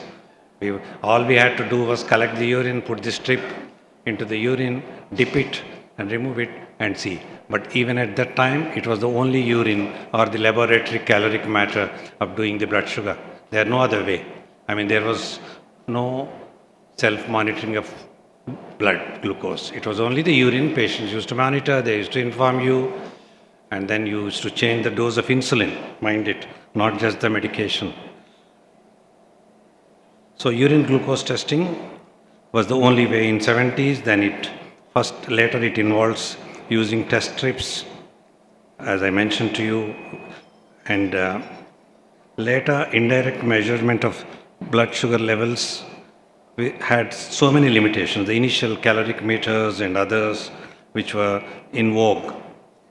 And then coming back to, because I am combining the medication as well as the methods how we manage diabetes in the ester years. As we progress, I'm taking you back to the sulfonylureas. So we know that we had to slowly change, the sulfonylureas have changed into the second generation, third generation, which are used by most of you, although they may not be very popular to some of you.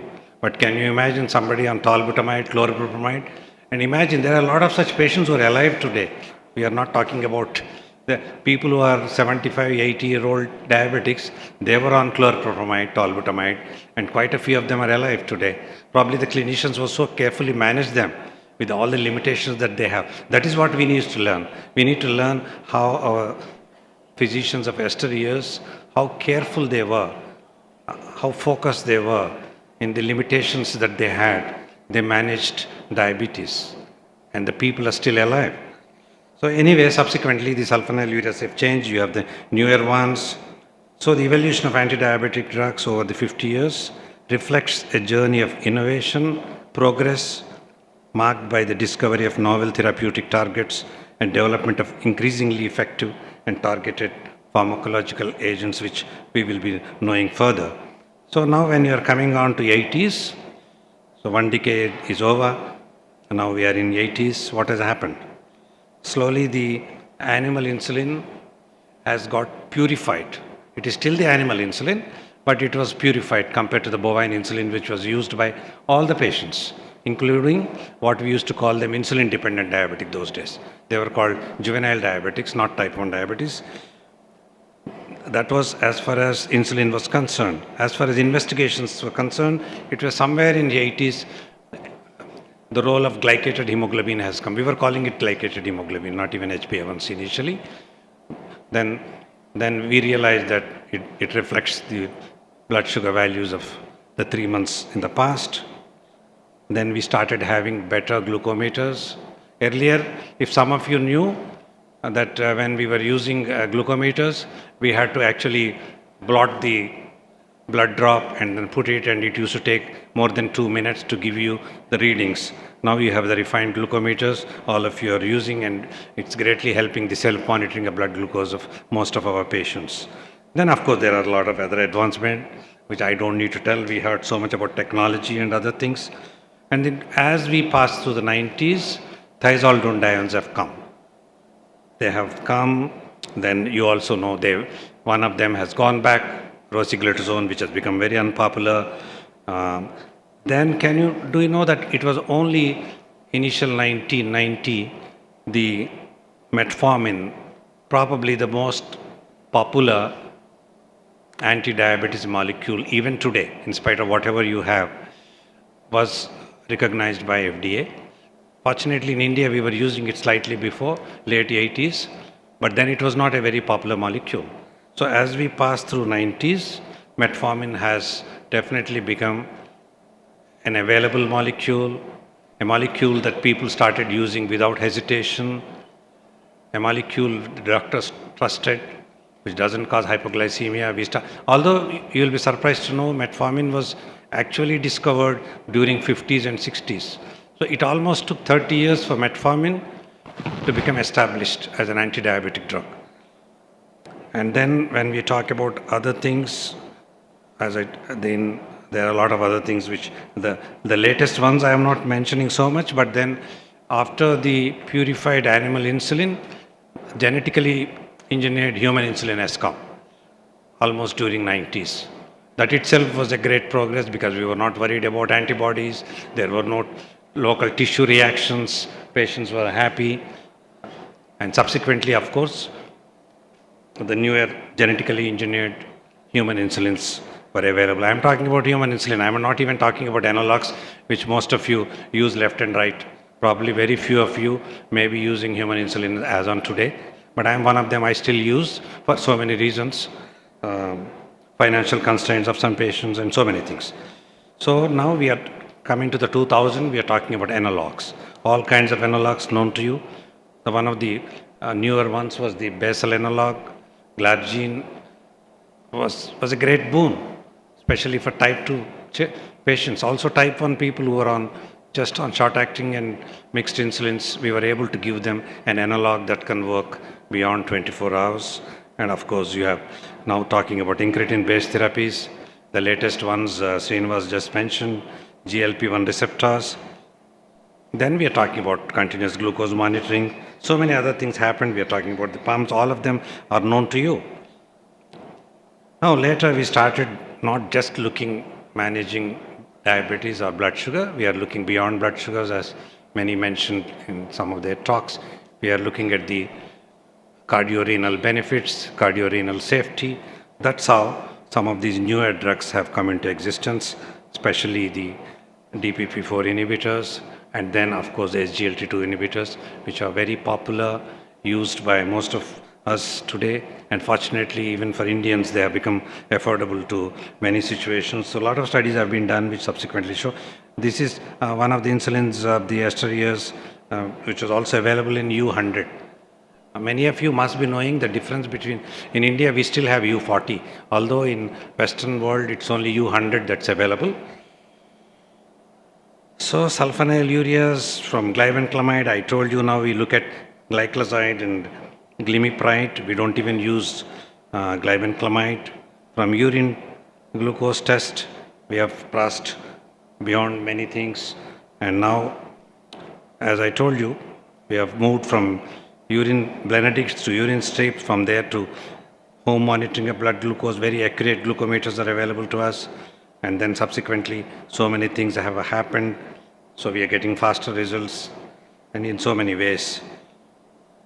So already talked about it. This is one of the first glucometers I myself used in 85 or 86. That's where you need to use the blotting paper and then it takes some time. Yeah. So now we are talking about continuous glucose monitors. We are of course talking about the pumps. This is one of the older pumps now. Can you imagine that was one of the oldest pumps that came into existence just in 90s, late 90s. Now we are talking about any kind of the smaller ones. And the first insulin, can you believe the insulin is 100-year-old, but it took more than 50 years to purify the insulin. We always talk about 100 years of insulin, but the first 50 years people received only impure bovine insulins, and they survived, many of them. So that is a great story of insulin, which I mentioned to you. Innovations have taken place, you know about it, the new delivery systems. So this is how 100 years of insulin. Now you're talking about the latest ones. You're talking about the all analogs. I already mentioned about HbA1c. I also had to mention about fenformin. Some of you may know this was one of the first biguanides which was available in 80s. At that time, metformin was not available. Fenformin was available even in combination with some of the earlier sulfonylureas like chlorpropamide, which was used so often by the clinicians, whether you are a primary care doctor or a physician or even an endocrinologist. So endocrinologist has only choice of using fenformin with the commonest, there used to be, I'm not able to remember some of those brand names. They were used so often. And then we were worried about metformin. We have seen that case of lactic acidosis. Subsequently, it was banned. The metformin became popular. As I mentioned, it's one of the best molecules still used. Thiazolone, you know what has happened. Now we still use pioglitazone. And this is what the government of India has, years back, 2010, banned rosiglitazone. And that's how the other ones have come. These are the latest ones that you know about it. I don't need to mention so much about it since the time is also over. This gentleman, when he came to Hyderabad, I just took his photograph. Behind him are his slides. He mentions these are the new drugs, and in fact he put the metformin at the down. So we don't even know how things change. And he mentioned pioglitazone as one of the good drugs that can be used even before metformin. That is what his slide says. It's not necessary that we have to follow him. So this is a slide. With him, we know his omnis occult. So we know about all this, whatever has happened. So research continues to unravel the complexities of diabetes pathophysiology. So we need to have the quest for safer and better drugs and better methods so that we do better in the future, we do better for our patients. But we always need to stay focused. Now we have great convenience, the clinicians have great convenience, the patients have. But it doesn't mean we need to lose the focus. We need to watch, and sometimes your responsibility even increases because you're supposed to give the best treatment to our patients with availability of so many things. So thank you for giving me this chance to take you back all the way. Thank you. Thank you.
would be little diminution of libido, but I am sure that whatever is there, we'll use it. And one thing I would like to say to everyone that maybe be awake for just 10-15 minutes, and the beautiful talk of past two talks. So Dr. Vasant Kumar talked about the past, and prior to that, Dr. Srinivasan talked about the future. I'll be talking in the current. You can't do sex in the future or past. So let us talk. So let us go ahead with the things. What is definition of love? How it manifests? What is the neurohormonal system, as sir was saying, and what are the implications? Why people lose appetite and sleep in love? Very common thing. People kill and suicide in love. Am I right? A very ordinary person becomes extraordinary. People stop loving after some time. अब तो बेकार हो गया. What happens when people visit Bangkok and Amsterdam, my dear friends? And the last, what is one night stand? If you're out and something happens, and what is all this? I'll try to narrate through your neural hormonal system. And what is love with sex, love without sex, unconditional love, and finally, loving the core. There are different shades of love. That's why I took this picture in my evening walk. Everything is looking vast, and so is the love.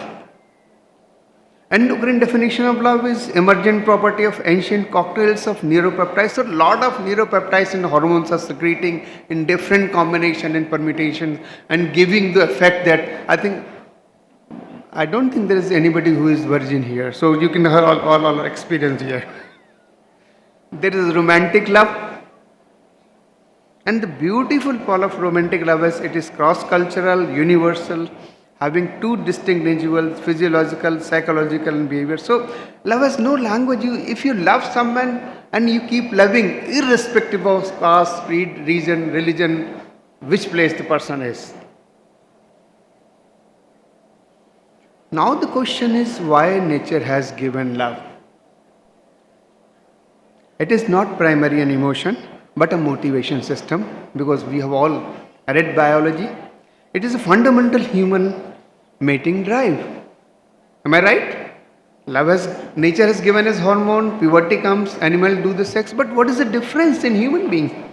However, in human being, love appears to be stronger than sex drive. This is very, very important thing. Love is not a simply sex drive. There is something beyond. And people who are rejected, and this is again a very important thing, I think give a heat. People have done suicides. Rail ke niche kat ke mar gaye, idhar hua, udhar hua. But have we ever heard a fact if a lady has refused for sex and person has committed suicide? If a lady has refused for love, no, I don't love you, he can go and kill himself. But for sex, so there are two different things at times also. What are the hormones playing? There are number of hormones. Cortisol, epinephrine, norepinephrine, dopamine, serotonin, oxytocin, vasopressin, endocannabinoids, endorphins, opioids, testosterone, and estrogen. Look, these hormones, the sex hormones that we all talk are coming at the bottom.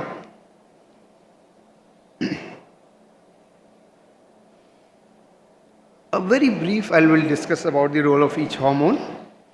Dopamine brings excitement and ecstasy, and it is secreted by adrenal gland and hypothalamus. It plays a central role to the maintenance of love as it involves the reward process. And dopaminergic pathways appear to be more specific for partner preference. And main function of this hormone is to reward. You are feeling good, you are rewarded because your dopamine is more. And dopamine also makes us blind in love, since rewarding by dopamine lowers emotional judgments. प्रेम में आदमी पागल हो जाता है. That is another part of story. So if you are too much involved, too much dopamine, your decision taking power goes down. Oxytocin is another love hormone. It starts from the process of falling in love to subsequent outcomes and springs after initial cortisol surge. I mean, there are a lot many things which happens with oxytocin, and together with it ensures trust, loyalty, and devotion, which seems to be important for intact or beneficial long. So for long lasting love, this hormone is important, and together with vasopressin, prolactin and endogenous opioids, oxytocin reduce. So again one thing, whenever we have these hormones, vasopressin, prolactin, endogenous, they reduce the hypothalamic pituitary axis, they reduce the stress also. Serotonin, all of us are aware of role of serotonin as a mood elevator. So whenever people are in love, their serotonin goes down. Finally, the gonadal hormones, a small piece of intricately knit puzzle that forms complex phenomenon of love. And what they are? The sex hormone role player in the outcome of love. It may exert developmental effect. Mind you, when child comes into the womb, the first testosterone drive decides about the gender. And it may mediate both genetic and environmental influences. Increasing in level of testosterone and estrogen is an important component of sexual activity which reinforces reward system. Last, the yellow line is again very interesting. Rise in both sex hormones promote dopamine release and vice. So whenever sex hormones are increased, there is a comfort. You are feeling comfortable after sex. But in dating, what happens? The testosterone increases in male. Females are little excited and reduces in males. Males become humble. So this is the beauty of testosterone.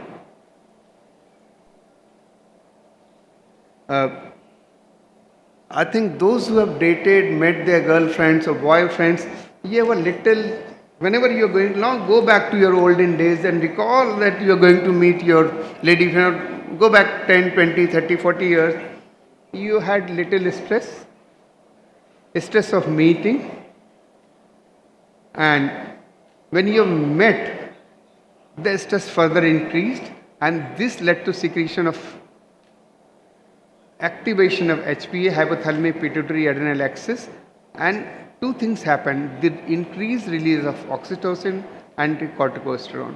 So this gives stress, this excitement gives stress, but the love hormone reduces stress. So when you met your loved one, your fiance, your boyfriend, your girlfriend, you are comforted. So stress goes down. What is love area? Sardi Khansi na love. There is a song, I believe. Love area hoga. An early phase of love is a sympathetic drive. It gives you sleeplessness, loss of appetite, increased attention, increased heart rate and trembling. Sometimes, while talking to a girl, something happened. I think if you go back, actions of norepinephrine characterizes the earlier phase of human love. So this is the endocrine part. And there is out of world feeling. Aaj main upar asman niche. This feeling has also been there.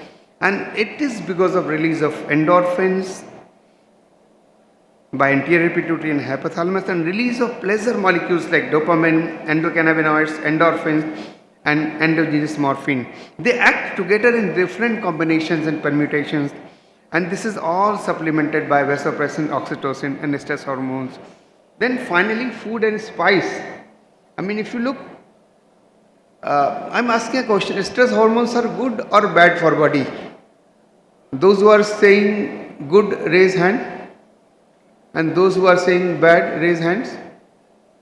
So stress hormones are good, so be stressed forever. You understood? Actually, whenever love is mixed with stress, it gives you excitement, and this is called spicing with the food.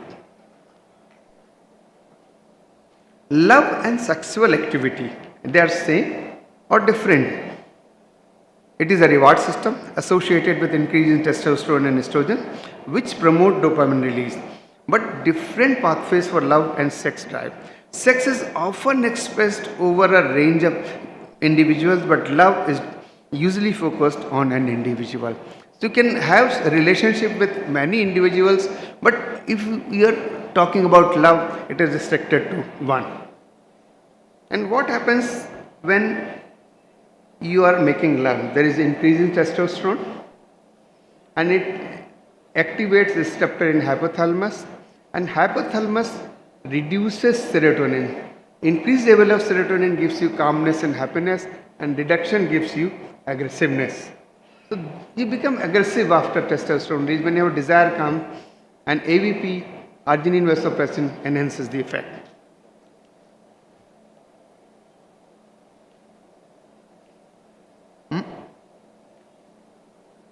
What is one night stand versus long lasting love? Or monogamous versus promiscuous behavior. Monogamy, if you are restricted to one person, sex facilitates the AVP, arginine vasopressin, and dopamine system, more happier hormones generating and feel of love and attachment. And in promiscuous, when you are having multiple partners, the attraction part is not there. Attraction is there, but the dopamine and the arginine vasopressins are not dilated. So the pleasure and the happiness part is perhaps lesser. If you look at nutshell about the entire story of love, we have three things. We have lust, we have attraction, and we have attachment. For lust, basically the testosterone and estrogen are responsible. Attraction, the dominant hormones are dopamine, norepinephrine and secretion, oxytocin and vasopressin are for the attachment. And for different type of combinations, whenever a girl and boyfriend meet, what happens? Wedding, first night, middle age, later. So the different, like middle age, what happens? Many of us are middle age, so we have a little lust, little attraction, and more attachment. So you have more amount of this hormone, little this, and little this. So sometimes you can make real sex, but you are always attracted and you are always attacked. One important thing is, to all my male friends, males are excited looking or even thought of females, but females do not. Why? This is the usual thing that, a male happens. And this is, both the genders are well aware about this. And the reasons are in functional imaging. Men show more activity in regions posterior dorsal insula and regions associated with visual stimuli. So that visual stimuli part is more developed and more evolved in males. And women tend to show more activity in regions associated with attention, memory, and emotions. So if you really want to care the emotion of a female, and it goes a long way. So I shared about all this what is middle-aged love. What we can do is,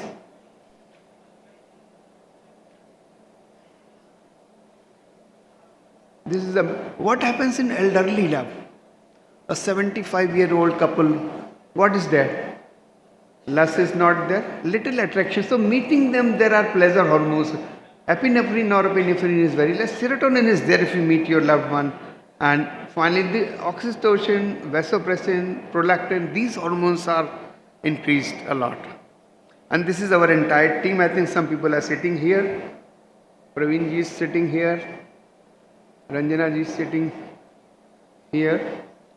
And Sudha ji's picture is not there. She is also sitting here. And she is the person who helps me in making all slides and everything. So my entire team, whatever I am because of my team. And finally, love enriches us. And journey of love is conditional to unconditional. If you make love conditional, it becomes painful, it becomes less meaningful.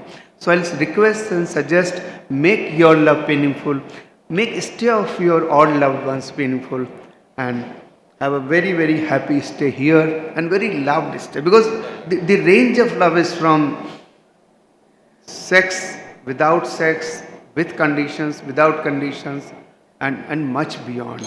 The love is God and love is everything. Finally, thank you so much for your kind attention. I save 50 seconds. Thank you very much, Shukla sir, for the lucid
And I congratulate organizer Dr.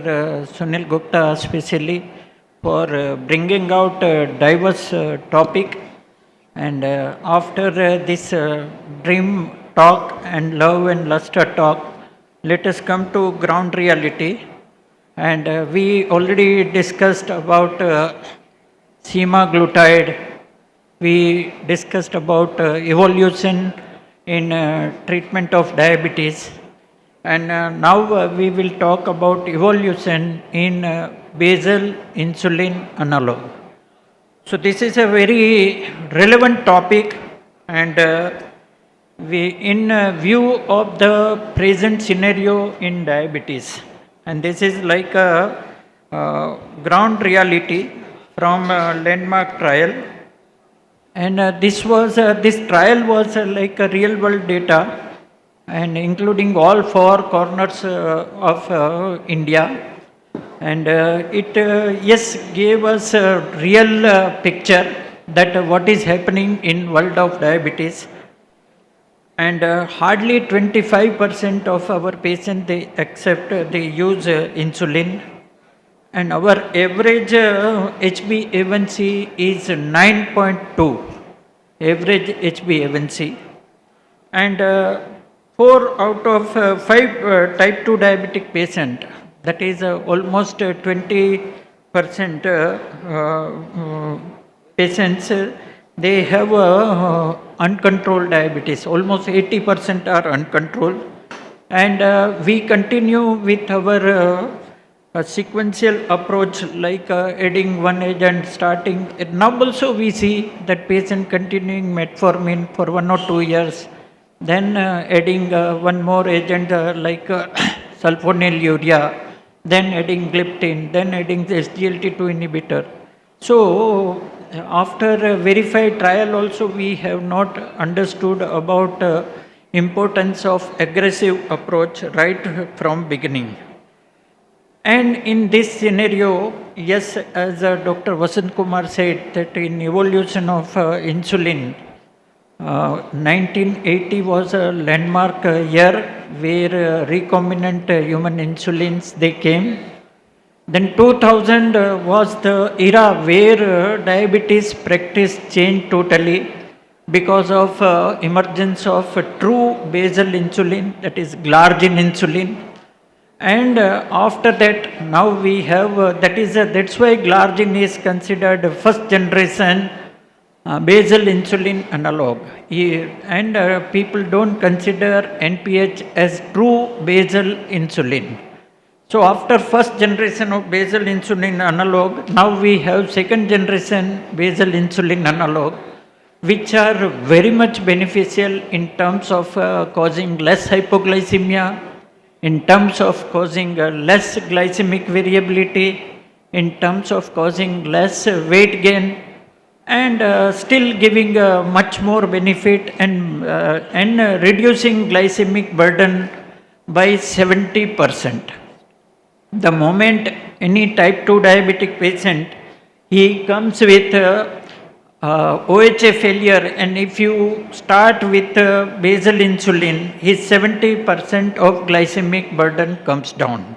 And this is the natural history of U300 glargine insulin. There are PKPDS trial, there are randomized control trial, there are real world studies, there are trials on type 1 diabetes, and there are observational data of using this U300 glargine insulin even in pregnant ladies. So in all the spectrum, we have utility of U300 glargine insulin. And if we today will discuss about few population segment like CKD patient, elderly patient, type 1 diabetes, hospitalized patient, and some data on pregnancy and U300 glargine insulin. So these are like various trials related to U300 glargine insulin, and especially focusing on elderly patient segment.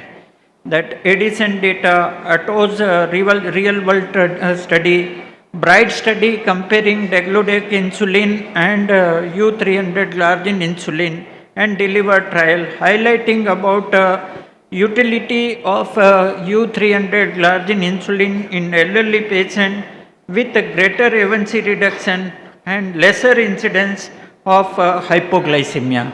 So, especially in elderly patients, this is very much appealing. And same way, even in CKD patient, all these are CKD patient data delivered elevation trial bright study, where hypoglycemia is much bigger problem. And yes, 10 years back we were taught that yes, in any CKD patient you should think of short-acting analog. But this second generation insulin analog have changed this view that even in CKD patient, the U300 glargine insulin is much more useful in terms of controlling HbA1c, in terms of causing reduced hypoglycemia incidence. And we all know about bright study where there is a direct comparison between degludec insulin and U300 glargine insulin, and it was proved that in titration period, that is first 3 months period, whenever you start insulin, first 3 months are very crucial because in 3 months only hypoglycemia incidences are maximum, where U300 glargine insulin was proved to be superior to degludec insulin in causing less hypoglycemia in titration period. And even in bright study, the elderly people were benefited equally in terms of A1C reduction and in terms of lesser incidence of hypoglycemia. And these are data of ATOS, that is real world trial, where almost 27% patient they could achieve A1C of less than 7%.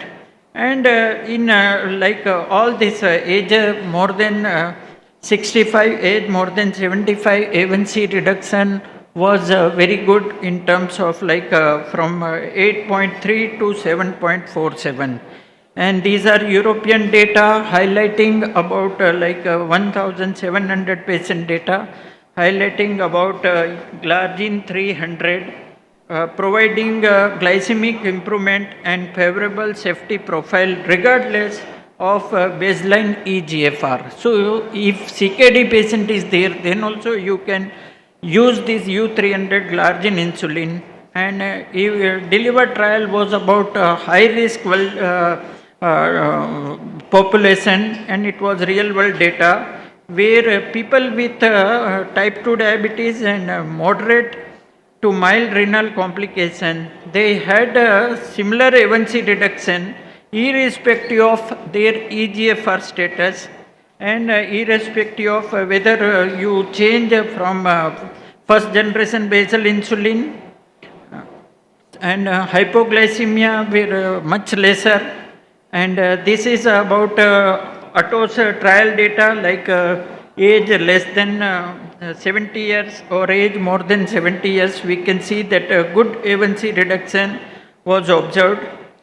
And whether you switch over from in deliver 3 data highlighting about overall less hypoglycemia while changing over to U300 glargine insulin from other basal insulin, including degludec insulin, including U100 glargine insulin, and including detamir insulin. In comparison to all this, hypoglycemia was much lesser.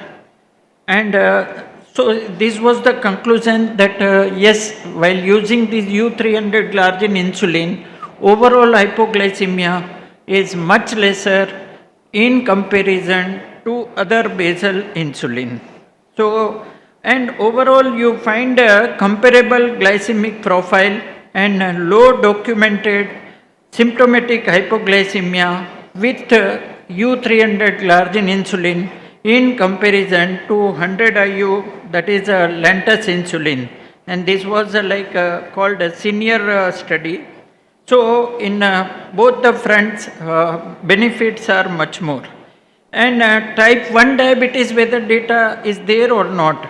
Yes, even in type 1 diabetes, overall you can see that glycemic variability is much lesser with U300. This green line is for U300 glargine insulin, and we can make out that yes, glycemic variability is much better with 2GO or U300 glargine insulin, and 22% greater peak insulin is seen with degludec insulin and 100 IU glargine insulin in comparison to U300. So in all these aspects, U300 glargine insulin scores over other basal insulin.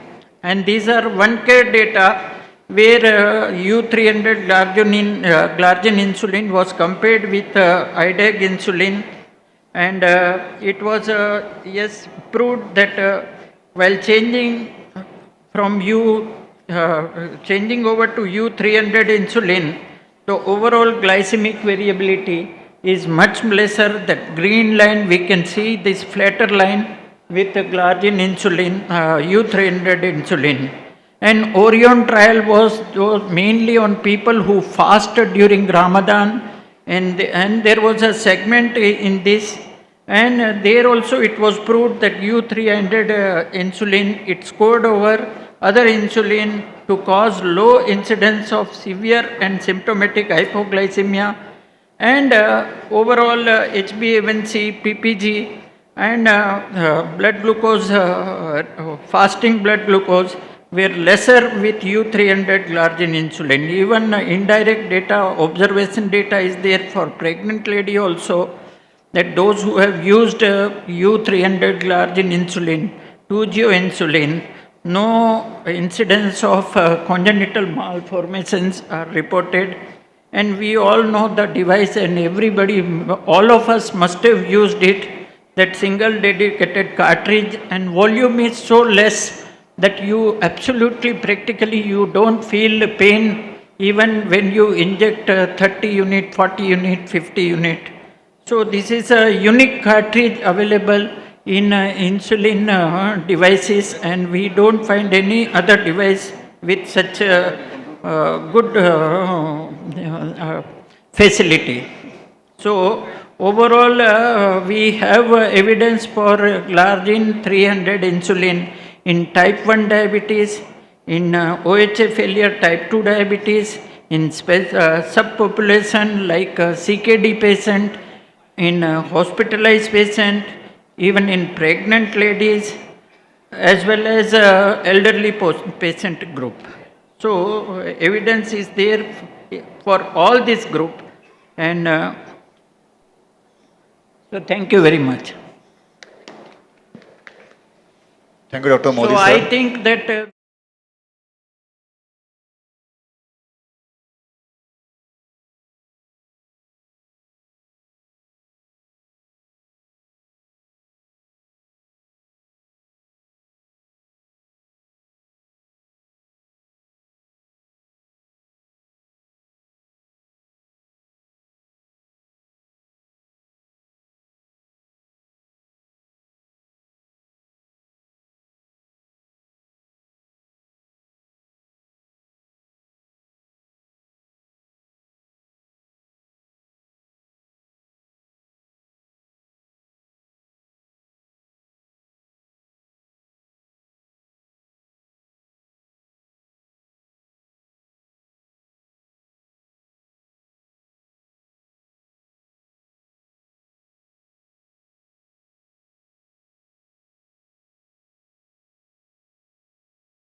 This is a very, very important topic for a basic clinician, whether he is at a taluka level or a tertiary hospital, whether he belongs to intensivist or general medicine or any subspecialty. As we have all been discussing since yesterday that prevalence, incidence is going up and number of new drugs are pouring in, but basics about perioperative management would be really practical for everyone who is looking at managing them in day-to-day life.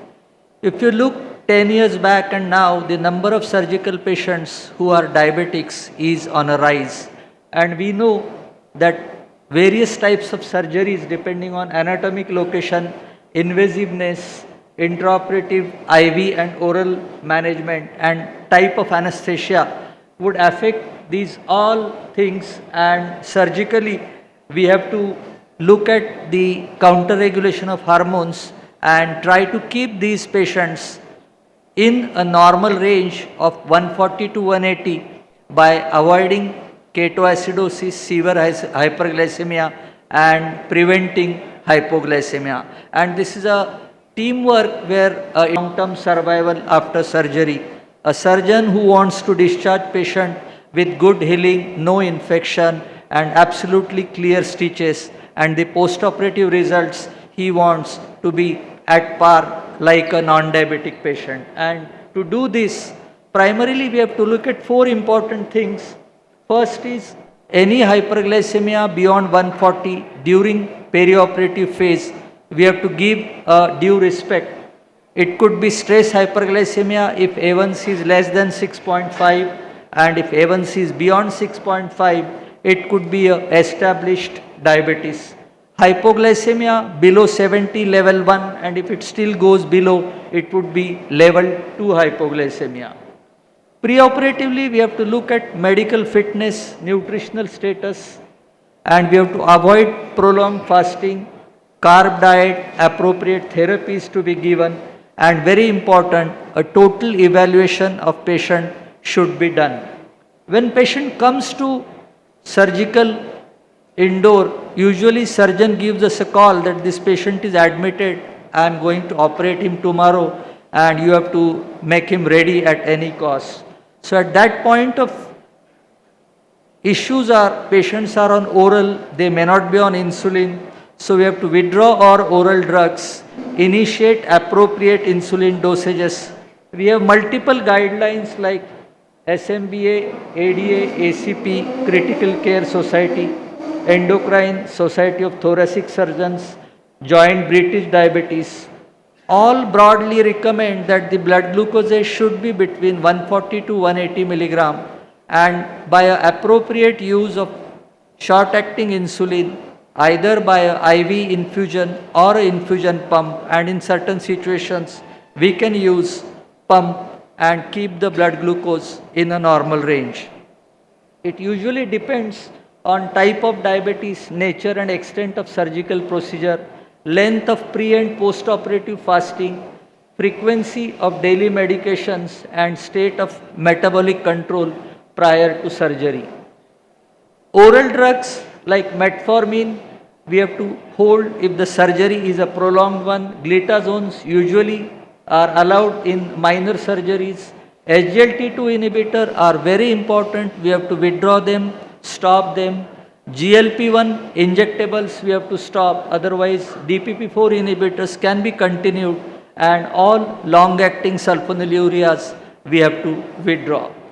As far as insulin plans, I think the night dose previous day should be given. Early morning we have to do a fasting glucose, and depending on that we have to initiate a plain drip of DNS or with insulin, and during surgery, depending on the duration, we have to keep a watch on blood glucose, and depending on our hospital protocols, we have to keep insulin dosages adjusted. The major issue is to keep blood sugar between 140 to 180. In an elective surgery, everything goes on very well, but when a patient comes with 400 blood sugar, acute abdomen, surgeon wants to operate it and he is in a hurry. So at certain time, we have to assess urine or serum acetone and then request the surgeon if acetone is negative for appropriate surgery. A very important sliding scale insulin regimen, which is though outdated and discouraged for various reasons. Unfortunately, there are many clinics, hospitals, they are using it where we follow the rising blood sugar and it becomes difficult to manage. So we should stick to either basal bolus or premixed insulin regimen so that we can address these issues appropriately. Very important, patient is well controlled, operated, he is out of the surgical domain, and from intravenous insulin we have to shift him to subcute insulin about 2 to 3 days after the oral diet initiates. During that you have to slowly withdraw the IV insulin, and before that you must initiate subcute because it takes about 6 to 7 hours to take over, and during that the IV infusion should be gradually tapered down. So this is broadly what we usually do. We have number of different surgical procedures going on like CABG, where we have to give post-op insulin for practically 2 to 3 months if the sternal incision is taken to avoid the sternal osteomyelitis. Maxillofacial surgeries are extensively done, and these patients are usually sent home with a Ryle's tube inside. There again we have to give appropriate dose of insulin till there is total wound healing and the surgeon gives green signal that we should stop it. Urological surgeries are now quite common, and many surgeries patients are sent home with a DJ stent inside. So during the stent stay and perioperative period, we should preferably continue insulin. Abdominal gynec surgeries, where we have to give insulins for at least 3 to 4 weeks till there is total healing in the all layers where stitches are taken up. Laparoscopy and other minor surgeries, insulin may be required for a very short period. Postoperative surgical plan is mandatory, and you have to plan you have to plan dietary prescription with your insulin dosages. And very important, depending on type of surgery, the duration of postoperative insulin should be kept. Hurriedly, after surgeon discharges patient, they are shifted back on oral antidiabetics which they are taking previously, would cause either an infection or wound healing delayed, and that should be properly taken care. And once surgeon gives green signal, all stitches are healed, you feel that everything is on the line, either you can shift back this patient back to the previous therapy, or if you feel he requires insulin for some time, you should continue. So this is a brief overview of a perioperative management of hyperglycemia in diabetics or stress hyperglycemics who are coming to our referral, and we have to look at them. Thank you very much. Hello. Thank you, sir, for enlightening us on this very important topic. I would like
towards the right side of the dais. You can have the felicitation ceremony. Thank you, Captain, and thank you, pilot. Our next topic is oral drug in hospitalized patient. I will call upon the captains, Dr. Sanjay Verma and Dr. Ramesh Gaule.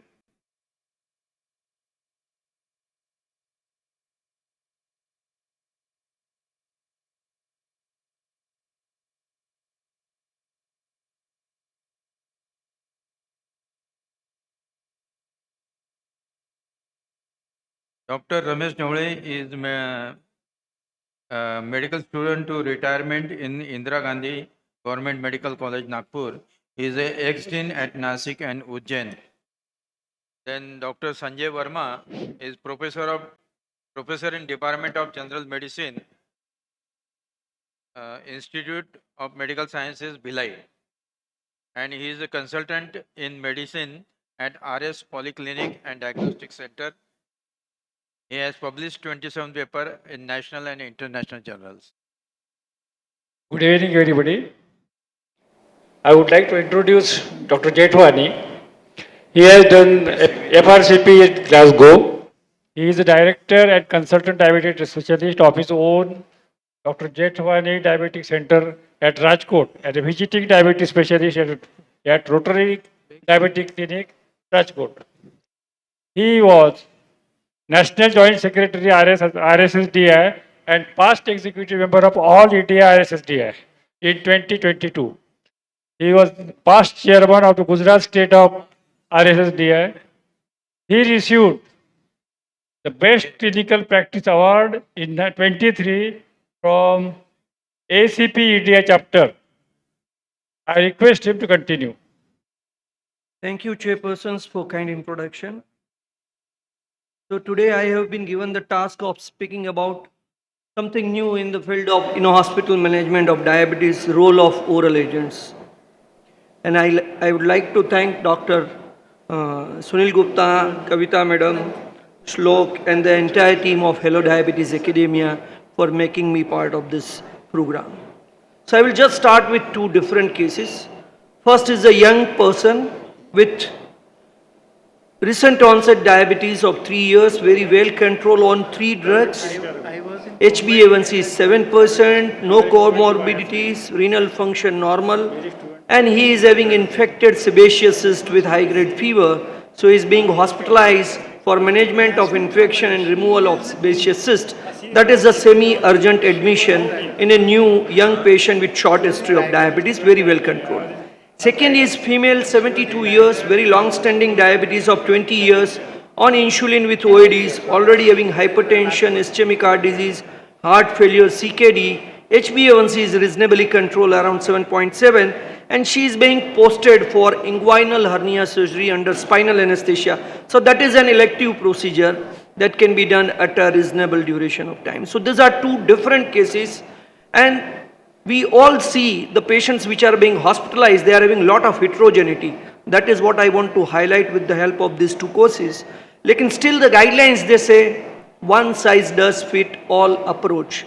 So patients who are being hospitalized, if they are in critical care setting, you have to use intravenous insulin infusion.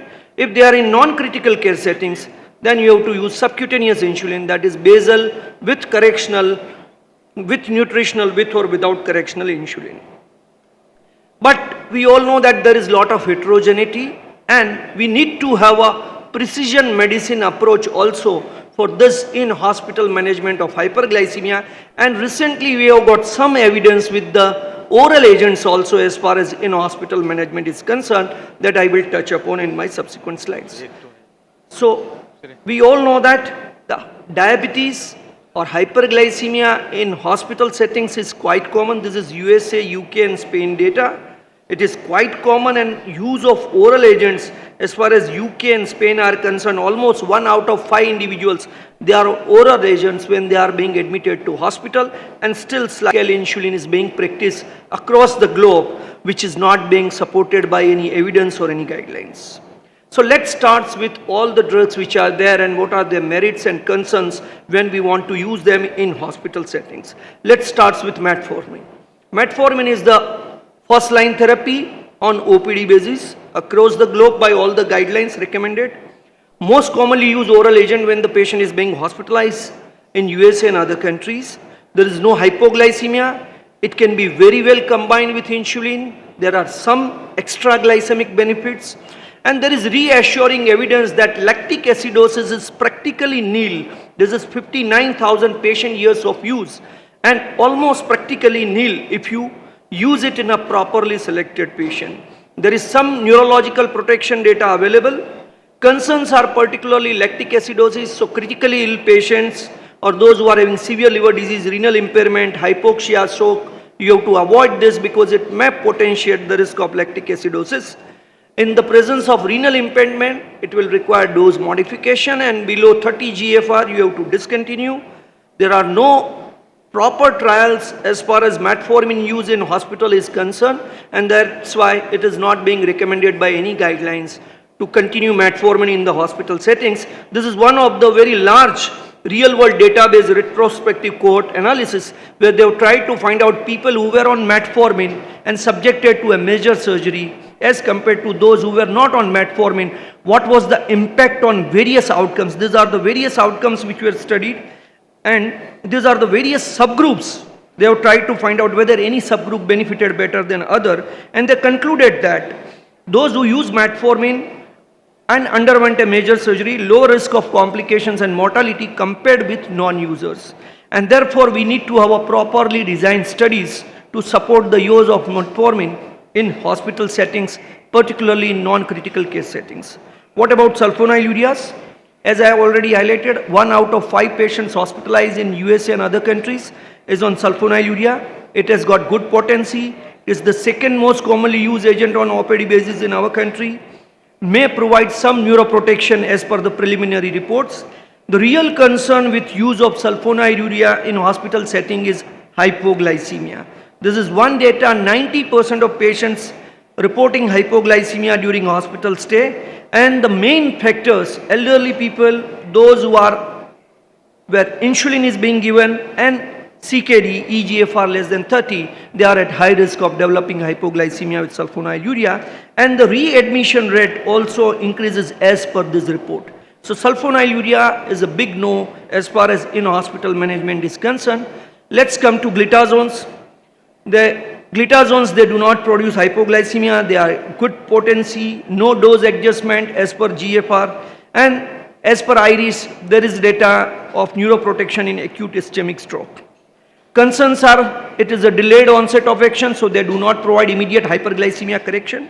There is a risk of fluid retention, potentiation of heart failure, increased risk of fractures. They cannot be combined with insulin, and therefore currently they are not recommended for use in hospital settings, and they should not be used because they are not having that fast blood glucose reduction. DPP-4 inhibitors are the agents which are the focus of attention as far as in-hospital management of hyperglycemia is concerned. Oral agents, no hypoglycemia, can be combined with insulin, no troublesome side effects, and there are some data which I will discuss in subsequent slides. Less potency is the concern. Pancreatitis, I think it is very rare, but dermatological side effects is a particular issue. And renal impairment, you have to modify the dose except for linagliptin. Critically ill patients you cannot use, and currently it is not recommended for use in hospital settings. So let's take a look at the evidence of DPP-4 inhibitors. This is the first trial, CETA hospital trial, multi-center prospective open-label non-inferiority randomized control trial carried out in USA, where the patients who were having blood glucose between 140 to 400 and who were either on diet or oral anti-diabetic agents or insulin, but the total dose was less than 0.6 units per kg body weight. They were divided in two groups. One group was given sitagliptin with basal insulin. Second group was given conventional basal bolus insulin therapy, and the mean glucose concentrations during first 10 days between the two groups were compared. And if you see both groups, they fared well as far as glycemic control is concerned. Variety of parameters were checked and they were same. The amount of insulin which was required with sitagliptin was very less, 24 unit compared to 34 in basal bolus arm, and the total glargine dose was same, but the prandial rapid acting insulin dose was less. The complications and hypoglycemia were similar, so they concluded that sita basal is equivalent to basal bolus insulin therapy as far as glucose control is concerned, hypoglycemia complications are concerned.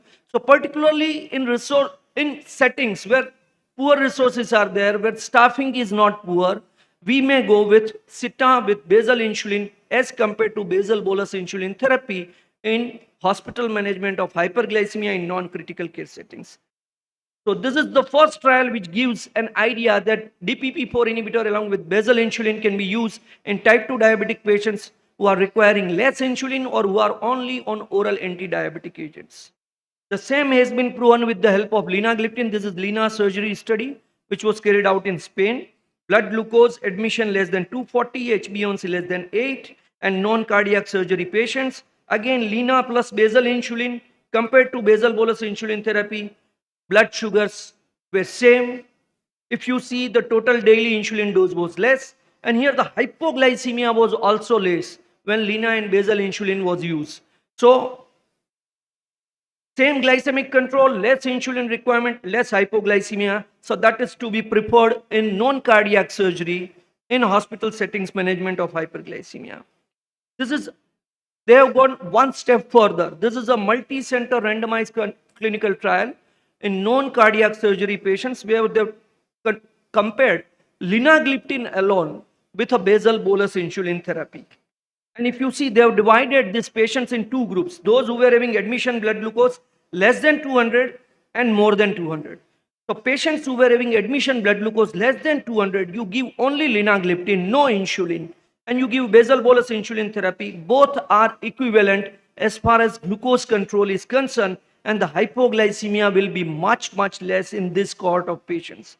So they concluded, said, patients with type 2 diabetes undergoing non-cardiac surgery, mild to moderate hyperglycemia, blood glucose less than 200, daily linagliptin is a safe and effective alternative to multi-dose insulin therapy. Same glucose control, lower hypoglycemia. So that was about DPP-4 inhibitors, some evidence to support their use in hospital settings.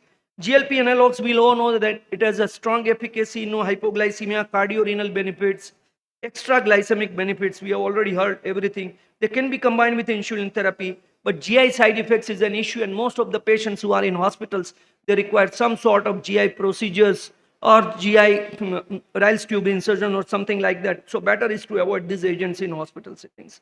SGLT2 inhibitors, they are good agents, very good efficacy, extra glycemic benefits, cardiorenal benefits. You can combine it with any kind of insulin therapy, and there is some evidence to support their use, particularly in the setting of acute heart failure. Concerns are mainly GU infections, particularly if the patient is also having indwelling catheter, the risk of GU infections will go up. Euglycemic decay is a particular concern if the patient is not taking anything orally or carbohydrate intake is less, and therefore it is to be avoided, stopped at least 48 hours prior to a elective surgery requiring nil by oral for more than 12 hours. Hypotension, dehydration, hemoconcentration are probable side effects, but not very much evidence to support this. This is the data to support sotagliflozin use in acute heart failure just before discharge. This was given, and the risk of recurrent hospitalization, cardiovascular death got down.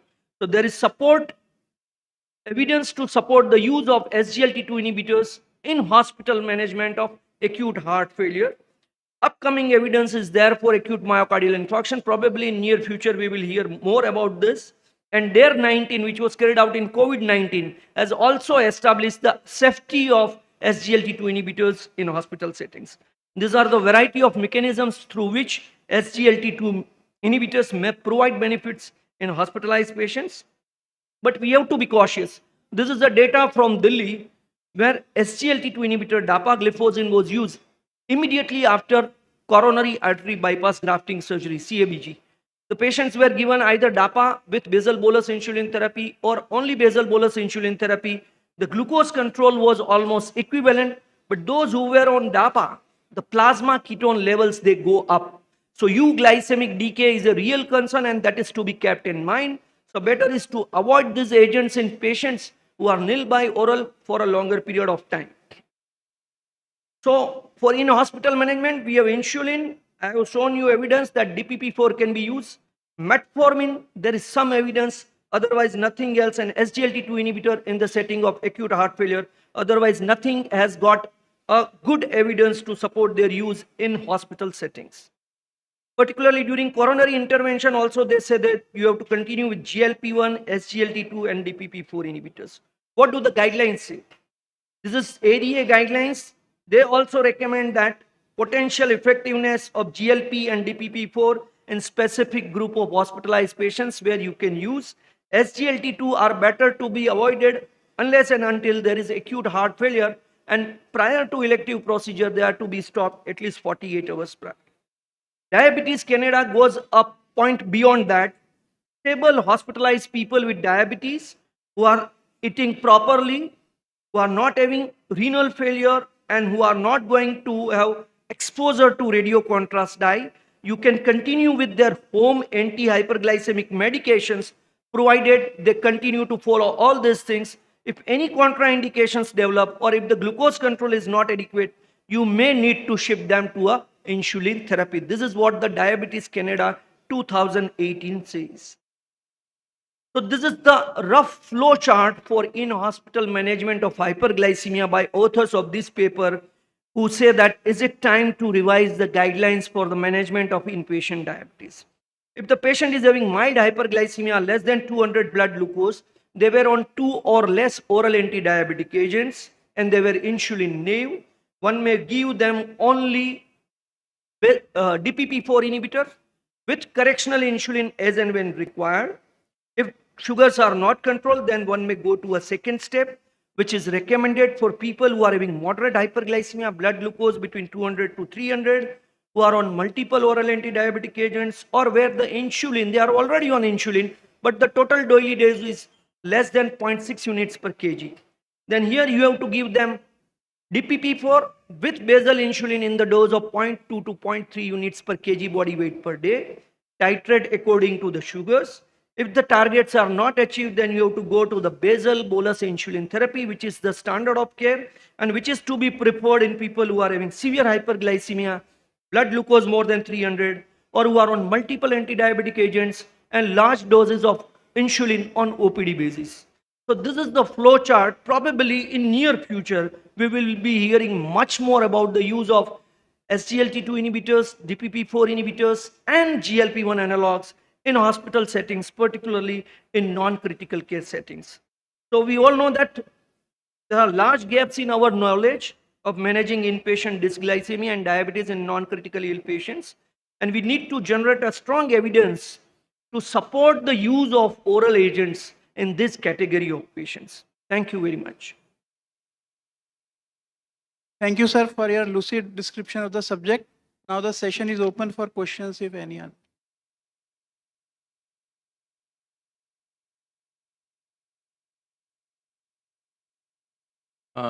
If there is no question, then I will request our captains to felicitate our speaker. Thank you. On the right side of the Thank you. dais. On the right Thank side you. of the dais. Dear friends, we are in the flight number 34. The last topic from the flight number 34 is a journey through atypical diabetes. A journey through atypical diabetes. I will call upon the captain, Dr. Vivek Pandey and Dr. Saeed Nazim Qazi.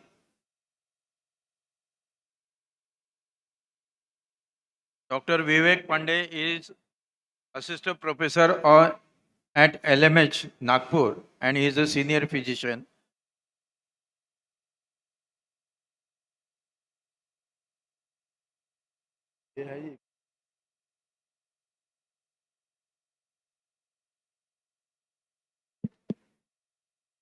Good evening, everybody.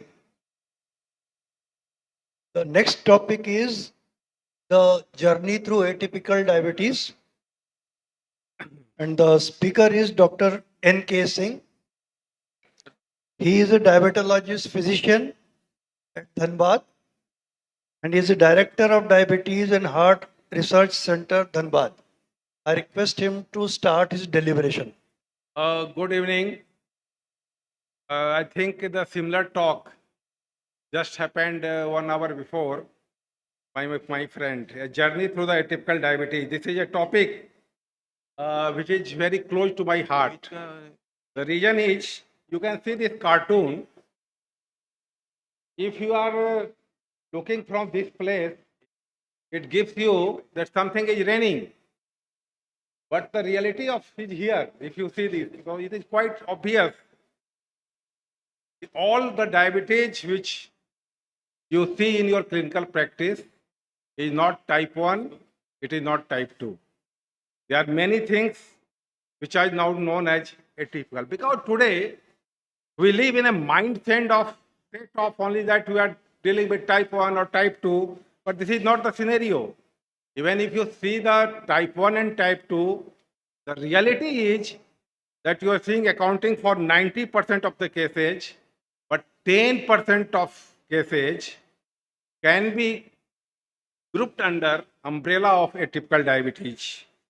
So it is very, very important that we should keep our eyes open. And there are lots of things I will tell you. But what is the definition of atypical diabetes?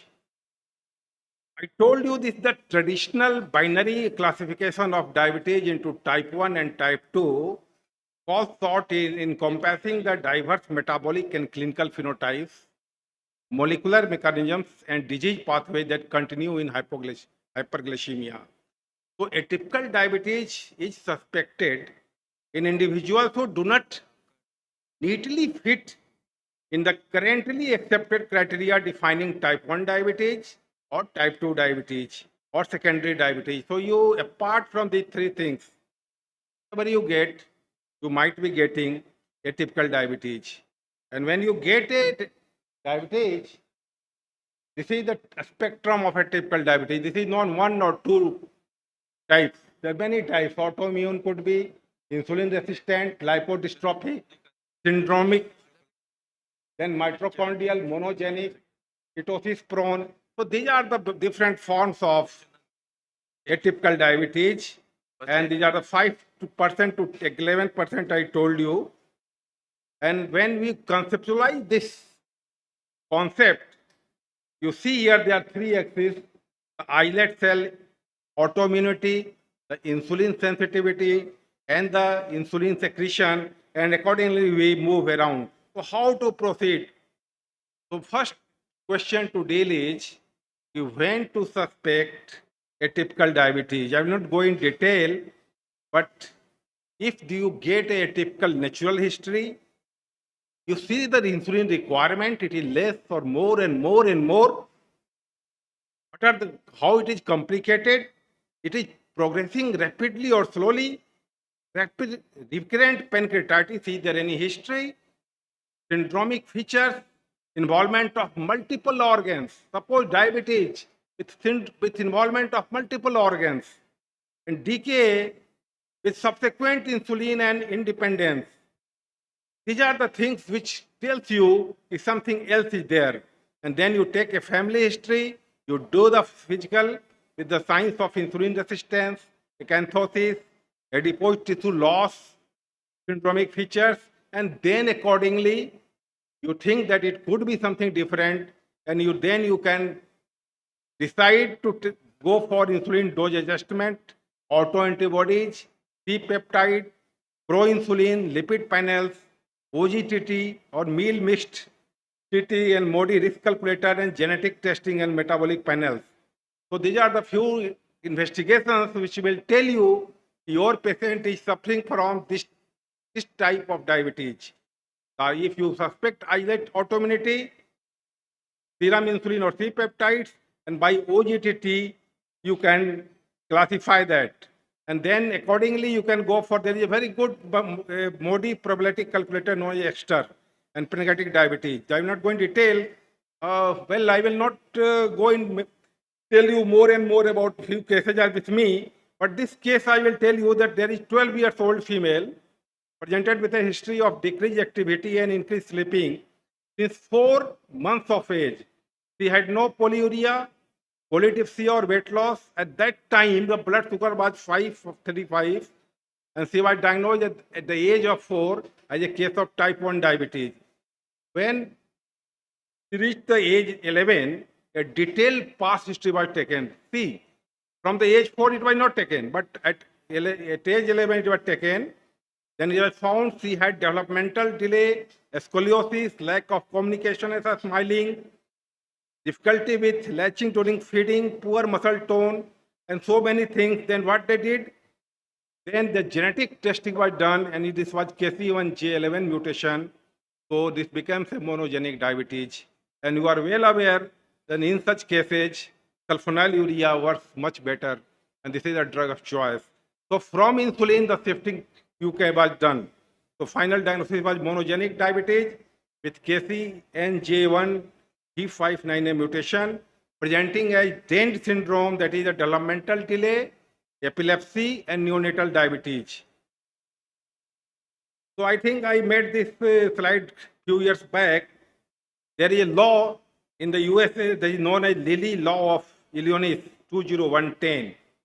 This was the impact of diagnosing the neonatal diabetes in a 6-year-old Lily Jeffrey, and that led to the formation of a law where it mandates, this law mandates to test for genetic mutation in any child who develops diabetes before age of 12 months. So this is a good clinical pointer. If you take a history and if you get that diabetes occurred within 1 year of the birth, you must think about this genetic mutation of neonatal diabetes. And I met the godfather of that Professor Andrew Hatterley from the Exeter Center. And he says that 93% of patients with monogenic diabetes are not recognized. They are misdiagnosed as having type 1 or type 2 diabetes and receiving the wrong treatment. And you can see here in Lily case, see here, these all 3 are diabetics. The grandfather, father, but only when this child was diagnosed as monogenic diabetes, then a detailed history was taken, then the genetic analysis of all persons were done. Then at this age, a patient was on insulin, insulin was stopped, and sulfonylurea was started. So this is not a, I think, joke. This is a very, very important clinical thing we must be aware. I'm not going to detail. Then there are some oligogenic forms of diabetes. This is the field of genetics and diabetes primarily focused on highly prenatant inherited forms of diabetes in a single gene or digenic gene or oligogenic gene. In the same way, here there was a patient of 25 years old man, and she had diabetes since he was 17 years old. His father and his only brother were also given a diagnosis of diabetes in their late teens. Again, they were taking insulin with having a diagnosis a case of type 1 diabetes. And this diagnosis seemed certain given their young age, lean build, and white ethnicity, and there was no sign of insulin resistance, which would have suggested type 2 diabetes. So again, this case at 25 years of age.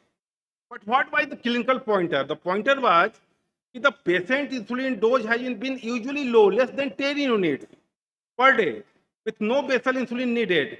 His fasting blood glucose is usually below 110, and he is able to miss insulin dose occasionally, especially if he eats low carbohydrate meals, and he is prone to hypoglycemia when he increases his insulin on when he is exercising. So a case diagnosed as a type 1 diabetes at 25 years of age, but getting less insulin and without insulin also, there is no problem. Then they did what they did. There was no history of decay. Then this young man was, when got for the genetic analysis, found to having a hepatonuclear factor alpha 1 monogenic diabetes. I think this is the MODI 3. So MODI 3 is now in our country, and remember the MODI 3 is the most common type of monogenic diabetes. With the formation of Modi government 3, you can remember. If someone asks you, it is the most common form of Modi, this is Modi 3. So Modi, now you will remember forever. Take home message in this case is, If he has an unusual form of diabetes that is strongly inherited, genetic testing of common HNF alpha is common everywhere. It can do like that. So this is one part of my message here, that a strong multi-generational history of early onset diabetes, if a patient is getting minimal requirement of insulin, optimizing fasting glycemic control, no episodes of diabetic ketoacidosis or sign of insulin resistance, think about a typical diabetes, monogenic diabetes. In the same way, I'm not going to tell, we have only 4 minutes left. 13-year-old male, again, after genetic analysis, it was found patient was referred to genetic analysis and there was GCK gene. But this is again important that GCK modi is characterized by mildly elevated fasting blood glucose. Pharmacotherapy is not needed, only during pregnancy it is needed. So there is a good chart everywhere available how to diagnose HNF1, GCK, 4A or 1B. 1B is known as RENCAT, that is renal disease, pancreatic. So a patient having some renal disease, pancreatic atrophy, genital tract abnormalities, abnormal liver function test, adolescence or and developing diabetes, adolescence or early childhood, adulthood, think about HNF1B. So there are many pointers of the MODI. After the MODI, you get many cases of the LADA. I will have no time for to tell you, but LADA has been discussed here. So this is based on the presence of cats. You are well aware how three things are there: adult age of onset more than 30, presence of islet cell and autoantibody, but absence of insulin requirement for at least 6 months after diagnosis. So that way you can pick up the LADA cases. And then secondary diabetes, if there is features of Cushing or some Turner or many things, chemical diabetes, endocrinopathy. But remember 4 things: the acromegaly, Cushing syndrome, gluconoma, and pheochromocytoma all can present with secondary diabetes. Type 2, 3 diabetic, the pancreatic diabetes, you are well aware. I will not go in detail, that is very easy to diagnose and treat. And there are many syndromatic diabetes you can get. Range of atypical features that you can again only diagnose, pick up with all the genetic analysis itself. So genetic analysis is very important. Then sometimes you can get a bronze diabetes. What is that? I'm not going to detail of that case, but if you get a triad of hepatomegaly, diabetes and hyperpigmented skin, think about hemochromatosis. And then you can again go for the diagnosis by transferrin saturation of more than 45%, ferritin more than 300, and then accordingly you can go for the genetic analysis and you will get. Then sometimes you will get the cystic fibrosis related diabetes. So if you are suffering, patient has got features of cystic fibrosis, think about that. Then there are type 1 aid insulin syndrome with the polycystic ovary syndrome, and type B. I'm not going into details of that, but again this case is important. If you get something like that, acanthosis, sometimes you can get a type A insulin resistance. But again, last point I would like to tell you something about the ketosis resistant diabetes. Lots of cases you are getting where patients have come by the DKA, adult onset diabetes, and we are thinking that it could be a type 1 diabetes. But after that DKA, we find that there is no requirement, insulin requirement goes less and less and less, and we can easily shift the cases on the sulfonylurea and other drugs. In such cases, there is a clear-cut entity known as ketosis KPD, that is ketosis prone diabetes, also known as flat plus diabetes or reversible diabetes. And for that, you can do a auto C-peptide and the autoantibody, and accordingly there is a system of A plus, B minus, that or everything. But remember, this is very common cases we are getting in our clinical practice. So A minus, B plus, E54 is quite common these days. Apart from that, again, you can have some differences between LADA and KPD. But as you told you, the LADA excludes patients who require insulin within the first 6 months. But in the majority or 90% of cases, so this can be done. And then also sometimes you are getting cases of the double diabetes or hybrid diabetes. Then if you case some cases like that, you see here, lipodystrophic syndrome, this is not an uncommon thing. Many cases in RSSDI case files we have been presented. The loss of body fat, if you find generalized or partial, with prominent musculature, phlebomegaly, severe TG, hypertriglyceridemia, profound hepatomegaly, hyperglycemia driven by insulin resistance, severe acanthosis. Think about lipodystrophic syndrome. So, ending my talk here, a typical diabetes is increasingly recognized but is often poorly defined and may masquerade many type 1 and type 2 diabetes. So, recognition of an atypical diabetes phenotype is important in facilitating timely workup and often lead to referral for confirmation and a specific diagnosis, prognosis, and treatment plans. And I told you, MODI 3 is the most common. KPD should be considered in individuals with phenotypic type 2 diabetes who present with insulin deficiency and ketoacidosis. And LADA constitutes slowly progressive autoimmune diabetes, also kept under atypical diabetes. So I think my message is quite clear. Don't hesitate to go for the C peptide or guide antibodies, or whenever there is some problem, think about genetic analysis. This is not a very costly test. If you write a letter from your side to Dr. Mohan Center, he does it free. So this can be done. Thank you very much. With that, thank you. Thank you, sir. Thank you very much, Dr. N.K. Singh, sir. Now, topic is open for discussion, questions.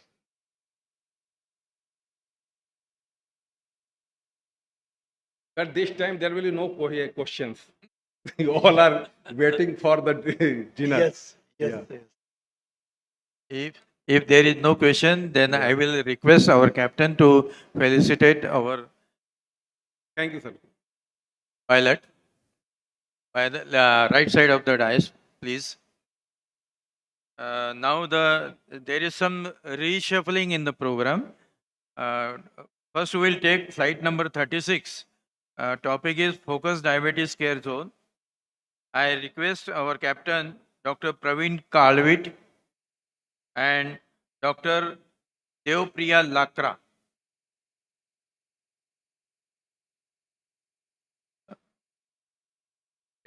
As Dr. Lakra is not there, I will request Dr. Rajiv Bankar to chair the session.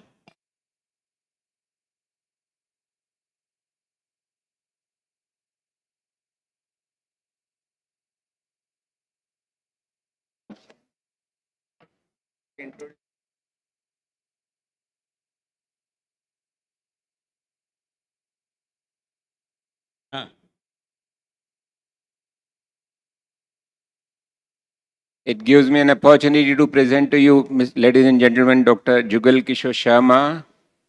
For normally in conferences, he would not require introduction because he's a very towering stage. He's got a towering stature.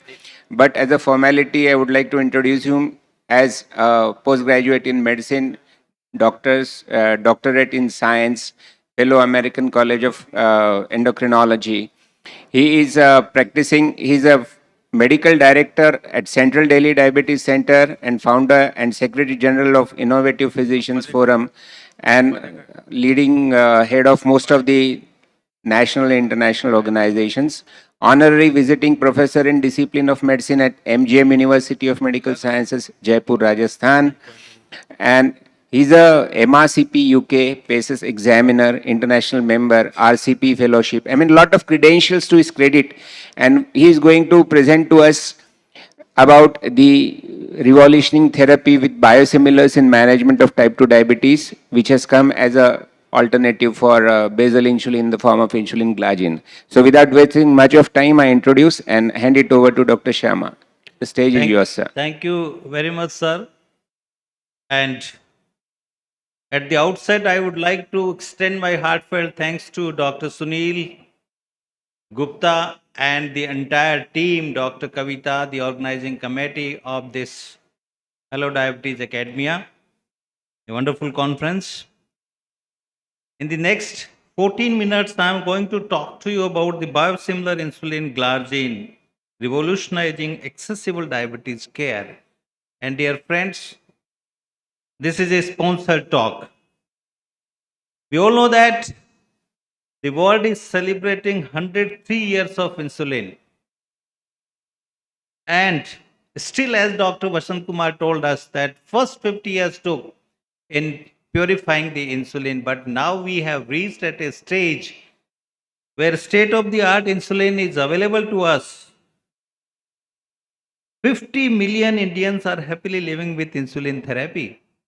So you can see the acceptance of insulin.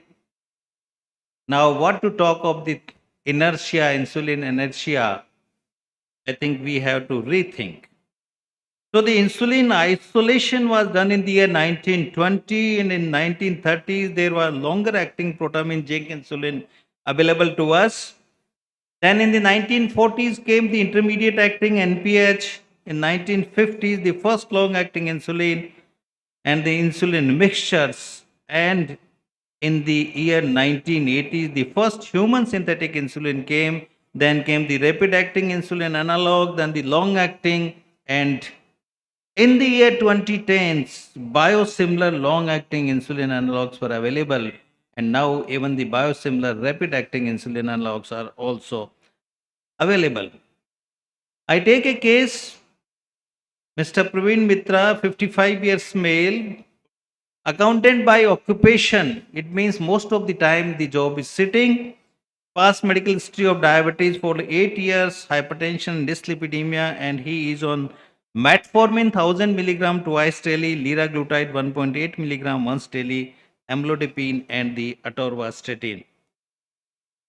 But the blood sugars are not under control. The HbA1c age, we can say 9.2%. The fasting is 180 and the PP is 250. Weight 80 kgs, 2.27.3 is the BMI of this patient. Now what should we do? He is on injectable GLP-1 receptor agonist and he is on 2 oral anti-diabetic drugs. So whether we should add another oral hypoglycemic agent or we should add insulin.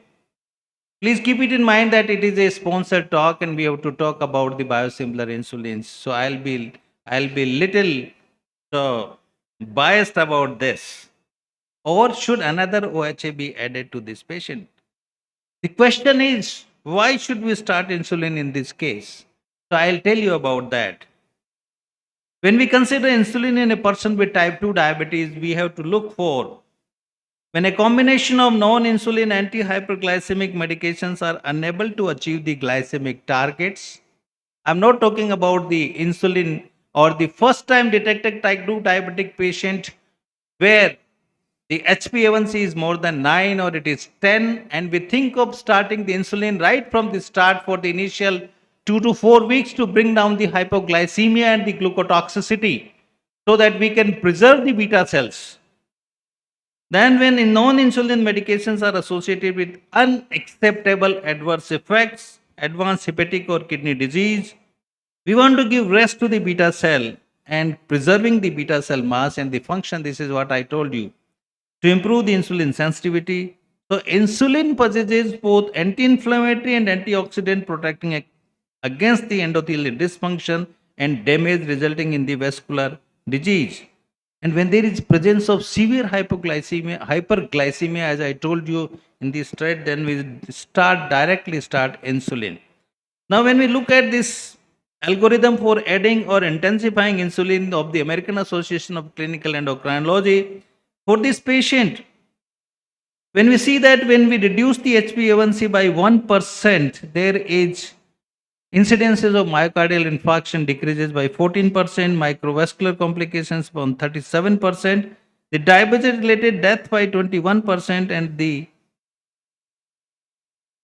so consider GLP-1 RA if not already in use, but this patient is already on GLP-1 RA receptor agonist, but the HbA1c is not on goal. So we should start with insulin, start basal insulin, and first and foremost is that we should start with the basal insulin.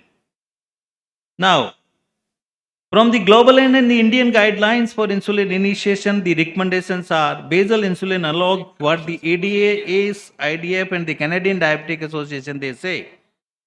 Then the National Institute for Health and Care Excellence say that basal or pre-mixed insulin But our RSSTI, EADSC, Diabetes Australia, and other clinical practice guidelines from Malaysia, they said that the basal insulin or pre-mixed insulin or insulin co-formulation. So any one of the three can be started. But which insulin to choose? Which insulin to initiate in this case? Basal, premix, or co-formulations, as I told you. Now look at this picture, which is very, very important when we talk of the fasting and the postprandial blood glucose levels. If we fix the fasting first, with the fixing or control of the fasting blood sugars, the pre-prandial, post-prandial blood sugars, they also come under control. You see the pink line, the hyperglycemia by elevated PPZ. And if you control the fasting, so we fix the fasting first, and then it initially lowers the fasting level and even improve postprandial excursion by reducing the glucotoxicity and thus improving the beta cell function. In Origin trial, outcome reduction with an initial glargine intervention, which is the largest, longest, and the worldwide 40 countries were involved, and it was a prospective intervention trial to assess whether basal insulin therapy reduces fasting plasma glucose levels, cardiovascular events in persons with impaired fasting glucose, IGT, or early type 2 diabetes, in addition to other cardiovascular risk factors. And it has been seen that the insulin glargine had a neutral effect on the cardiovascular outcome and also on the cancers. Now, the various factors which determine insulin initiation, and we will see that GLA glargine 100 versus the bi-ASP or IDEC ASP. Three things are very important: the efficacy, the safety, and the cost. So it has been seen in a RCT conducted, global RCT conducted in insulin naive type 2 diabetic patients which are uncontrolled on OADs, the PLOS 1, comparable efficacy of the basal insulin glargine 100 and co-formulation insulin IDEC ASP. And there is comparable efficacy of basal insulin and premixed insulin by ASP has also been seen into this, which we can see here. Hypoglycemia, which is again the very important factor when we start the insulin, because any patient having hypoglycemia will have a difficulty in maintaining the insulin. So statistically significant less incidence of hypoglycemia with GLA 100 as compared to IDEC ASP. And in another Galapagos study, statistically significant less incidence of overall and nocturnal hypoglycemia with GLA 100 as compared to the premix as part. When we compare the cost, nearly 66% cost reduction with the use of interchangeable glargine as compared to premix co-formulations. Now, interchangeable glargine U100 has similar efficacy, better safety, and cost efficiency as compared to the premix or the co-formulations. Now, coming to the bioequivalence in efficacy and safety between the reference basal insulin and the interchangeable GLA 100, are all biosimilars interchangeable? No. So what are biosimilars? They are, biosimilar is a biological medicinal product that contains the version of active substance with reference to reference medicinal product in establishing the similarity of quality, biological activity, safety, and the efficacy. So switching versus interchangeability, what does it convey? A biosimilar product that meets additional requirement outlined by the Biologics Price Competition and Innovation Act with evidence that it will produce the same clinical result as the reference product. Note, for products administered to a patient more than once, that the risk in terms of safety and reduced efficacy of switching back and forth between an interchangeable product and a reference product has been evaluated, and not all biosimilar insulins are interchangeable. Now, when we come to the efficacy, safety, and purity, there are various studies and the scientific clinical evidences from these clinical trials, phase 1 trials, then the INSTRIDE 1 and INSTRIDE 2, INSTRIDE 1 age in reference to insulin glargine in type 1 diabetic patients, INSTRIDE 2 in type 2 diabetes mellitus patients, and it has been seen that the efficacy profile was similar regardless of previous insulin exposure. In INSTRIDE 3, to assess the efficacy, insulin dose, safety, and immunogenicity when people with type 1 diabetes switched between biosimilar insulin glargine and the reference insulin glargine, and this is the INSTRIDE 3 study, and it was seen that the change in HbA1c from baseline to week 36 with biosimilar insulin glargine switching sequence was equivalent to reference insulin glargine. The anti-insulin antibody positivity, the percentage of anti-insulin antibody between the biosimilar and the reference product showed no significant difference. So equivalent efficacy, safety and immunogenicity, demonstrating that patients taking reference insulin glargine can safely switch to the Biocon's insulin glargine. This is the PKPD of MYL 151D glargine insulin in comparison to the innovator glargine.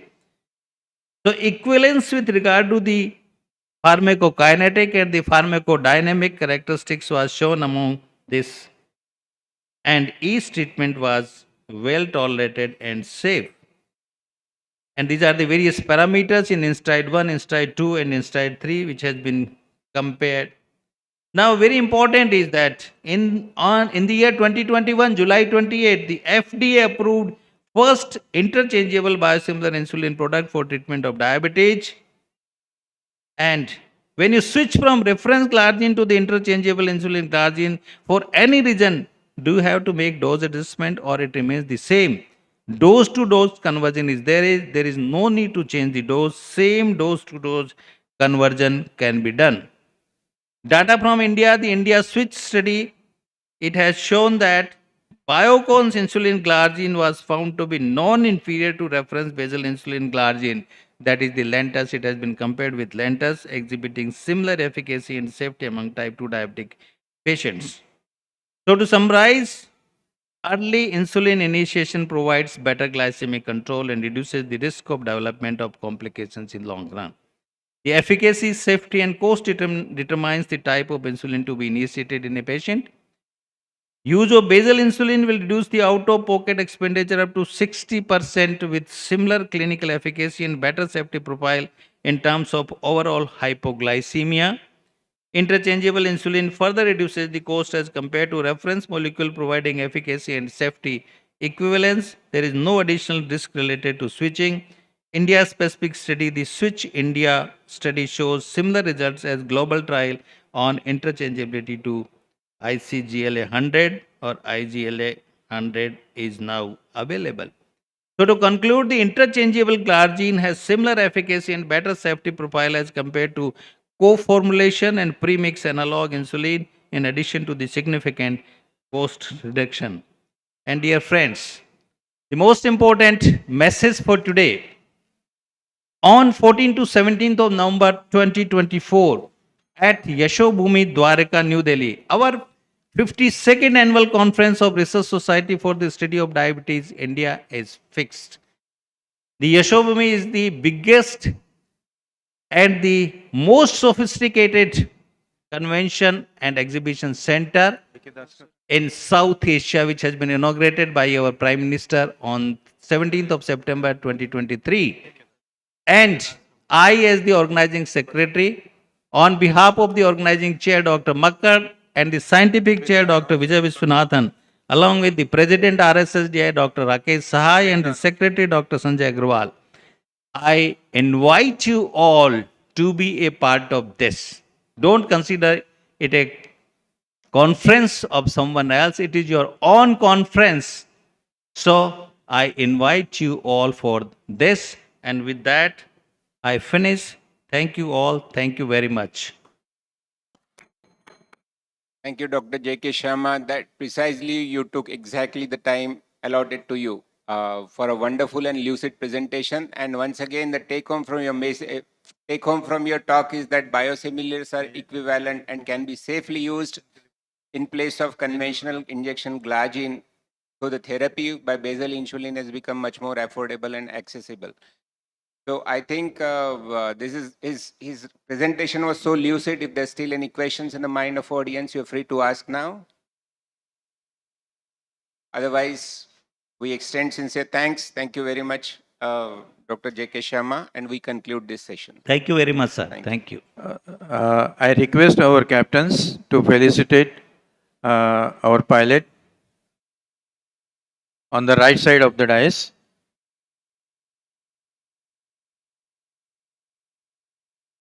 And now, moving ahead. Hello. Yeah.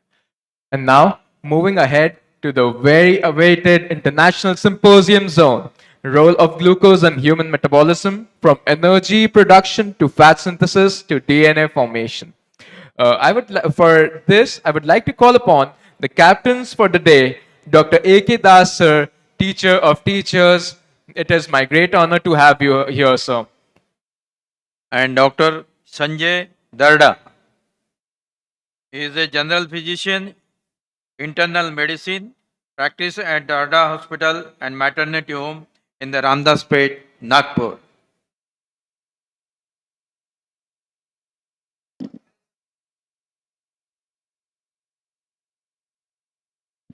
Would would also like to ask if Dr. B.G. Bagmare, sir, is there in the hall.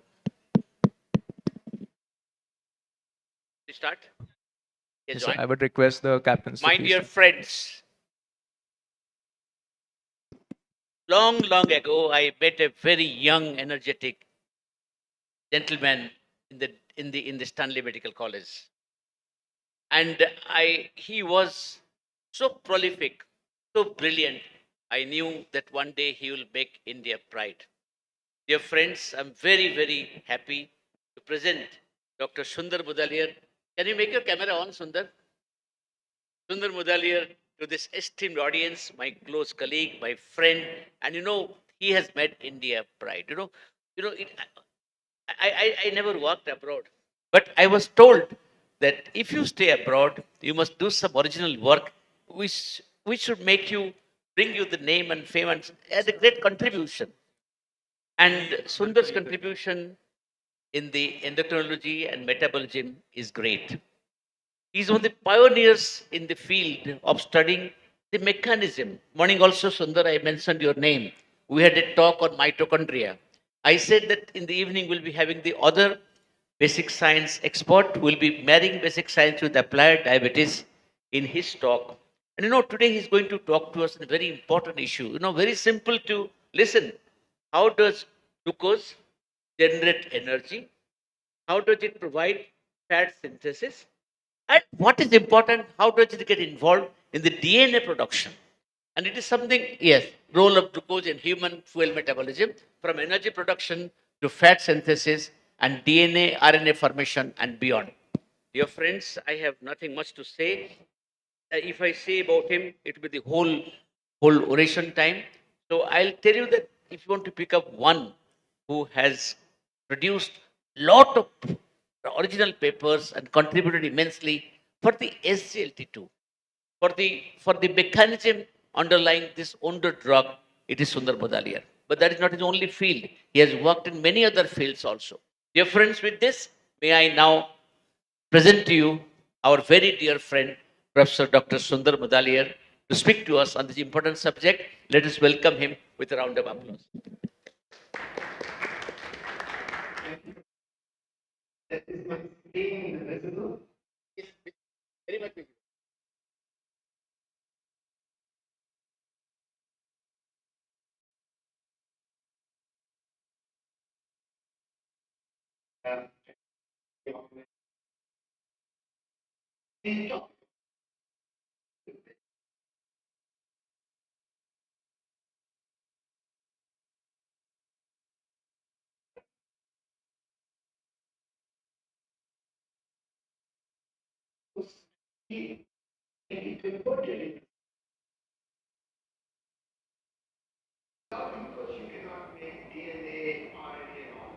And many other things over there. So first of all, I'll talk about energy production. You need glucose to make ATP, which drives all whether you want to open your eyes, you want to nails grow, everything needs ATP. Glucose plays an important role in fat synthesis. It's called de novo lipogenesis. You make fat glucose. You don't have to eat the fat. Glucose is important for DNA and RNA formation through what we call the pentose phosphation. There's another pathway called the hexosamine biosynthesis pathway, and that is responsible to activate all the proteins. So the DNA sends a message to the RNA, and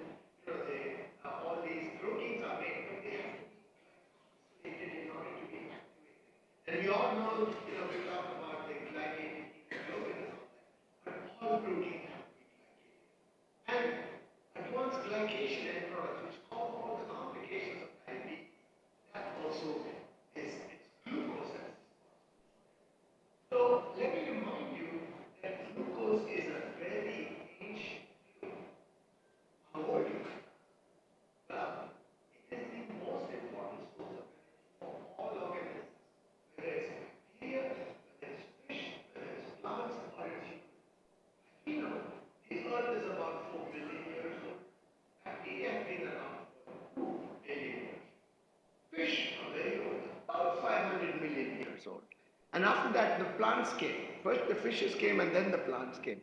And we humans, maybe about 300,000 years. So I went looking into it, and fish have been around for 500 million years. So here is a fish, and fish can get diabetes. They actually have an islet there. They have a pancreas. You take it out, the fish gets diabetes, and you can treat it. Nobody, of course, goes and treats fish for diabetes. But this is a very nice article in this fish showing, and this fish is about 400 million years. It's still around over there, as we know in the oceans. They are over there.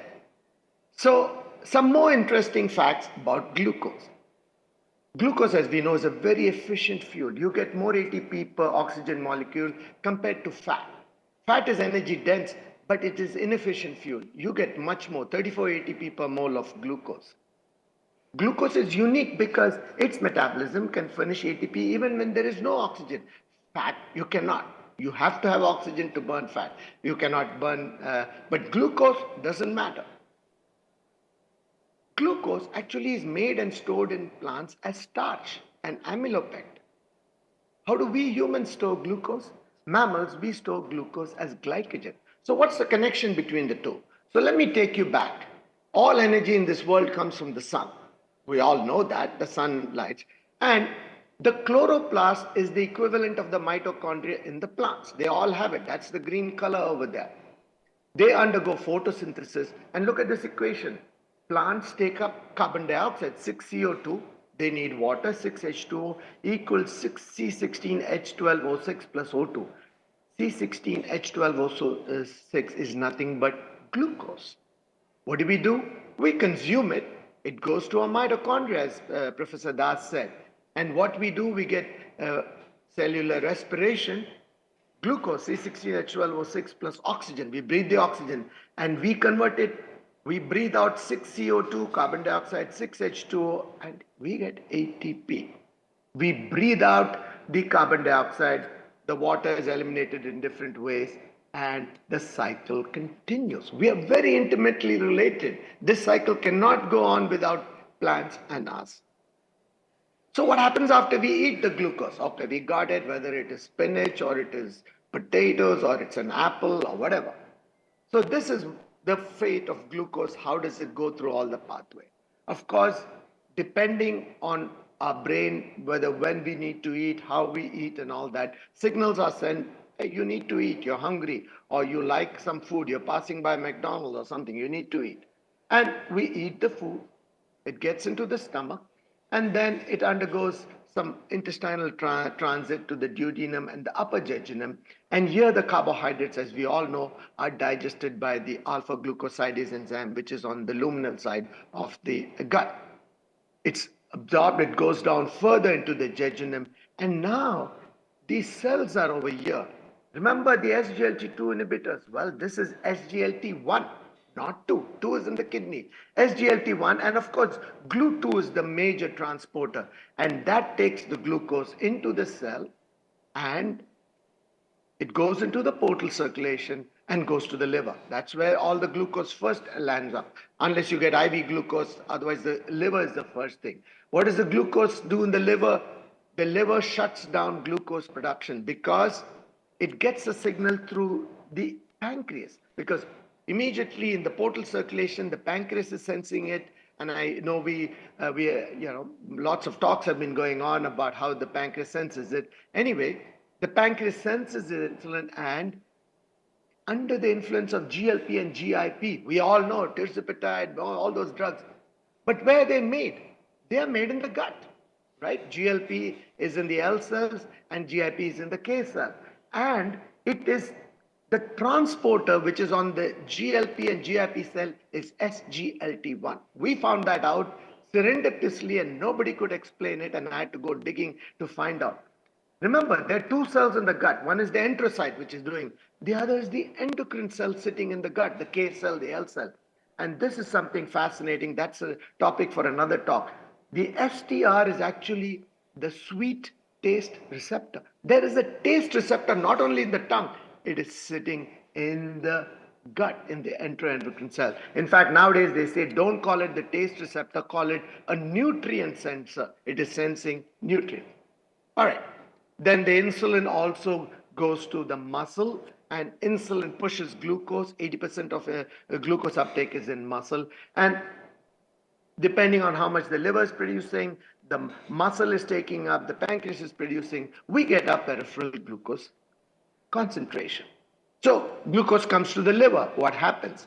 So this is in the postprandial state. As soon as we eat glucose, it goes to the liver. The liver uses the glucose through glycolysis. As you know, it goes into the mitochondria. I've spoken about the Krebs cycle. You get 34 ATP. If oxygen is lacking, it is the glycolytic pathway, you get only 2 ATP. Some part of the glucose is also used for glycogen synthesis. The liver says, I need to put it in the bank, and it does that. Not much. 100, 150 grams, about 20, 25 teaspoons. That's all the liver can store. It can store fat. We get fatty liver. But unless you have a glycogen storage disorder, you cannot stuff the liver with glycogen. Now, if you eat too much, more than this, then we get de novo lipogenesis. The body says, there is too much glucose. I cannot store it as glycogen. I need to convert it into fat and I'll use it. That's the store. Long-term storage is always fat. Short-term, 1-2 days is glucose. What happens in the fasting state? Now, in the fasting state, the liver says, I don't need to use glucose because now I need to send the glucose to the brain. It switches to fatty acid oxidation. And to make up for the glucose, it makes glucose. How does it make glucose? The stored glycogen is broken down and the liver makes new glucose, gluconeogenesis. So it can do it. Only the kidney and the liver can do that. How much? About 120 to 150 grams per day is the capacity of the liver. And last but not the least, let me remind you, the liver is the only organ in the human body which can make ketone bodies. Others can make it very small quantities. And the unique paradox is that the liver can make the ketones. It cannot use the ketones. That's the way nature did it, and that's a long talk. And this all goes on under the yin and the yang, insulin, glucagon, depending upon their levels. Now, what happens in the muscle? Well, let me remind you that the skeletal muscle is the largest organ in the human body by mass. By mass. And muscle cells use glucose, they use fatty acids, they use amino acids. It's using it all the time. Remember, the muscle is the one which plays a major role in maintaining our body temperature. You need that UCP, you need that heat coming in to maintain body temperature at all times, either through glucose or through fat. Of course, there's adipose tissue, but very small. And I told you 80% of postprandial glucose uptake is into muscle. It's called IMGU, insulin-mediated glucose uptake. And I've given talks on this in the past. What happens? Let's look a little bit more in deep in that, in skeletal muscle. Glucose, if it is available, the muscle will switch to glucose and it will use it oxidatively in the Krebs cycle. It will also use it non-oxidatively in the through the glycolytic pathway. Remember, the muscle also can store glycogen, about 300 to 400 grams. But the difference is the muscle uses it for itself. It will not give it to anybody else. It stores it for itself. And there's a reason for that. What happens in the fasting state? Well, now, in the fasting state, glucose is at a premium. Remember, muscle has its own glycogen stored. The liver is making glucose, and of course, the liver is making ketones as well. And now the muscle makes out of it, and it is glycogenolysis for its own needs. And fascinatingly, it's about 300, 400 grams. So the muscle can do that. What happens in the other tissues? I told you about the liver. It's a big player. I told you about the muscle, the biggest player in glucose metabolism. Let's look at the brain. As you know, the brain is there. It is very critical, all its functions. You need ATP, oxidative stress needs it, neurotransmitters, neuromodulators, structural components. It's about 200 grams per day. You can also use ketones, but no FFAs for the brain, and there's a reason for that. FFAs cause oxidative stress, and the brain doesn't like to deal with that. It's a closed compartment. Heart is an omnivore. It can use anything. Glucose, fatty acids, mostly that, ketones, lactate, anything. The heart cannot afford to stop for even 10 seconds. It takes whatever fuel is there and does that. You can stop breathing for 10 seconds, half a minute, 1 minute. You cannot stop your heart from beating. Main fuel in the fasting state is FFAs. Main fuel in the postprandial state is glucose. What about the kidney? I've given this talk before. It is fascinating. The kidney across its segments uses different fuels. The glomerulus, proximal convoluted tubule, distal convoluted tubule, collecting tubules, loop of Henle, all of them, they use glucose, they use fat, they use ketones.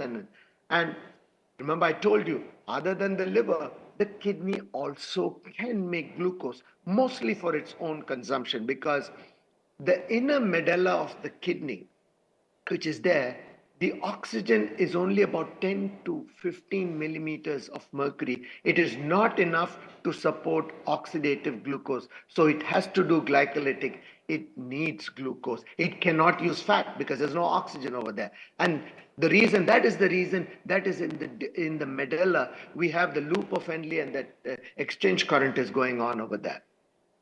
RBCs. RBCs have no nucleus, RBCs have no mitochondria. They have to depend on glycolysis. They don't have it. And fascinatingly, next to the RBC is the platelet. No nucleus, but it's got mitochondria because the platelet has got a lot of functions. The RBC is only an oxygen carrier, it doesn't have that. What about fat tissue? We all think adipose tissue is called fat. So why does it need glucose? It's full of fat. It actually uses glucose. Let me show you that. So adipose tissue has to make fat. That is its primary function over there. But it needs glucose and fatty acids for energy. Can use both. And it uses glucose through the glycolytic pathway. It does it. And it's mostly oxidative, oxidative metabolism which is taking place. Can do non-oxidative glucose glycolysis. Of course, fat is meant to convert. It converts glucose into fat. And remember, in human physiology, in mammalian physiology, we can convert excess glucose to fat. It cannot come back the other way. We don't have the metabolic machinery for that. Once fat is there, it has to be used as fat. It cannot come back to glucose. And let me remind you that for de novo lipogenesis, when you need to make fat, wherever it is made in the liver, triglycerides is 3 FFAs, and there is a glycerol molecule. Where is the glycerol coming from? I'll show you later. It's coming from glucose. It cannot come out of anywhere else. And strangely enough, adipose tissue makes glycogen. And there's a very nice article. It's called Stranger in a Strange Land, Role of Glycogen Turnover and Adipose Tissue Metabolism. Remember, this is the fat which is making glycogen. And people have now looking into that to see how that plays a role in diabetes and insulin resistance. Okay, we've talked about the glucose for all that. But why should glucose be involved in DNA and RNA synthesis? That was all nucleic acid. Well, it's the pentose phosphate shunt. We all know glucose becomes glucose 6-phosphate. And then there's this famous enzyme, glucose 6-phosphate dehydrogenase, and that converts it to 6-phosphogluconate, ribulose 5-phosphate, and it goes on to become nucleotides.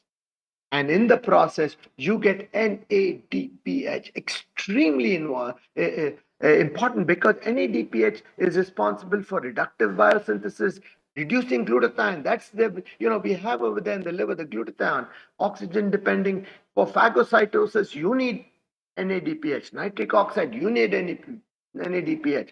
Of course, we all know about G6PD, which is there. Why?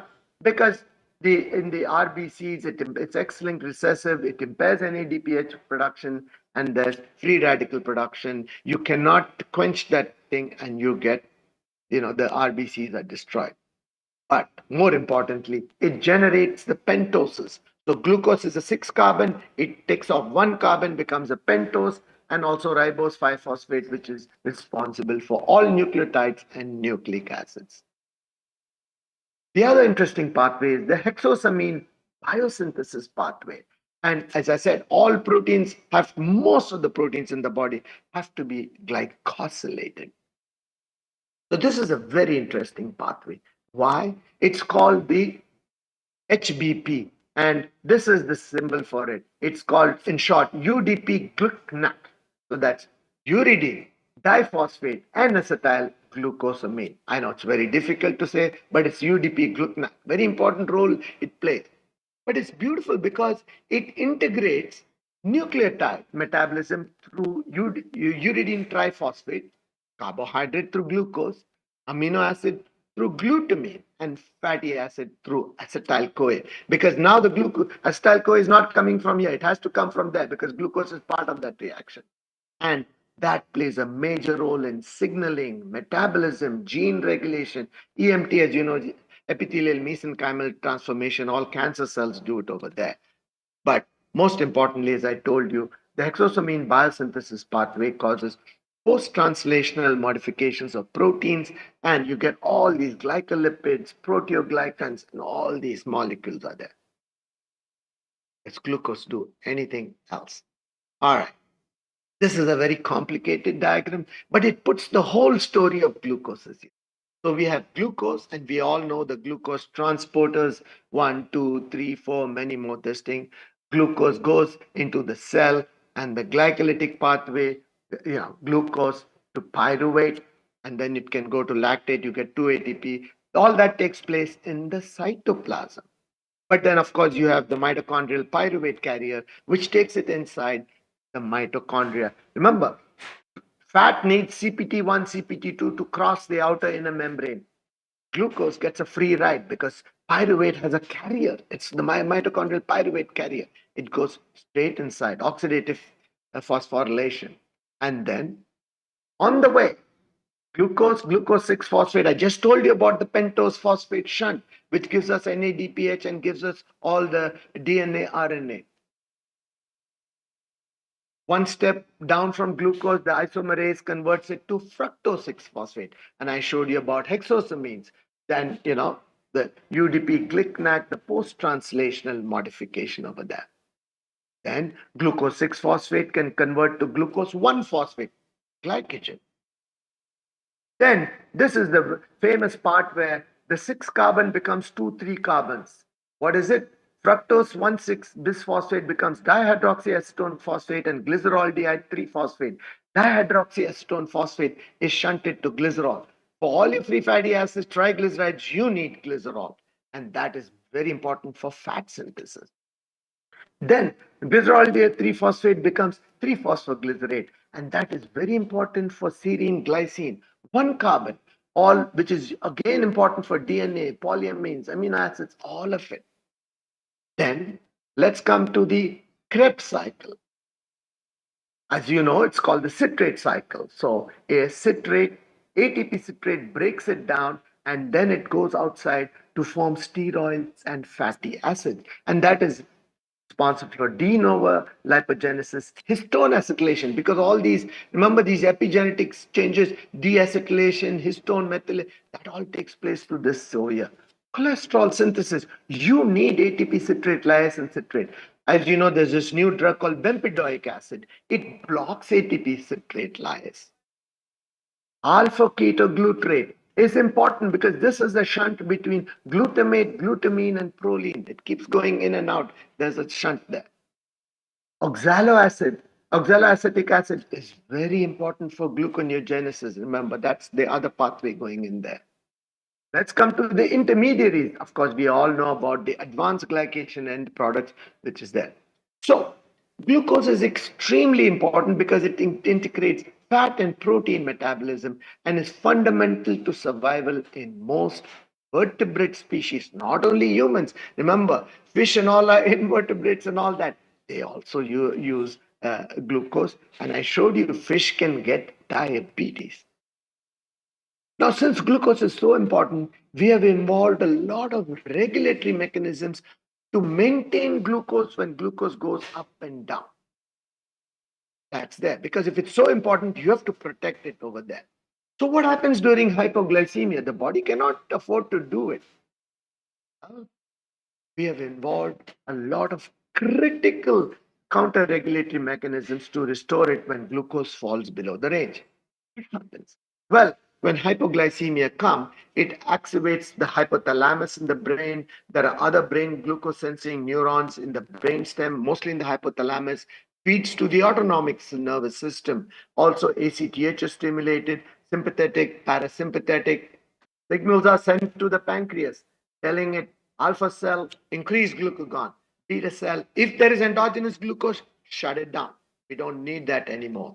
And then that signal goes to the liver. I told you before, the liver makes new glucose, breaks down the glycogen, increases glucose, and puts it into the system. ACTH is also stimulated. Pancreas, I told you, sympathetic, noradrenaline comes in over there. Adrenal gland increases cortisol, epinephrine, norepinephrine over there. And what do? They increase cardiac output through the beta 1 adrenergic receptor. Vasodilation in muscle. Now this is beta 2. Vasoconstriction in the skin and the gut, alpha 1. Look at all these adrenergic receptors, alpha 1, beta 2. And it shuts down the skin and the gut. When you need too much glucose, you need it in two major organs, the muscle and the brain, of course, and the heart. Why? Because blood flow is now diverted to the brain to think what to do. The muscle, I'll tell you why, and the liver, because the sympathetic nervous system is activated hypoglycemia because until 1922, the human body had never experienced acute hypoglycemia. People did have insulinoma, but it doesn't take you down from 250 to 30. No, that's not the way insulinoma works. That's why we do a 72-hour fast. It goes slowly, slowly, slowly. They compensate. They go for many years. So remember, the most primitive reaction, the body did not know how to respond to it. The fright, fight, or flight occurs in response to a threat. That's why you sense that you need the brain to think. You need the muscle to run. Either you're going to fight or you're going to run. Then the liver has to give you the glucose for that. That's come from fishes to birds. Birds also. Let me remind you, birds, the blood sugar runs about anywhere from 300 to 600 milligrams per deciliter. In fact, for their size, birds have the highest blood glucose among vertebrates. Even mice have 300, birds have 400 to 600. This is a cartoon for an article. So one bird is talking to the other bird. Apparently, high blood glucose is a problem for humans. Doesn't bother me. I know. And the mechanisms that protect us may even help us to live longer. Why do they not get hypoglycemia complications? Well, this was a paper published in the Journal of Experimental Biology, end of 2023. Chronically high blood glucose levels can compromise healthy aging and lifespan at the individual level. Elevated oxidative stress plays a central role, as we know. However, the lifespan of birds shows no species level association with blood glucose.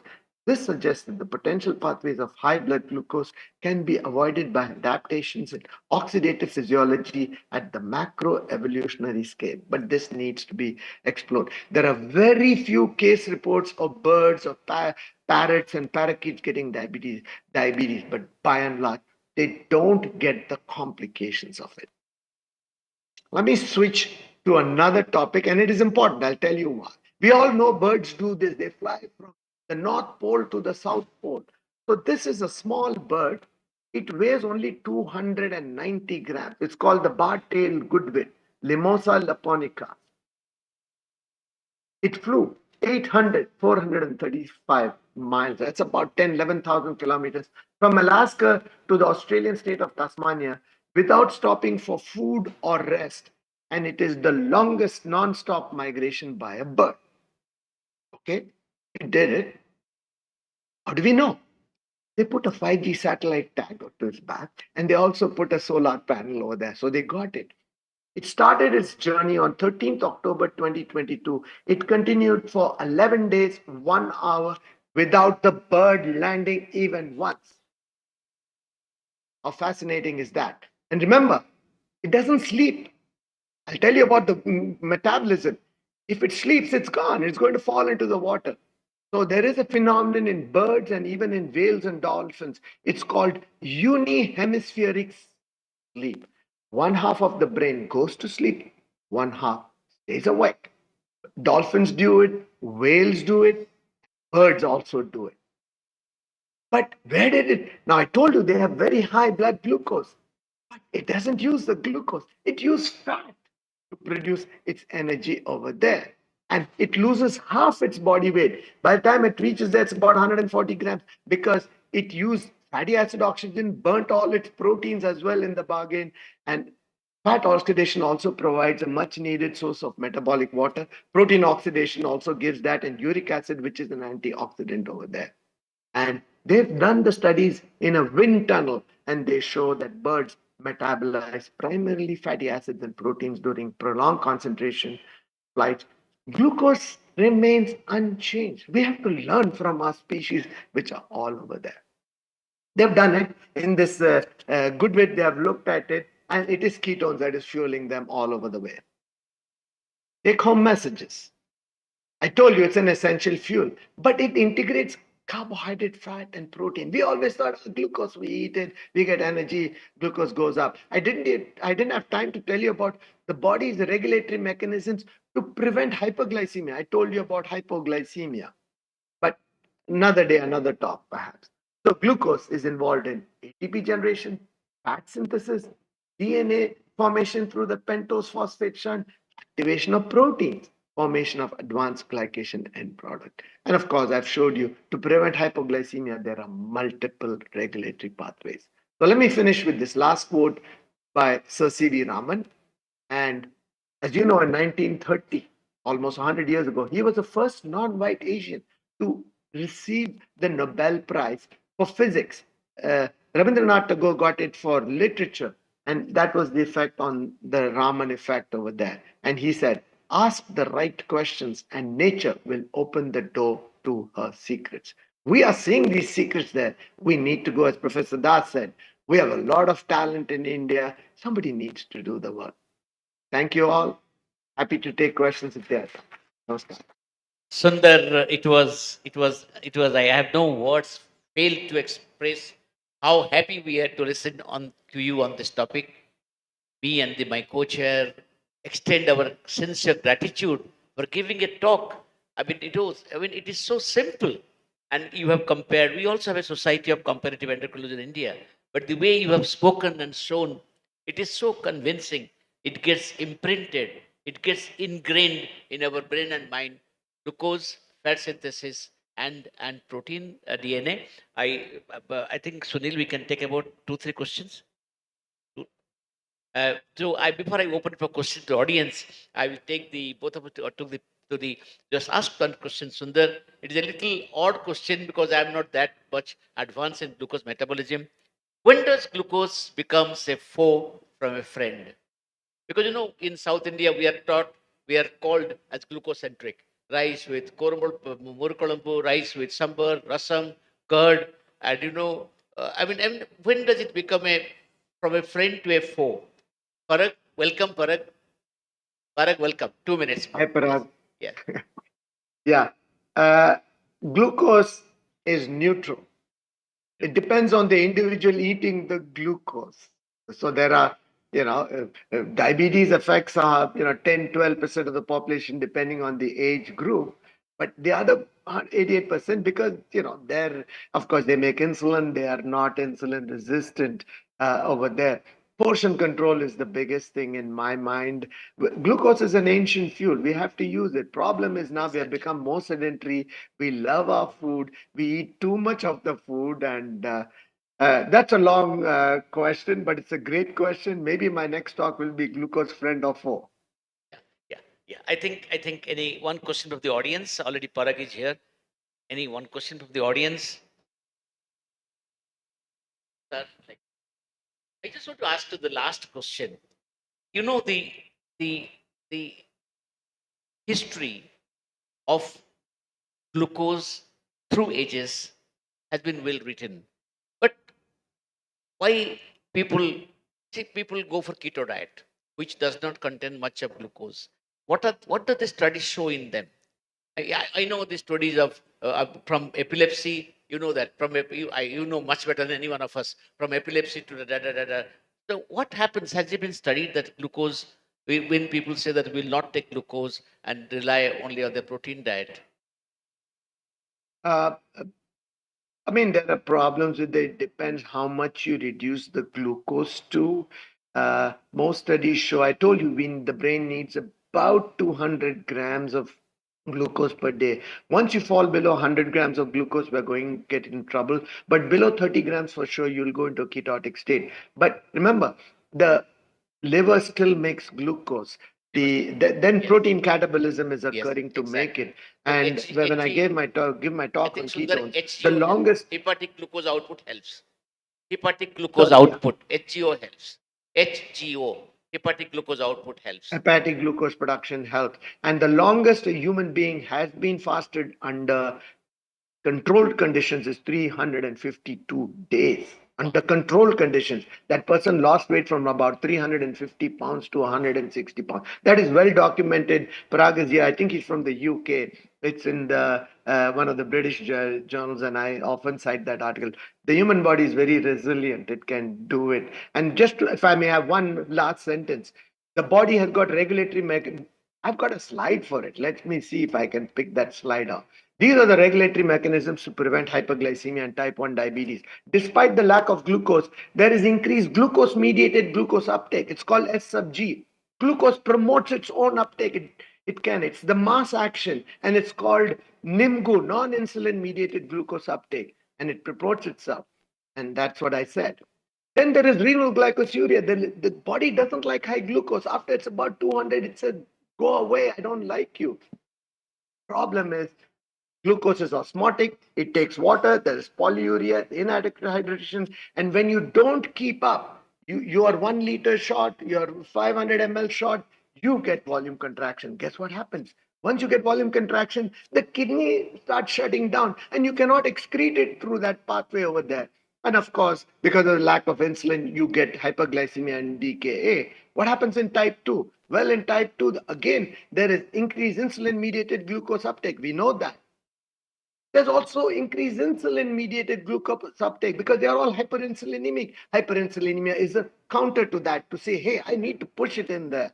And of course, renal glucosuria. And of course, when you get it, most people with type 2 will not get the lipolysis over there. Sorry for taking your time. Thank but we you, started late for dear me. friends, Sorry, Parag. to this And I'll be done. phenomenal Thank you so much. professor Bye. at the San Diego, who has worked in everything you can mention: insulin metabolism, obesity, IR, all the trials, from GREAT trial, prevention of diabetes trial. I mean, all the trial, insulin trials, inhaled insulin trial. Sundar has been the presiding officer and contributed. You have made us proud. Please give a standing ovation to this great son of India. Sundar, we're extremely happy. Please do come back again and again and again to educate us, to be amidst your own people, to take it forward. We're extremely grateful. Thank you. Thank you. Thank you, Parag. Sorry for 3 minutes extra, No, but no. you know, I'll tell you, it was sheer you can masterclass. continue. The whole night is yours. Whole night is yours. Thank you. Thank you so much, respected chairpersons. Thank you so much, Dr. Sundar Mudliya, sir, for an excellent talk. Now we move on to the next session, that is beyond glycemic control of some difficult cases. For this session, I would like to invite Dr. J.K. Sharma, sir, a senior consultant diabetologist from Delhi, and Dr. Vipul Chawda, sir, young dynamic diabetologist and cardiometabolic physician from Ahmedabad. We welcome you, sirs.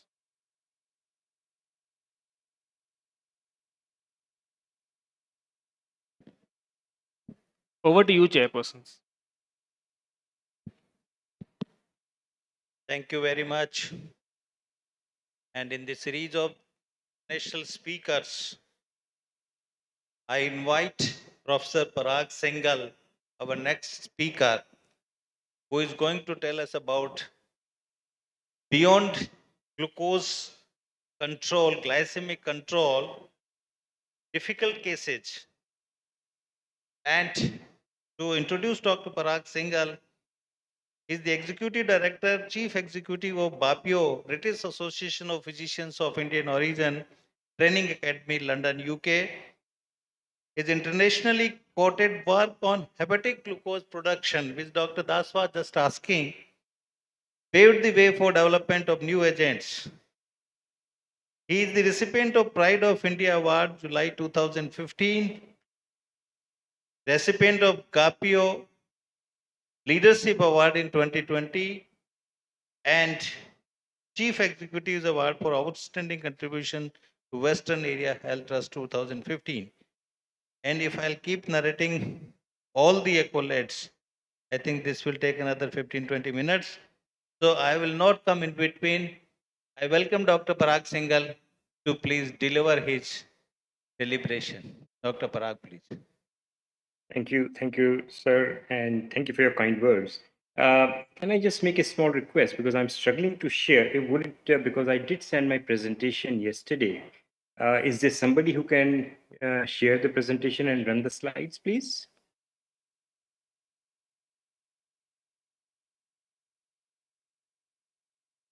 My cursor is disappeared. I think it's just the MacBook is playing up a little bit.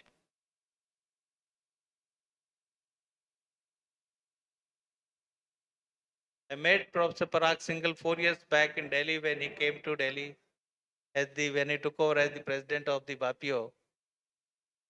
Yeah, I remember our meeting very fondly. Still remember that, and looking forward to meeting you soon again. Sure, thank you very much. They are getting ready. Yeah, okay, thank you. So Thank you before very that, I think you can start and give us the background of this talk, and then you can come to Yeah. the presentation. Thank you. So what I was planning to do was to talk briefly, very briefly for a couple of minutes about different agents available to be used in type 2 diabetes management. Then I'll just talk about non-glycemic burden or the burden of cardiovascular disease as far as United Kingdom is concerned, and then specifically what is the evidence and how we can use the agents. And then my last section would be a practical application of the evidence with cases. So that's how. So it's going to be a short talk, but we'll like to make it as interactive as possible. But whilst the slides are being shared, I must admit the last speaker, Dr. Sundar, was just fascinating. Masterclass in glucose metabolism. It was really enjoyable.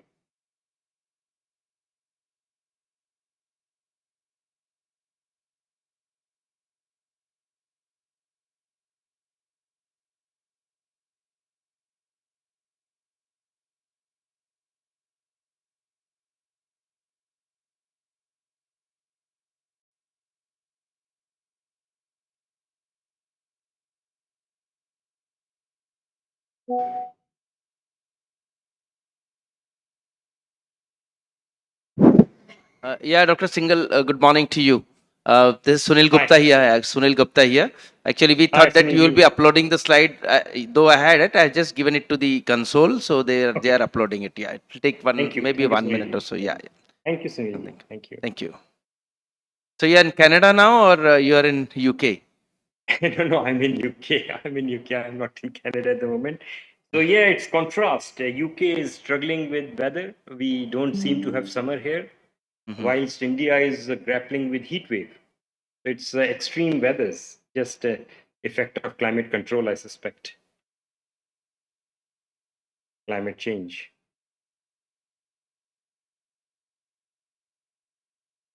Should be taking 1 minute or so. So yeah, I can start whilst there. So let's just briefly talk about the medications available for management of type 2 diabetes. Then I'll come to type 2 diabetes itself. So we traditionally have had sulfonylureas, and sulfonylureas, whilst they are quite effective oral hypoglycemic agent, but they are associated with side effects in the sense they lead to hypoglycemia potential. But the other problem is they are associated with weight gain, and they don't seem to have any cardiovascular benefit, which is one thing which we need to address in all type 2 diabetes patients. Yeah, next, please. Next slide, yeah.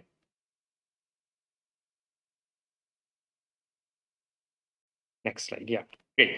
So, following sulfonylureas, we have metformin, and metformin continues to be a fantastic oral hypoglycemic agent, safe, not associated with many side effects, except that we have to use it with caution in renal failure patients. It has some GI side effects, but it is weight neutral, doesn't cause hypoglycemias, and possibly have some macrovascular benefit as shown in UKPDS. Gliptins are medication which are again weight neutral, relatively safe, reasonable profile, but again not addressing the fundamental issue, which is the non-glycemic issues cardiovascular. Then we have GLP-1s, and I'm going to talk about it, and SGLT2.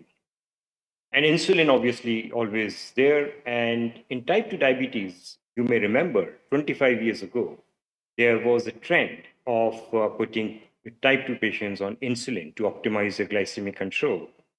And one of the main problems with insulin was obviously hypoglycemia, but also significant weight gain.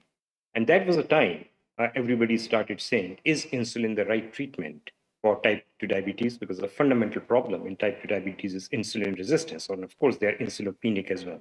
Next slide, please.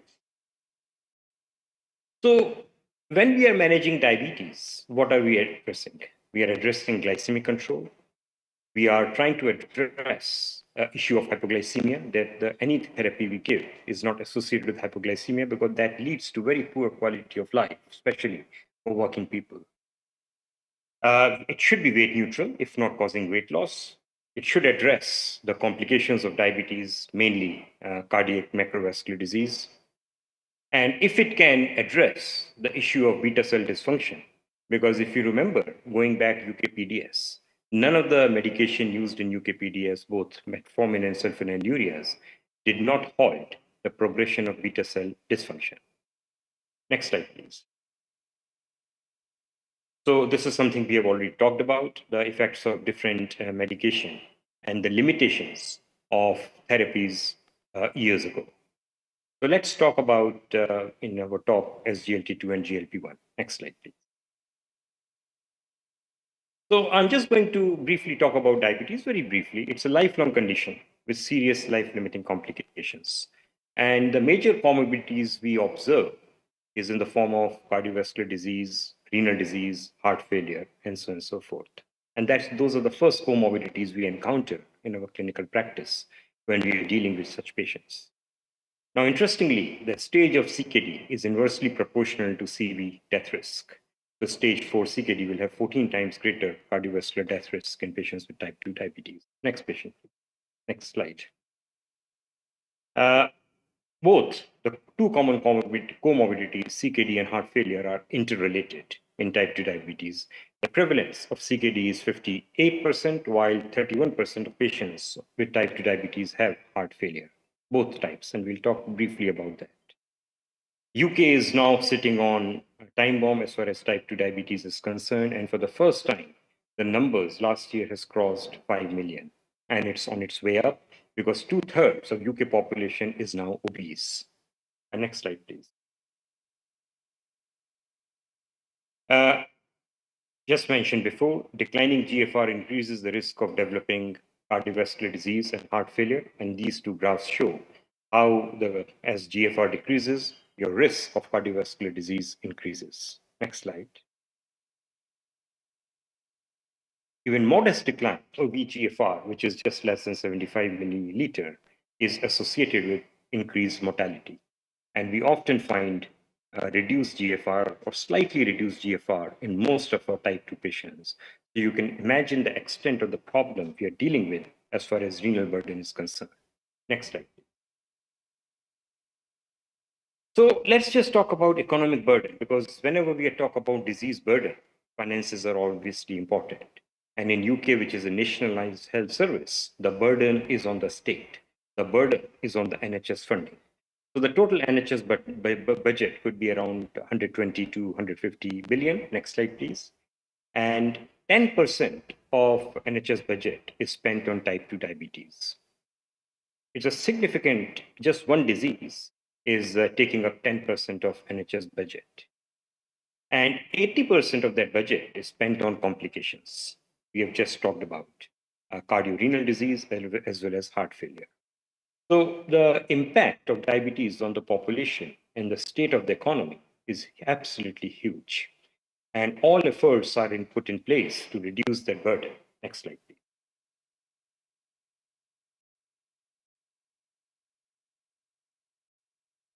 And just CKD alone is costing 1.545 billion pounds for NHS budget state. And diabetes generally is all managed in the NHS sector. Very, very rarely you would see diabetes being managed privately. Next slide. So for the last few years, fortunately, we have seen some really fantastic advances as far as management of type 2 diabetes. And the focus now is shifting from just concentrating on glycemic control to something case by case risk management and see how different medication can contribute to reducing not only the glycemic burden, but also the non-glycemic burden. Next slide, please. So let's talk about SGLT2 briefly and its effectiveness and risk of reducing the risk of complications in type 2 diabetes. Next slide. So I'm not going to go into the details of these trials, but just to summarize, these are the 4 major trials with dapagliflozin, DECLARE, DAPA-CKD, DAPA heart failure, and DELIVER. Now, DECLARE trial is to assess cardiovascular outcomes in type 2 diabetes patients with established cardiovascular disease or patients who had multiple risk factors, which probably most type 2 diabetes patients would belong to. So it consisted 2 cohorts of patients. DAPA-CKD was basically looking at outcomes, renal outcomes in patients with or without diabetes, interestingly. And DAPA heart failure was patients with reduced ejection fraction, and DELIVER was preserved ejection fraction. So next slide, please. So what it shows is, first trial, DECLARE, it shows effectiveness of DAPA compared to placebo in reducing the risk of cardiovascular death or heart failure. And as you could see, the effectiveness starts appearing probably at around 1 year and continue. Next slide. So DECLARE concluded that dapagliflozin 10 milligram reduced the risk of composite of cardiovascular death or heart failure compared to placebo in patients with type 2 diabetes. So that's pretty straightforward. Next. It also reduced the progression to nephropathy versus placebo with relative risk reduction of 47%. Quite impressive. Next slide. DAPA-CKD was proven to show or slow eGFR decline and reduced all-cause mortality. Let's see the data. Next slide. So this is what it shows. Very impressive separation of curves at dapagliflozin 10 milligram compared to placebo. Now the impressive data is that the numbers needed to treat is only 19 to prevent one bad outcome. And that bad outcome could be anything, death or declining renal function. And our benchmark for many, many years has been set as NNT of, let us say, take statin, for example, around 40, something like that. So NNT of 19 is highly impressive. Next slide.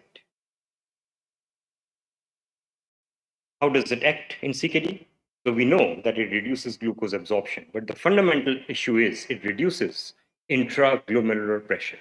And basically that helps the kidneys to continue maintaining its function without decline. So that's a primary mode of action of dapagliflozin in CKD. Next slide. Let's talk about the heart failure studies. So DAPA heart failure, as I just said, was patients with reduced ejection fraction, and DELIVER was patients with preserved ejection fraction or ejection fraction more than 40%. Next slide. So the effectiveness of dapagliflozin in reducing the risk of cardiovascular death and worsening of heart failure in DAPA heart failure study started appearing at day 28 and continued till the study was stopped. And once again, the numbers needed to treat is impressive, only 21. So very, very powerful data as far as heart failure patients are concerned, where the ejection fraction is reduced. Next slide. DELIVER is the largest trial to date in patients with left ventricular ejection fraction more than 40%. So you can imagine the two groups we're talking about. One is reduced ejection fraction, and this is the group with preserved ejection fraction, what we call HuffPuff. Next slide.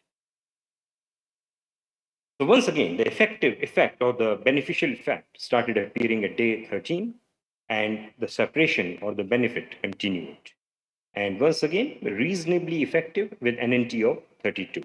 So once again, very powerful data in patients whose ejection fraction is preserved. And that's a very, very common variant of heart failure we often see in patients with diabetes. Next slide. As far as its whether it is tolerated, yeah, it's reasonably well tolerated across all indications of people with type 2 diabetes. It has got side effects, UTIs, Fournier's gangrene, ketoacidosis, and we will probably discuss that in our cases. What settings does it generally cause more problems? Next slide. Yeah. So let's apply this to our clinical practice. So this is Peter. He is 58-year-old gentleman with CKD, and his GFR is declining. Currently he stands at 35 milliliter. His diabetes control is just about okay, if you say so. And his Q risk is high. So he has got CKD, he has got high risk of cardiovascular disease, and his blood pressure is just about stable. And so the question is, do we think he's a candidate for dapagliflozin? And the answer would be appear, yes, absolutely, because he has got CKD, and we saw from DAPA CKD data that how it slows down the decline of CKD. He has got multiple risk factors, and the clear study included those patients with multiple risk factors. So he belongs to that category. And his glycemic control will get better with introduction of DAPA. So he is quite appropriate candidate, very common in practice we find. Next slide. No, go back, sorry. There was one more. Yeah, okay, this is the one. So, same patient, but I've just changed the glycemic control. And quite often you will find patients in the community, especially in primary care setting in UK, where glycemic control is very poor and they are just on metformin.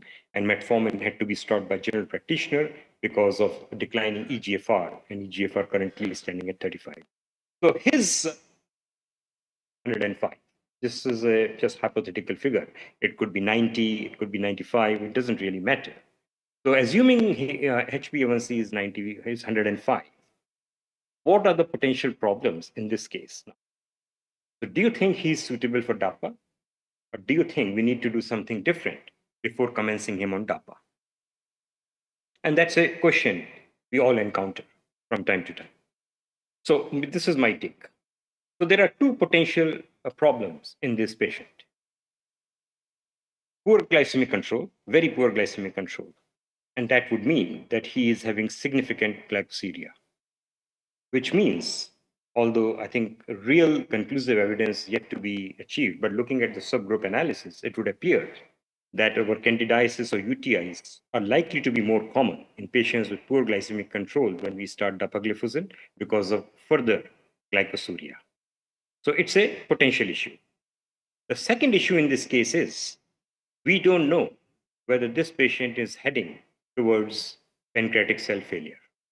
And if that is the case, he could be a candidate for ketoacidosis or ketosis.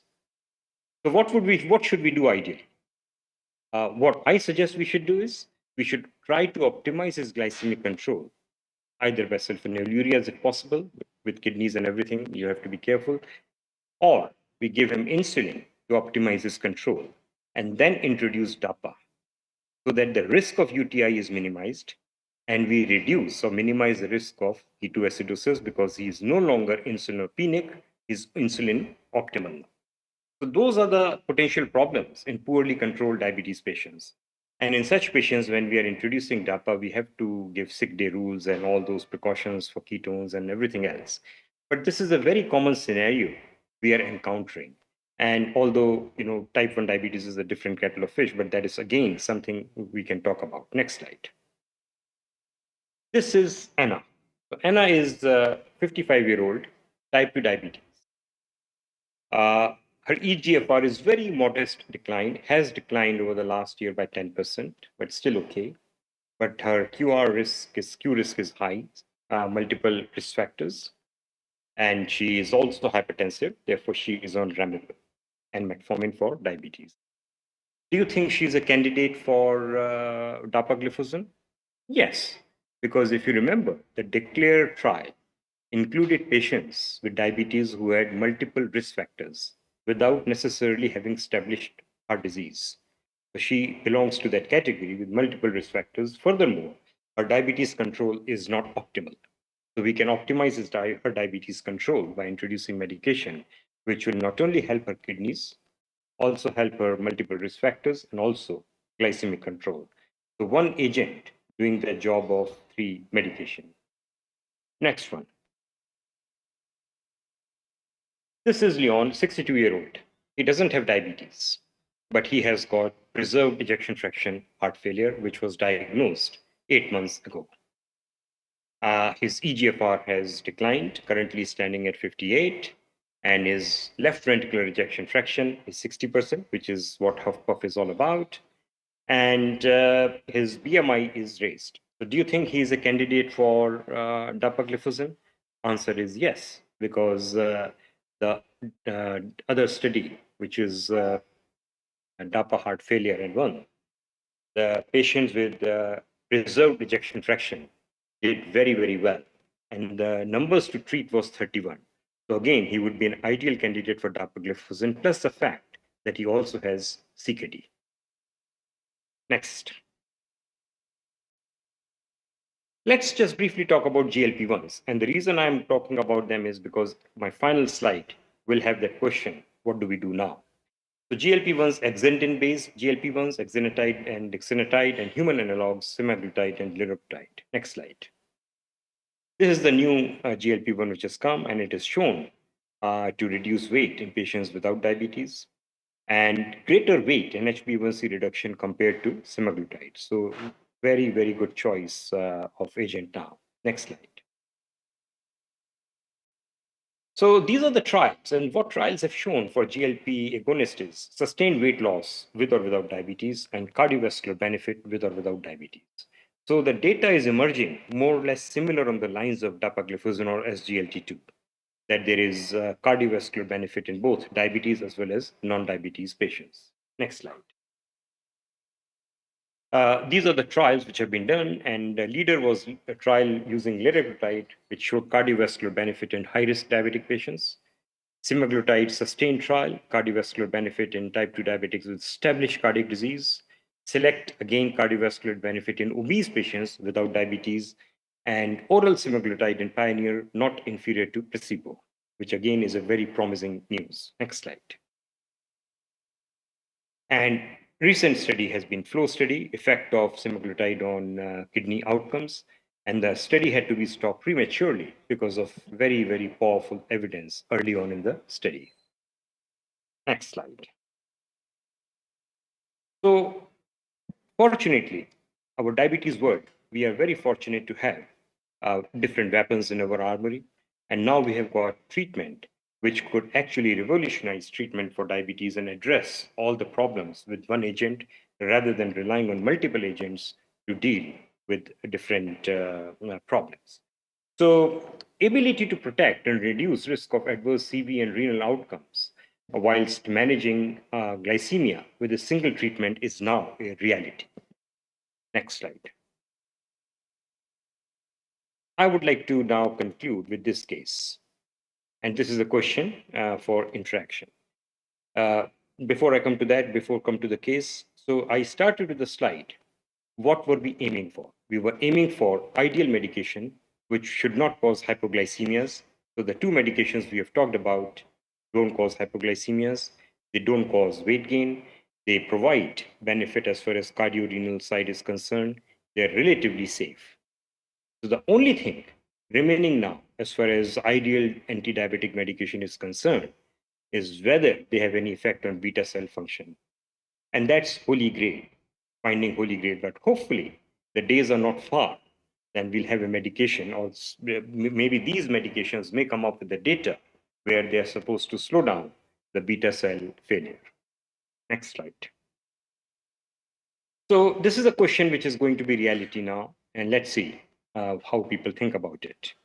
So here is a patient with type 2 diabetes, 50-year-old, HbA1c reasonably well controlled 48 on metformin alone. Multiple risk factors present. What is the next step? Would people opt for GLP-1 or shall we opt for SGLT2?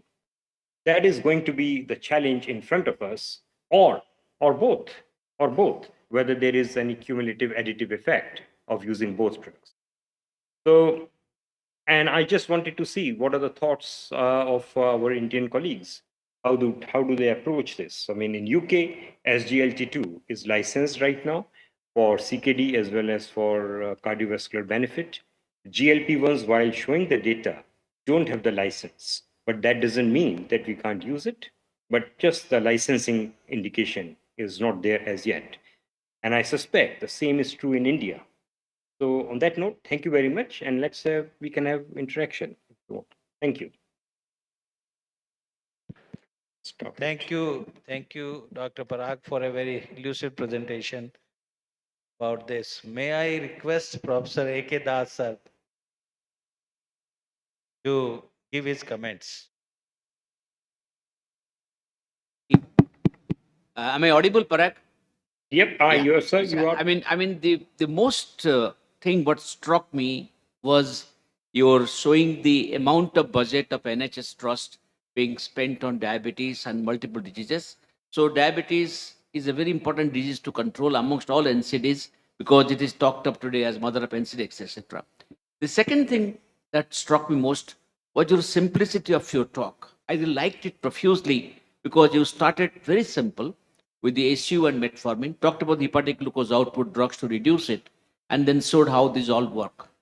Now, coming back to the interactive session, it was very educative. You know, each patient that sits in front of us to confide in you, all of us do not do the quick risk score. My postgraduates have to do it because they have to show the case to me. But clinicians in the practice, they have no time, Jugal sees every day 100 patients. So how can he see quick risk score? But it is very important. But we know we have a system of CV risk factor assessment, and that is definitely done. And today in India, we talk about a sentence which say, with the burden of evidence that this drug is cardio, renal, and glycemic efficacy, and NASH efficacy, and multiple things, as you rightly said, we're waiting to say beta cell regeneration, etc. Not giving this drug of SGLT2, not acceptable. We give the example, before I close, of two American presidents. One died of hypertension when anti-hyper treatment was not available to Eisenhower, because that time the pundits, they were discussing whether hypertension treated or not treated. He died of a hypertension. So that is not acceptable. Whereas the treatment of another American president who died of tuberculosis in 1940, when the anti-TB drugs were not there, possibly acceptable. So we say today, not giving SGLT inhibitor. And Parag, in our country, I've just come back from Glasgow, RCS, I was invited RCS. The cost here is much, much, much, much less because of the going off patent that you do not have. So what has happened is that not giving this drug is not available because we cannot remain quiet spectator to hypertension. You have to give this drug. Now, the question that you asked between the GLP-1 analog, GLP-1 or SGLT2, the preferred drug in our country is the SGLT2 because of 4 A's. I call it 4 A's. It is affordable. It is available everywhere. It costs less than 10 rupees for 10 milligram DAPA. And sometimes you get for 5 rupees also. A company manufactures 5 to 6 rupees DAPA 10 milligram, Indian rupees. And available and accessible. And most important, it is also appropriate. So affordable and appropriate takes a device. About GLP-1 RA, the injections are not yet available. They have applied for 2.4. We don't know when we'll get. The issue is an injectable. And Indian mind for injectable is slightly closed. Some resistance, yes. Number two, the tablet that we have, oral tablets, are prohibitively costly. We sell it for 305. We get it for our patients who can afford for 257.58 rupees. So there's a difference. And we didn't have this data of the soul and the flow, which you beautifully showed, was not available to us sometime before. Yeah. Slow and flow, which came now. So therefore, unselect. So therefore, in our country, SGLT2 is very much used. But having said that, we were the fourth country to file for the licensing of the Revelsys, and we got the Okay. license, and the drug is not available in the market. I don't know whether it is very, very much used. But if you take the use of the SGLT inhibitors, DAPA and other tribes, it is much more than that. So the last case you saw, I will prefer to give SGLT2. Agreed. Now you have told about the combination. We do not have yet clinical trials for the combinations, No. and maybe that will await what happens. But having said all this, Parag, your presence and your talk, your style, diction, delivery was absolutely close to us, and the simplicity was built in your entire talk, and messages were strong. The greatest things in the world are simplest. Thank you very much. Thank you. Thank you, Dr. Thank- Das. Thank you, Dr. Parag Singhal, Thank you. for, Thank you, the- sir.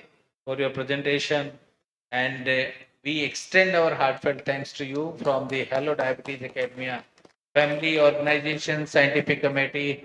And we hope to see you in person next time and anytime you come to India. Thank you very much. Everyone should know that Dr. Parag Singhal is our international advisor for Hello Diabetes Academia. So we want to And he proactively said, why don't you keep Bapio with you? And we would like to have Bapio session next year, physical. And I got phone call from your president of Bapio here in India. That day, I got a message from him that you are keeping a Bapio session and Parag is there. So I said, sir, the next time we'll see to it that you are also there. I requested him to have one session through local speaker, means the national speakers, because he is traveling to Canada, and that's what I was told earlier. Yeah. So that's why I missed him. But next time, Parag sir, you are supposed to be with us. Definitely. That promise everyone wants from you. Yeah. Next time he Thank will you. be Thank you. definitely here. I met him in September 2022 at Gymkhana Club, if he remembers. Yes, Jim Khan. Yes. Thank you very much. Thank you. Thank you very much. So, And also thanks that for the BAPIO contribution. You have kept all the physicians of Indian origin. All the physicians of Indian origin, he has kept together under the British Association of Physicians of Indian Origin, PAPIO, BAPIO. And that's one of the greatest contributions we always put on record. No, thank you for your kind words. Thank you. Thank you so much, sir. Now we move on to the next session, that is LADA. For that, I would like to ask the chairpersons to invite the speaker for the session. And I would also like to welcome Dr. D.S. Vasnik sir on the dais for chairing this session.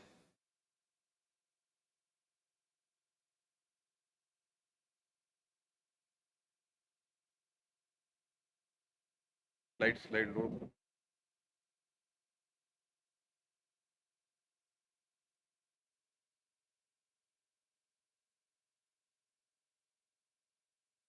Over to you, chairpersons. क्या होगा? ये मेरा नहीं. Welcome, Dr. Narayan Rao Devgakar from Nashik. He is a well-known practitioner in so many years. He is a diabetologist. He has taken conferences at Nashik. I asked him to proceed his lecture. Narayan देव को लगाओगे ये नहीं तो ये लगा दे.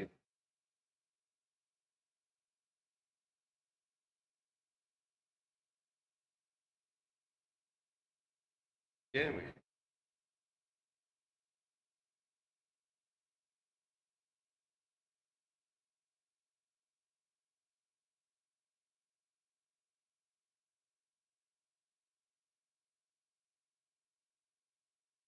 क्या था ना मैं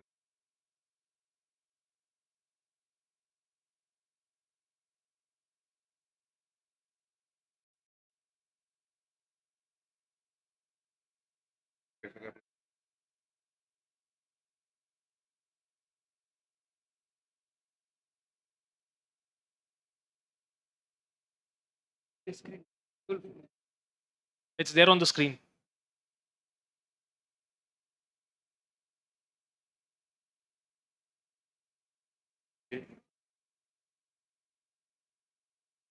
Good evening.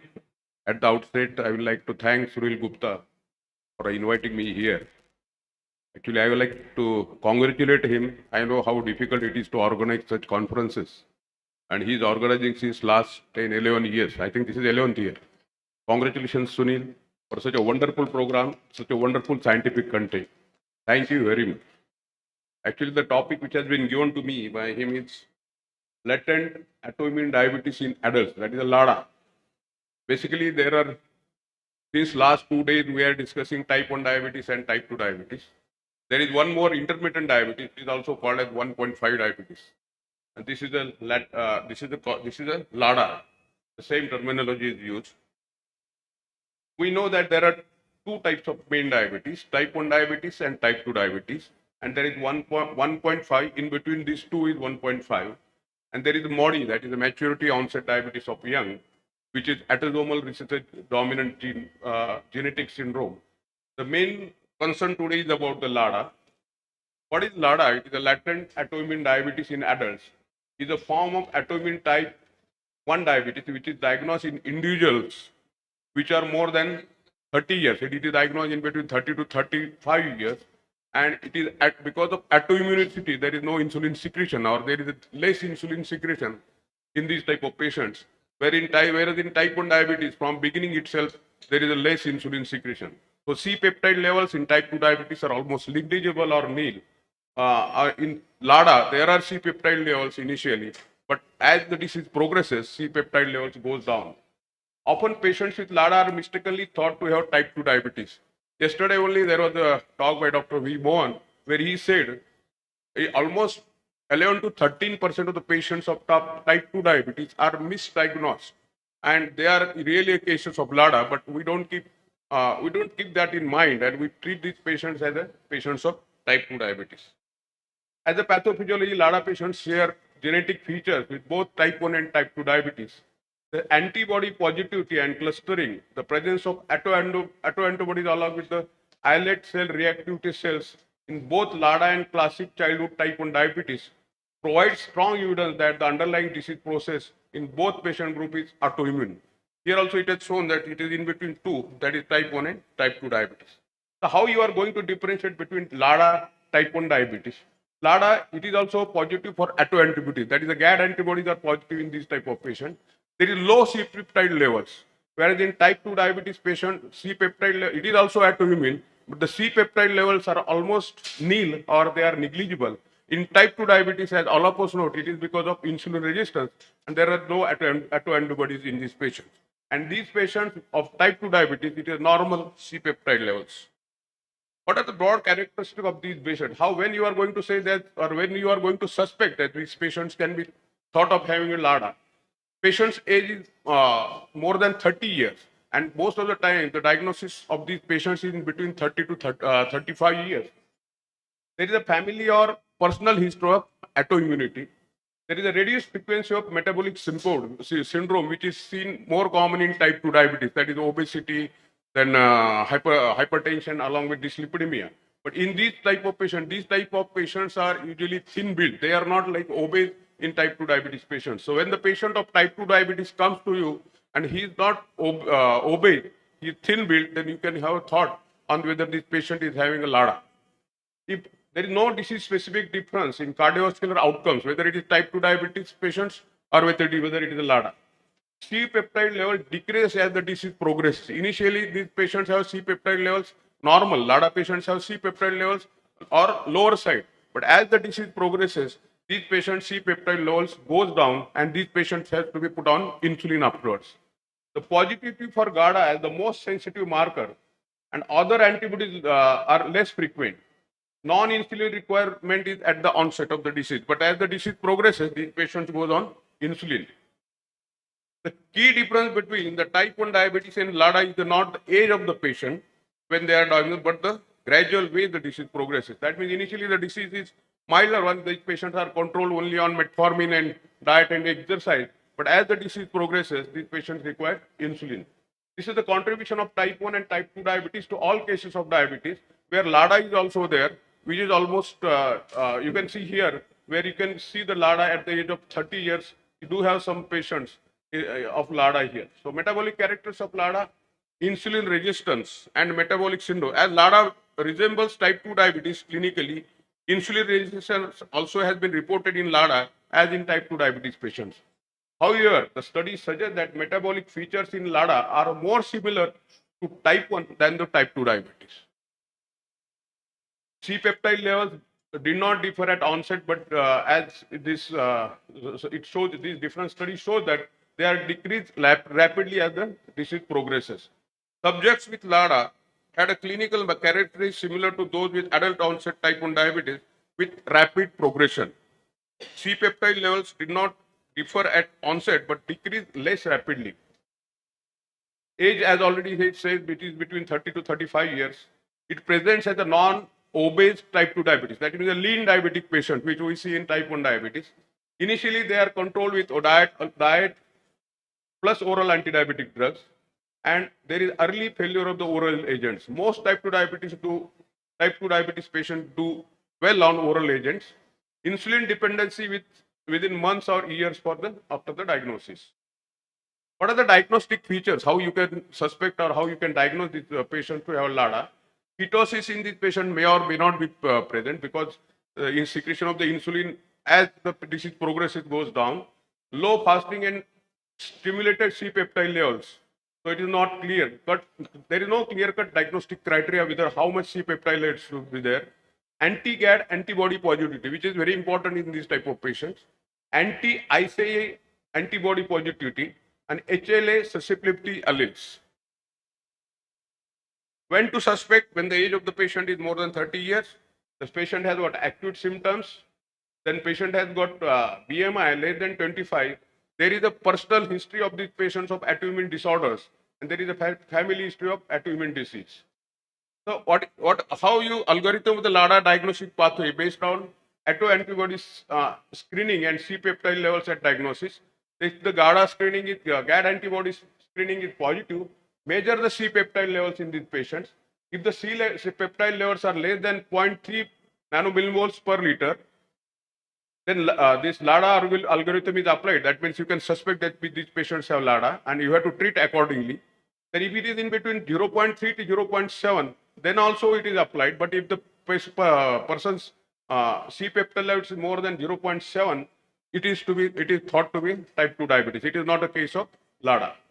Then if the GADA screening is negative, still if you suspect LADA in patients who are diabetic but lean and they are in the age group of 30 to 35 years, then these patients should be screened for IA and 2A antibodies. Repeat, even if the patient's antibody titer is low or in this patient, repeat C-peptide after 6 months interval or find out the deterioration of the glucose levels. What are the other autoimmune disorders along with these patients? The hypothyroidism, celiac diseases, Addison's disease, rheumatoid arthritis, pernicious anemia, and Vertigo. The role of C-peptide levels is very helpful to identify the LADA in type 2 diabetes patients, especially in the Indian population. Protocol for screening for LADA is how you confirm is antibody testing, which most important, as already said, is GAD antibodies. Then anti-ICA antibodies, they are also similar like GAD, which we can see in type 1 diabetic patients also. Anti-IA2 antibodies. Then GAD testing will be more cost effective than all these anti-ICA and anti-IA2 antibodies, and it is preceded by another screening test. How you manage these patients? LADA patients do not require insulin for the first 3 to 6 months following the diagnosis, but up to 80% of the patients will require the insulin as the disease progresses. Most patients are treated according to the standard management protocol for type 2 diabetes. But due to destruction of the beta cells as the disease progresses, they become insulin dependent and more rapidly than classic type 2 diabetes. We know that in type 2 diabetes also, we may require insulin in later stages. Then beta cell function, these are different studies where it has been shown that early insulin treatment, even in LADA patient, is also important to prevent the complications. This is the immunopathogens to immunotherapy. I will not go into the details of this. How you are going to manage LADA, glycemic control is the most important part of the treatment with oral agents or even sometimes if they require insulin, which watch closely for the worsening control on oral agents. If the patients are not getting control with the two agents, you can put these patients immediately on insulin to prevent the further complication. If ketones are persistently present from the beginning itself, you can start insulin from beginning. Recognition is important, so insulin treatment is not delayed as A1C climbs. So as far as possible, you must treat this patient aggressively to control the blood sugar levels. This is the algorithm for glucose lowering medications. Depending on the C-peptide levels, if the C-peptide levels are less than 0.3 millimoles nanomoles per liter, or with C-peptides in between 0.3 to 0.7, if it is less than 0.3, you can start directly insulin with this patient. If the C-peptide levels is in between 0.3 to 0.7, you have to put these patients on oral anti-diabetic drugs. The indications for it depends on the other indications like atherosclerotic cardiovascular disease or whether the patient has CKD. If the patient has got atherosclerotic cardiovascular disease, which is a predominant, put this patient on GLP-1 receptor agonist, or the patient on SGLT inhibitors or basal insulin. If still if it is not controlled, you can put these patients on basal insulin. Even in CKD patients also, you have to put this patient on basal insulin if they are not getting control with the oral drugs. If the glucose lowering medications in LADA, what are the C-peptide levels if it is between 0.3, but it is less than 0.3 without established atherosclerotic heart diseases, you can put these patients on DP4 inhibitors, GLP-1 receptor antagonists, SGL2 inhibitors, and glitazones. Still, if they are not getting control, you have to put these patients on insulin. Basal insulin also can be used. This is the LADA treatment algorithms. Depending on the C-peptide level, less than 0.3 nanomoles per liter, insulin, basal or prandial insulin. If it is in between 0.3 to 0.7, you can put this patient on metformin. You cannot use sulfonylureas cannot be used because they are they act at the beta cells of the pancreas, and already if the insulin secretion is less, they may not be of useful because of destruction of the beta cells. So it is the metformin should be the use in this patient. And if the C-peptide levels is more than 0.7 nanomillimoles per liter, you can follow ADA guidelines. Reassess these patients every 6 months and modify the therapy accordingly. Then indicators of high risk established atherosclerotic heart disease or heart failure. If the atherosclerotic heart disease predominates, then use this patient, put this patient on GLP-1 receptor agonist, SGL2 inhibitors, still not getting control, you can put this on insulin. If the patient has a heart failure or CKD, SGLT inhibitors with proven cardiovascular benefit should be used. And if it's not getting control, you can put these patients on insulin or as per the guidelines of the ADA. So how you are going to differentiate between the type 1 diabetes, LADA and type 2 diabetes? Mostly at the diagnosis. Most of the patients of type 1 diabetes are at the childhood. It is a childhood onset. LADA patients in between 30 to 35 years and type 2 diabetes patients later after 35 years. Family history is very important in these patients. In LADA, type 1 diabetes, family history in LADA it is uncommon, but in type 2 diabetes, as we know that it is very common that patients, parents has got a diabetes. Insulin resistance, absent in type 1 diabetes, it is very common in type 2 diabetes. Family history, as already said, personal history, which is common in type 1 LADA. Ketoacidosis present in LADA as well as in type 1 diabetes. Islet cell antibodies, which are very important, they are positive in type 1 diabetes as well as in LADA. They are negative in type 2 diabetes. C-peptide levels, these are very important marker in these patients to diagnose. They are undetectable or extremely low, as already I have said, and they are low in LADA, but they are normal in type 2 diabetes. Response to OHS, as already know that type 2 diabetes responds well. Treatment with insulin is good for type 1 diabetes and LADA. Then tendency to develop ketoacidosis, type 1 and LADA, they can develop ketoacidosis, not type 2 diabetes. This is the similarities between type 1 diabetes and LADA: insulin requirement, low C-peptide, lack of obesity, no metabolic syndrome. Insulitis, anti-GAD and 1CA antibodies, they are positive. Similarly, HLA antibodies, then associated endocrinopathies are present. What are the differences? Age, insulin resistance, subnormal insulin secretion, and IA2 antibody. This is again age, insulin resistance, and initial response to OHH. Differences: no family history is present. Phenotype: low C-peptide levels, which is almost nil in type 1 diabetes. Need for insulin. Autoantibodies are present. As already you have discussed, in summary, LADA is a form of diabetes which features standard to both type 1 and type 2 diabetes mellitus. Early diagnosis is very important for initiating appropriate treatment and preventing the complications. Clinicians should consider screening for LADA in patients with type 2 diabetes, because already I have said almost 11 to 13% of the patient, type 2 diabetes patient has a LADA, but we treat them like a type 2 diabetes. This is particularly true if they are not obese, lack the features of the mains, or their first degree relatives have other autoimmune disorders. There are new insights into LADA's pathophysiology, explain beta cell destruction and slow progression. C-peptide test is very important, and GAD antibody testing is also important. Insulin and DP4 inhibitors alone and combined with insulin, glitazones, and GLP-1 receptor agents have shown promising results to control the blood sugar levels. Thank you. Thank you very much. Thank you, Dr. Devgagar, sir, for your excellent presentation. I request for few questions, one or two from the audience.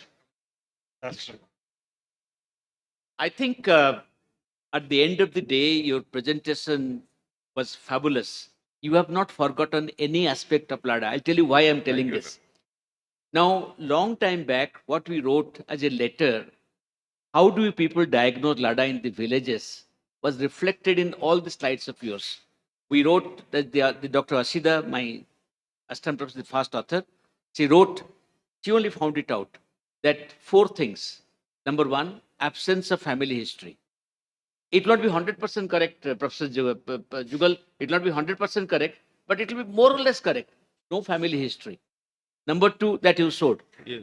Age of onset, you said 30, we said below 30. Below 30 age of onset.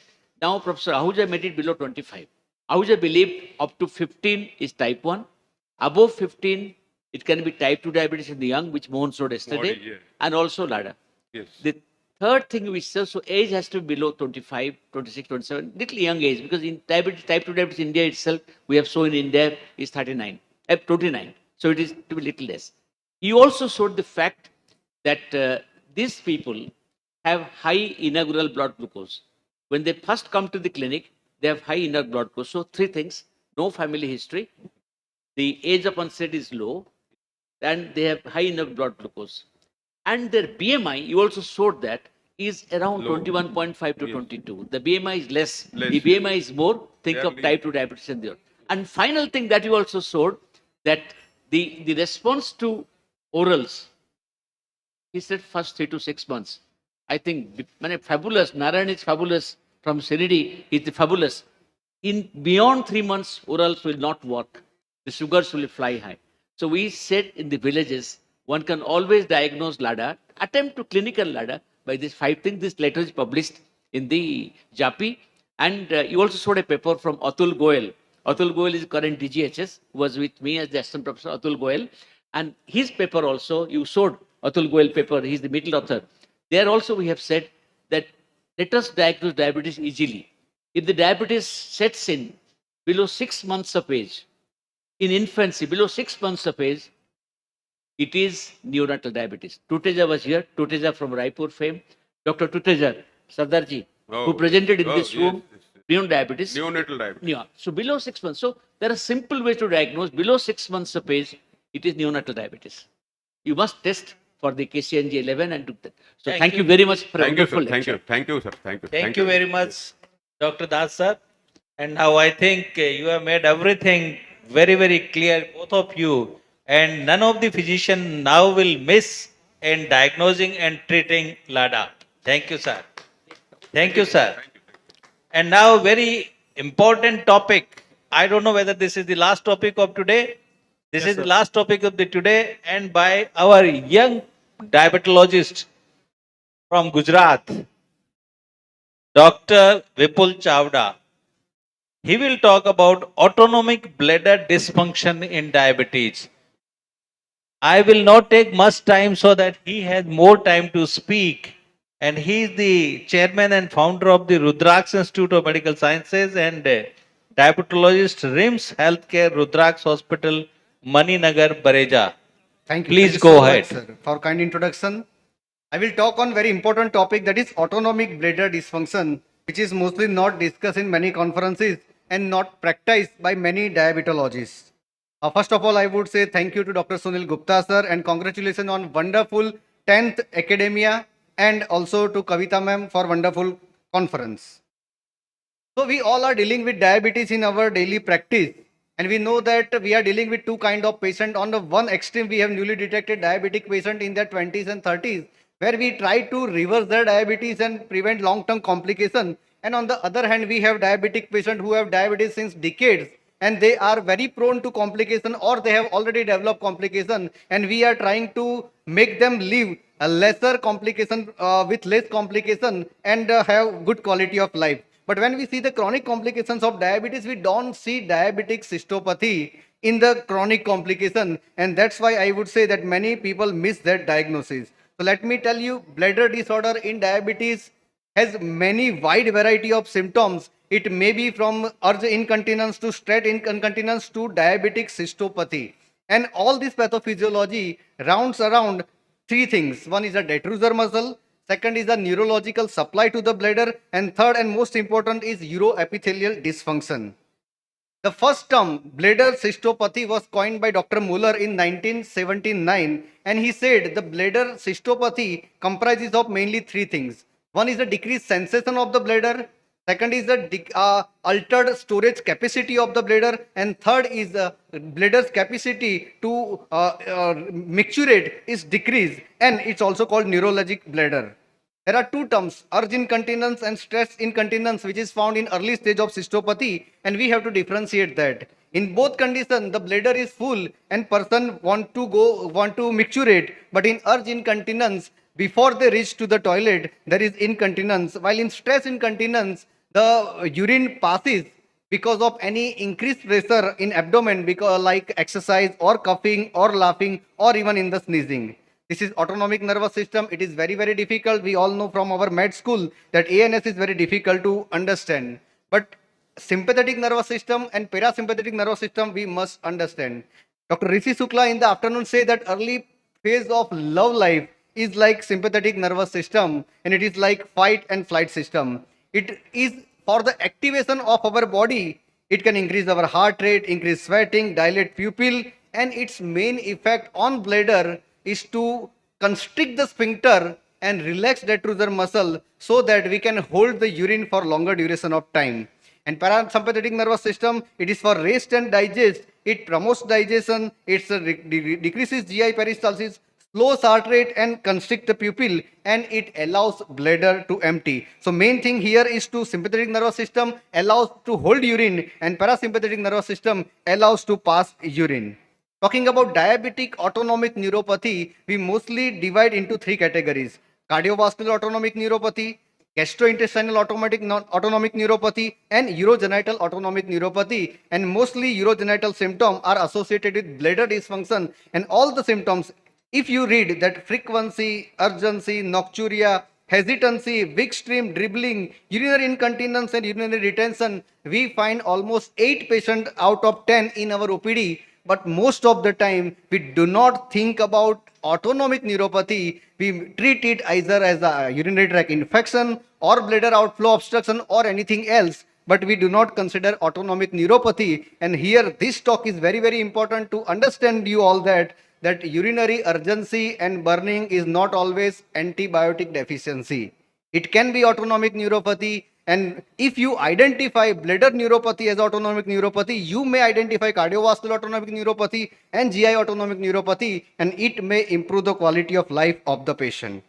So talking once again about bladder dysfunction, the prevalence rate varies because no standard data is available because of lack of standard definition, but it varies from 20% to 80%. The symptom already I said that urgency, frequency, nocturia, incontinence, and poor contractility is there, but in the later stage of the cystopathy, there is a voiding incapacity of the bladder is found.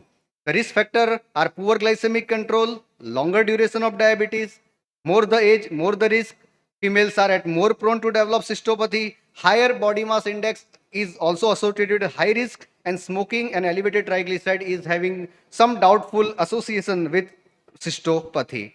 Let's see the innervation of bladder. And if I would say that if you learn the nerve supply to the bladder, you will revise all your anatomy and your physiology because it starts from the frontal lobe. The frontal lobe controls bladder and allows bladder not to pass urine. It constricts the sphincter and it releases the detrusor muscle. Then come to the brainstem. In the pons, there is a pontine micturition center which allows the sphincter to relax and detrusor muscle to contract and allow to pass urine. Then in the spinal cord, there is a sympathetic nerve supply from thoracolumbar spine. There is parasympathetic nerve supply from the sacral plexus, and also there is a pudendal nerve which supplies the pelvic floor muscle. Now, as I already said, that sympathetic nervous system allows us to hold the urine, and this sympathetic nervous system from thoracolumbar hold the urine in the bladder, while parasympathetic nervous system from the sacral plexus allows the muscle to relax and pass the urine. So because of this sympathetic and parasympathetic nervous system balance, we can voluntarily control the urine, but when the autonomic system fails, there is a dysfunctional bladder, and it can be of two types. There can be an emptying disorder, or it can be a storage disorder. Initially, there is a storage disorder, so patient may have urgency, frequency, and on the later part, there is an emptying disorder when there is a full bladder or there may be a overflow incontinence. So how diabetes affects bladder function? As I already mentioned, there are three things. One is a detrusor muscle dysfunction, second is a uroepithelial dysfunction, and third is a neuronal autonomic dysfunction. And all three because of metabolic dearrangement because of diabetes. In our country, we know that diabetes is associated with obesity, and we are dealing with diabesity. Both leads to hyperglycemia, neurovascular insufficiency, autoimmune damage, free radical injury, and ultimately it leads to oxidative stress and lead to bladder dysfunction. But we also have to understand it can be a prostatic hyperplasia or maybe a urethral dysfunction before stamping it as a bladder dysfunction. How diabetes can cause incontinence? There are multiple pathophysiological defects where the bladder can, diabetic patient has incontinence. First and most important is hyperglycemia.